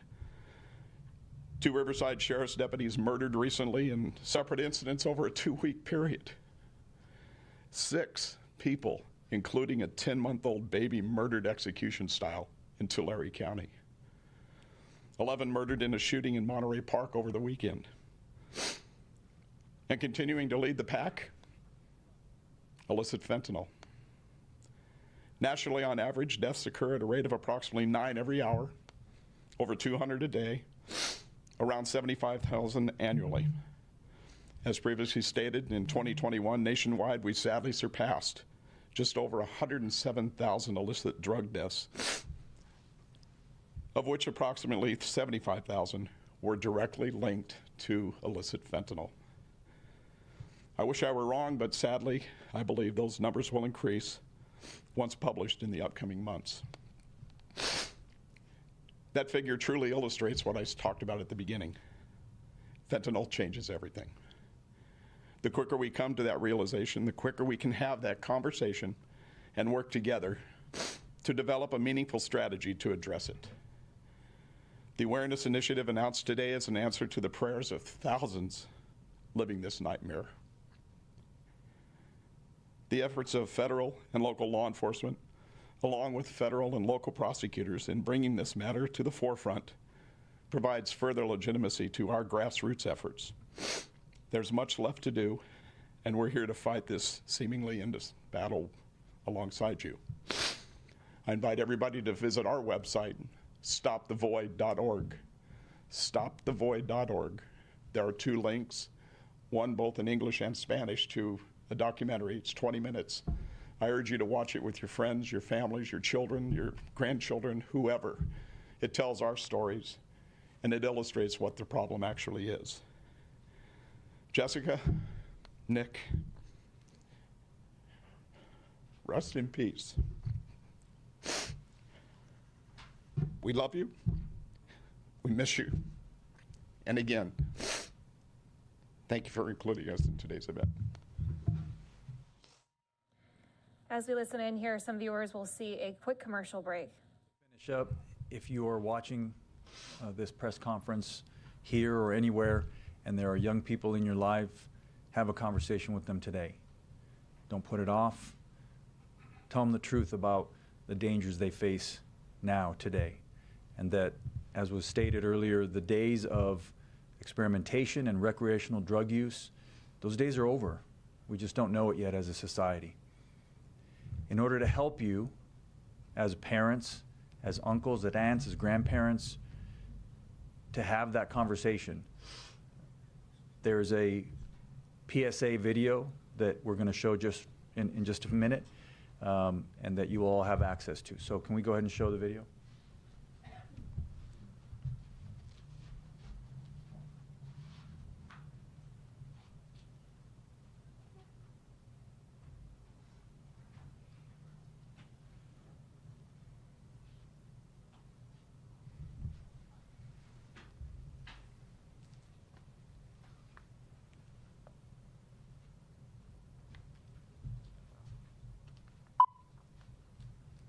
Most areas will see lots of sunshine. She's not breathing. It's my daughter. She's 17. Help her! 912 ambulance, 17-year-old female is Stand clear. She got that pill on social media. Oh, God. She's leaving for college next week. Fentanyl is death in disguise. One pill can kill. And you can't rewind. A message from the United States Attorney's Office, the Drug Enforcement Administration, and the District Attorney's Offices of San Bernardino and Riverside counties. It's short, but it gets the point across. Please spread that message. Help us to educate our public. People's lives depend on it. I'll take any questions you may have, and not just for me, but for any of the speakers up here today. Yes, Paul. I think this is the third or fourth time I've covered a news briefing concerning an awareness campaign. And that's over the last 2 years. And I was looking at the CBP numbers. And in that period, they're saying there have been close to 5 million contacts at the southern border. And that's just the known or documented number. Of course, the shadow number probably is larger, or at least equal to that. So there have been some references here to the international border and the free flow of this product and other dangerous drugs. And what I'm trying to understand is the Biden administration's policies. And we have 2 federal representatives here, so maybe you can clarify this for me. But there doesn't seem to be a lot of heat behind any of the border enforcement. In fact, it seems to be going the other way. You have him suing Arizona to remove, by all accounts, a pretty pathetic border control device. You have the stay in Mexico policy being challenged by the Biden administration. You have forcing states to sue to try to keep it in place to prevent the cascade of border crossers that seems to be unabated. And in all those border crossings, there can't be any doubt that fentanyl is just coming across by the boatload. So what is it? I mean, an awareness campaign is wonderful. I mean, conversations with young people, of course, are critical, but this just goes back to more or less a Just Say No to Drugs campaign. What really is the Biden regime doing to preclude this from worsening or intensifying and prevent further deaths? Can somebody explain that? Sure. I'm happy to address that first and then have Special Agent in Charge, Bill Bodner, address it. So first and foremost, this isn't a Just Say No campaign. The awareness and the education is critical here because the circumstances have changed. And I believe someone mentioned up here that we can't arrest our ways out of this. I completely agree with that. Education is paramount, so we have to get the message out there. In terms of what we're doing with the seizures, we are seizing incredible amounts of this drug coming across the border, prosecuting those individuals. We're working to get to the higher level individuals in these drug trafficking organizations to prosecute them, and the guideline ranges and the consequences for that are significant. But there's a huge amount of this narcotic coming across. We're not going to be able, unfortunately, to catch every truckload or carload of fentanyl that comes up. When we find it, we will prosecute it. But because there is so much out there, the education component is critical. And I think that's one of the key messages that you should take away from today. Bill, do you want to? Yeah, Bill, the only thing I'd add is that the border is incredibly complex. And what I mean by that is we oftentimes try to make it a simple solution, just close down the border. The reality is there's boats coming up the coast, and those boats will contain drugs if the land border is tightened up. There's ultralight aircraft used to fly across the border. There's just so many different ways, and contraband's been coming across the border for hundreds of years. What the issue is the nature of the drug that's coming into our communities today. And as Steve said, fentanyl changes everything. Fentanyl changes everything. It's the deadliness of the drug that's causing the problem. All right. Yes. 2 weeks ago, I was in San Diego and at a Rotary Club meeting, and Randy Grossman, who is the U.S. attorney in charge of Imperial and San Diego County, spoke. He said fentanyl rise was astronomical. Some of the questions to him were about Narcan. Should parents be equipping their children with Narcan? He said that his 2 college-age students went back to college and they both had Narcan kits with them. Could you address that in some respect? I can start off. I think Narcan is incredibly important. In Riverside County, all of our deputy sheriffs and police officers are equipped with Narcan, and it's used every day to save the life of someone who is dying from fentanyl and other opioid poisoning. However, it's not a panacea. There are problems with Narcan. For instance, it takes a massive dose of Narcan to counteract the effects of fentanyl. That's one problem. It also, when somebody is dying of fentanyl, even if they are administered Narcan, they oftentimes are in jeopardy of having brain damage or other injury because of the drug and because of what it causes. It causes shutdown in the bodily organs. I'm not a doctor, but if we didn't have Narcan, the 500 deaths in 2021 from fentanyl, over 500 deaths in Riverside County, you could add a 0 to that. It's every day people are being revived with Narcan by our deputy sheriffs and our police officers. So it is incredibly important, but as the U.S. Attorney stated, the education component, in my mind, is the most important. So there are different facets of this.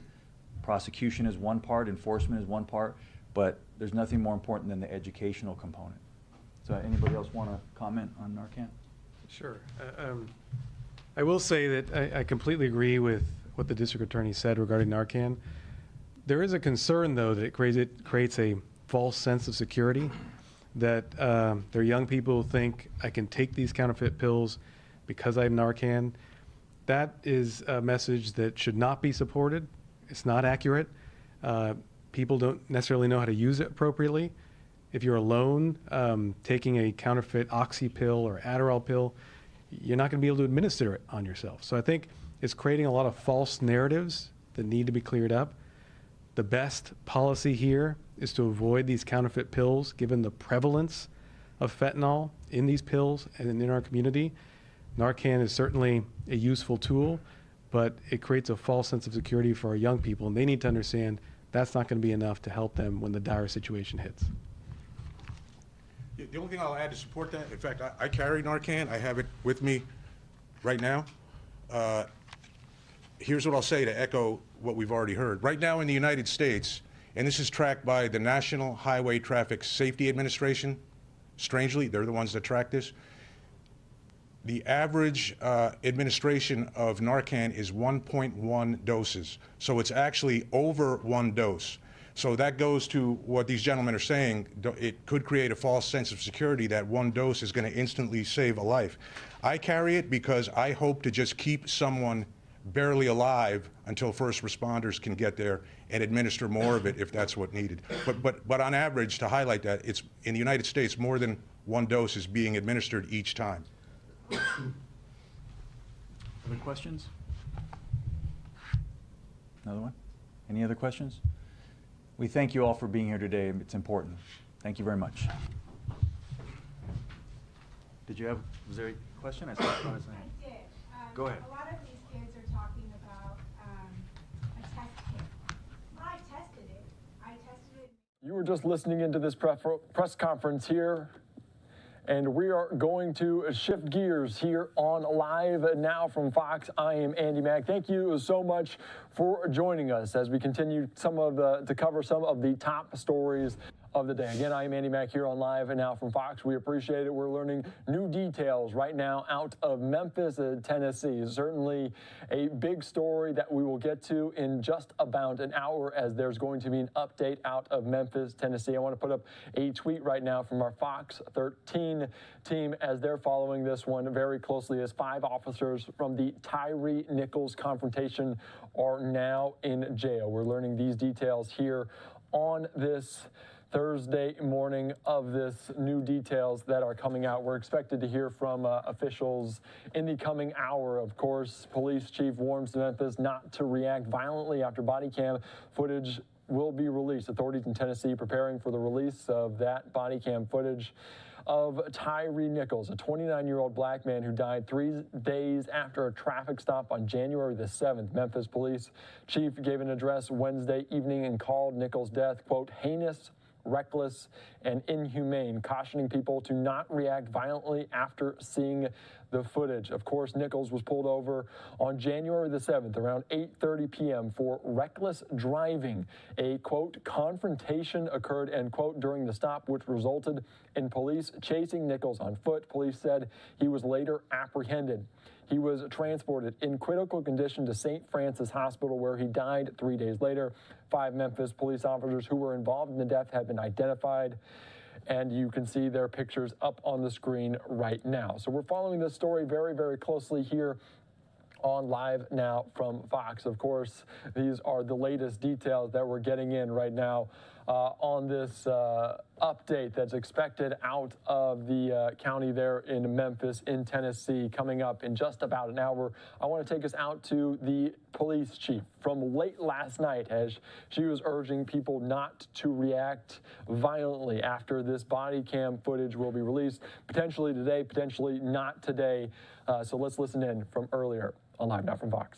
In light of the horrific circumstances surrounding the death of Tyre Nichols, it is absolutely incumbent upon me, your chief, to address the status of what the Memphis Police Department is doing, has done, and will continue to do in furtherance of finding truth in this tragic loss, ensuring we communicate with honesty and transparency, and that there is absolute accountability for those responsible for Tyre's death.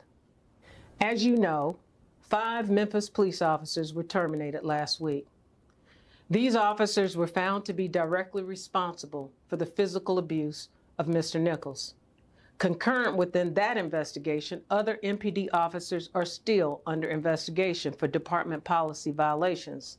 Some infractions are less egregious than others. As this investigation and other external investigations continue, I promise full and complete cooperation from the Memphis Police Department with the Department of Justice, the FBI, the Tennessee Bureau of Investigation, and the Shelby County District Attorney's Office to determine the entire scope of facts that contributed to Tyre Nichols' death. Aside from being your chief of police, I am a citizen of this community we share. I am a mother. I am a caring human being who wants the best for all of us. This is not just a professional failing. This is a failing of basic humanity toward another individual. This incident was heinous, reckless, and inhumane. And in the vein of transparency, when the video is released in the coming days, you will see this for yourselves. I expect you to feel what the Nichols family feels. I expect you to feel outrage in the disregard of basic human rights, as our police officers have taken an oath to do the opposite of what transpired on the video. I expect our citizens to exercise their First Amendment right to protest, to demand action and results. But we need to ensure our community is safe in this process. None of this is a calling card for inciting violence or destruction on our community or against our citizens. In our hurt, in our outrage and frustration, there is still work to be done to build each other up, to continue the momentum of improving our police and community relationships and partnerships, to show those who watch us now that this behavior is not what will define our community and our great city. This is not a reflection of the good work that many Memphis police officers do every day. What comes next is our defining moment. What we all do next can be that reflection of our character. I am not wavering in my commitment to you to have a police force that is here to serve and protect you. Those 5 officers and others failed our community, and they failed the Nichols family, and that is beyond regrettable. I have met with and offered condolences to Tyree's mother and father, and have asked for the support of our community leaders and clergy in this extremely difficult moment. But words are only temporary salves that need to be followed by true, responsible action and change.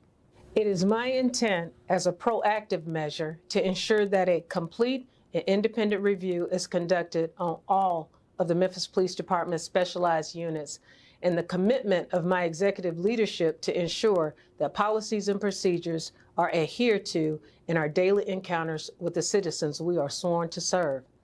In the days ahead, I ask that you continue to pray for the family of Tyre Nichols, the Memphis Police Department, and our great city. In light of the You were just listening in there to the police chief in Memphis, Tennessee, and of course this was what I was talking about, a press conference in Shelby County as the Shelby County District Attorney announces a press availability to provide an update on Tyre Nichols' investigation. They will be joined by other members of the DA office. That's taking place in just about an hour, and of course we'll follow it right here on Live Now from Fox. A story we were also following earlier this week about a Microsoft executive that was murdered a year ago. New details as a new developments in this case. Of course, this is stemming from a Florida man accused of murdering the Microsoft executive. Jared Bridegan, in front of his child last February, appeared in court on Thursday when he was held without bond in connection with this 7 total criminal charges. Of course, Henry Tenen faced a judge in Duval County courtroom on Thursday morning. Let's take you out to these very quick proceedings earlier today. You have one case to call out of order. Can we have Henry Tenen, please? Mr. Tenen, if you'll approach the front of the courtroom and stand in front of the podium. Sir, your attorney, Mr. Bodie, is on Zoom. If at any time you need to speak with him, please let me know. You're here on a warrant that was reviewed by Judge Carbula. She has already determined probable cause for the charges of murder in the 2nd degree, conspiracy to commit murder in the 1st degree, accessory after the fact to a capital felony, and child abuse. She has set your bonds at no bond, $500,003, $500,003, and $500,003. I'll appoint the public defender's office on this case and pass your case to circuit court on February the 16th. Thank you. You were just watching that court proceedings from earlier today. Certainly Tenen was held without bond for the most serious charge, 2nd-degree murder. He is due to be arraigned on February the 16th, a date that marks 1 year since Bridegan was executed. So certainly following this story very closely here on Live Now from Fox. I am Andy Mack. Thank you so much for joining us as we continue on to cover some of the top stories of the day. We want to give you some Live Now looks at what we're working on here throughout the day. Certainly Capitol Hill, a very busy place. The Pentagon hosting a state briefing right now. State Department holding a briefing as well. We're also following the Alex Murdaugh trial very closely in South Carolina. This one on break, as you can see the seal there in the frame. We're also going to take you out to Miami, Florida, and hear from Ron DeSantis coming up in 2 minutes. We're watching Live Now from Fox. We'll be right back.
Welcome back into Live and Now from Fox. I am Andy Mack. Thank you so much for joining us. Of course, the Alex Murdaugh trial taking place there in South Carolina.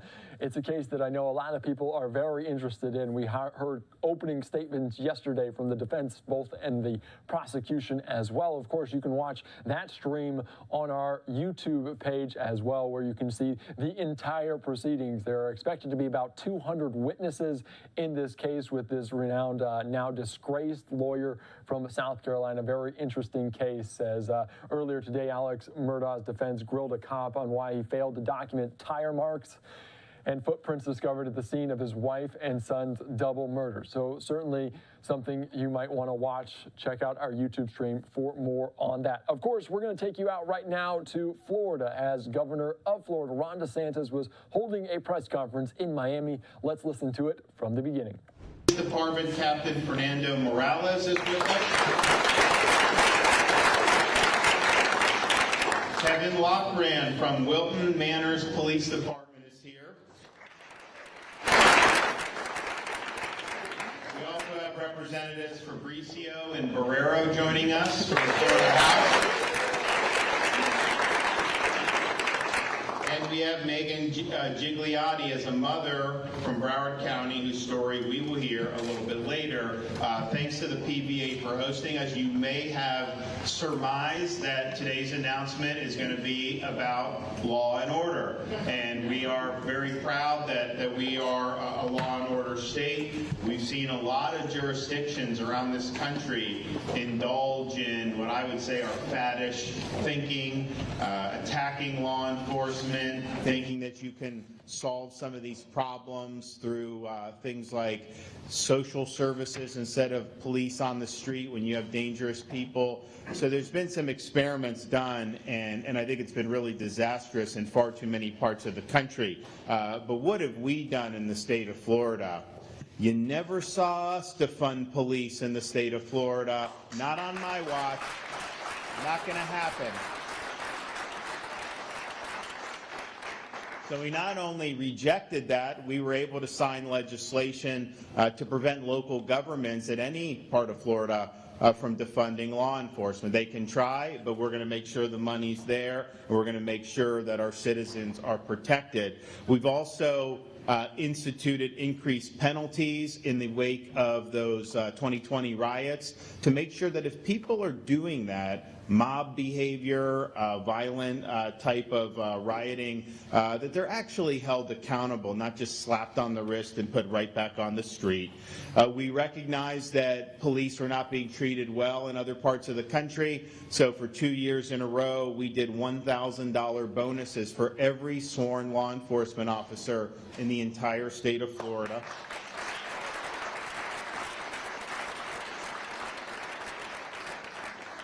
We tried to capitalize and have capitalized on our reputation for supporting law enforcement by offering recruitment bonuses, not just for people coming out of state, but also young people who've never been in law enforcement if they choose it. So our program that launched July 1st gives a $5,000 signing bonus for people that are new, and it's not just state agencies, it could be sheriff's departments and local municipal agencies. And so we've already done more than 1,000 recruitment bonuses to new officers throughout the state. And with the $1,000 bonuses and the $5,000 bonuses, the money's nice, especially when you have a period of inflation. And our $1,000 bonuses, people say, like, well, you know, what about the tax? We paid the taxes on that, so you actually got a $1,000 take home, which is very important. But people appreciate that. But more than the money, I think, is just showing, hey, the state of Florida really appreciates what I'm doing, that they would send us this bonus payment, or the state of Florida really appreciates the fact that I'm joining in Florida by doing the $5,000 bonus. So that really, I think, has been the biggest part of it.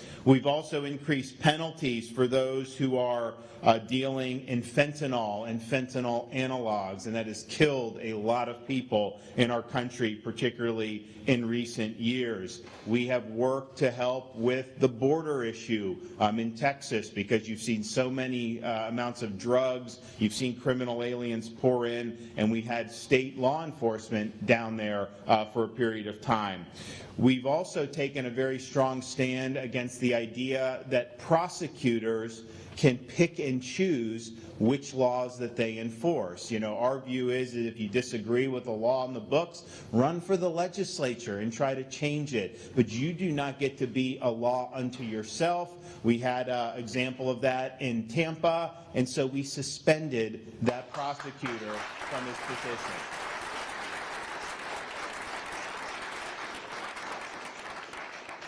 And so all of that is great, and I'm proud of it. I'm proud of the work that everybody does throughout the state of Florida. And we know that the other policies that have been tried have not been successful, but what about what's the results been? Well, right now, the state of Florida, our crime rate is at a 50-year low. Overall crime down nearly 10% year over year. Murder down 14%, burglary down 15%, and robbery down 7% year over year. Here in Miami-Dade County, thanks to the great work that the men and women in uniform do every single day, the murder rate dropped by 15% between 2020 and 2021 and dropped a further 38% through the first half of 2022. And so you have, I think, good policies in the state of Florida, dedicated to law and order. Clearly, the state supports the mission of what goes on, but you have folks with that support who are able to go out and protect our communities. And so we really appreciate the work that goes into it. You can tell when you don't have those things in place, all hell can break loose, like we've seen in many of these other places. I was just in Philadelphia the other day, and their murder rate, I think, is at levels they haven't seen in decades. Retail theft, all kind of burglaries, all this stuff, and that's a direct result of the policies that they have embraced to go very soft on crime and to give the criminals the upper hand. So we're not doing that in the state of Florida. We have not done it, but we also want to make sure we keep the momentum going. And so we have a legislative session coming up, and we want to make sure that we cement our reputation as being a law and order state and take actions as necessary to help further protect the people of the state of Florida. So we're going to be offering a number of reforms here today. We've worked with the Attorney General on this. We've spoken with members of the legislature, and I think that we're going to be able to do really, really well coming up with a really strong law and order package. The first issue that we're going to tackle is many people in South Florida remember you had the killer at the Parkland massacre. Obviously, he was guilty. Why it took so long to even get to the penalty phase, is beyond me. He gets up there, and then you have like one juror that did not want to do capital punishment, and that requirement was really based off an old Florida Supreme Court decision that has since been overturned. And so you shouldn't have it to where if you're already convicted and you did the crime, whether to apply capital, one juror should not be able to veto that. And I don't think justice was served in that case. If you're going to have capital, you have to administer it to the worst of the worst crimes. And so we're going to be working with the legislature to reform that statute so that, yes, it should be the vast majority, supermajority, but you don't want to have where one juror, because what happens is you can get someone that gets on, they're not supposed to, but they can get on the jury if they oppose capital. And I have no problem if you oppose capital. Many people do. But that's the law in Florida, and so you've got to be willing to administer that. One can get on and maybe scuttle it, but if you need 3 or 4 to scuttle, it makes it much more difficult. So we're going to be working with them to make sure that we get that reform in place. We're also going to build up what we've done on fentanyl. We've increased mandatory minimums for both fentanyl and fentanyl analogs. But one of the things we've been seeing that's very troubling, I mean, they will jam fentanyl into almost anything nowadays. So they'll actually do it and make it look like candy that's been dubbed a rainbow fentanyl. And in just 2 days in August, Customs and Border Patrol seized more than 250,000 multicolored fentanyl pills. And we're going to take action against this because this is really targeting our youngest and most vulnerable kids. This is not something that you can do and, maybe you have some side effects, but you get over it. I mean, you really could, the lights can go out with these fentanyl overdoses, and the chance of a fatality is much higher than with many other drugs. And so we're going to make it a first-degree felony to possess, sell, or manufacture fentanyl or other controlled substances to look like candy. And going to add a mandatory life sentence and $1 million penalty if you're targeting children with this type of fentanyl. You're just listening in to Florida Governor Ron DeSantis talk about this, different policing, law and order as well. Of course, you're watching here on Live Now from Fox. We just saw the stream pop up once more out of South Carolina as the Alex Murdaugh continues into day 2. We saw opening statements yesterday. Now they're going to return to witness testimony as prosecution will question them, and then the defense will follow. You can watch this fully on our second stream on YouTube. Right here, we're going to take a quick 2-minute break, though.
Welcome back into Live and Now from Fox. This was the scene yesterday. Vice President Kamala Harris visiting Monterey Park to pay the respects to honor those whose lives were taken too soon. Senseless gun violence demands action. The President of the United States and I have called on Congress to protect Americans and renew the ban on assault weapons and high-capacity magazines. Of course, the entire state of California is certainly reeling after those 2 mass shootings in Monterey Park over the weekend, and then just a couple days ago in Half Moon Bay in Northern California. I want to take us out as we just saw the San Francisco District Attorney Brooke Jenkins step up to the podium as she is talking about hate crimes in San Francisco. So let's listen in to some of her remarks here on Live Now from Fox.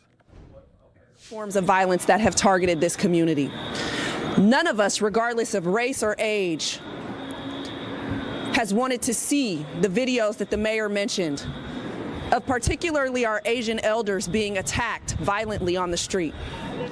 To hear the stories over and over again that they no longer feel safe going to the grocery store, riding the bus to Chinatown to run errands, or to even go to medical appointments. I want to start off by thanking Annie Chung, as well as the other community partners, for being here today and for being willing to work with us on this key issue.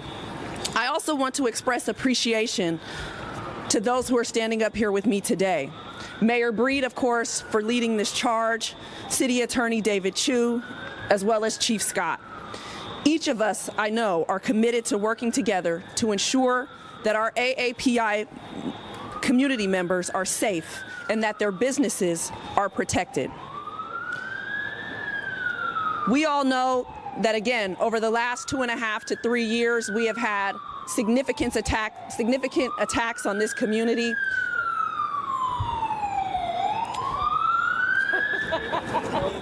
And we all realize that we still have a long way to go after seeing the recent events in Monterey Park and in Half Moon Bay. We must use these unfortunate events as an opportunity to work together to alleviate fears and to show our support when violence occurs, especially in incidents where hate was the reason. I want to assure our AAPI community members in San Francisco and throughout the Bay Area that the San Francisco DA's office takes crimes against Asian Americans very seriously, and that hate crimes in this city will not be tolerated. I previously worked as the hate crimes prosecutor here in San Francisco, and I know specifically the impact that those crimes have on our victims and on the overall community when something like that happens. I also deeply believe that those perpetrators of hate crimes have to be held to answer for those crimes. Since taking over as your district attorney, I have started a new unit focusing on vulnerable victims, including elders, that also handles hate crimes. This team of attorneys and support staff will prosecute hate crimes where evidence supports it and make sure that we are doing more for the elderly community in San Francisco that has become the target of these violent acts. I am proud to announce today that my Victim Services Division has crafted an information flyer that consolidates resources and information for hate crimes victims. This form will be translated into different languages, and our goal is that this flyer will inform residents of how my office can assist with filing a police report, provide support during the court process, and link victims with community organizations and counseling services after something happens.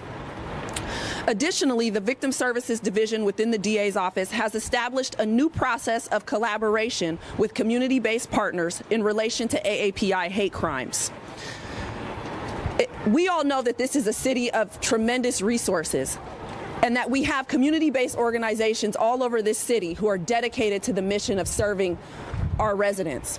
But what we had to do was to make sure that we were coordinating our efforts, that we were aligning with this mission of providing services to victims in a way that was more efficient and less onerous and burdensome to the victims of crime.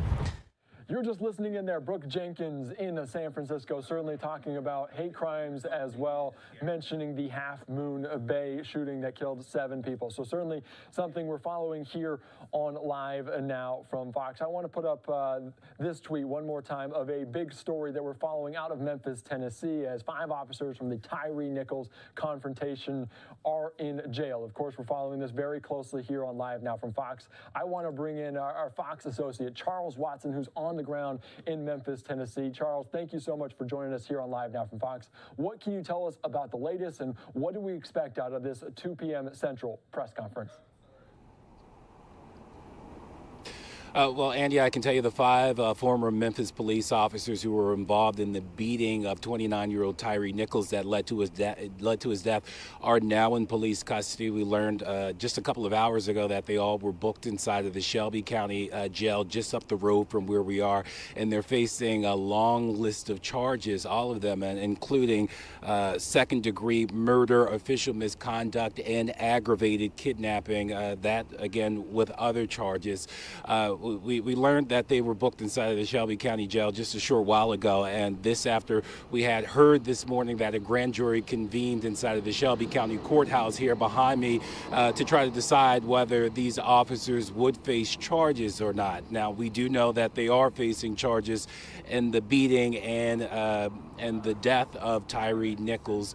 Now we're expecting that press conference from Shelby County District Attorney Steve Mulroy, and about 30 minutes from now, 2 o'clock Central Time, where we are expecting the DA to officially announce the charges against these officers. Now, as far as the body cam video that captured this beating of Nichols, it is unclear right now when it will be released, but the DA did say earlier this week that the release of the video could coincide with charges. So we have charges now, so we're just waiting for the video. We had heard that it could be released as early as tomorrow, and we get the sense that officials here in Memphis, as well as the Memphis Police Department, are preparing for that. Overnight, we heard from the Memphis police chief, who called the acts of those officers heinous, and she really urged the public to practice peaceful protests, as in her words, as the video is expected to be released in the coming days. So it could be as early as today, it could be tomorrow. That is unclear. We're going to press the DA on when exactly we can expect the release of that body cam video. But, you know, earlier this week, we heard from the family of Tyre Nichols and civil rights attorney Ben Crump, who described the video as heinous and savage, a beating of a defenseless person by those officers. They said at the very least those officers kicked, pepper sprayed and tased Mr. Nichols, and they also released some preliminary results from an independent autopsy that they had done, saying that Mr. Nichols, at the very least, suffered severe bleeding that contributed to his death. So, again, we're waiting the press conference. We're waiting the press conference from DA Steve Mulroy in just a few minutes from now. And we're also waiting for a press conference in about an hour and a half from now for one of the attorneys who are representing one of the former officers who is now in jail. Andy? Thank you so much. That is a lot of detail there, and we appreciate it, Charles Watson. I do have a question, because like you said, the video is going to be so important for this, and they also, the police chief also called it reckless, the death of Tyre Nichols. What is the sense in Memphis? Because she wanted to make sure that people don't react violently, that something doesn't break out following this. Kind of what's the reaction been like over the last few weeks with Tyre Nichols' death coming just a few days after his arrest? What is the reaction from just the public about all of this that's going on? Well, you know, there's been a lot of anger from the public, certainly since the family of Mr. Nichols released that photo showing him in the hospital intubated with blood leaking onto his bed, and, you know, just bruises all over his face. You know, seeing that angered a lot of folks in the community. But as we heard from the family earlier this week, they asked the community, look, if you're going to protest, they ask that it be peaceful. So far we haven't seen any troubles in terms of protests. We know there is a visual expected in the city later this evening, so we'll check that out and see how that goes. But of course, again, we haven't seen this video just yet, and from what we've heard from the family and the police chief, it is pretty hard to look at. So of course, when people get a chance to look at that video, it could excite a lot of emotions from people, and you know, things could turn bad. I mean, we're hoping that they don't, and officials here in Memphis are hoping that they don't. But you know, that is the reality of what we're dealing with right now, Andy.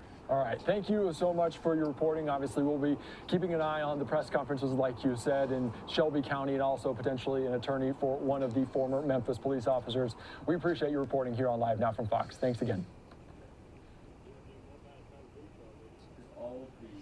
Thank you again to Charles Watson. Some great reporting there as we continue on here on Live Now from Fox. Certainly some new details that we're slowly learning out of Memphis, Tennessee. Of course, these are the 5 now former police officers out of Memphis, Tennessee, as the footage, the body cam footage, expected to be released possibly today, possibly and more likely tomorrow. Authorities in Tennessee preparing for that release of Tyre Nichols, a 29-year-old black man who died 3 days after a traffic stop on January the 7th. Of course, the police chief there called the death heinous, reckless, and inhumane. Of course, we also heard earlier this week from civil rights attorney Ben Crump talking about it with the family as well.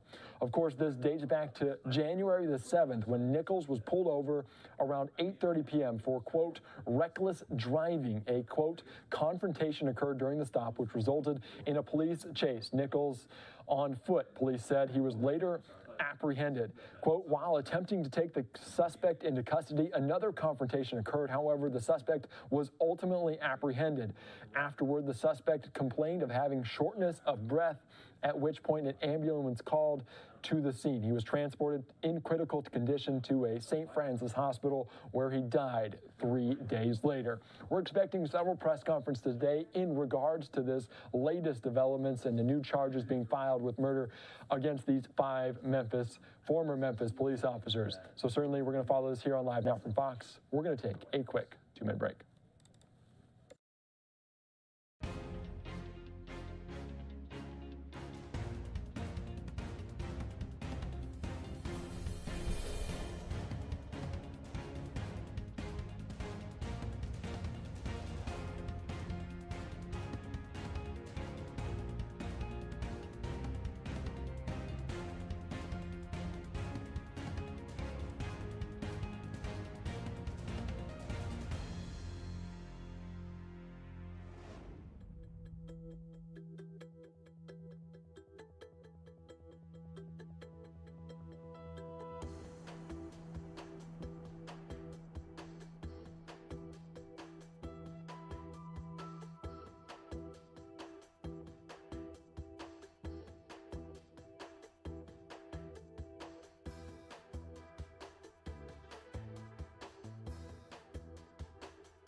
Welcome back into Live and Now from Fox. I am Andy Mack. Of course, we're following all the top headlines on this Thursday. Certainly some big headlines as we just approach the 1 o'clock hour here on the Mountain Time Zone. Well, the U.S. economy, it grew robustly at the end of last year, defying some recession fears and weathering an aggressive series of interest rate hikes. The U.S. gross domestic product, or GDP, grew by a 2.9 annualized rate over the 3 months ending December, according to new data released here on Thursday. I want to take us out to President Joe Biden, who's talking about the economy in Virginia. Let's listen into his remarks here on Live Now from Fox. So too, and President McManus, Mark, thank you. You've been a great friend for a long time. I appreciate it. And Megan, thank you for the introduction. I just got a chance to talk to Megan's mom. I think I embarrassed her. I said, call your mom. And so we just talked to her mom, and her mom, I told her, as they say in Southern Delaware, she'd done a good job on this one. Thank you very much, Megan, for that introduction. You're learning what so many others have found, that a career in the trades means a lot of stability, but also challenging work and a chance to be part of a strong community.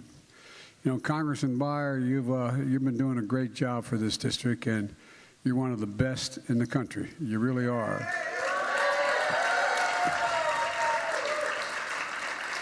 I don't want to ruin his reputation, but we vote a lot alike. And thank you, County Chairman McKay, for joining us, and thanks for the passport into town. Look, Look, we've got a lot to do. We've achieved a lot because of all of you in this room and other rooms around the country. And but I'd like to look ahead at what's to come, what we're going to be doing. Just this morning, we got some very good news about the American economy. Every 3 months, the economic outlook of America is laid out on an official report, a government report, that on the state of the economy. It came out today, this morning, and I'm not sure, and I mean it sincerely, the news could have been any better. Economic growth is up, stronger than experts expected at 2.9%. We're growing. Jobs are the highest in American number and the highest in American history. And wages are up, and they're growing faster than inflation. Over the past 6 months, inflation has gone down every month, and God willing, will continue to do that. Manufacturing jobs continue to go up stronger than any time in the last 40 years. And I don't think it's unfair to say that this is all evidence that the Biden economic plan, because you all, is actually working. It's working. It really is. And there's no question. By the way, if my mother were here, she would have had me say at the outset, I apologize for my back when I'm speaking to y'all. I'm sorry. But look, we're moving in the right direction. Now we've got to protect those gains. We've got to protect those gains that our policies have generated. Protect them from the MAGA Republicans in the House of Representatives who are threatening to destroy this progress. Look, you know, this ain't your father's Republican Party. This is a different breed of cat, as they say. You know, it's hard as it is to believe. They want to pass legislation to do the following things. I've been saying this, no one believed it until they start to introduce this stuff. They want to raise your gas prices. They want to cut taxes for billionaires who pay virtually only 3% of their income now. 3% they pay. You know, a babysitter pays more than that. And they want to impose this one I love. They want to impose a 30% national sales tax on everything from food, clothing, school supplies, housing, cars, a whole deal, 30%. No, you think I'm joking? If I didn't see it, I wouldn't believe it. I wouldn't believe it. And folks, the reason they want to do that, they want to eliminate the income tax system, because guess what? That's the only way the millionaires and billionaires have to pay any taxes. But guess what will happen to all y'all if, in fact, 30% sales tax on everything you buy, from eggs to automobiles? Not a joke. And one more, I've been saying this during the last campaign, the off-year campaign. Doug knows. Look, here's the deal. You got to cut your they want to cut your Social Security and Medicare. No, this is the God's truth. It's almost unbelievable. And beyond that, they're actually threatening to have us default on the American debt, a debt that's been accumulated over 230 years, okay? And the interest on that debt, we've never, ever done that. So we have a rhetorical question. What in God's name would the Americans give up the progress we've made for the chaos they're suggesting? I don't get it. That's why the MAGA Republicans deliberately choose to inflict this kind of pain on the American people. Why? Why? This nation has gone through too much. We've come too far to let that happen. I will not let it happen. Not on my watch. I will veto everything they send us. Not after all the progress we made and how far we've come. Last week was the 2-year anniversary of the day I was sworn in as president. And at the time I was sworn in, the pandemic was raging and the economy was reeling. Millions of you were out of work through no fault of your own. Millions more kept their jobs, but they saw their hours and their paychecks cut. Millions of Americans. Hundreds of thousands of businesses closed. Small businesses make up 50% of the entire economy. Schools across the country were closed. Teachers and first responders were laid off. For families that relied on a weekly paycheck and not their stock portfolios to put real food on the table, there was real pain for these people. I mean, for real. Some of you remember it. God forbid, some of you had to go through it. Real fear that maybe this time they wouldn't make it. But the fear didn't start with the pandemic. For decades, the backbone of America, the middle class, has been being hollowed out. Too many good-paying jobs in manufacturing were moved overseas by corporate America. Why? Because labor was cheaper. We're changing the dynamic, by the way. We're sending product overseas and jobs to America. That's how we're doing it. But think about it, folks. When jobs moved overseas, factories at home closed down. Once thriving cities and towns became shadows of what they used to be. As they were hollowed out, something else was lost. Pride. Pride and a sense of self-worth if you lived in those towns and places. The so-called effects of trickle-down economics and the policies of my predecessor. You know, they view the world from Park Avenue. I view it where the wealthy, in fact, get, and if everything works well for them, all that's going to trickle down and help the rest of us. Well, I come from a background where that never worked. But there's another view. There's another view, one that I hold, and the folks from Springfield or cities where I was born in Scranton, Pennsylvania, where I grew up in Claymont, Delaware, or thousands of cities like them. The view that says the backbone of America are the people who get every morning, put on their shoes, and go to work and make a living. Folks, I've said it many times, Wall Street did not build America. The middle class built America. And unions built the middle class. Unions. Not labor, unions built the middle class. And I ran for president, my word, to build the economy from the bottom up and the middle out. Because when you do that, the poor have a chance to climb up a ladder. The middle class do well, and the wealthy still do very well. There's never been a time when the middle class was doing well, the wealthy didn't do well. So folks, look, my dad used to have an expression. He'd say, Joey, a job's about, I give him my word to this, a job's about a lot more than a paycheck. It's about your dignity. It's about respect. It's about being able to look your kid in the eye and say, honey, it's going to be okay, and mean it. First major piece of legislation we passed without a single vote from the other team when I got elected was the American Rescue Plan. Why? Because tax bases were way down. Cities and counties didn't have enough money to keep things going. So what did we do? We gave states and local governments the money they needed to keep cops on the beat, firefighters in the fire hall, first responders on the job, teachers in the classroom, nurses in the clinics and hospitals. Literally, they would have to have fired tens of thousands had we not provided the means for that.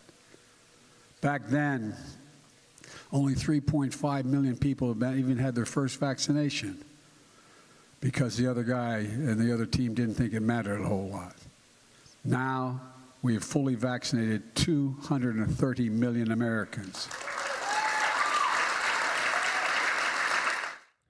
For some of you, you're going to hear your final break of this hour as others just continue listening to President Joe Biden in Springfield, Virginia. Republican votes to get that done. An infrastructure plan larger than anything except Eisenhower's National Highway Bill over 60 years ago. A once-in-a-generation of putting America, once-in-a-generation opportunity to put Americans back to work. You can't be the #1 economy, the strongest economy in the world without the best infrastructure in the world. It's not possible. You know, the best trains, planes, airports, and the like. You can't do it. You all know better than anybody because you're the ones making it happen. But think about it, not a joke. Last year, we funded 700,000 major construction projects. 700,000 all across America. From highways to airports to bridges to tunnels to broadband.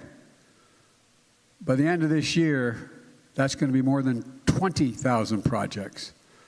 Big and small, cities, east, west, north, and south, all part of it. Major projects like the bridge between Kentucky and Ohio. My friend Mitch McConnell and I announced last month the Brent Smith Bridge was built 60 years ago, had to close down several times for repairs and causing havoc across the Ohio River. It was badly needed repair. We're finally be able to commit over $1 billion to fix that bridge and build another alongside it. That bridge carries every single day $2 billion worth of freight. Let me say that right now it carries $2 billion worth of freight every single day from Florida to Canada. It's a major part of our economy, not just in the Midwest, but across the country. Folks have been talking about fixing that bridge for decades, but we're getting it done now because of that bill. And next week, I'm visiting Baltimore and New York.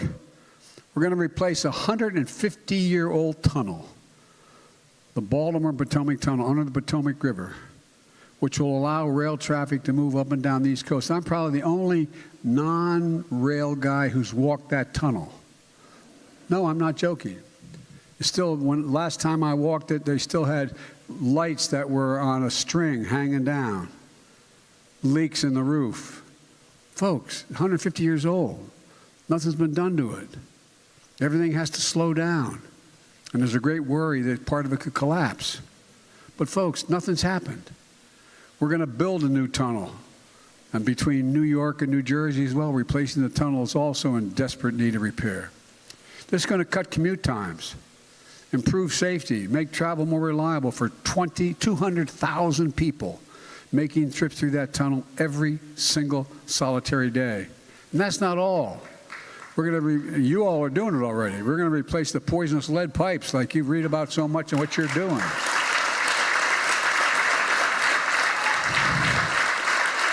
Not just in Flint, Michigan, but throughout the country. We're replacing lead pipes in 10 million homes and 400,000 schools and child care centers. So every child in America can turn on a faucet at home and drink clean water without fear of damage to their brain or something else happening to them. Think about that. For God's sake, this is the United States of America. We're making sure that every community, urban and rural, has access to affordable high-speed internet. No parent. Think during the pandemic when schools were closed. You'd ride by a McDonald's, all kinds of cars in the parking lot. They weren't buying McDonald's. Not a joke. They were going into... You're just listening in to President Joe Biden and talk about the economy, certainly with those new GDP numbers coming out today, certainly defying the recession fears. So we're following this very closely here on Live Now from Fox. Of course, we're following a major story today out of Memphis, Tennessee, as we are learning new developments in Tyre Nichols and the investigation for the 5 police officers, former police officers with the Memphis Police. We're just seeing this new podium as we're expected to hear from Shelby County, their district attorney there, on the charges filed today as they were booked into jail earlier. Of course, we want to follow this very closely here on Live Now from Fox, and we're going to continue to cover all the major stories, and we're going to be joined now by civil rights attorney Ben Taylor. Thank you so much for joining us here on Live Now from Fox. Certainly some very new developments here. Just give me a little bit of breakdown what we know so far and what your impressions of are these charges so far. Ben? Right now, Tyre Nichols was killed at the hands of law enforcement a couple weeks ago. And you see the district attorney is about to do a press conference in a couple of minutes outlining the charges of the 5 officers. So in America, it's very rare that 5 officers are charged with murder of a person. So the district attorney must have felt that after viewing the body camera, I know the public hasn't seen the body camera quite yet, but eventually the whole world will see the body camera. But based upon what the attorney general or the district attorney has seen, they decided to go ahead and charge these 5 officers with murder based upon the killing of Tyre Nichols. Certainly it is very, very interesting because we are expecting to see that body cam video. And I know in a lot of cases like this is so important. How important is it, do you think, for this case, for those charges? So we do a lot of jury trials. So when you go in front of a jury, the prosecutor has to prove their case beyond a reasonable doubt. And in order to do that, a lot of times video evidence is crucial because the jury, they want to see the live happening of what actually happened that night. So basically, the body camera evidence of all the officers, after viewing that, the jury's going to be able to look and judge for themselves whether or not they believe these officers are guilty or not guilty of the accusation of murder against them.